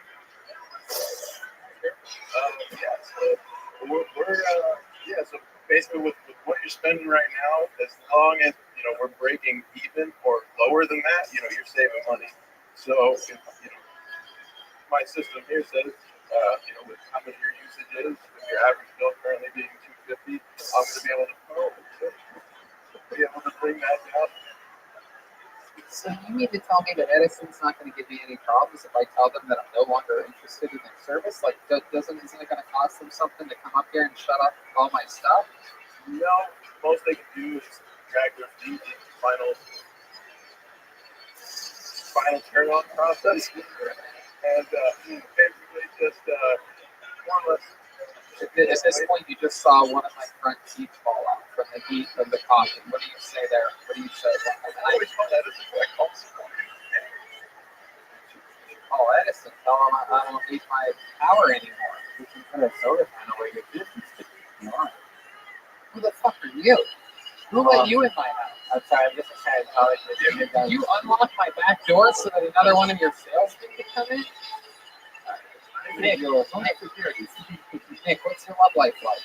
I have a fiance. We've been together for going on 6 years in April. Wow, fiance. When are you going to get married? Do you have a date set? Is she Asian? When do you have a date set? We have one at 9/11? Thought about it. Okay. We have one set, and then coronavirus shit happened, and so we just kind of. What ethnicity is she? Just a normal white girl? Yeah, white Italian. Oh, white Italian. Look at that. Her name's Rosa? Frankie. Oh, hey, fucking Frankie. I actually like Rosa. Oh, it's adorable. Yeah, it's great. So you guys are gonna get married in heaven? Or is it gonna you guys gonna find like a nice tent that's on fire or? Yeah. What does she do for work? She does sales. Oh shit. She's like popping a day. Yeah, she doesn't have like out of her house and stuff, but she's got like a relatively popping. Like she got a him and popping social media. She's got like 11,000 followers. Damn. I have a question. That's like Kim Kardashian in heaven. Go ahead. Was part of you at all excited that Corona hit and you did have to get married? Tell the truth. For now? Pretend like she's not ever gonna watch this. Financially, I was a little bit like, yeah, but I mean, like, it's not on like a commitment level. Like we've been through a lot. You're very committed. Do you do anything in the bedrooms that is a little routine that you like to have that you wouldn't want to share with anybody, but all of a sudden you're about to? You play with her butthole? How's she doing? On a gun. Use your middle finger? I mean, she's got like a fat ass, so like I just kind of like slap that thing. Oh, you film it. Okay. For a middle finger asshole.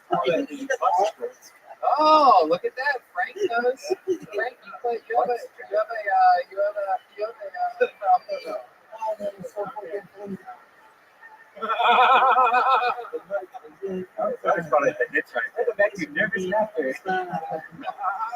So you graze your thumb over her butthole. Do you usually get a good reaction from her when you do that?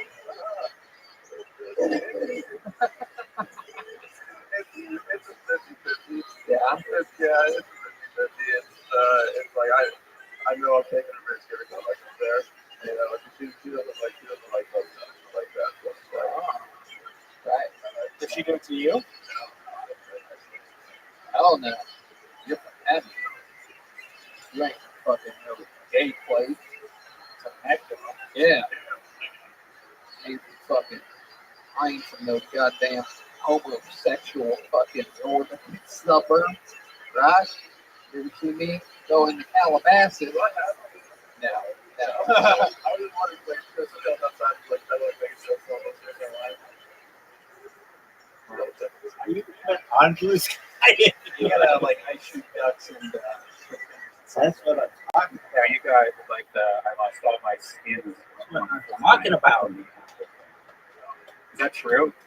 They made like a whole video, like a 1984 thing that was kind of like, hey, obviously way above it. Right. Like, Yeah, that's exactly right. That didn't make any sense. Way to play towards your audience. ADD fucking misbehaving. Anyway, that was so cool what you did for your nephews. Yeah, I mean, they the whole YouTube page, they just play Fortnite, and of course I want to help them out, but I can't tell people what it is. Scumbags there. But they were legit crying because they had built up this 30-follower YouTube page, and then everything was destroyed, and my sister's like, well, I guess, maybe we should get a PlayStation for Christmas.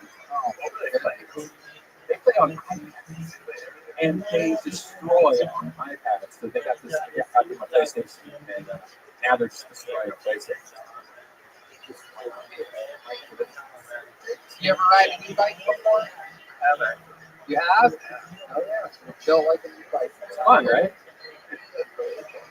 Do you have an e-bike podcast?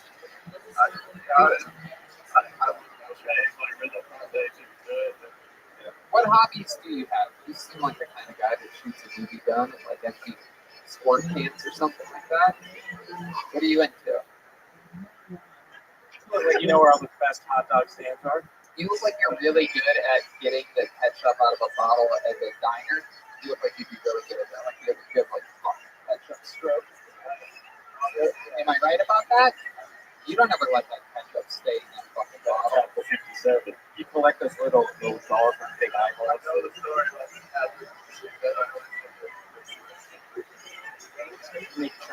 Let's go one question at a time. Let's go back to the ketchup. Show us how you would empty ketchup out of a glass ketchup bottle. Show us right now without any hesitation whatsoever. Use the microphone. There you go. Yep. Don't hit it against anything. Show us. No, you don't need the part. So let me see. Let me just see his approach here. Oh, you hit it from the back? My goodness, do you ever thumb its asshole?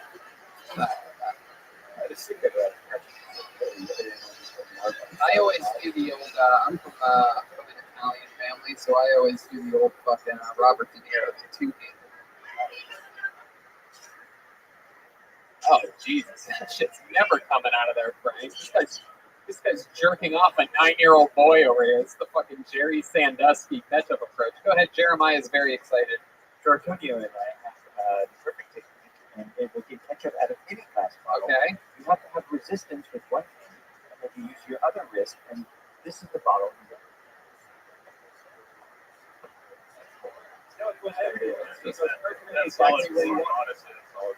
Also, you look like the bottom half of you have the same face, David.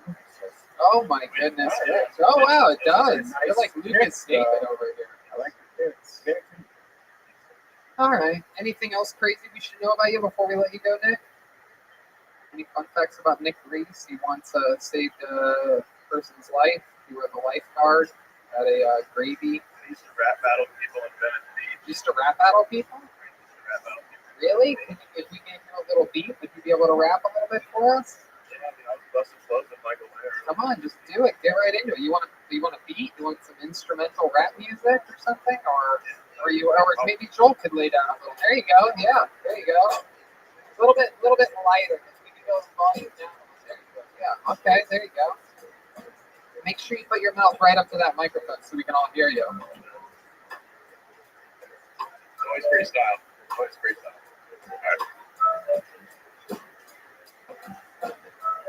Kill this, that's right, kill it, kill Tony. Heard the way that I must spit it. See, I kill these jabronis. Heard the way that I've been doing this, the way that these flowings happen about of me. That's right, a lyrical oddity. I'm the honest beats, that's right, beat up and honesty. Speaking honestly, that's right, yeah, I be bombing beats. And anytime I got it, I gotta spit these philosophies so everyone can understand what the fuck that I gotta speak. So I've been spitting here right around for rapping it, fucking up a bit, but I still keep on capping this. So if you would just sit back and just nod, Bob, everyone was like, oh shit, man, he got dropped. Damn! Very impressive. Hell yeah, man. Very impressive. My God, you have to be the best damn rapper in heaven. Very, very awesome, Nick. Another great guest on here this evening. Very interesting stuff. Great interview. Fun set. Thank you so fucking much for coming by here. I appreciate all you guys so much. Oh yeah, there he goes. Nick Reese, everybody. Yeah. Yeah.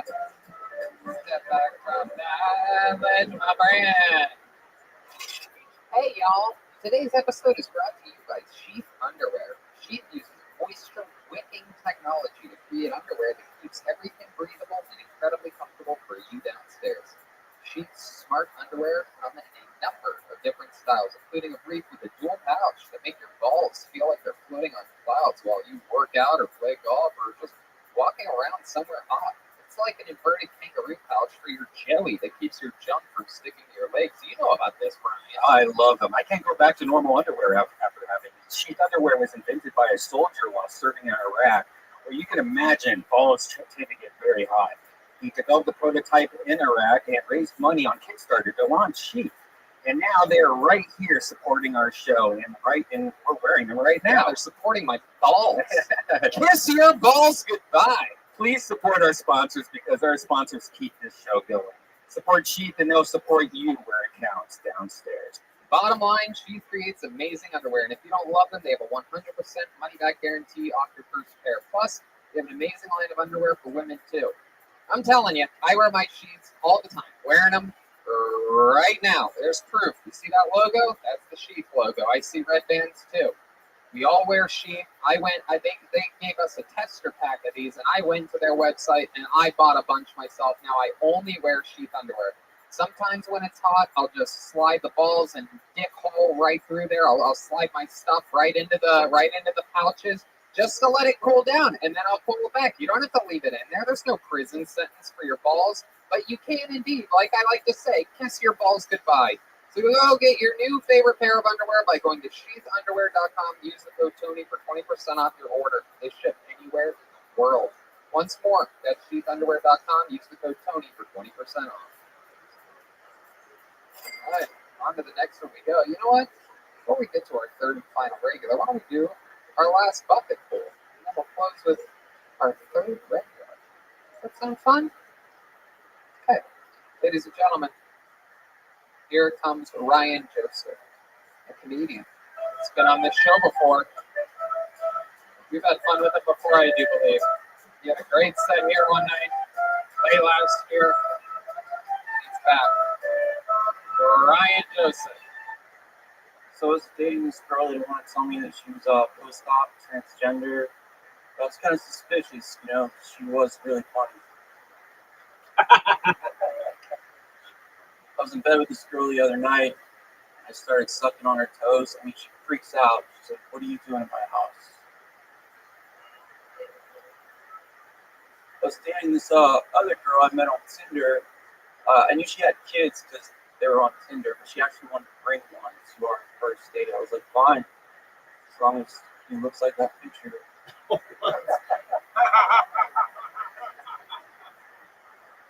I don't write rape jokes. There's nothing funny about a woman wearing a wrong dress.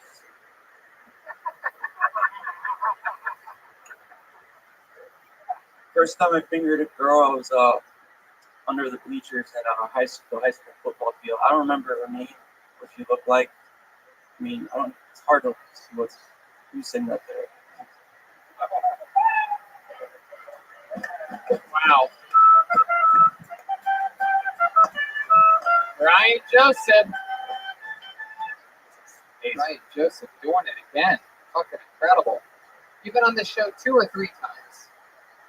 Third time. That's right. And every single time, Smither got great sets, great fucking jokes. Very, very funny. Remind us, how long you been doing stand-up again? 18 months. I've been doing it during quarantine. Where you been doing it at? On Zoom or what? I've been doing it at my friend's mic down Therapeutic Noise, and I've been doing it. They closed down a bunch of comics ratted us out, and because they weren't getting spots or something. No, anyone could come. We were very welcoming for him, like death threats and shit like that. Frank, you've been doing a couple shows during this thing, right? Yeah. Yeah, and they got a mic going on over at Fourth Wall, and just doing it. Sometimes I don't even know why. So I'm like, feels like comedy's just dead, but like I'm just like addicted to it. It still happens. When it shit's over, your muscles are gonna be fine too compared to a lot of people. Yeah. So, yeah, for sure. You had a great set tonight. What else have you been doing in life? Remind us of what you do and what your sort of story is. I am an instructional designer, but I work at a university, and I just got in trouble because someone looked up my jokes on YouTube, and I had to go to the Office of Diversity and Equity. Ooh, diversity and equity. Yeah. You ever thought of a stage name, maybe? No, I told them I'm not taking my shit down. Right, what you say. There you go. And they couldn't do anything about it. That's good. Strong. It was one of those like, we can't tell you to take it down. Yeah. We'd like it. Yeah. But I was like, okay, so that's work. That's fun. You have any other hobbies or things you do to pass the time or get outside or anything during this whole? I was playing. I mean, I play guitar and stuff. I met a girl during quarantine, but I just broke up with her. Oh wow! Well, how long were you hanging out with her for? Pretty bummed out tonight. Oh damn! A couple months. Like quarantine. Sorry, quarantine's like after after. Yes. Yes, it started in March. So when did you get together with her? I think April. Okay. Yeah. And then what made you end it? Well, like she was dating another guy at the same time when it was just casual and more exclusive. But once we were, I wasn't really comfortable with her still being like social media contacts and shit like that. Oh, and get jealous a little bit usually? Well, it's not. It's more of like I kind of looked at it like just like if he doesn't need you, that's You wanted her to delete old posts, or she was posting new stuff? Well, just like being, problem was just what do you mean cutting tiles? Meaning like she was following still on Instagram. They were still talking and stuff. Probably. Yeah. Well, the other night it was like I didn't even worry about it, think about it, but like she gets insecure. She would be like, "Have you been talking to any of the girls who were dating while you were dating?" And I was like, "No, but like, you're the one that still wants to follow and shit like that." And she's like, oh, erase his number right now. And she erases it. I'm like, well, what about his Instagram? She's like, no. Oh, And I was like, that's some shady shit right there. Am I wrong or am I wrong? well, I mean, it's an interesting thing. I mean, I'm not really that kind of guy. I sort of think like, you just fucking own it and roll with it. You gotta have trust. If you're dating somebody you don't trust, then that's the problem. It's not that they're following somebody, because I follow almost every single girl I've ever dated. And sure, my girlfriend doesn't love it, but she trusts me. So it's not like that's important. But like girls that you would meet sometimes, girl. Yeah, as the fact that she was like, well, are you? You know, that for me, as like seeing that, I'm like, I mean, truthfully, that's where she lost. Yeah, like not. I would never ask a girl to unfollow anybody, right? Yeah. But the second she says, "Are you tagging Anna?" It's literally like, "Oh, you might as well be a transvestite goat like Elliot, because I don't want to fuck you anymore." Yeah. But I might fuck you for another 3 years, like Jeremiah did. It's because Elliot was in my fave five from T-Mobile. Excuse me, from other women. I was totally cool with it until I did that shit. I was like, wait a minute, why the fuck? So now you're a little bit bummed out tonight. Why? Because you're a little bit lonely. You're wondering if you made the wrong decision. I've been through before. You break up with someone, you think it's you and be alone forever, but then you find another girl and you're like, what was the other girl's name? 100%. So, what was the reason that she gave you for not wanting to unfollow the other guy? She said at first she doesn't want to be controlled. And I was like, well, I don't really feel like it's control. It's more like if you're in a relationship, you can like speak out something that makes you uncomfortable, right? And if he's just a dude that you hardly knew, do something with it, right? The fact that she brought it up first also kind of makes me think like, oh, she's feeling guilty of talking to him. Yeah, exactly. You don't bring up shit like that unless it's going on with you. Right. So it's hard to like cut it off yourself. I usually just like make them miserable first, then they cut it off. Smart, like, the right way to do it. Mm-hmm. But no, so I was just like, no, suck this dick. So when did the breakup happen? A couple weeks ago? Oh, today. Oh my goodness gracious! Hey, it's great. Wow, that is fresh. It still might not be over. You guys might have seen anything like this before. I told her as soon as he wants a fucking month. That's going to be good. He's calling $100. Damn, that's a good line. Would you be down for a threesome? Oh, Frank wants to join? No, not me. That other guy. Frank. Jesus Christ. He doesn't like butt play. He's going to be doing the bus driver on you later. Frank's like, I can't be on the top. I'm scared. I guess. My goodness gracious. Ryan, do you have any special maneuvers in the bedroom that you like to do to a girl? Or you have something that you're into? You do the old. No, I quit watching porn, right? Oh, like it's been like a year or so. Wow, what made you do that? Were you addicted? Well, no, like I met this guy that was a sex addict. He told me why he couldn't watch it, and what was his reason? Yeah, was it kissing you out the whole time? Yeah, and I was like, why can't you get it up? No, I'm kidding.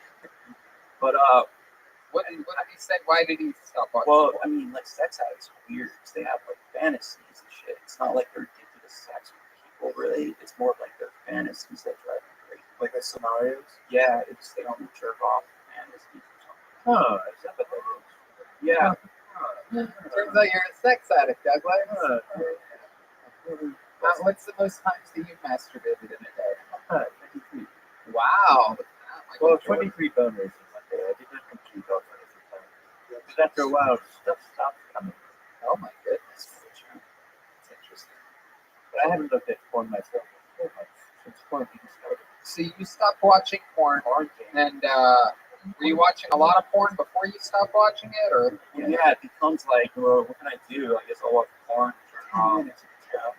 But I was listening to him, and I was like, I'll try it, right? And I noticed that, like, now, like, when you don't watch porn, you're actually, like, excited when you're actually with a girl. You're like, you're 13 again, and she shows you her boob. You're like, whoa, it's a boob. And then you come all over the place, and you're not getting one. Yeah, right. nice and easy. Yeah, You have wet dreams. I've had wet dreams since you stopped watching porn. I never had one of those. I've had them once. I wanted one. I used to have them all the time. Really? What is it like? You just wake Is this up. Douglas or Jeremiah? Definitely Jeremiah. The character is falling in and out of this portion of the show. My friend, used to have them quite a bit because he didn't jerk off until later time in life and would have multiple a week. Yep, it built up. I mean, yeah, I can promise you, I don't want to get too much into detail, but I'll just say this. I can't go that long without finishing. Like, I mean, You'll have wet dreams. I mean, yes. Like, I literally can't go, I would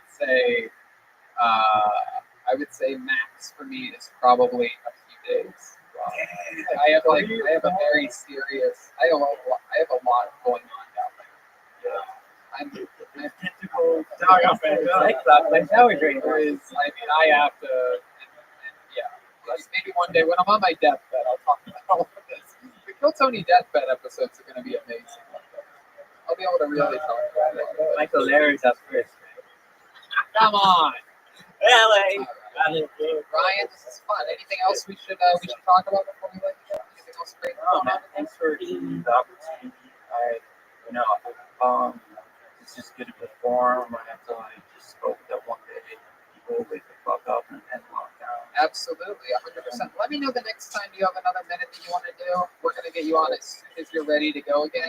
And because there's a lot more that I want to talk about. Plus, I want to get an update on this episode because my theory is that you just broke up today and you're about to go fucking pound this chick into oblivion. I don't think you're going to last. You're going to be like me having to bust tonight. You're not going to last 2 or 3 days. I don't want to do that. Oh, okay. I respect that, bro. No, like I got you. Now that I laid it down, if I fucking said, "By the way, she's one of mine," I was like, you call and you're done. And so now I have to go find costs or something. Yeah, it's hard to get one of those right now. No, man. Is that true, Rabbi? That's what I heard. No. All right, there you go. So Ryan Joseph, everybody. Thank you, Ryan. Great shit. Yeah. Yeah. Now when you Yep. There you go. Now when you fuck a prostitute, you have to stick your dick all the way up their nose. And an oral test. Oh, heroin. What is that supposed to mean? I was making a COVID test. Yeah.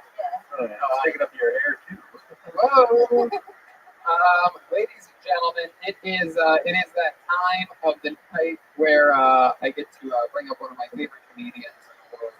He is a regular here on this show, and every single episode, he's always very, very impressive with his incredible comedic styles. A legend from Chicago, and now a legend here in Los Angeles. I present to you truly one of the greats, Michael Lair, everybody. Here he is. Ladies and gentlemen, this is Michael Lair. My doctor's like, you have the body of a 6-year-old grandma being double penetrated at Sturgis. What the fuck is wrong with my doctor? Goddamn Obamacare! My doctor's like, you should do yoga. Yoga is stretching for people who can't make friends. Alright? Hey, speaking of doctors, hey Fauci, how about you find the gene that controls ugly so these babies aren't so fuckable? When did Nickelodeon turn into too hot for TV? And all you pederasties, get help or kill yourself, you walking fucking dream catchers. Very honest set for Michael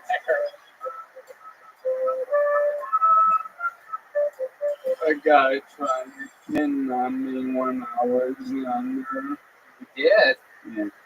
What did he do to you? Well, he pulled them to me.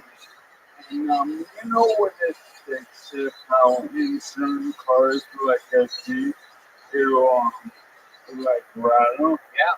Well, I thought that was happening, but he was jerking off, and I was like 8, and I was like 3 feet tall, and he's like, telling me, he's like, did you know when men Stevie?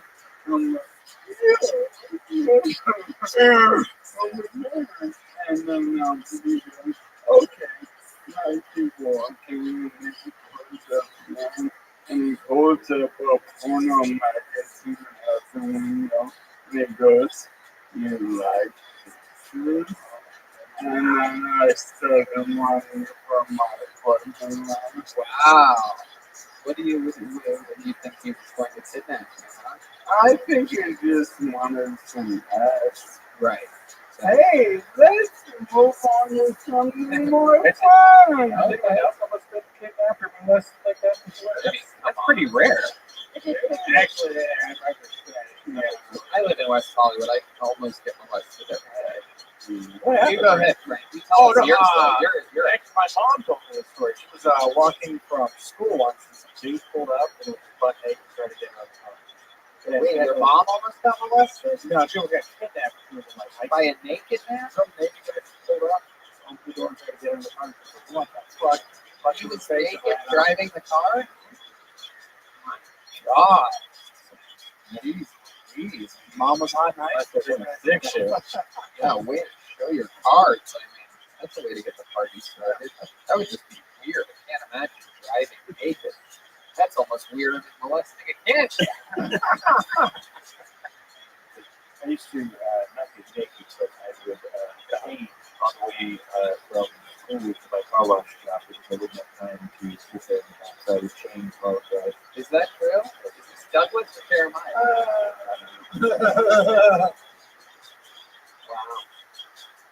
Wow. I stopped by checking my boxes and shirtless and changing really quickly. I once jerked off driving home from high school while driving. That's impossible. I tried to do that so many times. It doesn't work. Yeah, I did. It was fucking disgusting. One of the guiltiest grossest things I've ever done in my entire life was blow a massive load on my school shirt. You lost them. Oh no! Oh, oh no! That was it. Here. Oh, David, he's playing pots. Hey. What the fuck, guys? I'm sorry, you bring these stories out in us, so we don't. I'm sorry. Hey, but I have something fun for all. Go ahead, tell us. Alright. Well, you know how you always say fun facts? Why was a bunch of fun Did you sit down that, David? Well, it's for everyone's thing. And class them all out. Everyone's name is on it. And it's a fun fact about me. Oh my So goodness. when we see the fun fact, we'll all go, fun fact, fun fact, Okay. So how do you want to do this? In order? Number one? They're numbered. Okay. I'll go first. I'm number one. Well, let's see first. Okay. Fun fact. Fun fact. Fun fact. Here we go. I'm going to read my fun fact out of my envelope. It says fun facts on it. I don't know if you can get that. And here we go. Did you know Michael has upwards of 10 family members in the Los Angeles area, and none of them have contacted him. Wow. That's an interesting fun fact. Fun fact. Fun fact. Fun fact. Fun. Wow, doesn't seem to Very better. Right down number 2 here. Let's see what happens. Yeah, this one. Here we go. Let's sing a little bit. Fun facts. Fun facts. Did you know Michael's fine physique is not the product of diet and exercise, but the result of his disease ravaging his body, much like someone with AIDS? Fun facts. Fun facts. Wow, who's number 3? It would be me every day. Did you know the only surgery Michael has ever had was to untwist his balls? Currently, there exists no surgery that can help Michael live. Fun facts. Fun facts. Wow, this is my favorite segment of all time in the show's history. Who's number 4? I'm so excited. Did you know Michael's baby leaks pee-pee?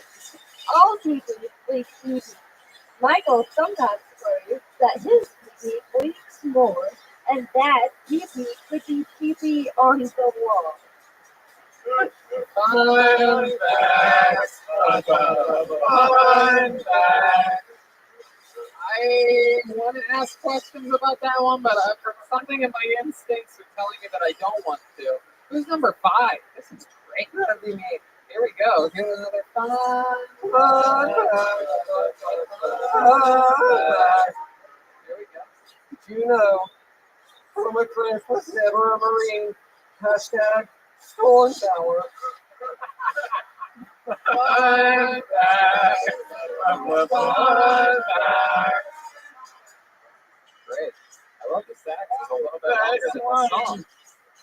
Here we go. Did you know Joel gives Michael free drum lessons in exchange for horchata enema? Fun fact. Fun fact. Wow. That's very interesting. That was so much fun. That was, And that's a fact. That was fun.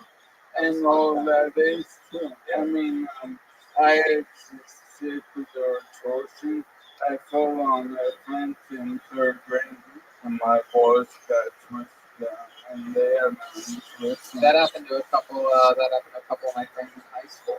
I've always been deathly afraid of that. Oh, You have to explain it to me. I don't understand. Well, I mean, your balls are, they're inside of a sack and they're connected to things, and they're pretty safe. Obviously. Yeah. Obviously, they're pretty durable. However, if you sleep, sort of cross-legged or whatever, and you roll the wrong way in the right exact motion, you could conceivably tangle them up. I've always tried to push one ball to the other side and it never works. So I'm glad There was found this out.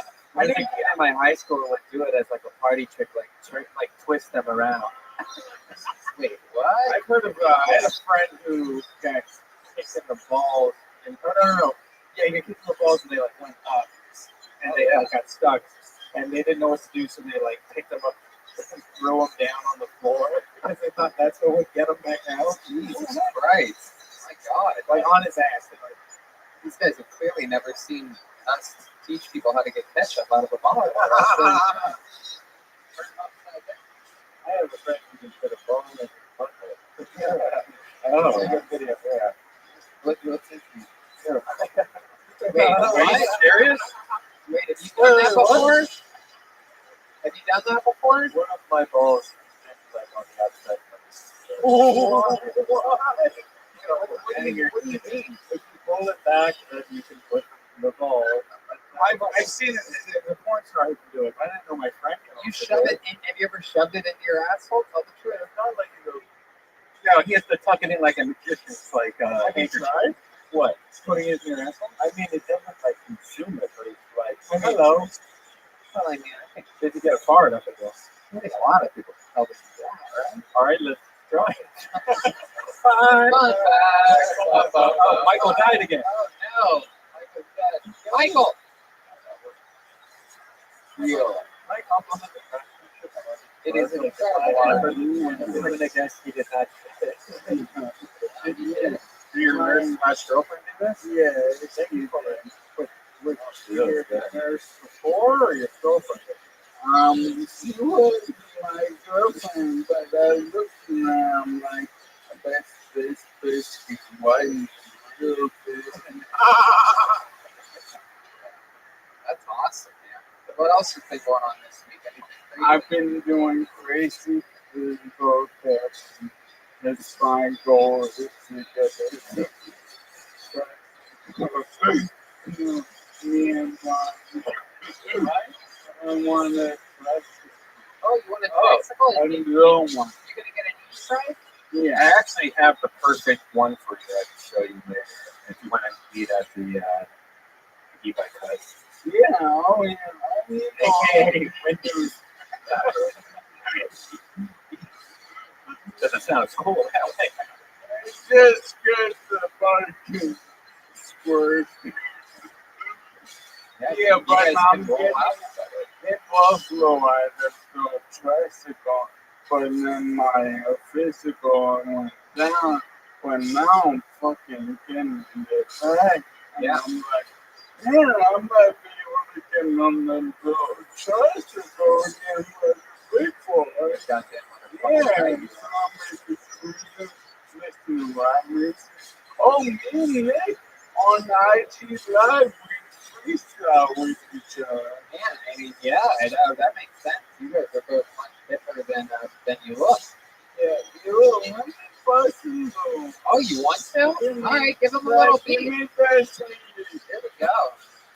Nice and light on the instrumentals so we can hear it clearly. Yo, let me get a suggestion.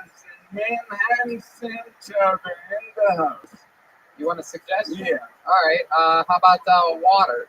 Water. Oh, H2O. Here we go.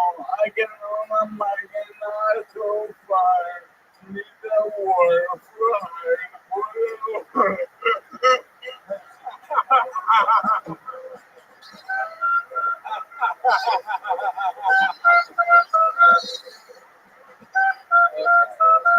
Okay, guys. There you go. Thank you, guys. Wow, that was just unbelievable. I mean, very, very impressive freestyle about water. So there's a guy named Jerry Lake Everything. He's a huge YouTuber, and his girlfriend or wife, she's in a wheelchair, and they built this badass bike like quad thing, and it's called. And if you go to notawheelchair.com, this shit's crazy. You go through snow, through sand, and it's badass. I highly recommend it. And it's so off the shelf for They'll ship it right to you. Check it out. Oh, wow. Yeah. I might go for my next step in this bitch. Oh, my goodness. Yeah, that's very impressive. That is indeed a decked out wheelchair. It's like a snowmobile. Holy shit. That's impressive. All right. Michael, fun times. Michael and I took our relationship to the next level this week. We went from texting to FaceTime, and we made a big jump this week. What do you context on the face? That's true. Yes, it's much easier for me to come on FaceTime than it is via text message. That is true. Recommended a great movie to me. I knocked that out real quick. It was Moneyball. I never saw Moneyball, and we were talking about something, and he used an analogy for Moneyball, and I watched it, and I was very amazed. I avoided it because I'm not a big Jonah Hill guy, but this was my favorite Jonah Hill performance that I've ever seen, other than, of course, Django Unchained, which doesn't count. Well, I guess he'll never be a guest on this show. Yeah, I guess he won't be. It's, 25 million a film at least. Oh. Yeah. Sort of on a different trajectory than most of the guests. I don't know. And this is the Roast Battle Season 2 winner from Comedy Central right here. This is a big deal. Jonah Hill's getting $25,000 once. Yeah, he got $25,000 one time 4 years ago. Nice. You still have some of that left, right? Oh, yeah. Absolutely. Fun times, people. Support our sponsors. Michael. Enjoy yourselves. There goes the great Michael Lair. MichaelLairComedy.com. He's got a ton of merch, a ton of great stuff. Here comes the drawing from Ryan J. Ebel. You know what, David? Are you here, David Deary? Jump on that camera. And all right, I guess that's good actually. Yeah, that looks great. And very impressive drawing this week. I have a bow and arrow. Frank Castillo has a shield. Douglas has a shield and a sword. David Lucas, William Montgomery, Air One, fucking the great Kevin, the Galactic Space King, Malachi, the Assassin, Very impressive drawing from Ryan Jabel. That's available at ryanjabel.com. MichaelAirComedy.com for his amazing content and merch. I have a bunch of new merch up on my website. A ton of stuff. You can get a bunch of fun stuff going on over there. And my Patreon's fun too. The history of roasting and how to do it, featuring all the writers from the Comedy Central roast staff that I've worked with over the last decade. A bunch of other fun things. Frank, what do you got going on? I got a great podcast called Buddies. Me and my homie JP. We cover all the weed news and culture. And hilarious.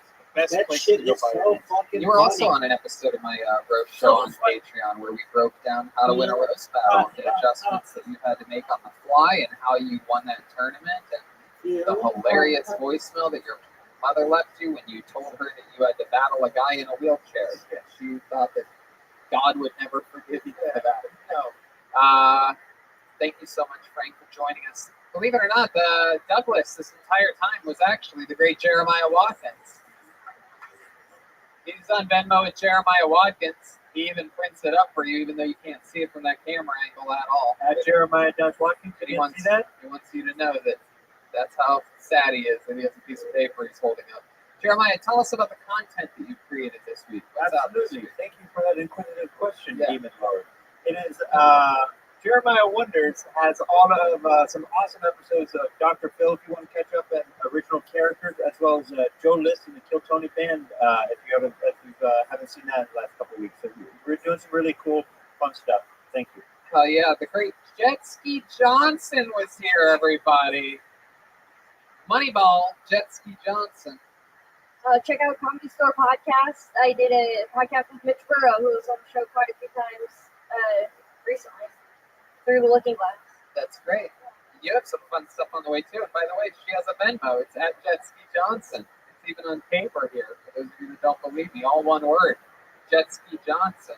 And then I heard right after the last time she put it up that she was getting Venmos while the show was still going on. Yeah. Like, Very, very awesome. That's very incredible. We're proud of you. Well deserved.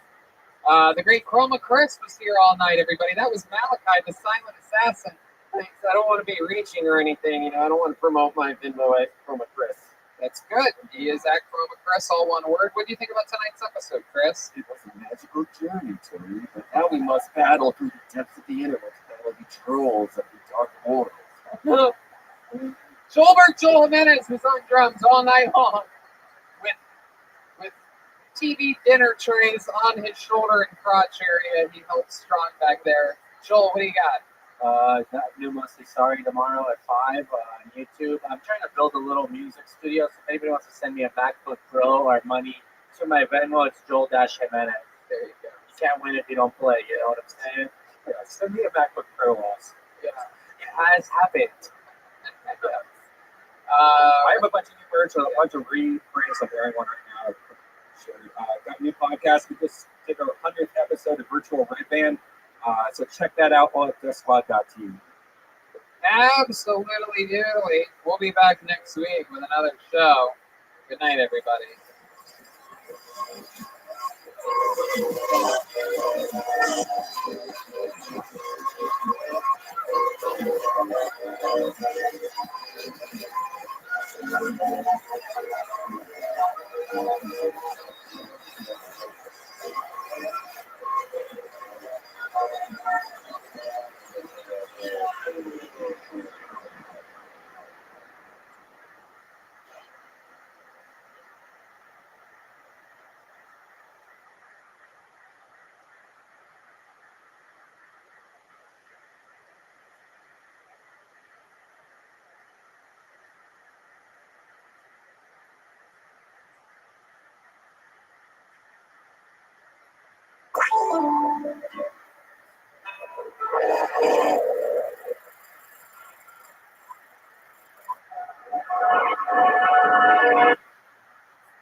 live at the world famous Comedy Store main room for a brand new episode of Kill Tony. Give it up for Tony. Yeah.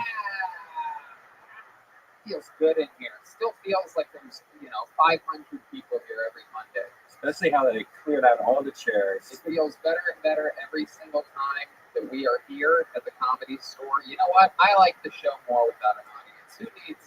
Who needs tons of validation and happy, smiling faces? The real joy in this is entertaining ourselves. And you know what? I'm going to shock the world here, but I think we will never go back to having an audience again. I think you might be right. I just like 7 people interrupting each other with microphones all at the same time. I like it like this. How about you guys? There we go. Feels like an AA meeting in here right now. Super exciting. Welcome to another episode of Kill Tony. How are you, Red Band? I'm great. Getting through it. We're doing it. We have our own fun little things that we're doing, getting through life during these wild times, and excited to be here. The great Brian J. Ebelt is joining us. Yeah, look at that stud muffin right there. He draws every single episode, and he's drawing this one tonight. He draws all the tour posters. There's a new Kill Tony design shirt that he's slinging his own art design. Really cool stuff all happening at RyanJEbelt.com.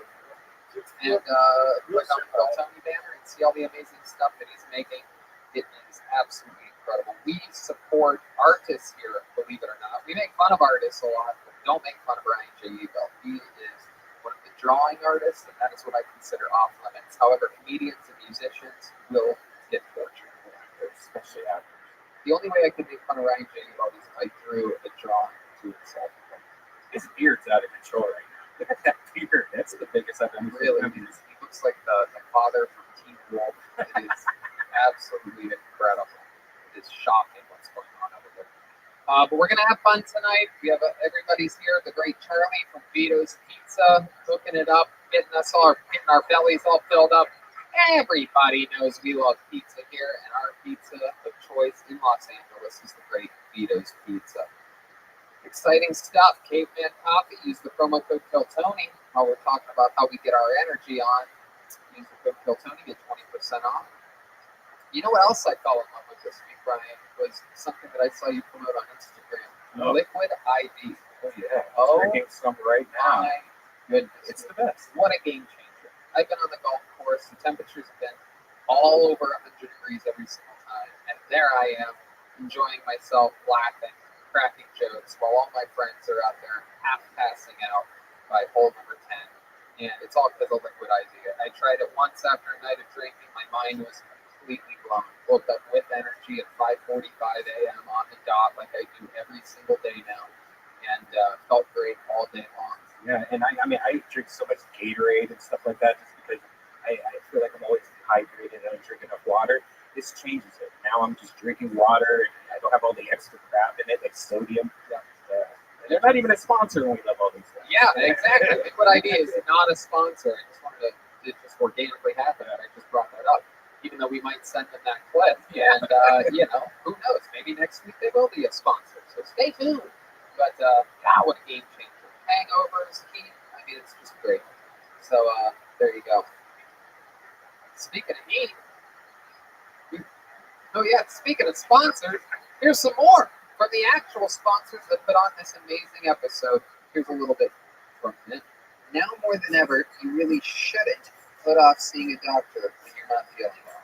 And I know that with everything going on, it can be difficult to put your health first.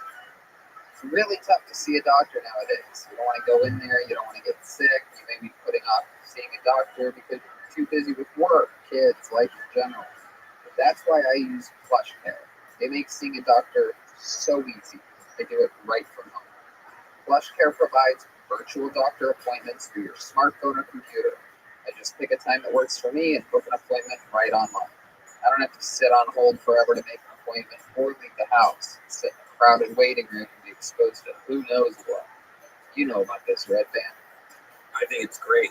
With PlushCare, I can be diagnosed, treated, and even have a prescription sent to my pharmacy of choice if needed.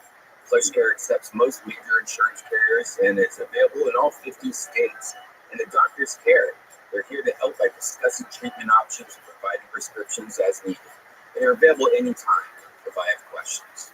If you need a regular checkup or have questions about mental health, PlushCare doctors are also able to help for that. Schedule any appointment today to discuss your treatment options. You know, it's real great. This is one of those things that's super easy and it makes sense. You just go on your phone or your laptop, answer a few questions, and talk to a real doctor. I loved how easy it was.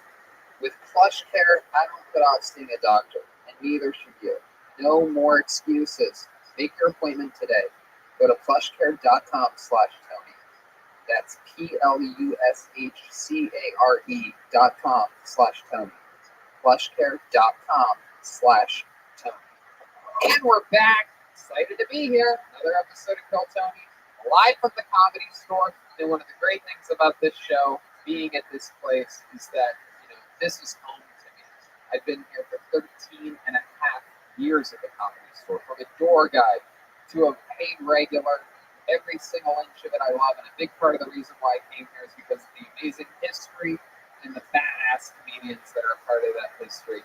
And tonight's guest is a massive, massive part of that history and the current reputation of absolute murderers that perform here. This guy's one of the great comedians of today and one of my favorite comedians of all time and one of my best pals. Ladies and gentlemen, I present the great Jimmy Schubert, everybody. Yeah! Hey now! Yes! Fuck yeah!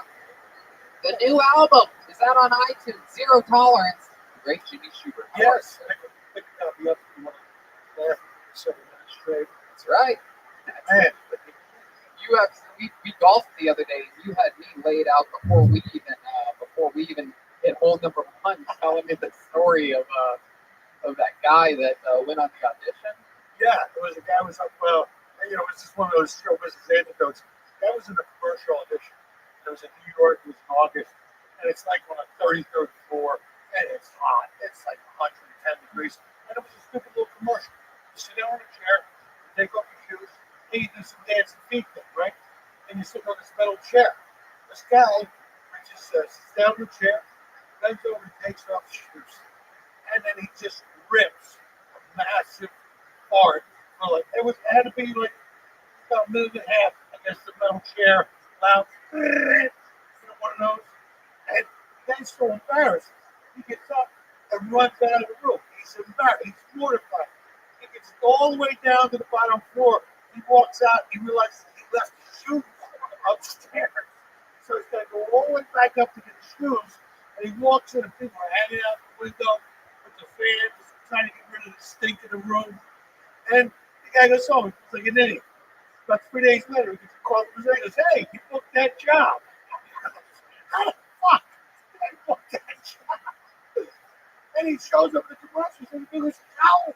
Why did you book me? It was the worst. One of the worst ones." He goes, "First, it was priceless. We didn't watch anybody else's audition. We just kept watching yours and laughing our balls off and rewinding it and watching again. And again, we must have watched it 300 times. We said, fuck it, give the guy the job." So he got the job. So, people themselves up on auditions, there's always a little. This is how Jimmy starts beating you in golf. He makes you laugh so hard before it even starts in 100-degree weather. We get out there, it's 107. There's no golf carts. We're walking. And no golf carts. They forgot to charge it. It's like they forgot to charge it. It doesn't take much for a golf course except charge carts. Go to the grass once in a while, So we're out there, and we make the turn. And Tony comes to be the victim of stuff you were talking about. Liquid IV. I gave him some. Gave some liquid IV, bro. It's a game changer. I started striping it down the middle because I didn't want to. I was so exhausted. I wanted to just walk directly to my goal, and it was unbelievable. But yeah, we got it in. It was a hell of a workout. But we had a good time. A lot of laughs, a lot of fun out here making the best of it. I'm excited. You're back here on Kill Tony. We've had fun. You've been on the show a few times. Yeah, man. Glad to have you back. You might remember there's a band on this show. Nice. Every single episode they commit to being different characters. We never know what they're going to be. They've been backstage getting ready. They stay in character throughout the show. Could be a new character. Could be characters we've seen before. Let's all find out what they are tonight as I present to you the best band in the land, the Kill Tony Band. Jeremiah Watkins, Joel Jimenez, Jetski, Jesse Johnson, and Chroma Chris. Uh-oh. Here they are. Wow. Oh my goodness. Here they are, some postmen. We've seen this crew before for sure. There's a lady post. There's a post woman now. My goodness, with a tight little Jerry curl. Look at that thing. And then, yeah, there's a whole crew here. My goodness gracious. Welcome back, Mr. Postman. I remember you. I remember you sounding sort of Native American last time you were on the show. Can you remind me of your name? My name is Walter Fig. Walter Fig. Yeah, you do sound Native American still. I hail from Fort Wayne, Indiana. Okay. But I am 100% European, I guarantee you. You're European? Yeah, in my village that I was raised. Well, welcome back to the show, Walter Fig. Thank you. And then look at this little adorable little cherry curl we got over here. What's your name? Hey, what's up? I'm Hamatha. You're Hamatha? Hamatha? Yeah, okay, just want to make All sure. right, let's get hungry. Uh-oh. Hamatha, are you a lesbian postwoman? I'm straight as an arrow. Okay, all right. I can get from anybody. How long have you been a postwoman for? Oh, about 35 years. 35 years. All right. And then, what's your story, sir? You seem like an actual postman. The kids call me Merv, the mailman. Okay. Merv, the mailman. All right. Why do the kids call you that? Because they're mean little shits who think they run the neighborhood. But I run the neighborhood. Oh my God. My mail. All right, Merv. Oh my goodness. Every single character that Chroma does that's a little bit older looks exactly like Sully Sullenberger, the hero, Miracle on the Hudson. You can't help himself. Merv? And I always land my crashes. Okay. And then over here, it appears as though we have what seems to be a young Mexican Miley Cyrus type. What's your name? It is a party in the USA. My name is Carl Malone. Oh, that's right. You are Carl Malone. The mailman. The mailman, Carl Malone. All right. This is exciting. You postal workers, Walter, it appears as though you guys have been politicized by the left, but they're just making big budget cuts because mail is down 33% over the last 4 years. We guarantee you delivery of your mail in exactly 3 weeks' time. Thank you, Walter.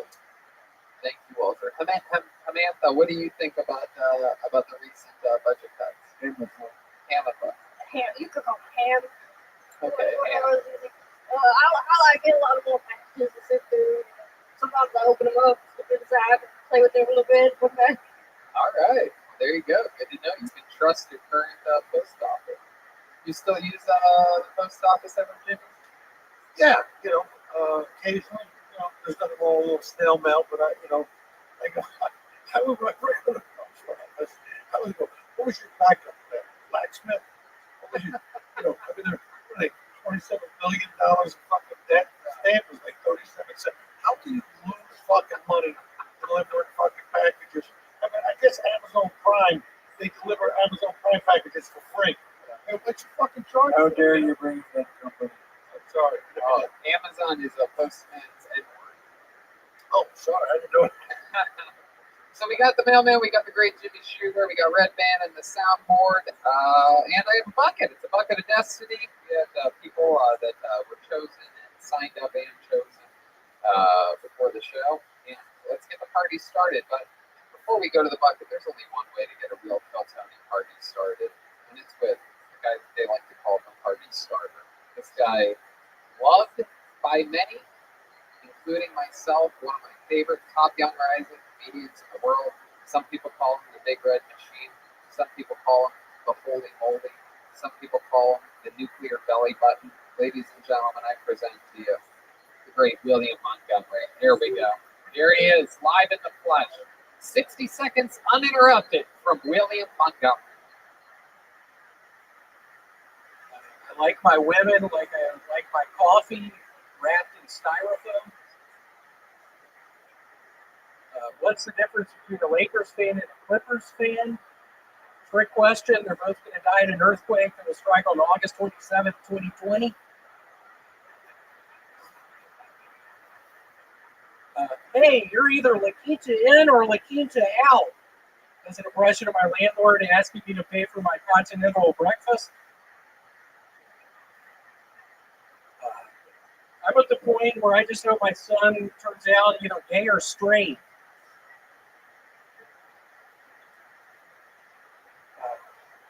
And Jimmy, I have to say I loved you as the detective in the Italian Job. Thank you, sir. Okay, it's closes out with a compliment.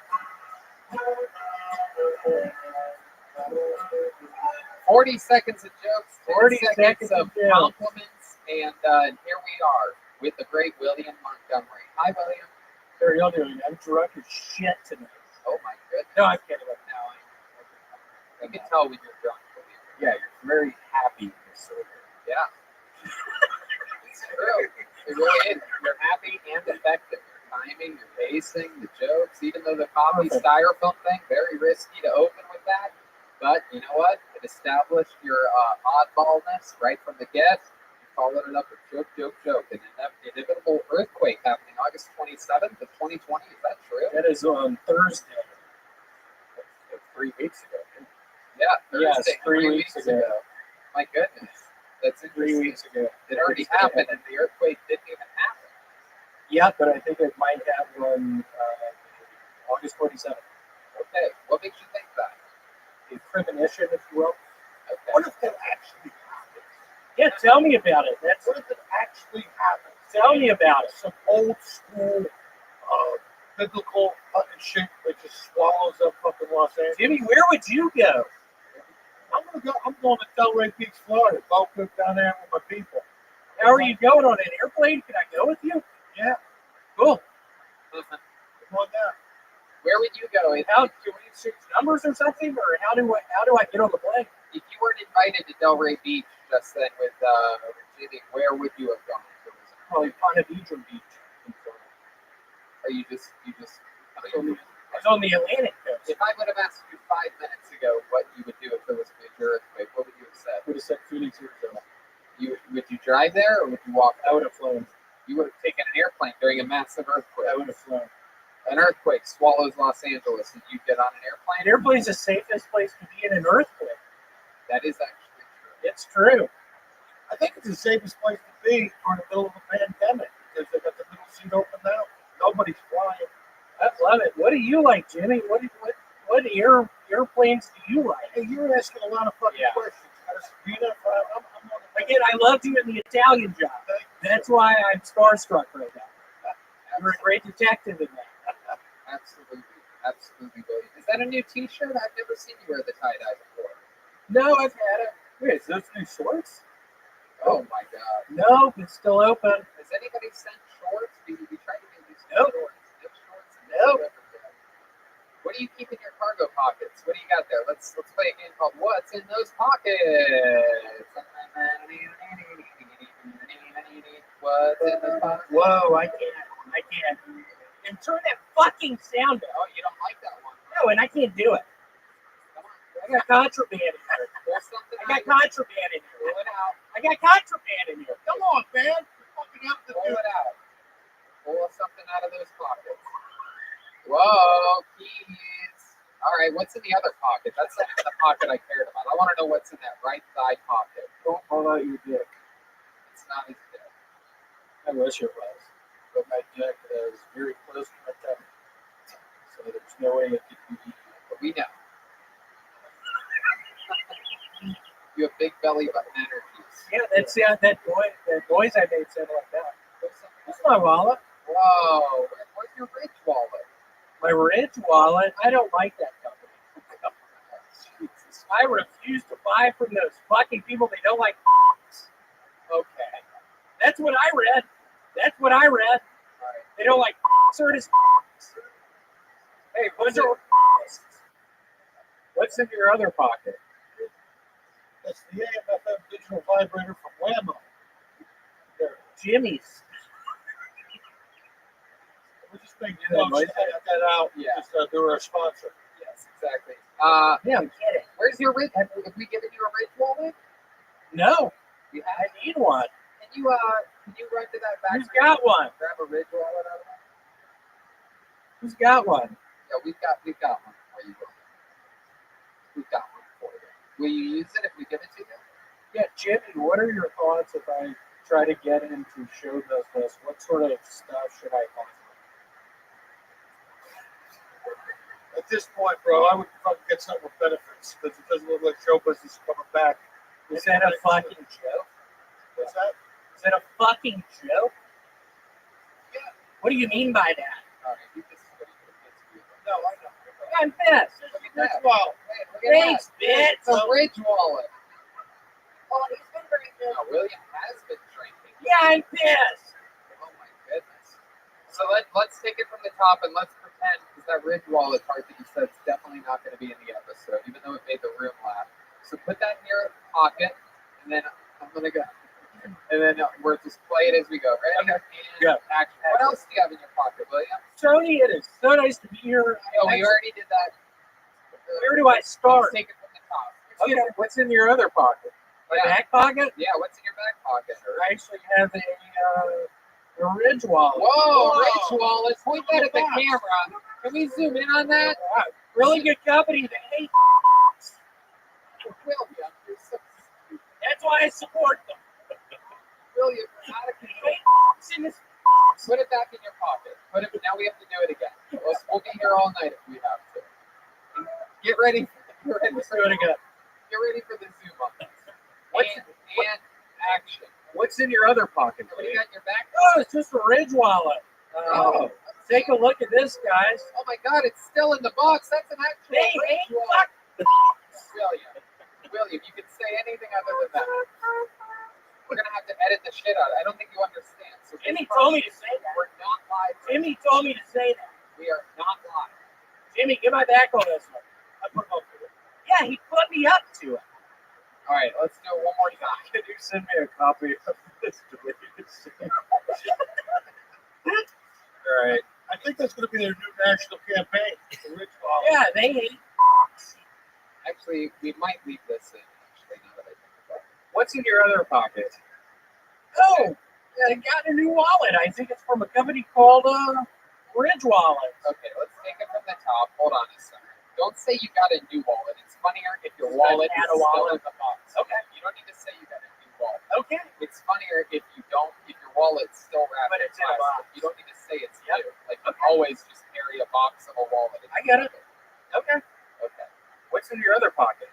Man, I actually have a wallet I've had for like 5 years now. It's called a Ridge Wallet. Wow, Ridge wallet, and it's still in the box. They hate. That's fine. That's beautiful. What, you know that defeats the purpose of the Ridge wallet, keeping it in the box. Good. On the mic drop, you really don't stomach. William. What happened there? Not a lot of people know this, but if William shakes his beard, he becomes young Louis Anderson. Yep. Whoa. Real quick. That's why he keeps the beard. A lot of people call him young Louis Anderson. You could say that. I could. I could say a lot of things. You could say a bunch of Anything else happen in your personal life this week? I got some salmon last night on the Weber grill.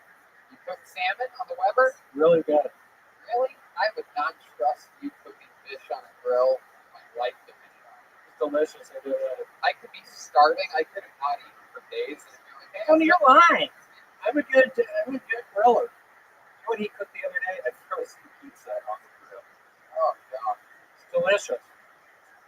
I could have walked from Phoenix, Arizona to here, starving. And if you're like, hey, I'm putting salmon on the grill, you want some? I'd be like, I just did. Jimmy likes it there. When you eat a frozen pizza I made?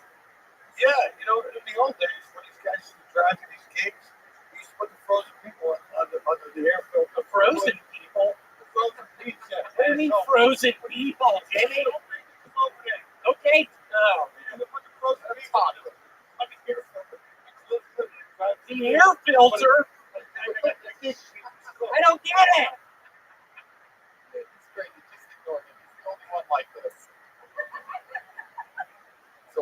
firecracker here out of the number 1 spot, William. A real spunky attitude. I've reached my boiling point. Your boiling point? You have a temperature? What did he temp in at today? Let's look at it. It was 104. We check everybody's temperature. 97 degrees. Soft Rock FM. Yeah, my favorite radio station. That's what I was about to say. My temperature was 54. Big. Walter's big. Walter Big. What do you think about his name being Walter Big? There you go. Well, William, we love you. You're one of the true greats. Nice to see you, Jerry, for the show. Let's exchange numbers and hang out. Sounds good, William. Cool. I get back to get done. Perfect. Is it a joke or smiling? There he goes, William Montgomery, Come on, everybody. William Montgomery. Here we go. And it has begun.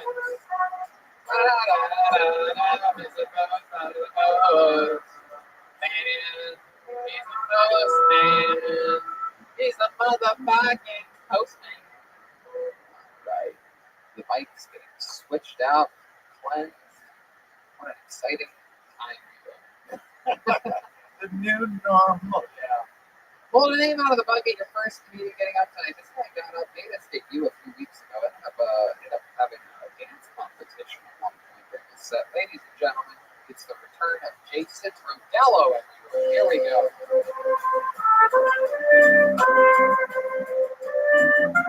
Here he comes.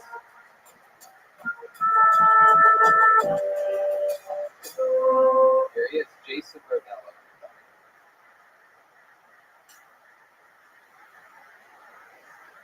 All right. I said yes. I'll stay in bed. That is my style. And Donald Trump is running wild. All you pedophiles, get the fuck out of my face. This is the quarantine. This is the quarantine.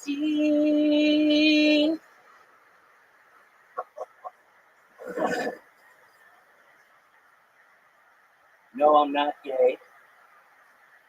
But I did just get a Disney Plus subscription. So I'm just going a little adventurous there. Oh, speaking of gay, David Lucas merch now available online. Huh?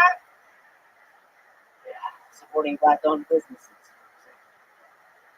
Just make sure don't get the one that looks like overweight Shaquille O'Neal from Rothschild. Whatever you do, stay with it. Thank you. Wow. Jason Rodello. Yeah. And that song sounds exceptionally good from the band. That's a good one. How old are you again, Walter? 167. Wow. The young Native American. Why do you say that? You're so clearly a Native American. I'm white. Oh my goodness, just trying to fit in, I guess. All right.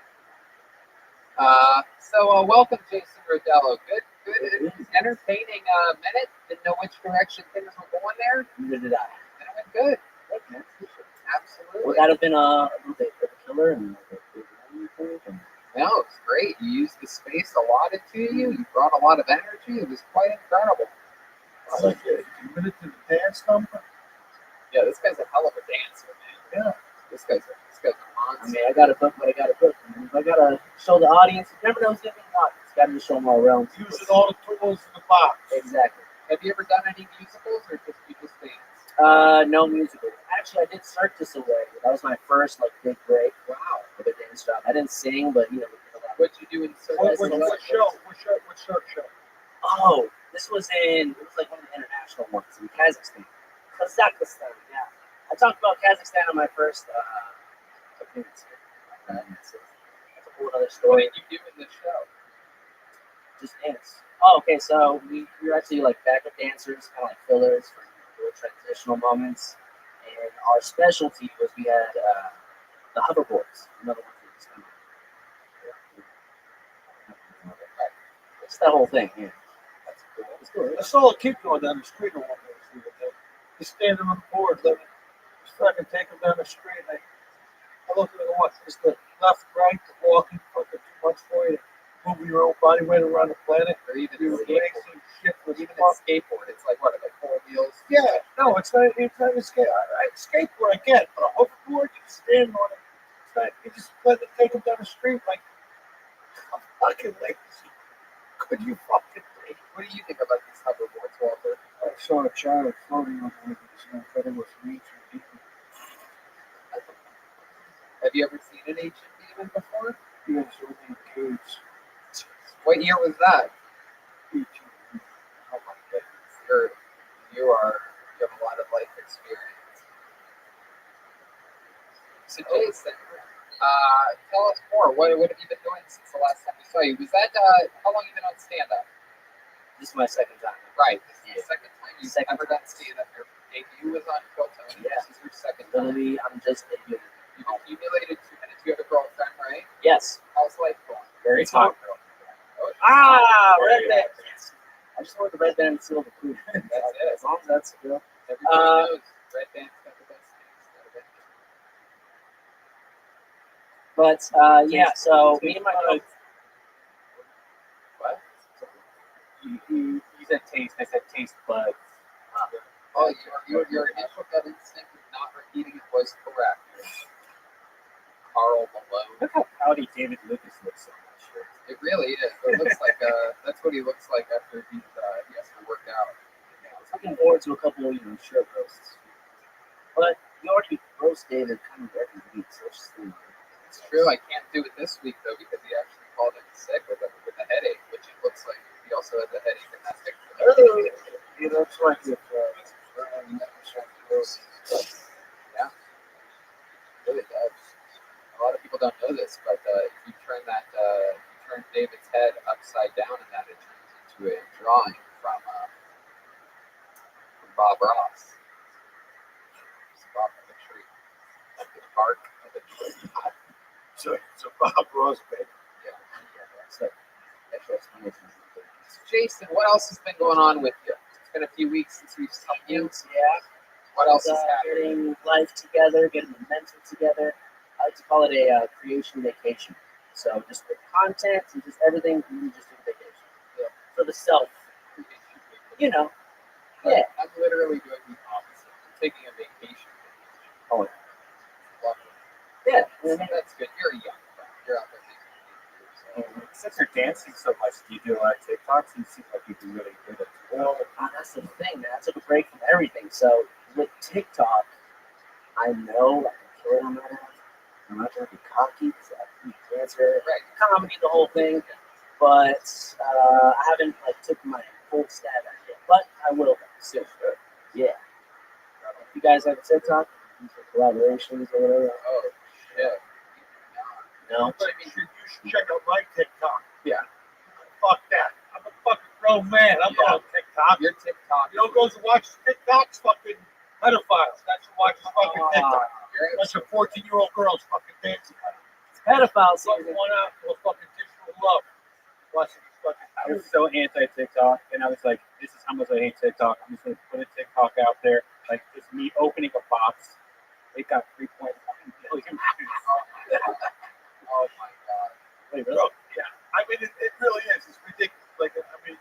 It just goes to show how many Chinese people there are. That's what it well, is. that's what they say. China's spying on everybody using TikTok. And if that's the app you use to spy on people, they must think we're a bunch of fucking morons over here. Dude, some of those TikToks, what the Everybody fuck? thinks they're a star on TikTok because they have so many views, but it's like nobody's in America watching that shit. Absolutely. Question: do you think the TikTok standard is going to change the scene of comedy? Or what do you think? Or the new generation? Absolutely 0% chance. Have you ever seen Vine stars do stand-up comedy? Damn you, damn. Yeah. You ever see YouTube stars do stand-up comedy? Yeah. I've seen them try. Look at those slacks, man. They're pretty fucking. Oh, these old things? Yeah, man. I like it. From Urban Outfitters. Outfitters. I'm completely joking. No, it's Santiago. They look their nuts. Yeah, but they look, if you rock it, right. Yeah. You got style, dude. Yeah. What else has been going on in life? Do you have any nightmares lately? I had a crazy nightmare the other day. This creepy doctor. And all he kept saying, his jaw was wired shut, but he was vomiting through his teeth. And he just kept saying, "I'm Dr. Koo." He wasn't Asian. It was an old white man. Sort of looked like Walter Pig. And he kept saying, "I'm Dr. Koo. I'm Dr. Koo," and just spray. And the crazy thing was, is he followed me in like other dreams that night. Like I was like dreaming about something else, and he came out and, "I'm Dr. Koo." I woke up that morning and I Googled Dr. Koo, and like obviously, of course, a bunch of Asian people started flying from my spirit. Go ahead, Carl Malone.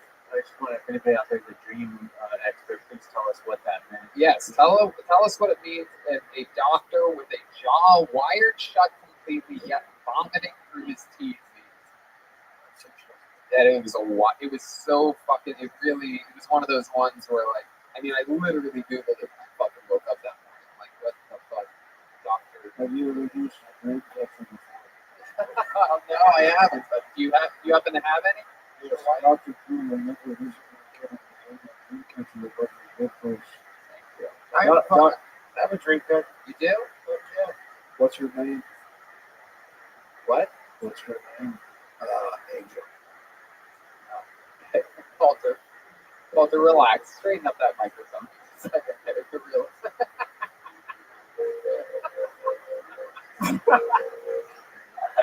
Who's hearing this, Dr. Koo? You are not invited into Tony's dreams anymore. Thank you, Chief Walter Pig. Jason, any nightmares lately? I never got an answer. Nightmares? No. I think I'm the type. I don't even remember anything. I think since I was the age of 10. I don't know what it is. I don't know if that's a good thing or a bad thing. Is that a bad thing? Yeah, you still live your dreams out. Yeah. Maybe. I had 8.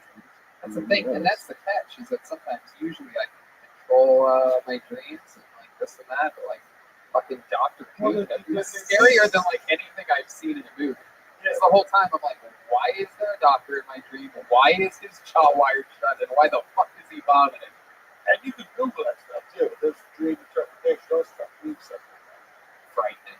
Scary. Alex, you're gonna have a dream of Dr. Koo and holding Chucky's hand. Dreams are one of the craziest things because nobody really is in that big of a hurry to figure out what the fuck they are. Like we still don't. There is no like. There's been no real breakthrough. So the ass that Tony took a few minutes ago just kicked 10 minutes. Just about to ask him. What a dream! Honestly, probably means you just need to drink more water, honey. Fly. The simulation. Dr. Flying Koo. things are crazy. Dr. Koo could actually represent the coronavirus of the pandemic. It was just completely out of control. It showed up out of nowhere for wild behavior. Wow. You know what? Walter Pig, Ametha, and Carl Malone, thank you all for your wisdom. Merv the Mailman, do you have anything you want to say about Dr. Koo? You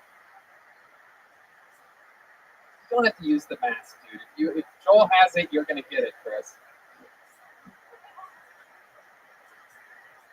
Sorry, I was a little late on this one. What's up? Go sleep that was an opera. Okay, Jason, so much fun. Congratulations. Your second time ever doing stand-up. Thanks, man. We had fun with you. There goes Jason. Pretty? Sounds good. Jason. Thank you. Jason, right down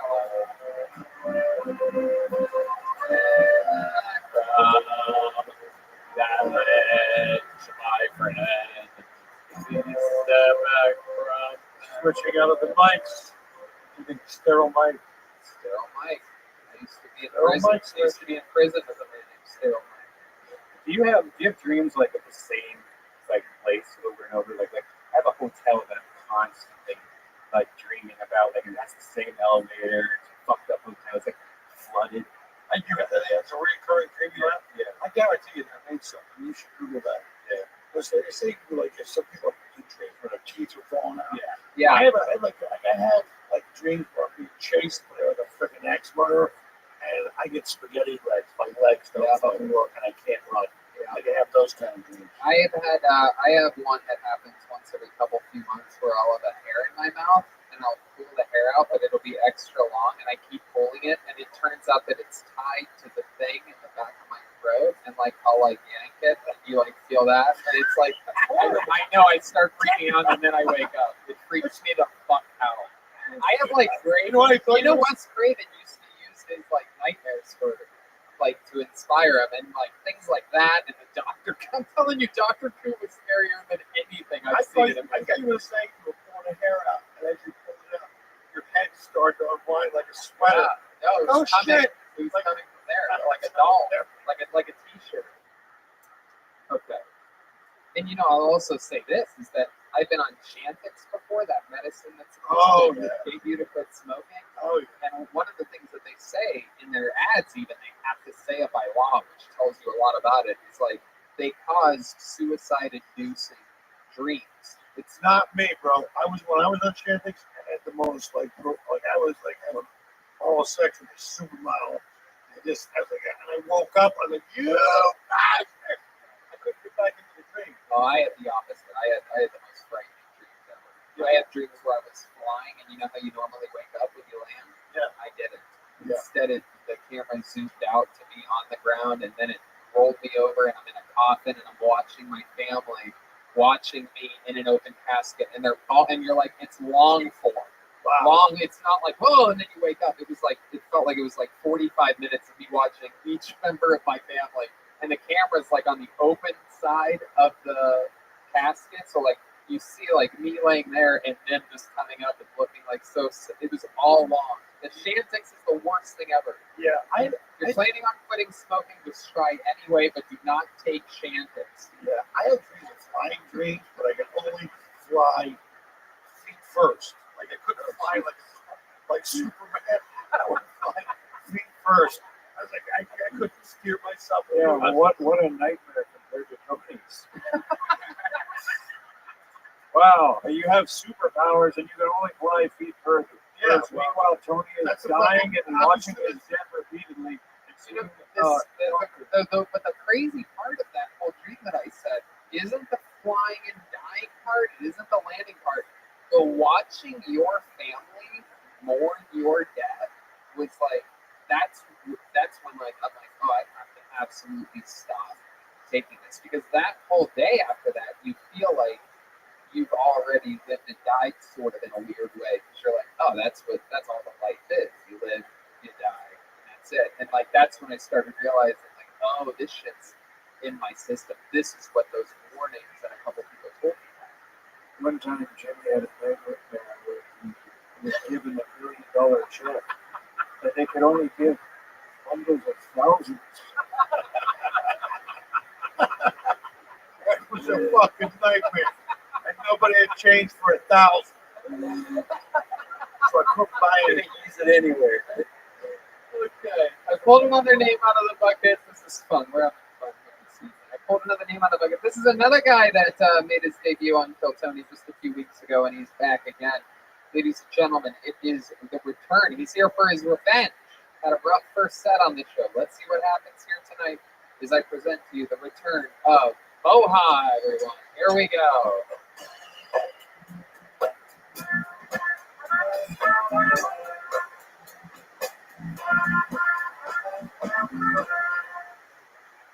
What's up, guys? What's up? What's up? Everybody's hitting on dead big dads. Everybody's almost like fucking dead big dads. Fuck these niggas. But nobody ever thinks about their kids. Maybe the problem's the kids. Have anybody ever said maybe the kids ran out of the dad out of the house? Ever? Another. Maybe it's the devils. Maybe the dad regret that he came in that bitch ever. Don't you hear me for the fast food joint? And first thing you see is a bunch of fat people in line. They're like, this shit's gonna go. Hey! It's about to be, them niggas about to order the whole fucking menu, right? But at the same time, if there's a bunch of fat people in line, you know that shit's gonna be fly. It's bomb. So I was like, you know what? So the thing about this mask everybody wears during coronavirus is if I can walk through my pants, through my boxers, and smell it through the mask, you think this crazy disease is not gonna go through my fucking mask? Like my thumb. There you go, Moha.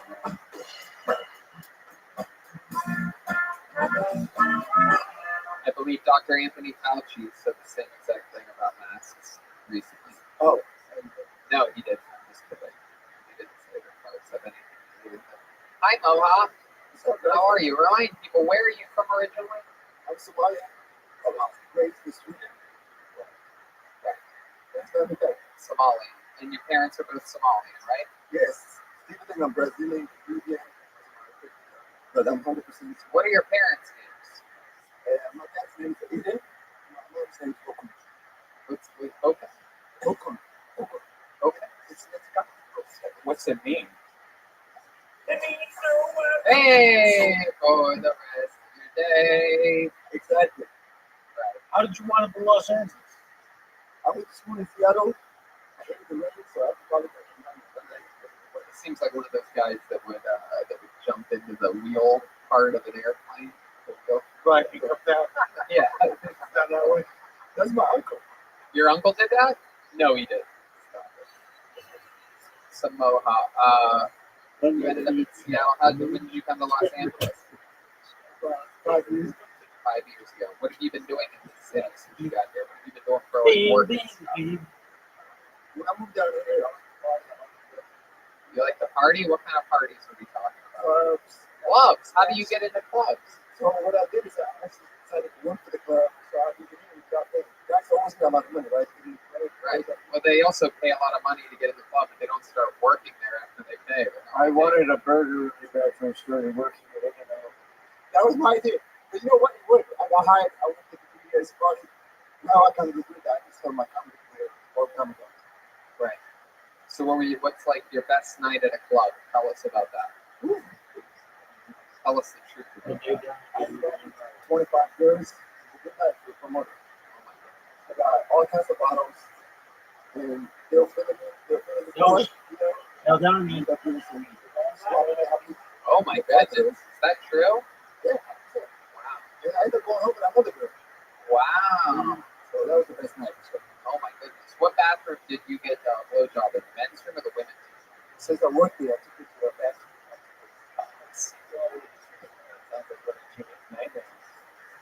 Yeah. Yeah.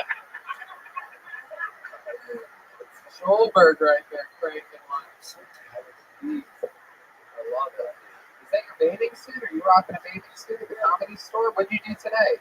This is my bathing suit. Today, all I did was basketball. Oh, you play basketball? Do you have a basketball with you? I did. You don't have one in your car? No. No.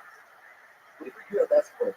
I would have loved to. If you would have had a car or a basketball, I would have had you go get it. You would be the first person to show us some basketball tricks. I guess you will. He looks like an MGK avatar. It's true. It's true. What club was it that you worked at? I worked in a lot of clubs. I worked at Playhouse, Super Club, Whirlwind. He looks like a 2K creative player avatar if you set all the settings to 0 instead of Before their muscles and everything. Yeah, exactly. Strength. So I'm going to take off my shirt, Tony. What? I'm going to take off my shirt. No, let's see. Let's take off your shirt. Now I want to see what you're threatening to hide from us because you look malnutrition from the outside. So, oh wow. All right, yeah, there's nothing there. We have the exact same. We have the exact same body, though. I mean, I do the same thing. I pretend like there's a lot there, but you're shaped that's exactly how I am. Wait, what are those things? You have nipples underneath your nipples? Are those tattoos? I have 4 nipples. You do have 4 nipples, don't you? Yeah, dude. How did you see that? Because I have 20/20 vision. You took your shirt off. I've never seen 4 of them. I've never seen 4 nipples. I've seen 3 nipples, but I've never seen 4. Yeah, I wish I could have told myself. Oh my goodness. Those 3 press-on nipples, those ones on the bottom. That's a hilarious character. He said he forgot. He said he wished he had taken off his shirt. That character's funny. Guy who forgets he has 4 nipples. You've had 4 nipples your whole life, right? Have they always been prominent? Yes, but I don't consider Kind of like an udder. Oh my goodness. Is that a thing that runs in your family? No, and it's not nipples. No, those are nips, dude. You guys have nips. They're underformed nips. Little starting with 4 nips. Yeah. Because they're in the exact same place on each side. Perfect. In the center. Yeah. You should get them pierced. Yeah, I should do that. Yeah, you should. People will be like, "What are those piercings?" And you like look closely. Oh, And still say, how did you know that I have 4 nipples? Even though they're pierced. That's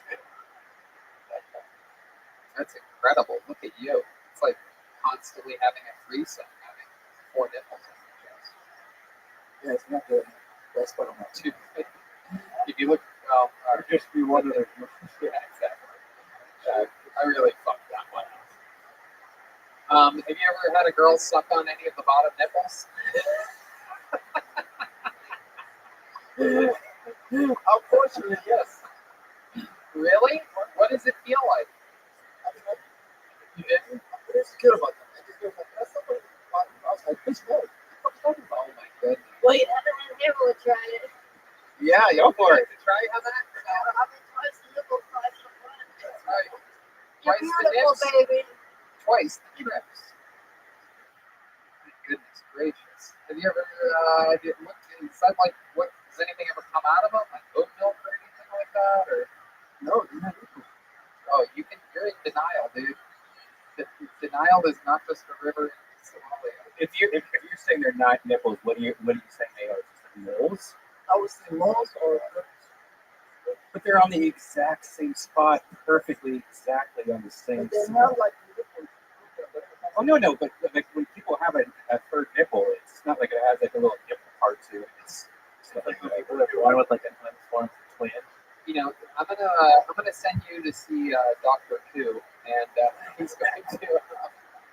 We're all gonna have nightmares about that. I'm telling you, did you see this fucking guy? Tony, when you play golf, you're never going to yell 4 at the same time. Now I'm gonna yell nipples. I made 4 seats. Moha, has ever come back? Has anybody ever? It's been like an embarrassing moment. Did you ever like? Were you bullied as a kid? You ever get a titty twister? Yeah. No, people use it on this stuff. Oh well, yeah. Well, this is funny. You know, you have to realize that I'm like a predator. And I like scan people for their insecurities, and immediately when you took your shirt off, like 4 nipples, 4 nipples, 4 nipples. Takes 10 minutes to give this guy purple nipples. I love it. The color nurple. I took them off. Yeah, it's good. I want the place. you know you can put your shirt back on. Yeah, you like Tony wants you to keep it on. You can put it. Why do you have your bathing suit on? Just because You know about this. That's That's a bathing suit. What? That's a bathing suit. Actually, I dig those shorts, man. I like those those shorts. Shorts are great. Yeah. So proud we've had 2 guys, it's flat. It's true. Mice also have 4 nipples. Little fun fact for you. Moha, have you ever been diagnosed with any disease of any kind? No. Yeah. No STDs or anything like that? Nope, always crap out. Always gonna talk about it. Really? Let's see it. Oh my goodness, look at that. That's my magnet funnel. Wow, the crowd goes wild here. This is a crowd that's shockingly is pro safe sex. That's confidence, bro. I'm going right in the front pocket. Yeah, I know. I'm always. Oh my goodness. Yeah, when he doesn't know about love, he can fit a restraining order. Seriously. My goodness gracious. They're ready. Is that a common term of phrase when giving a bunch of dollar thief action? That's what you need, bro. I love it, dude. A Magnum condom. Looks like what's the expiration date on that thing? Check it right now. 4, Got it. 4. I keep on. I'm like, what the hell he has one? You know, he just pulled out the whole roll, falls out. Right. I get lucky tonight. That's true. But if you have one, you might as well carry 2, right? Yeah, you know what's funny? One time I just and then had one. And then 30 minutes later, I'm listening to at the casino. And she was trying to get the ball deep, and I was like, I have more condoms. So I took me to the room, I give me some condoms. Sometimes you have too. Yeah. Wear them like Mexican dumbbells across your chest. Yeah. Absolutely. We don't need this thing. Ramp that number there. Any advice on my comedy? Oh, your comedy, sure. What did we talk about? Keep Deadbeat your comedy Dad, box. Yeah. Maybe the kids ran them out. You know, Not gonna lie, the nipples may have outshrank your ass. it's you know, you sound like a guy that's just getting started in stand-up comedy. This is it. You need to have your time ever. Yeah, you know, this is what it sounds like. This is what it's like. Right now, you're dealing with broad topics, and you're not getting into real meat and potatoes. Instead of saying, you know, maybe the kids ran the dads out, more specific things as to what exactly you're trying to, what point you're getting across. I mean, you have an angle there, you know, deadbeat dads, maybe the kids ran them out, but something specific on when did they decide to leave? Why did that kid, how could that kid be a disappointment so early on? What was the dad hoping for? You have to ask yourself these questions when you're covering a topic like that in order to get to a real punchline. You know, your punchline there is maybe the kids ran the dads out, but it's like that's just really your true setup. You know what I mean? Right. Yeah, I know what you're saying. It would be like you know, Colin Kaepernick was such a disappointment, even his original source parents didn't want him. Something like that. You know, see where you were going with it. See where you were going with it. Carl Malone? I was going to say you could say his dad left because he had 4 nipples. Right. Yeah. Yeah. Put it on yourself. Like I have 4 nipples. That's why my dad left. I can go deep into that. Yeah. Balls deep. Yep. Yep. Balls deep, dude. And we'll see you next time. The Great Moha, everybody. There you go. Moha. Oh, yeah.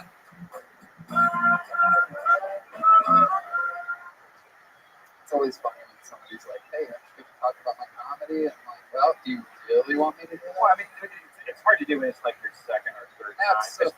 If you keep on doing it 3 years from now, you're going to be like, if you listen to your set 3 years from now, you're going to be like, that is the worst shit you could ever fathom. I mean, I had a good set, my first ever set ever, and then a lot of them after that were absolute dog shit. And that joke, it's funny, I should have said this when he was up, asking me about that, but like, the joke reminded me of a joke that I had early on that was fucking dog shit. And I was like, I was basically talking about, you know, a lot of people talk about how much the traffic sucks around here. You know who I hate are the pedestrians. The pedestrians, like, it was like horrible Seinfeld. I'm like, who's pedestrians? Oh, get a fucking car, you dorks. These people don't know when to. They need lights to tell them when to walk, and like it was so bad. There's nothing funny about it. And even, but the point is, it's like no matter what, everybody has dog shit jokes in the beginning. Yeah. Because let's face it, if I had dog shit jokes, anybody can. And it's hard to listen to yourself. You know, those old jokes. Yeah. Speaking of good jokes, David Lucas couldn't make it here tonight. He's out with a headache. However, I have found a replacement for him. One of my favorite human beings on the planet. Another guy that went golfing with us the other day. Ladies and gentlemen, Comedy Store door guy, great comedian, comedy vet out of beautiful Georgia, a state in the United States of America. I present to you the great Mitch Burrow, everyone. He's back. Great Mitch Burrow, everyone. It sucks having a southern accent. I think this sucks most about is everyone hears it and they just automatically assume that you're racist. And I hate that. As me personally, I hate racism. I hate racist people.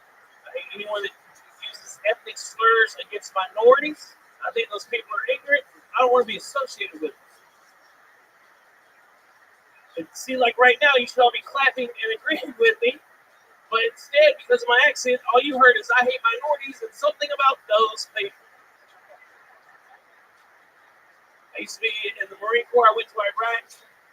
I don't know if anyone else here ever go to war. Just me? I'm the only hero? Okay, no big deal.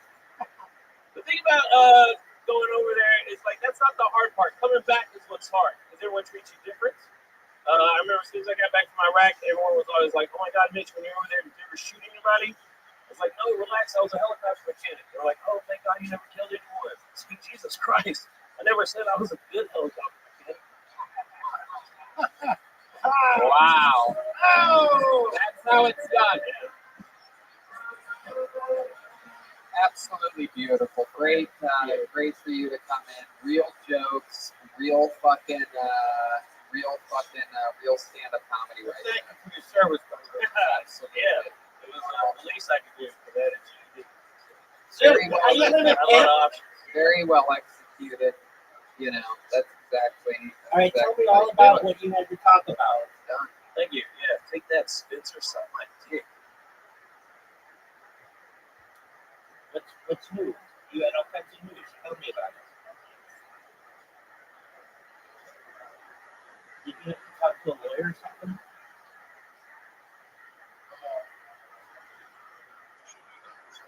Why don't you do it now, and then we'll play. Then it'll be done.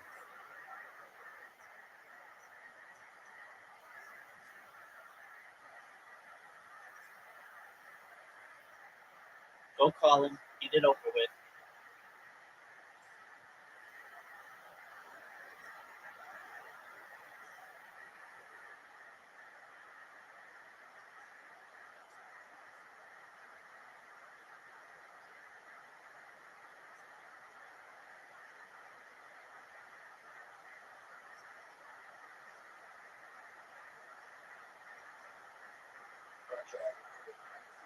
Yep.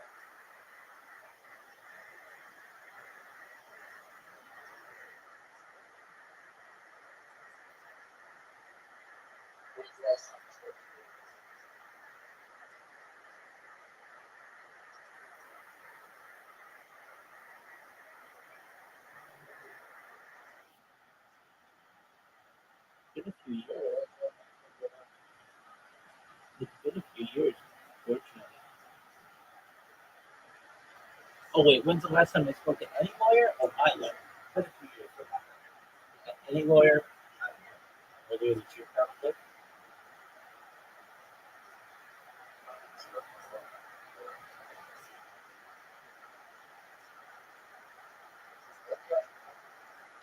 Maybe you should call your person and improve your mini golf game.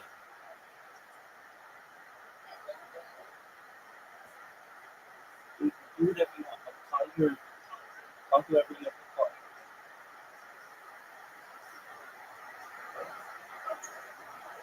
Call them and then come right back. It's simple. You can have these.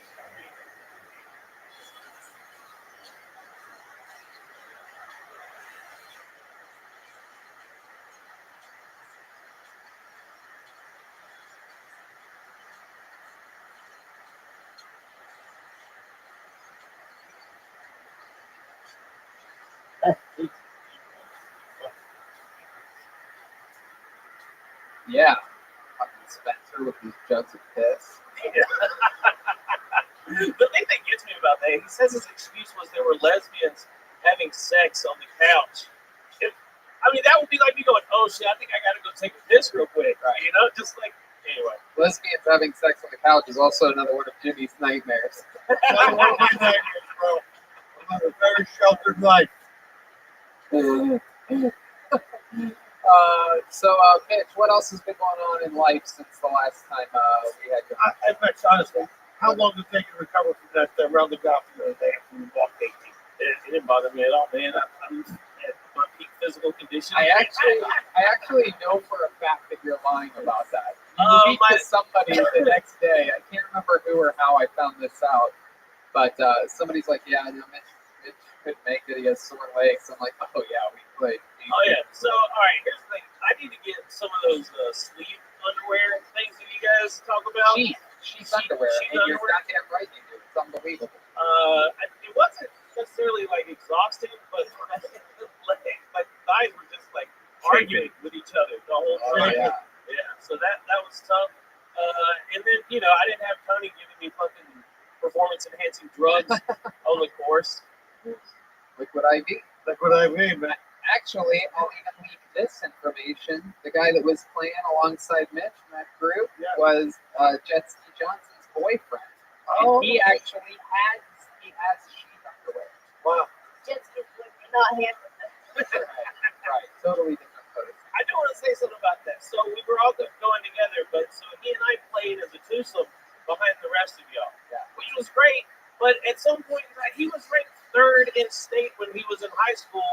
So I was playing with someone who was like a professional golfer almost. Yeah, it was crazy. And then I'm fucking 300 pounds and out of breath by the third hole. It didn't make me feel good. Right. That's Canada. It doesn't count.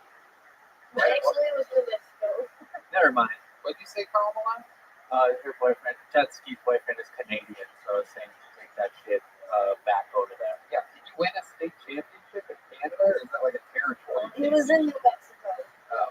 So, How did you shoot? How did you score? I don't remember. Yeah, it's one of those days when I do really good, I can tell you immediately, but I probably put keep scoring like the 10th hole. Yeah, that was brutal. Yeah, And I'm just like, You did. It was a 109. I remember very clearly. Okay. I can have secrets, man. You know? I love it. Mitch, how long have you been doing stand-up again? You're a comedy vet. You've only been in LA a short while. So 13 years. I've been in LA for 5. Yep.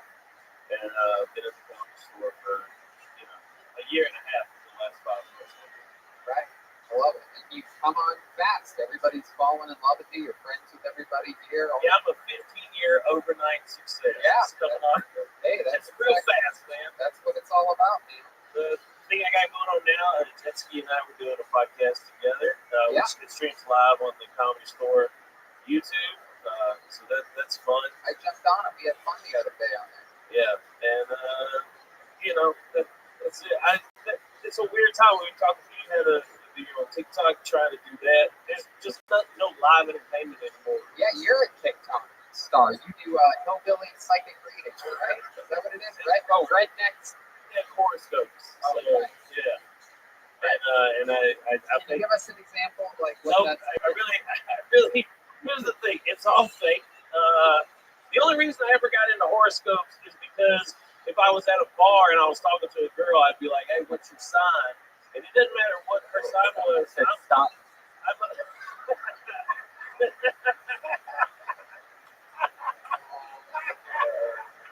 oh, I'm a Leo.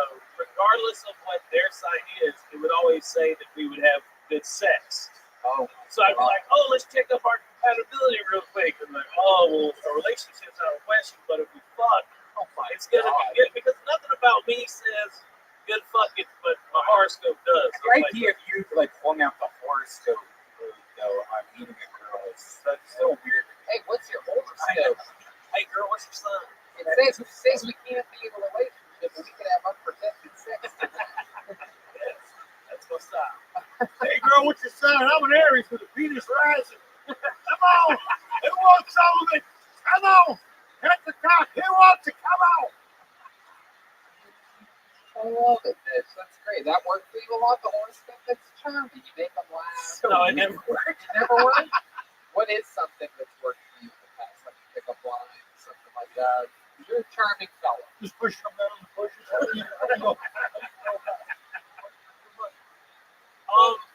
Nothing. I don't know. I guess like just get to know me. It seems like it's never just like, oh, let's fuck this guy. It's normally like weeks of just wearing them down, and then they're finally like, maybe there's something here. How many times are you gonna tell me you were in the Marine Corps? I get it.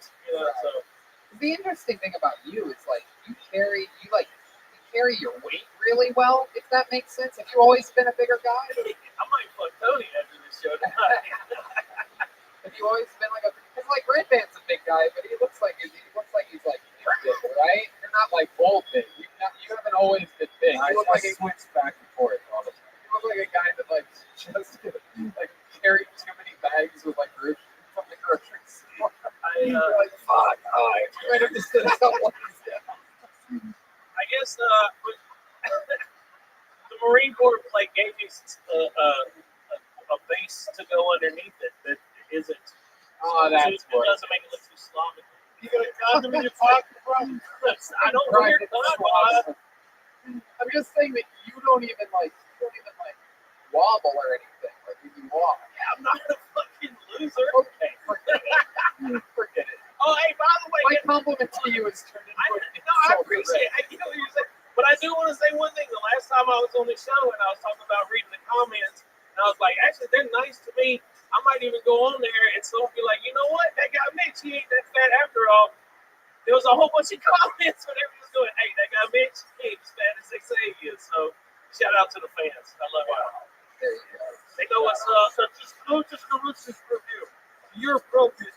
You may not like it now, but you get tired. Right? Yeah. Both of our endurances are going to be playing this.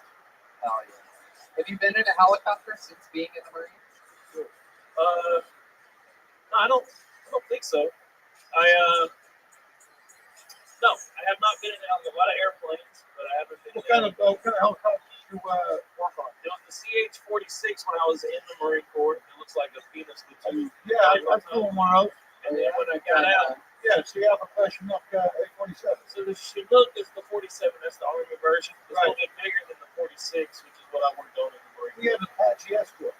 Oh, really? An Apache for every hour to the air. I had or 12 hours to me. You probably already know that. I had You're a also Cherokee Escort. Aren't you also? Somebody say Apache. Yeah, that's you. You're in a pack.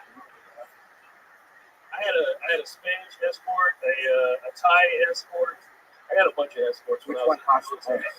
Yeah, but They were all about $25, $30 each. Good. U.S. style. Oh yeah, yeah. Like 600 flying when you're in Thailand. So if you borrowed a condom off of Mohawk for you. No, they were professionals. You don't pay to get a disease. That'd be crazy. I mean, the Thai hooker, I mean, they eat hot dogs. Okay. Thai hooker jokes. This was so much fun, dude. I mean, especially, William has his own very, silly style. Jason Rodello, his second time ever on stage. Boha's third time ever on stage. And for you to come in and really show everybody in this room how it's done. You sat on those beats on the first one, and then it all paid off in the end, and then boom with the second. And it's just great, man. Pure stand-up comedy, not easy to do in a gigantic high-ceiling room with 12 people spread around that seats 500, and you did it. 13 years, guys. You could be here doing this good as well. 13 years. Oh, yeah. Thanks, everybody. There he is. Mitch Burrow.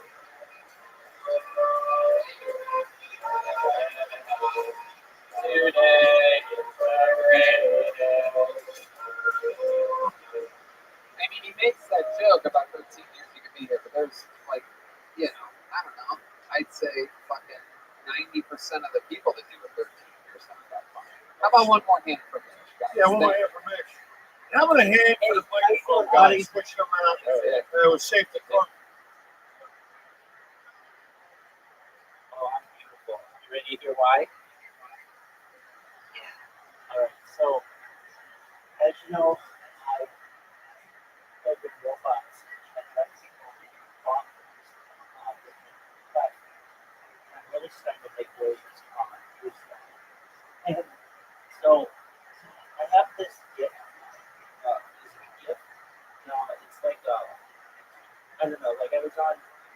Like when I first started doing this dream, I lived my life completely like I normally would, and I was totally. And then at times, I would be like, and I would just have my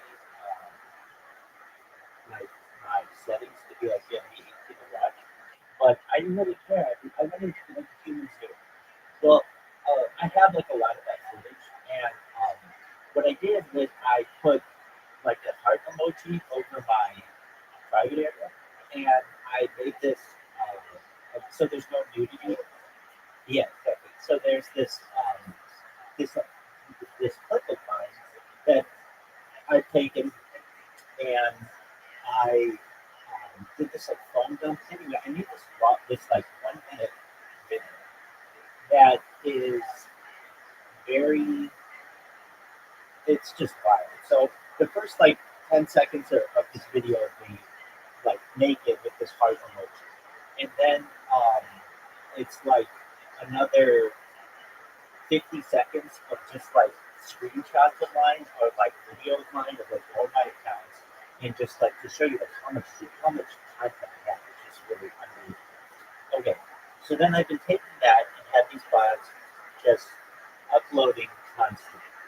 and I was making some waves, but I really started to like now I'm getting people tweeting a couple times an hour, 2-3 times an hour about me, which is a lot. Just considering I'm just sitting here watching stand-up comedy and not doing anything, that's amazing. So earlier today, I had the first person who came into the Discord. It's been 3 weeks who saw what I did and wanted to talk to me. And they come in, and I'm like, hey, how you doing? Do you mind if I introduce myself to you? And they're like, no. You are, if you don't stop sending that message on Blue Sky, I'm going to sue you.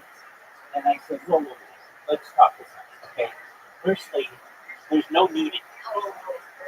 Right. Well, no. It was beautiful. I'm like, firstly, there's no nudity. So whatever you think you're seeing, there's no nudity. There's no. You could show this to a classroom full of children. There's no nudity. Whatever you're implying that you're thinking you're seeing is just what you think. But like basically, I'm covered up. So there's no nudity. So calm your jets. But I said, look, do you mind if I tell you about what I do? Because I really am not a bad person, and I'd like to tell you. Unfortunately, this person gave me the opportunity to talk to them and to calm them down. And they were like, you know what, you're not a bad person. I'm actually, I'm going to tell people about what you do. And I appreciate you telling me. And I understand why you're doing it. You've been literally trying to go viral for 3 years and not getting anybody's attention. So you're taking something that will get people's attention and you're spamming it all over this platform. And I understand that. And I'm like, so we get to talking, like, so, what do you do? They're like, I'm a NSFW, so not safe for work. I'm a cartoonist and like an animator. So I'm like, you animate like naked people? And he's like, yeah. So I'm like, well, I mean, you should know that like I'm an advocate for you. I don't think that nudity should be so taboo, and I'm an advocate for free speech. So you should know that you're an ally. Basically, I took this person who came at me very aggressively, wanted to essentially litigate against me, and I was able to just stop them and reverse their anger and calm them and make them recognize that I'm a good person. And that was just incredibly, this just happened a couple hours ago, so that's been wonderful. And it tells me that this is working. I mean, I know it's working. If I go to Blue Sky right now and I just type the word rabbi in, so unfortunately, there is a rabbi in Dallas, Texas who did something bad, allegedly they hurt children. And there's no excuse for that. I don't think that's cool at all. I stand up for children. Hurt them. Like, they've been arrested. So that's like when I type the word rabbi into Blue Sky, it's like a lot of people are talking about this, whatever this happened. Very sad. And I don't like that. I want to prosecute this guy. But I don't do that. I'm an advocate for children. But just so you know, like, you type in radical, it's something else. Okay, so basically, you type in the word rabbi. So here, somebody wrote this 30 minutes ago, hey, Bruce, can we do something about the rabbi thing?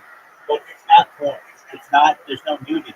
They just are, like, inferring, they think that they know what they're seeing, but it's not porn. There's nothing, there's no nudity.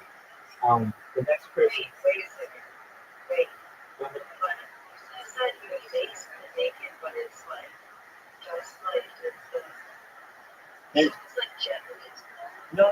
There's a large emoji over my genitalia. Yeah. Exactly. Yeah. So it's like Japanese. Yeah. Exactly. And so people, but that's not nudity, and it's getting people to talk. So that was 30 minutes ago. That person said it 37 minutes ago. On my feed, we have a moon and the Rabbi Rothschild being a lunatic. That are my block account for tonight. So that's fine. The thing is, these people have tens of thousands of followers who are all seeing their messages about me, and I'm becoming a meme. Like slow motion, pretty quickly. I'm becoming a meme on it. So the next person wrote, so this person who has 300,000 followers, which is a lot of people,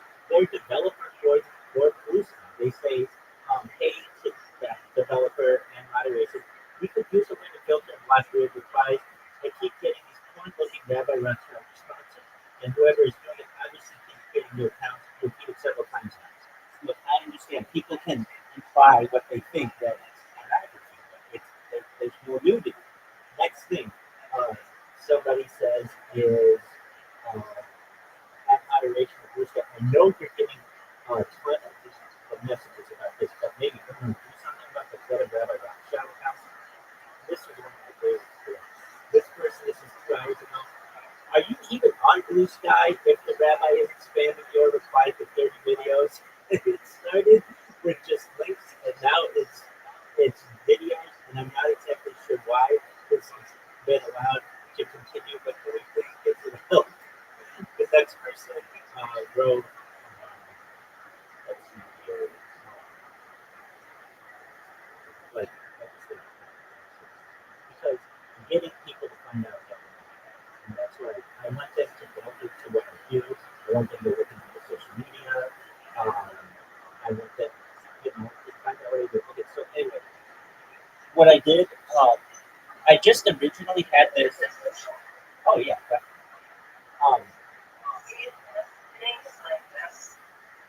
No, that's definitely not the thing. That doesn't bother anybody. It's the fact that I am totally naked. Well, no, I've got pants on, but like I've got this big heart over my crotch, and it just, I mean, it's just.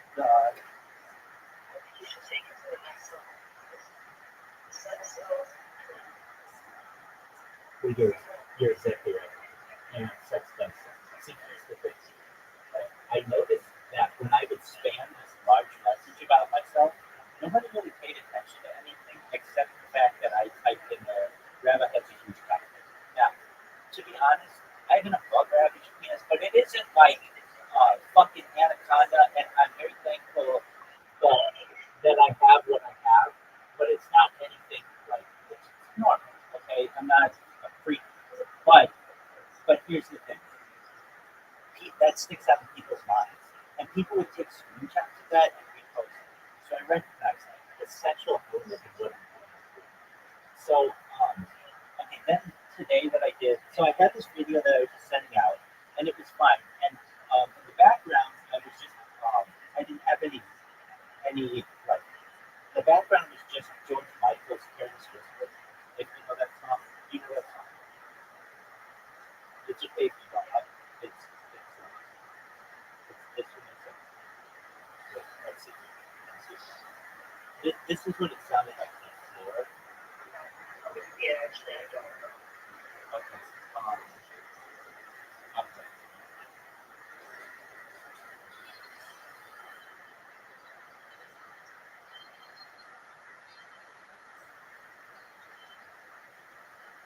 You know that song? Can you hear it?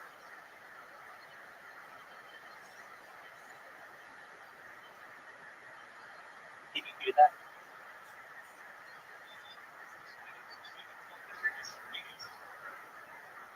Can you hear me? Alright.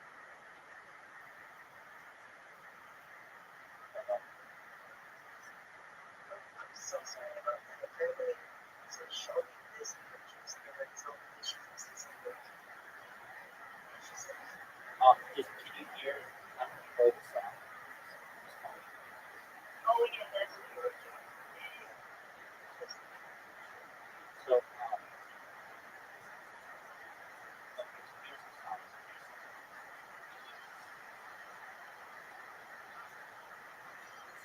can you hear it?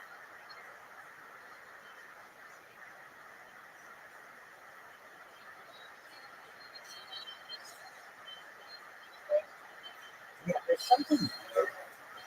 Yeah, there's something weird. What you think? It's actually just a hard thing. So, yeah. No, I mean, I can't, like, I'm playing it, but, I don't know, I think Discord, like, silences the sound that I have. So, let me see. I guess, like, Discord has, like, background noise muting or whatever, background noise quieting. And so I think that's why it's Let me tell you.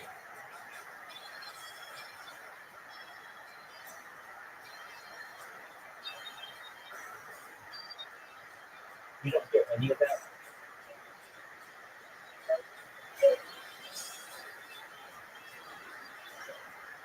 Can you hear it?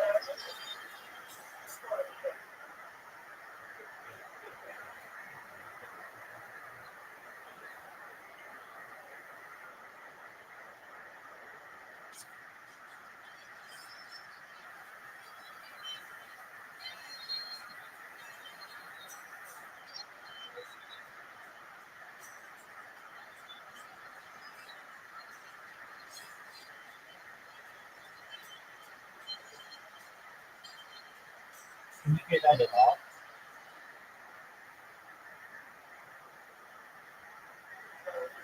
Okay, just a moment. Let me try that again. I find stuff for a lot of things, especially these documents. It's like, and I know why. Because fucking CEO Tim Cook wants to sell earbuds so they don't have their right, you know how it is. So they make their speaker not very good. I have another phone that's like way older than this iPhone, and it's pretty loud.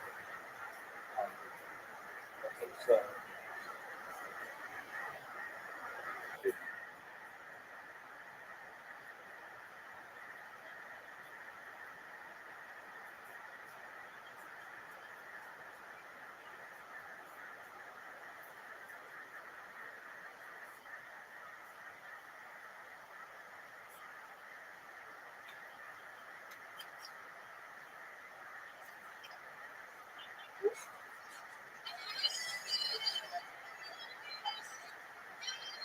can you hear that? Wait, I know it's yeah. Here we go. It goes like this.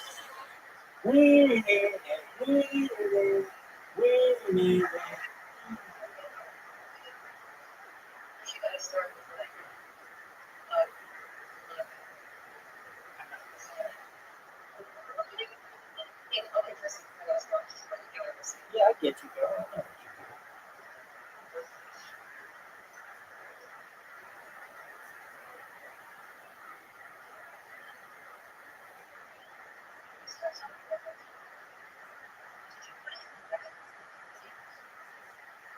Yeah, that's what was the video sound because what I had going was just I wanted people to just see what I was doing and like read the text, but I figured, okay, you know what? I better put like sound. Well, so that was the sound. Okay, so then um,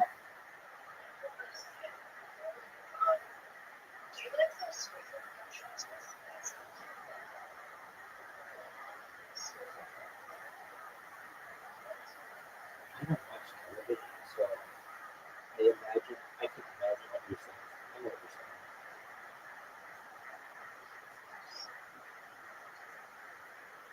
No, you're good. Okay. It's, um, okay. So then today, this is before your time, but there was this like very classic SNL skit from like the 90s, starring Mike Myers, that was a Jewish woman who was like overtly from Brooklyn and would speak with some Yiddish, and I wanted her voice to be my narrator for basically for like this video. So if I'm gonna tell people about what I do, I needed a narrator. But I don't have Mike Myers here to do the impression. And my impression sounds like a man. Though his was a woman. He's a man, but he would do it as a woman, but he would sound somewhat like a woman. And it was very funny. So I was able to use a type of technology known as voice cloning, where I took his voice and made him say what I wanted him to say. And then also, have you ever seen the television show Friends? Okay, so there's an actor in Friends or actress known as Maggie Wheeler. She plays Janice. She's the lady who goes, "Oh my God." You know that woman? Okay, that's not too bad. That's okay. I mean, it hasn't been on for a long time. So, anyway, I just remember. Yeah, here it is. Okay, so, and do you know who Fran Drescher is? She's from the movie. It's okay if you don't. No, her name is Fran Drescher. She's president of SAG after now, but she's an actor. She was in Saturday Night Fever. She started in the movie. She's a very famous actor, but from like the 90s. Okay, so, but these are all stereotypical Jewish voices. And so I took them and like voice cloned them so that they're my narrators. So here's what it's like. Okay, I don't know if you're, but it's so funny because it's absolutely. Okay, now it's not perfect because it's like an AI voice that I have to create, but it's very good. It's very good. The Mike Myers is the one that he's a guy who is speaking during the majority of it. He sounds just like the SMS he used to be. So, here we go. Hold on. Okay, you ready? Are you ready? Okay.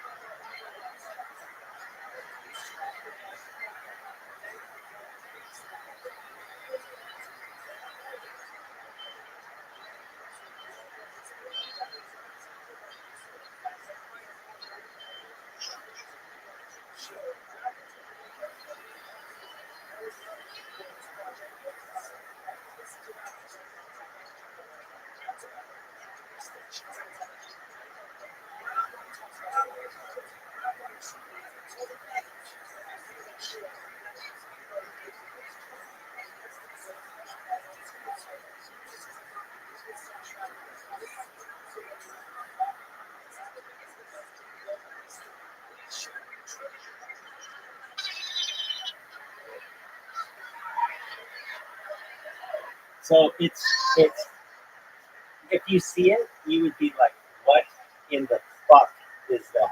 And it doesn't.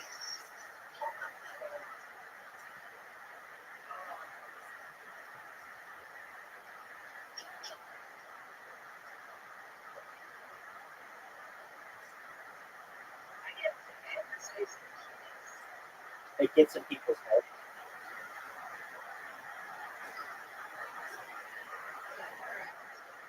Yeah, it's like,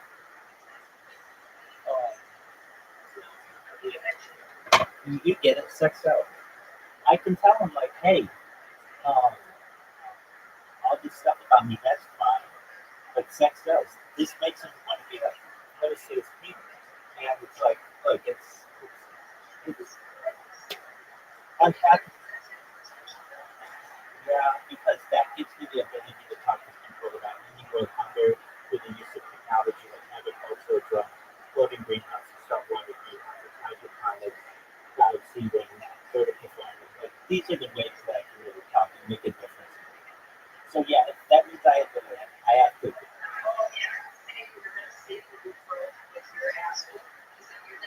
No, more with my penis, but that's fine. Um,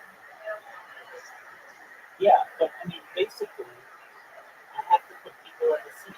And oh no, my actual kids say they go too. They're going to put my own people tune in to live streams just to see my butt poop.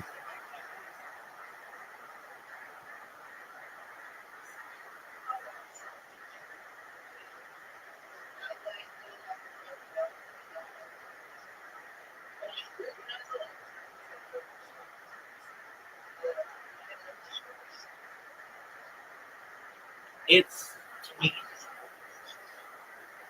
Okay. Just a moment.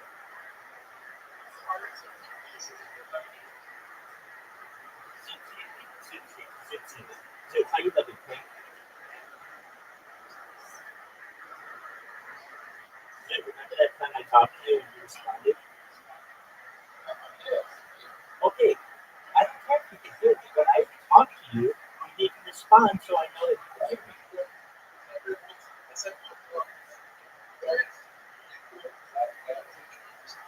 Okay, that's fine. How did everything go? Well,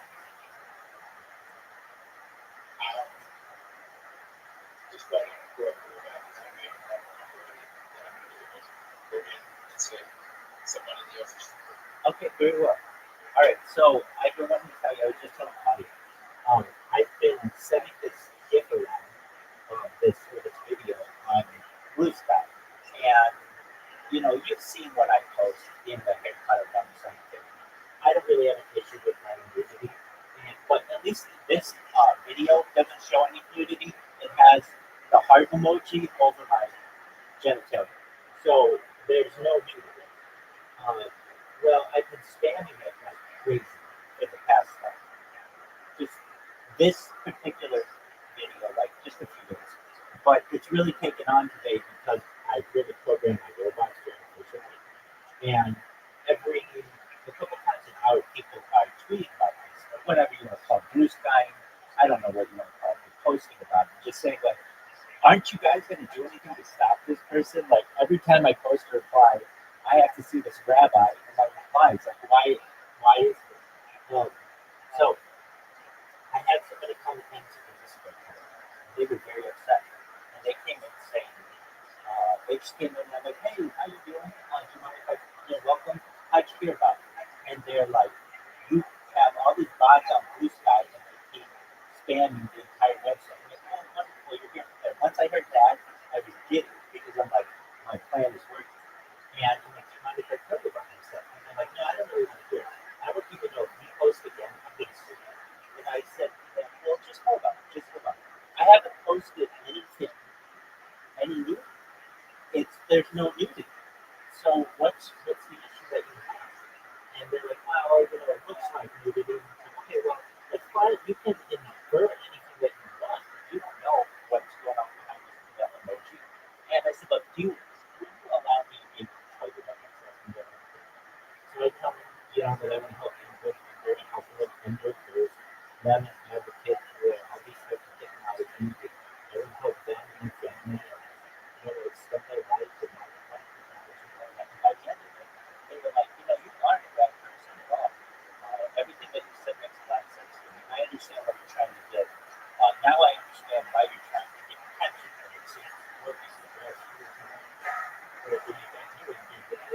So I said, I don't want anything. I want to just tell your friends about what I'm doing.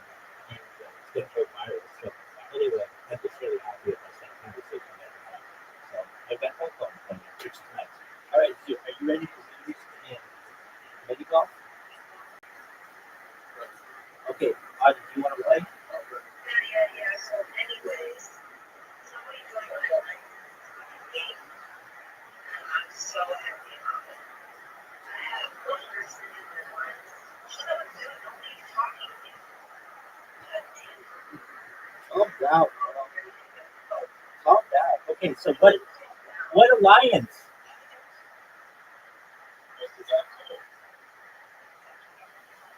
Don't be mean to him. Don't be mean. Audie, don't be mean.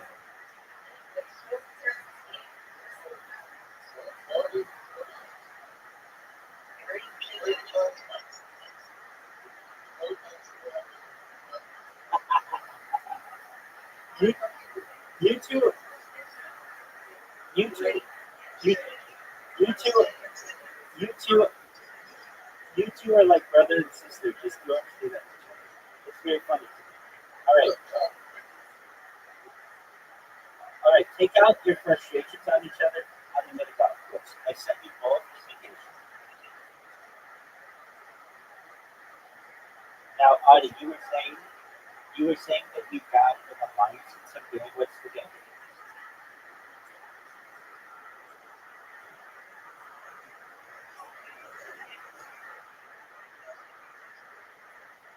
All right. Yes. Congratulations. Please. Good. Excellent. You got somebody to join you. That's great. Are you going to be nice to them?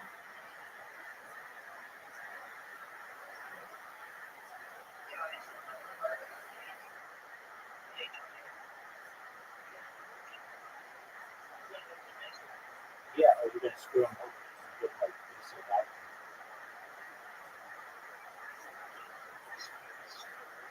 I mean, like, you could be nice to them first, but then, if you want to win the game, you might have to screw them over. There can only be one of them. Okay, I didn't know we come game. Okay, I didn't know we come game.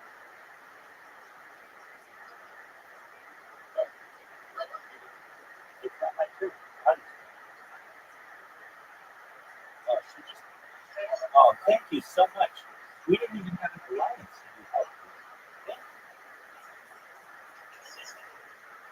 Okay. Hey, Zoo. I got a hole in one on this hole. We've never had someone get a hole in one on this hole.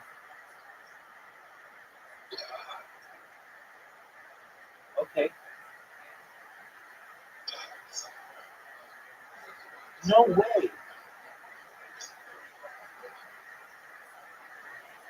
Oh yeah, you're right. You're absolutely right. That's correct. That's right. All right. Go ahead. Take the lead.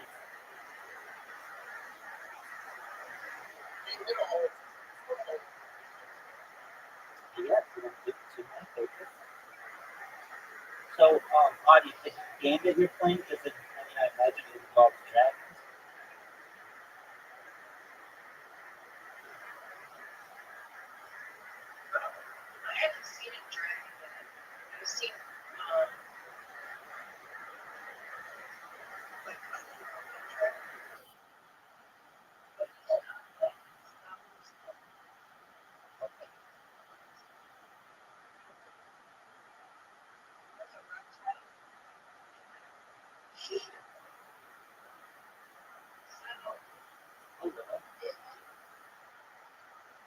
Wow.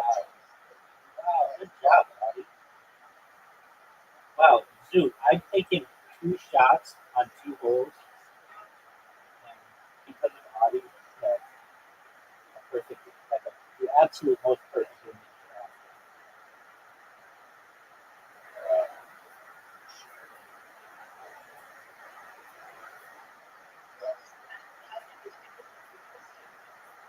All right.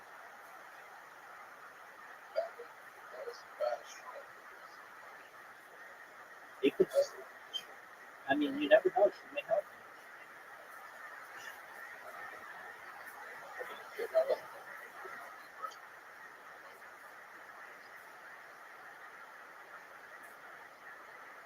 That's okay. It was my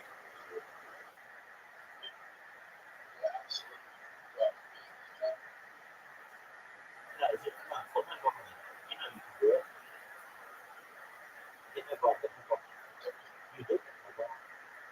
Dude, Zoo, Zoo, you hurt me and helped yourself.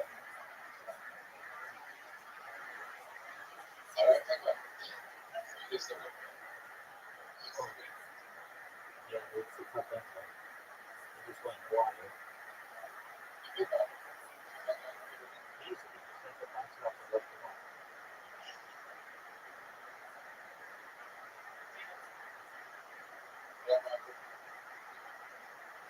What's that?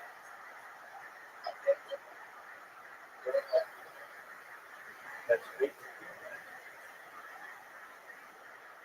That's a terrible shot.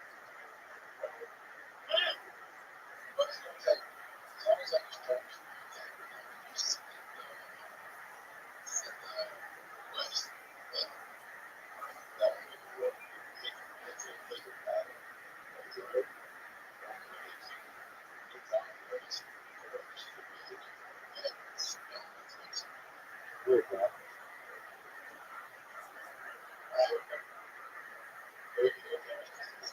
No way.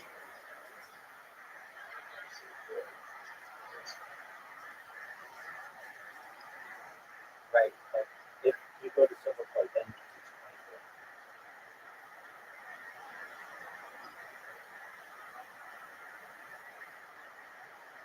Dude, that was awful.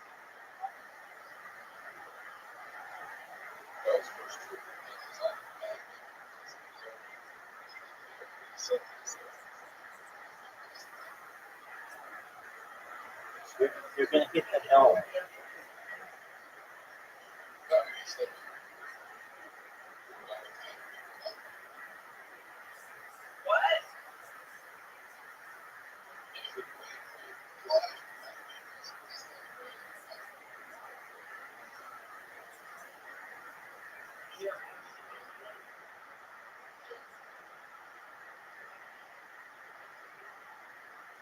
Oh, it's one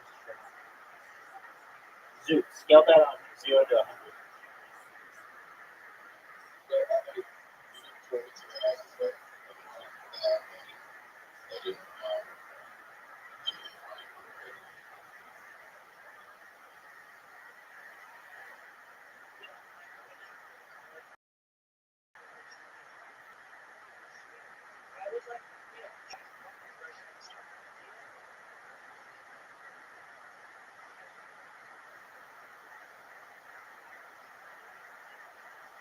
Yeah, but this guy's a billionaire, or at least he purports to be one. It's really not about the money. It's about the principle. This person keeps stealing time from people in the community, and Zoot's sick of it. And I agree. Zoot's got a good case against him.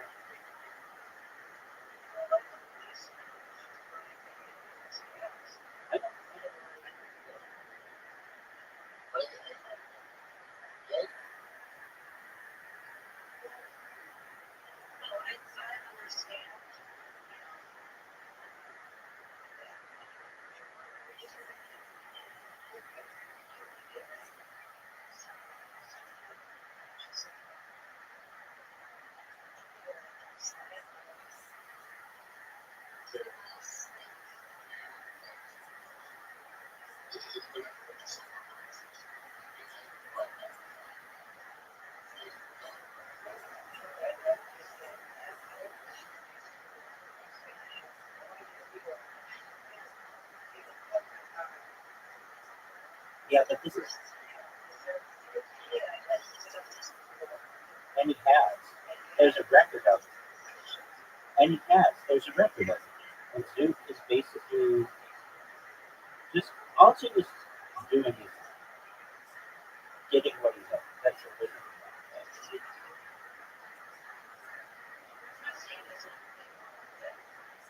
I'm not saying they are.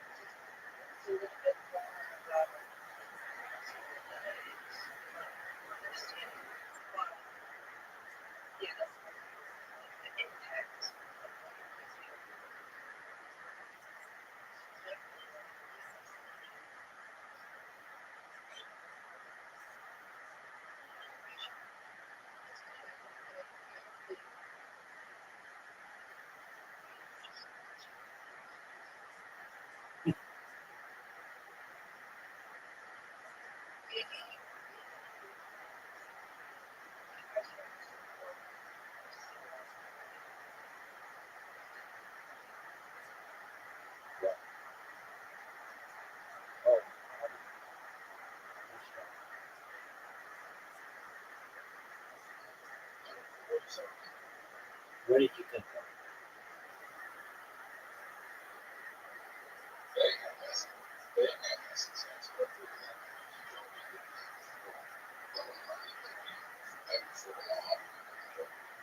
Lawyers, they're like contingency, but they're also the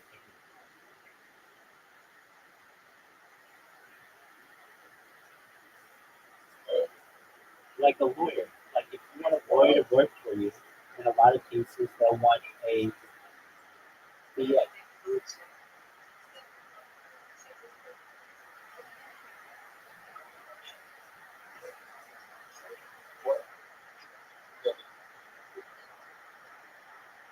But like there's a retainer.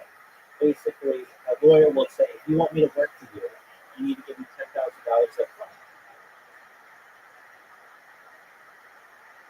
The sex workers aren't the only ones.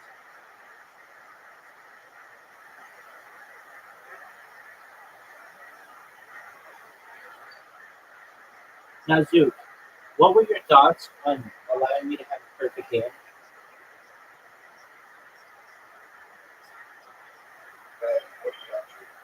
She did. She was amazing. I know. I know. What up, kid?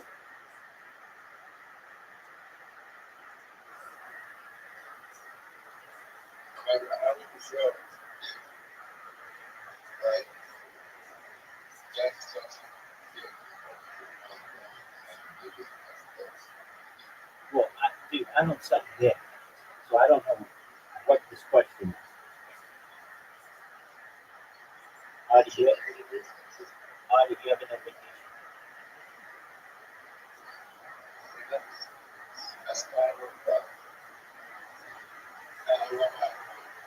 All right, you take care of yourself.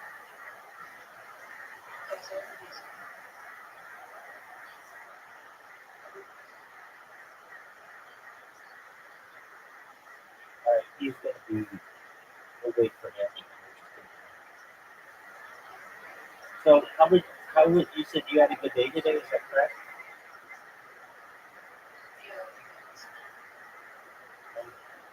Well, that's good. Do you think that person's there with a wig? Your grandmother stopped you in the ask to say that somebody's hair was good. Do you think it was a wig?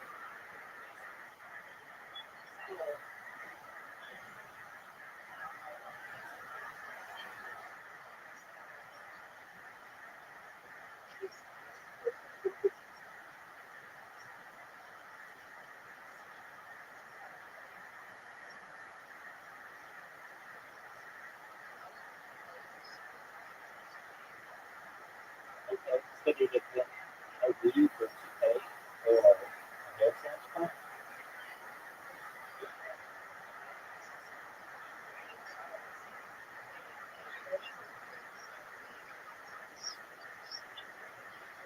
It's correct.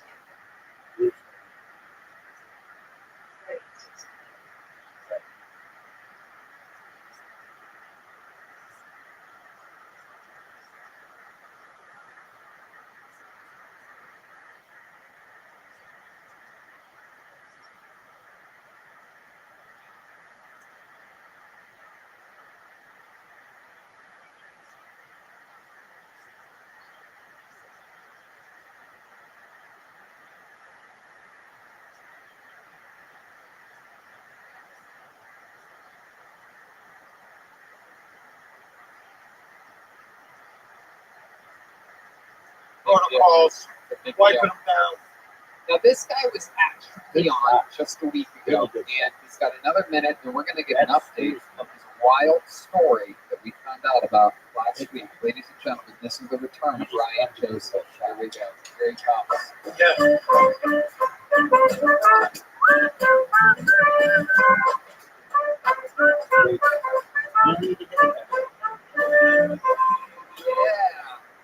So I applied for this apartment online, and I gotta check this bad credits. I gotta drive over there just to show them that I'm white.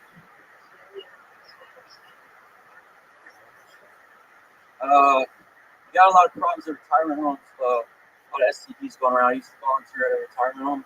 You wouldn't believe how many STDs these 95-year-olds have. They don't want.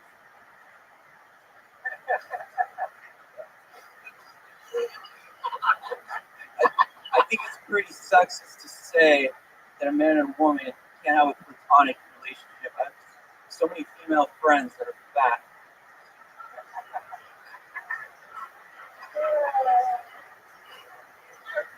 Yeah, I don't get women. It's like, if you want to have sex with me, get my food. My dad's got PTSD from his time in Vietnam.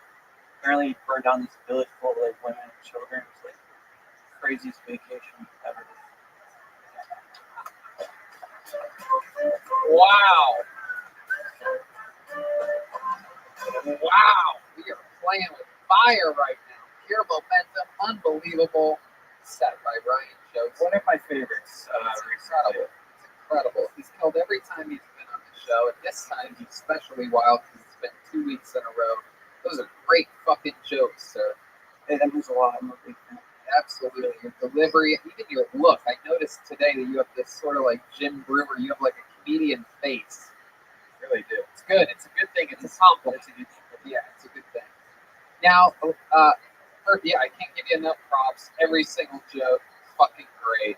I loved every single bit of it. Dude, that means I have no tips, no advice, no fucking nothing. So let's get to the nitty gritty. Remind everybody what we found out about your relationship that ended 1 week ago today, correct?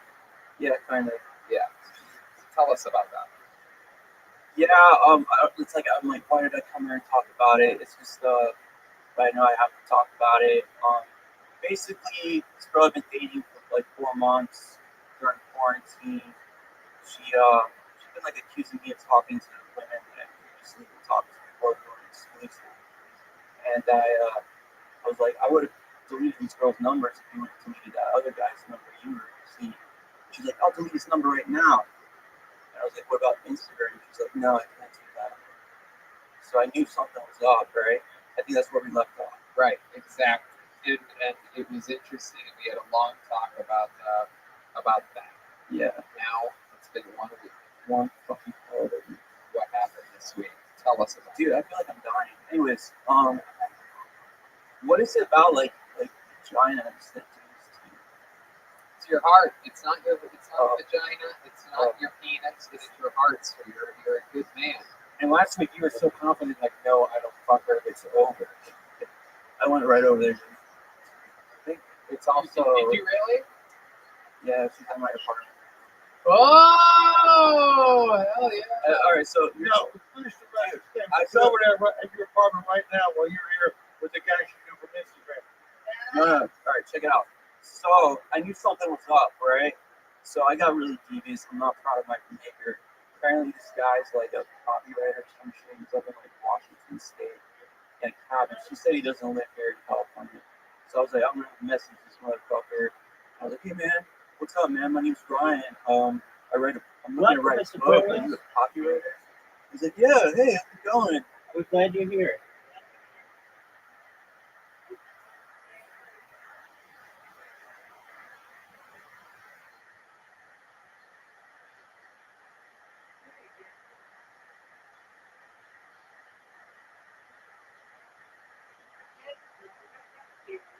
We're glad you're here.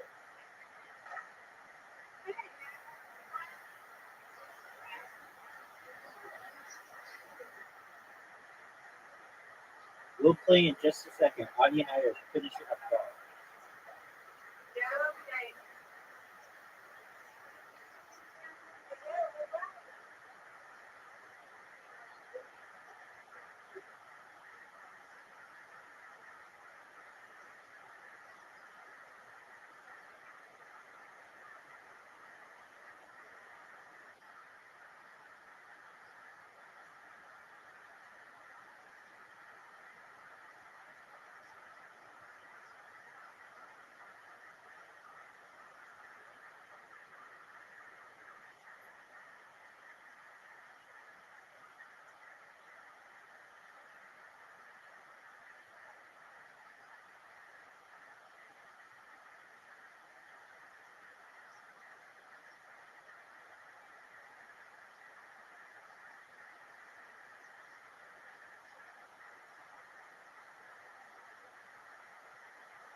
If you make this, you're gonna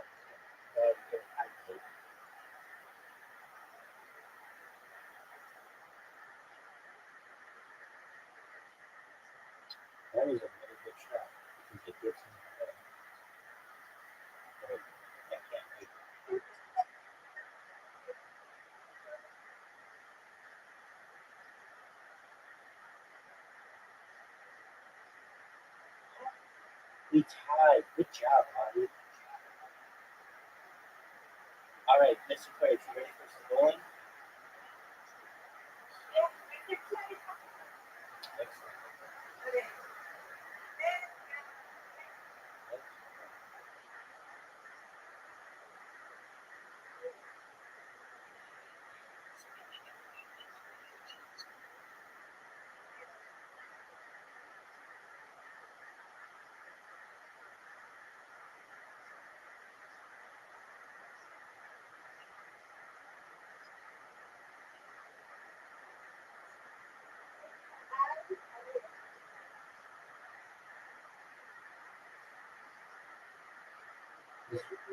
Zoot is notorious for taking a long time. In any game we play, he gets distracted. And, oh, good job. And Mr. Chris was so funny last night, just driving him along. Made you laugh.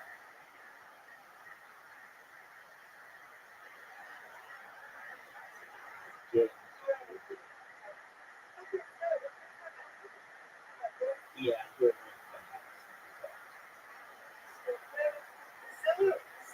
Go. Go.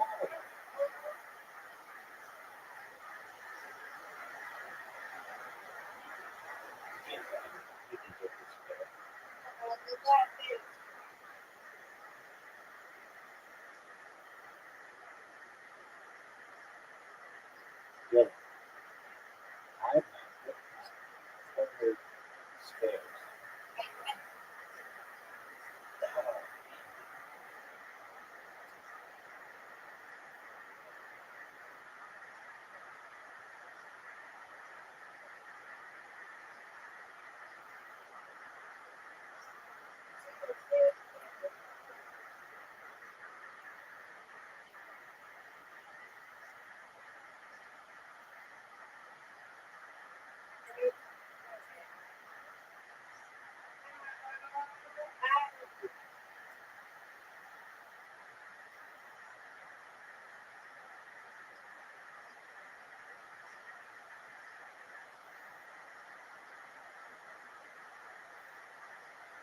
That was good.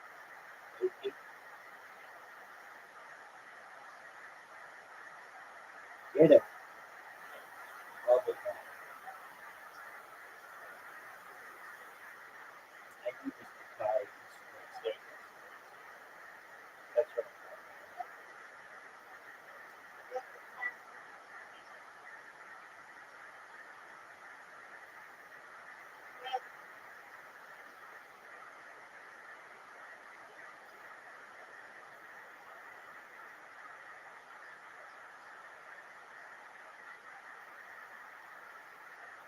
Get it. Mr. Aquarius, that was very good.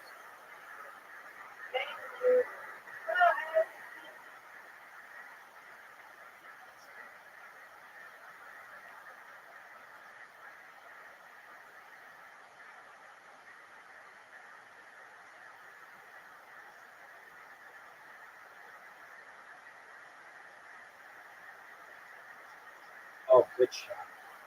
Oh, that should be good. Good attempt. Get it.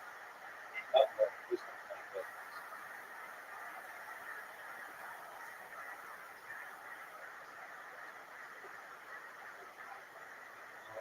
What up, Sue?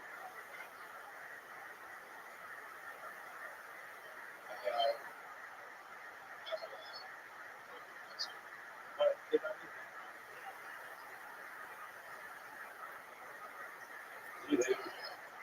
Are you going to focus on forward if I send you an invitation?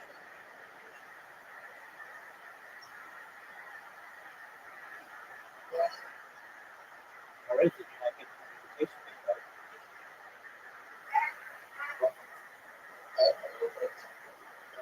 All right, so no Tinder, no Plenty of Fish, no dating apps. Oh, okay. Thank you for blessing us with the privilege of playing two games with you.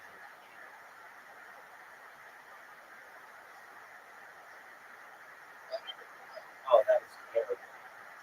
That was awful. Aquarius. Get it, bro. No, dog, I let you live your life. Where are you going to?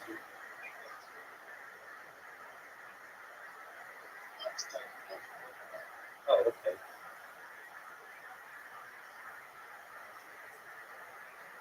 Oh, nice job. That's Aquarius.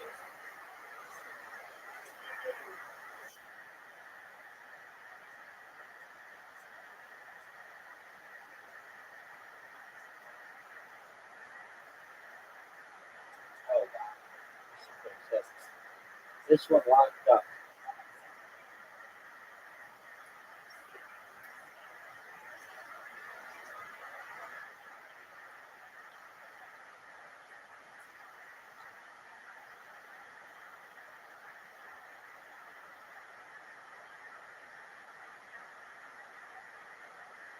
Get it out.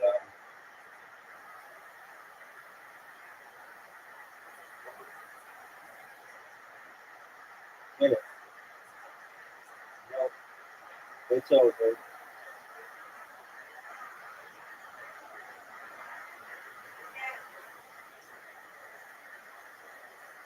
Even if I get it, you're still gonna win. Yeah, you won 6. Good job, Aquarius. All right, so you ready to focus? That's right. You ready to focus? All right, I better not have to say to you, Sue, it's your turn, go. If I have to do that one time, I'm gonna yell at you the whole time. Got it? You better be ready. Excellent. Dude, get it. Accept. Dude, you're last again. How is it that you're so slow? So we're busy people in here. We have things to do, people to see, places to go, and you are just, oh, okay, I'll do it. I'll be fast. That's what we want to hear. That's what I want to hear, Steve.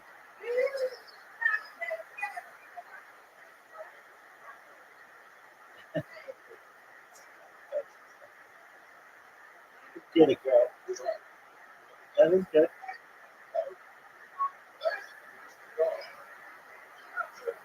I'd be good spare.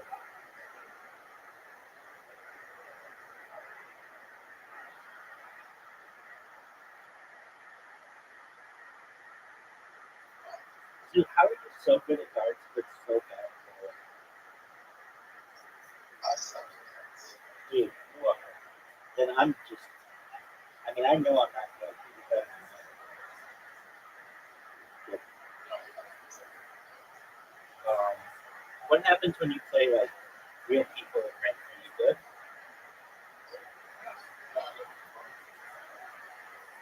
Yeah, I bet they're really good. Get it, Audie. Look at Audie. Look at Audie. Nice job.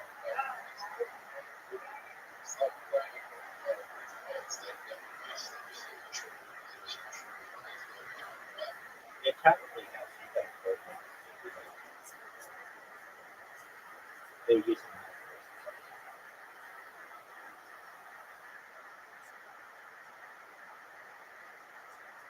Nice fairness. All right, so it's your turn. You better be ready for that.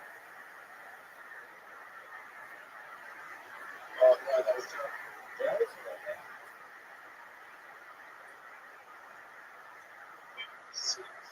Yeah, you can get it. So they're on the middle.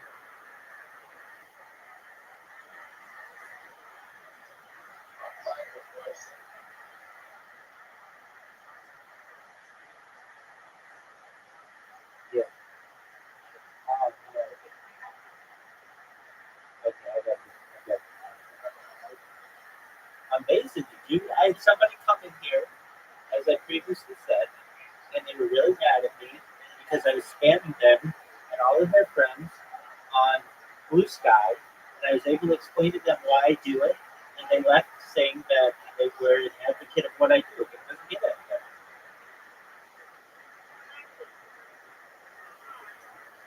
Audie has 40.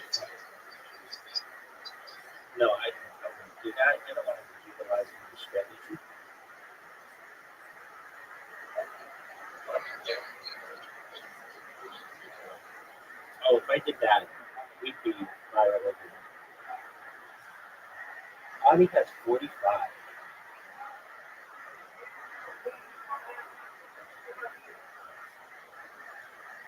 Zoo. Zoo, come on, man.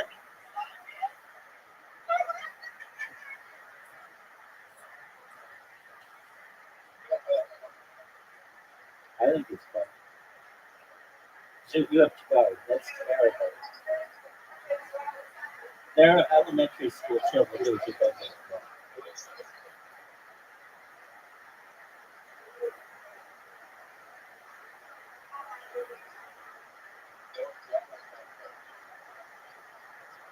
That doesn't surprise me.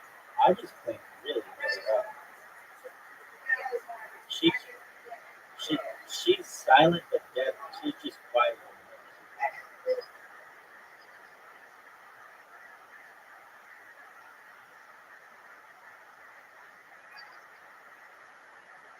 That was okay. You got like the whole back row. Now you get the whole stuff. There you go. Perfect. Oh, that should have gone. This Aquarius is about the only person who can get Audie.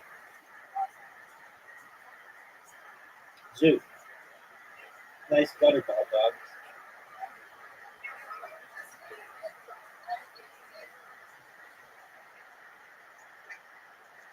Zoo.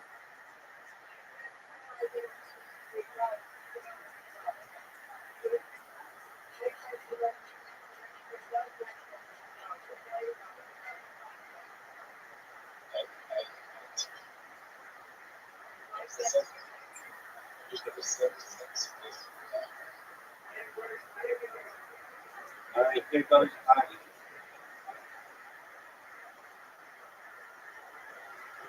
She's a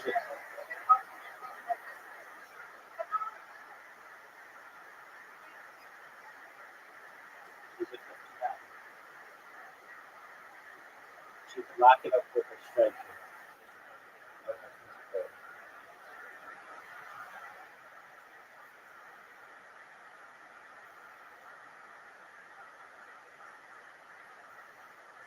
I don't think it's possible for anybody to get Audie. How do you want? Good job, son. Good job. That was good.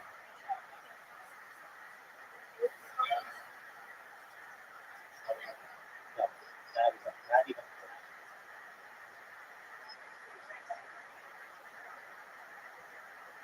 Ew.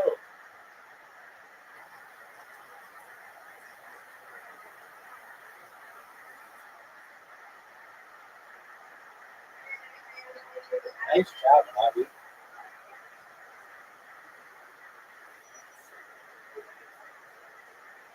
All right, one more for Zoo, one more for Miss Aquarius.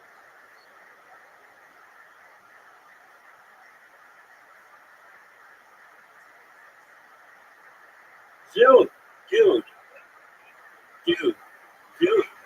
If you don't join.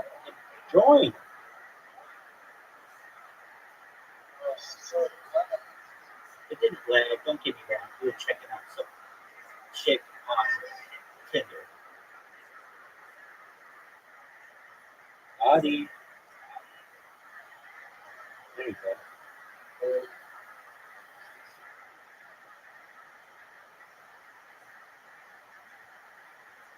That's a good one. That's a really good one. Nice spare. Audie continuing her streak from last game.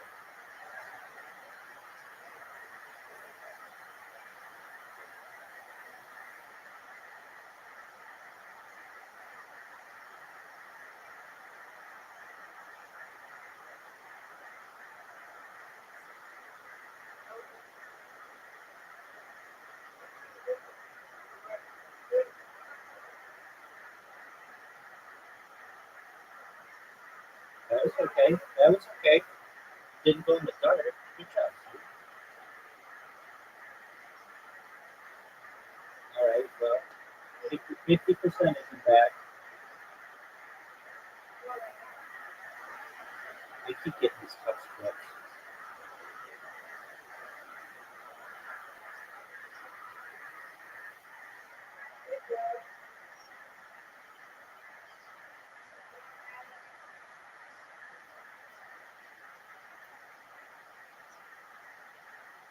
That's one.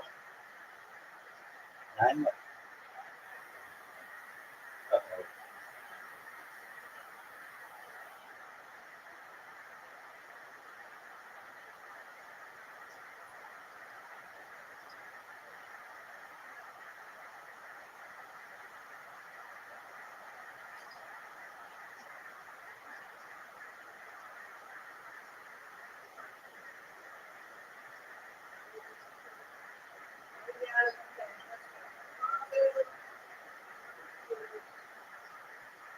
Dude, have you gotten your strike message? Just not today. Hey, that's good. Well done. Yeah. But I'm gonna get this. I'm gonna get this. No doubt. No doubt.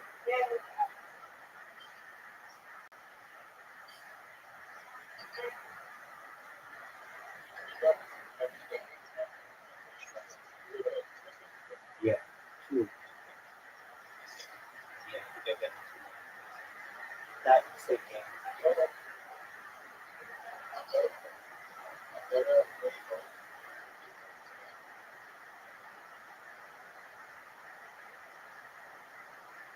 Oh, good job.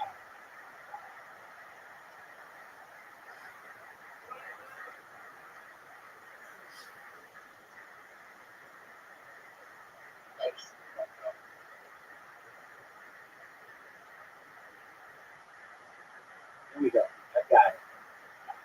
Terrible. You know, get it.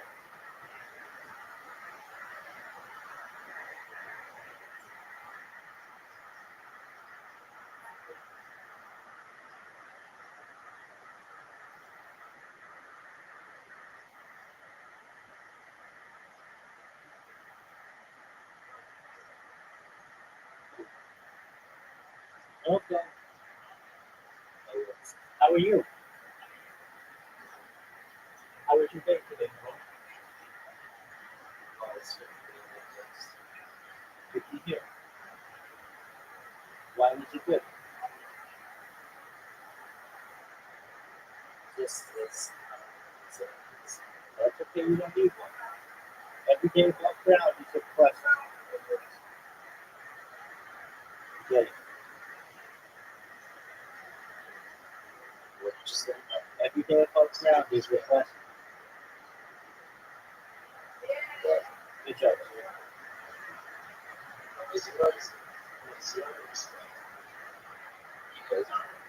Yeah.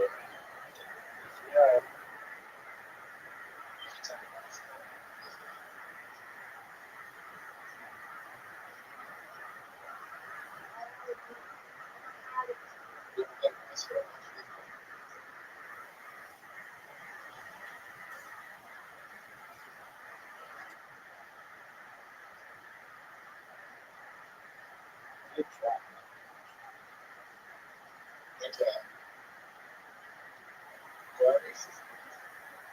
I just have to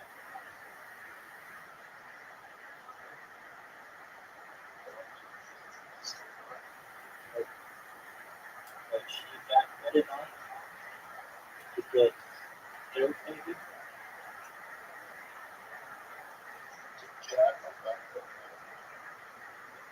Yeah. Right.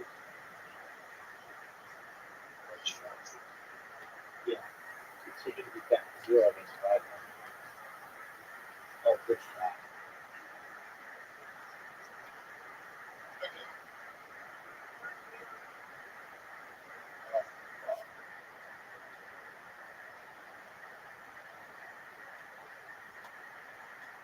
Good. Take care, dude. Well, if I'm up, we'll watch some other one. All right, I need this pen.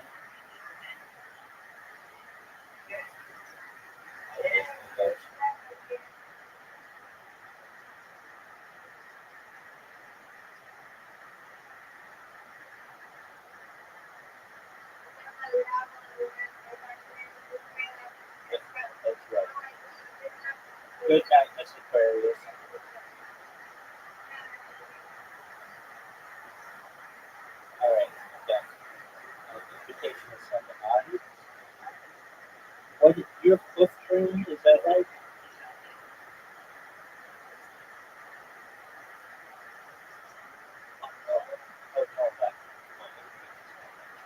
Just forget about that kid. Just let it go. Oh my God, this is amazing. This is unbelievable. Yeah. For those of you listening at this moment, you're like, holy shit, this sounds unbelievable. I'm telling you, your beliefs are confirmed. This is awesome. Yeah. Go ahead, Ryan. Then I was like, yeah, you know, I'm gonna write a book. I mean, are you in California? And he's like, well, I live there, but I'm in Washington right now. I'll be back. I was like, cool. So I see you're like mutual friends with so and so. Oh shit. When's the last time you talked to her? She had swore she never talked to her. You went exclusive in June, and she swore she would never talk to me. So, anyways, he's like, oh, we talk all the time. I saw her like 3 weeks ago. Oh shit. That dude fucking like sank my heart. And I was like, cool. And I took a screenshot, right? And now the rage is coming out. The evil, the darkness. Oh yeah. And I took a screenshot and I sent it to her. It's over, bitch. Dude, like insanity that just went in, right? So then it starts kicking up, right? And then I guess she messaged him right away. He like, that's Ryan. And he goes like, dude, you're being a psycho control freak, which is kind of true, but whatever. And I was like, dude, are you fucking my girlfriend? And he's like, keep fucking around. No, actually, I was nice in a way, because I was like, dude, man to man, like, what's going on? Just tell me, you know, I'm not gonna, like, you know, it's over or whatever. And he goes, keep fucking around, and send me a picture of my knife. And he's like, and I'll show you. Yeah, Dexter. I know, right? So, yeah, I know, dude. It's like fucking retarded Dexter. Yeah, it is a retarded Dexter to send the person a picture that you can take a picture of and send to the police. Well, that's what I said to him. I was like, dude, and I knew how to use the words so I wouldn't get threatened. I was like, oh, the cops will love that picture, man. And besides, don't ever bring a knife to a gunfight. Oh!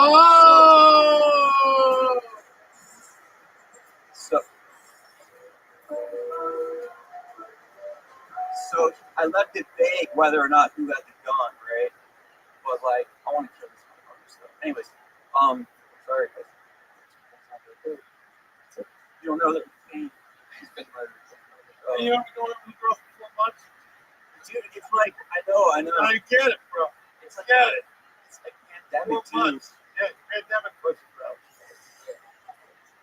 It's like, I guess I feel like it's the only good thing that's going on right now. Right. Everything's gone. Of course, yeah. It's a pandemic. You're fucking a girl for the 4 months of the pandemic. Yeah, it's the only thing that you're used to. It's what Let me ask you this $1 million question. I think I know the answer.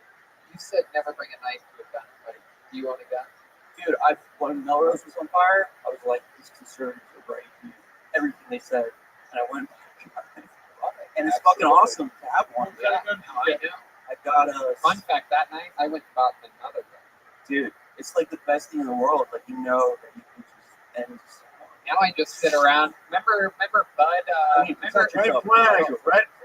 Red flag. Protect yourself. In a way, I hope they do fucking defund the police because I'm gonna go fucking walk this way. Oh god, Jesus Christ! By the way, I never believed it. I'm joking. We know you're joking, but let me ask you this: Do you think he knew that you existed? Did she ever tell him that she was dating another guy?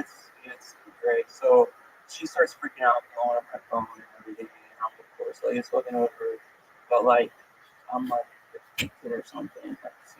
Well, I just went over there to talk to her. She's blowing up my phone, and basically she just said, you know, I ran into him at a launch in 3 weeks ago. And I expect she's a liar. And oh my god! Oh my god! What are the odds? Liar.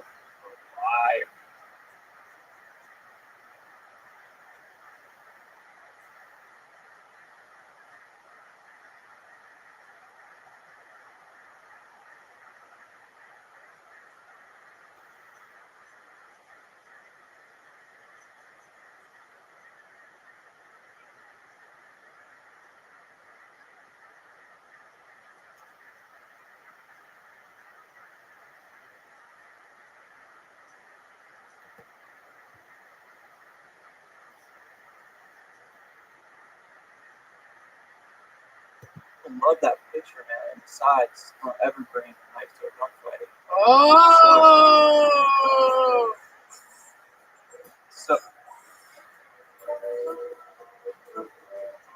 So I left it vague whether or not who had the gun, right? But like, I want to kill this motherfucker. So, anyways, I'm sorry if I said someone to who. You don't know that she's been murdered before. You know, we're going up with a girl for 4 months. But dude, it's like I know. I get it, bro. It's like Get it. It's like pandemic 4 months. Yeah, it's pandemic pussy, bro. It's like I guess because I felt like it was the only good thing that was going on right now. Right. Everything's gone. Of course, yeah. It's a pandemic. You've been yeah. fucking a girl for the 4 months of the pandemic. Yeah. It's the only thing that you're used to. It's what you need. Let me ask you this $1 million question. I think I know the answer. You said never bring a knife to a gunfight. Do you own a gun? Dude, when Melrose was on fire, I was like, these conservatives are right. And everything they said. And I went, Love it. and it's fucking awesome to have one. I know. I got a fun fact that night I went and bought another gun. Dude, it's like the best thing in the world. Like you know that you can just end someone. Now I just sit around. Remember Bud? Red flag. Protect yourself. In a way, I hope they do fucking defund the police because I want to go to Washington. Oh God, Jesus Christ! By the way, I never believed it. By the way, I'm joking. We know you're joking, but let me ask you this: Do you think he knew that you existed? Did she ever tell him that she was dating another guy?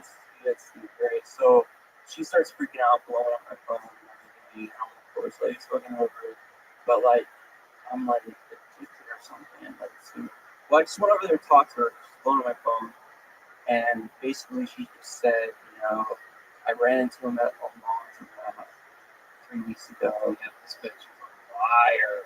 And oh my God, oh my God, what are the odds? And we were just fucking, and now we're at the laundromat together. Copyright. Well, Walter, you're helping her fold her panties, bro. Yeah, Walter, you literally have like 30 times the life experience than all of us up here combined. Have you ever had anything like this happen to you before? You have any life advice for this gentleman? Well, years ago, my ex-wife faked her own death to escape a marriage. So I can relate to the bitches be crazy. Yeah, I didn't believe her, of course, right? I didn't believe her.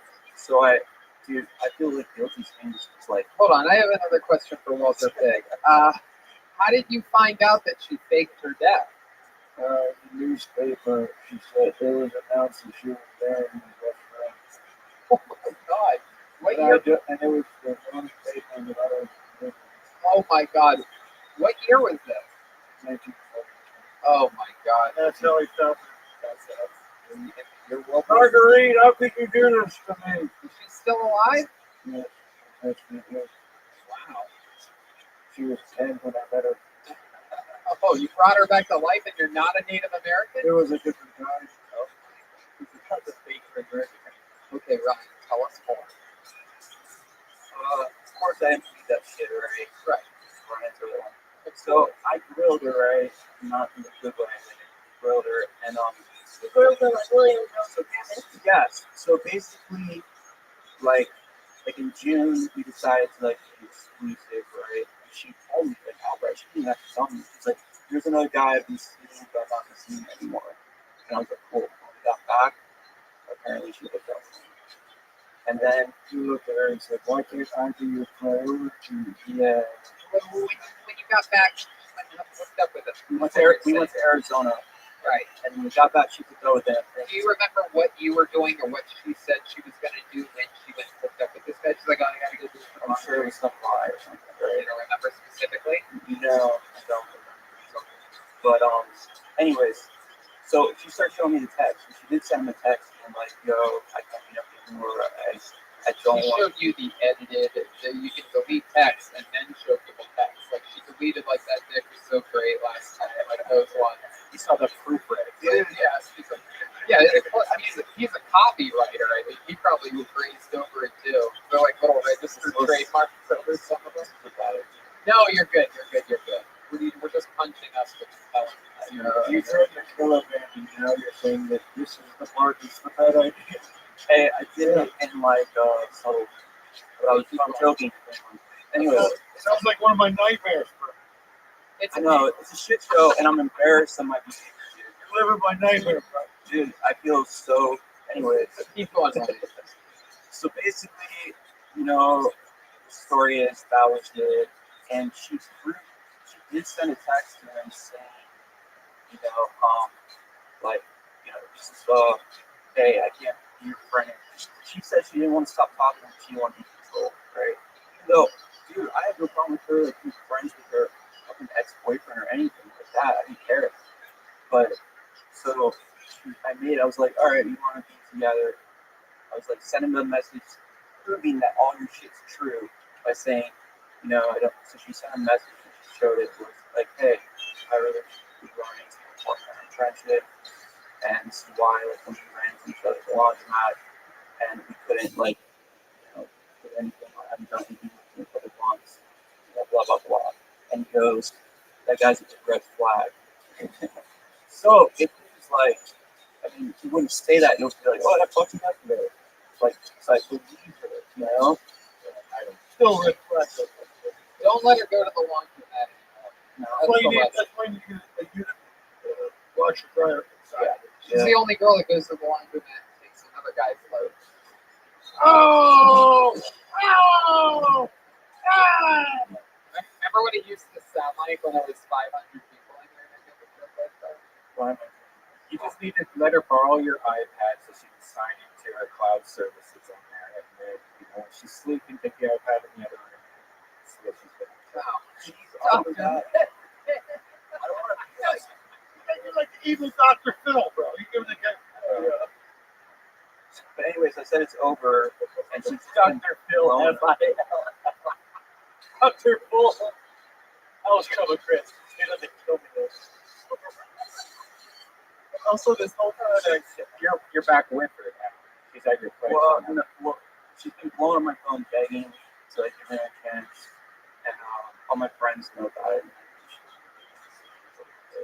What do your friends say? Get back with her. I know how it goes once you go and cheater type shit. But I know. But at the same time, bro, you don't gotta get emotionally involved. You just put her on the business end of your flesh muscle, and not become emotionally dead. Basically, what I told her was like, that's the gun that you guys got to play. Maybe you just beat her about the head and shoulder area and just not the end of your butt stick 2 feet down. But I told her because there's a part of me that believes what she said, but mostly doesn't. So what I said was like, okay, fine, we can I'm just gonna wait and see to like July again. I don't know. Let me ask you this. Well, why don't you think now might be the time? Are you the kind of guy that could just turn this into a strictly sexual relationship? Because this might be the type of girl that you I've never been into that. I've never been into like a casual sport fucking. How old are you now? 31, 32, 36. You've been dating for 4 months. Yeah. No, dating. This quarantine is fucked up. Yeah, like, I'm insane now. Like everything is just fucked up. It just seems pretty toxic for 4 months. Yeah, really starting off toxic. My advice would be to, even though you've never been that kind of guy to be in a strictly sexual relationship, now might be the time to be like, you know what? I'm going to disengage my heart, but you want to get on the right side of history. Because if she's just good in bed, and that's what you like about her, then you could end up being on the other side of that. You could be the guy that she goes to when she's in a fake relationship with someone else. You could be this. Well, like it's just naturally gone. Like I'm changed. I don't know what's gonna happen. Like before you met her, were you beating off like fucking pigs and Silence of the Lambs? What were you doing? No, I think I what? You get around? I was, girls. Well, there you go. Put her on your list of girls that you see. Maybe call one of them up and bang one of them out. I don't know what to do. Bro, here's the point. I don't care. You're fucking tired of the bag. Bring another girl over and make her watch you. Fuck the other girl. Hey, I don't think that. Welcome to Jimmy's new haunted house. You can read about it in my new book. Yeah, I'm fine. What the fuck's the matter with you? I did some more evil shit. I went on Tinder, right? Yeah. And I fucking took a picture, like a screenshot, I circled the number of all the matches I got. Sent it to her. I found like the hottest, like, you know, a girl that was really hot match. Sent it to her. I was like, fuck. Like, it's just gone back and forth. I've been seeing, I know a little bit, I'm doing everything wrong. I don't even care anymore. This is all interesting. Let me tell you something. You have permission to come back anytime you want to do another minute and another update to this story. Because it's so compelling. This Ryan Joseph love story. And your minutes are so absolutely great that you have an open door policy going. Yeah, you seem like a real catch. A lot of girls out there would be interested. So you know, girls, they come and they go. But here in Kilkenny, we're waiting for you. Telling me a lot right now. We're here for you. They have a GPS tracker on Amazon. It's $40. It costs $12 a month. It has a magnet on it. You put it on the car. It lasts 2 weeks. No charge. This is what would happen. Slap it on a fucking hatchback, bro. Just fucking tracker car. This is what happened to the guy that chose watching it. See what happens. Yeah, I love it. It all sounds emotionally healthy. Yeah. Well, just keep us posted. You're Thanks, guys. part of the family here. Ryan Joseph. Ryan everybody. There you go. Hey.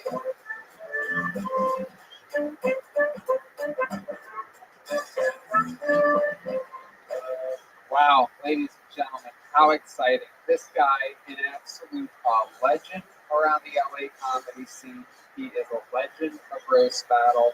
He was on Kiltony a few weeks ago, and because of his interview portion of the show, we ended up getting featured on an amazing site called Fools Gone Wild. This is truly one of the top young rising Mexican-American comedians of the world. I present to you the return of Los Digits.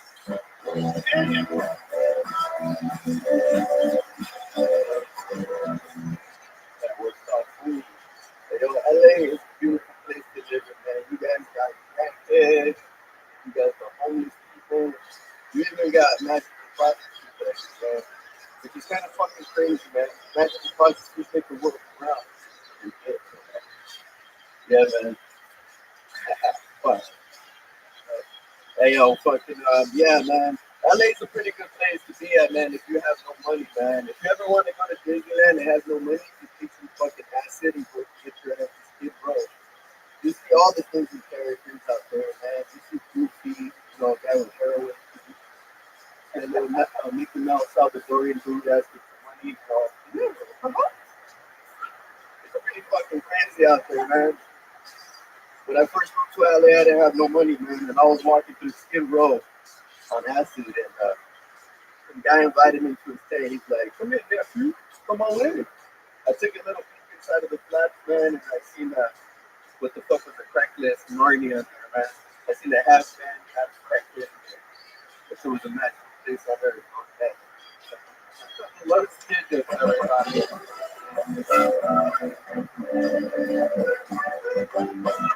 Like that. Working out a long bit about Skid Row on meth.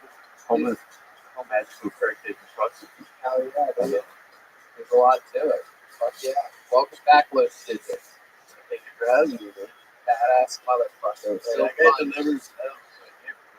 Walter does? Yeah, you just like going there, dude. That's pretty all there? You just start going. You just start going. You just start moving. Oh my goodness, Walter, is that because he's Mexican? Yes. Oh, no. You don't like Mexican people, Walter? Not like him. Oh my goodness. Yeah, I'm building a tunnel to get back. So. What neighborhood is that? What neighborhood is that in? Where do you deliver mail? Los Angeles. Yeah. Wow, that's a big. Near Atlantic County. Skid Row, man. Really? Oh, very good. Wow, Walter, you really know your way around. Yeah, I do. You do? Yeah. You know, Walter has a piece of mail from the EDD. What's the EDD? The unemployment. Oh my goodness. Is that for me? Yes. Yes. Guess what? I didn't deliver it, you bitch. Yeah. Oh, wow. It's all right, fool. Your benefits have been expired. Oh my goodness. This might be one of my favorite rivalries ever. Los Digits. You're a mailman from West Hollywood, so you ain't that much of a mail fool. Hopefully I understand that joke in another 2 days from now. Oh my goodness. All right, Walter. Relax, Walter. Walter, are you offended by the words of Louis Digits? They pretend my nuts are staves of nickel, you bitch. You can't be offended by Walter. He's just a character, Digits. Don't worry about that. So, Digits, let's catch up about life. I follow you on Instagram. You're one of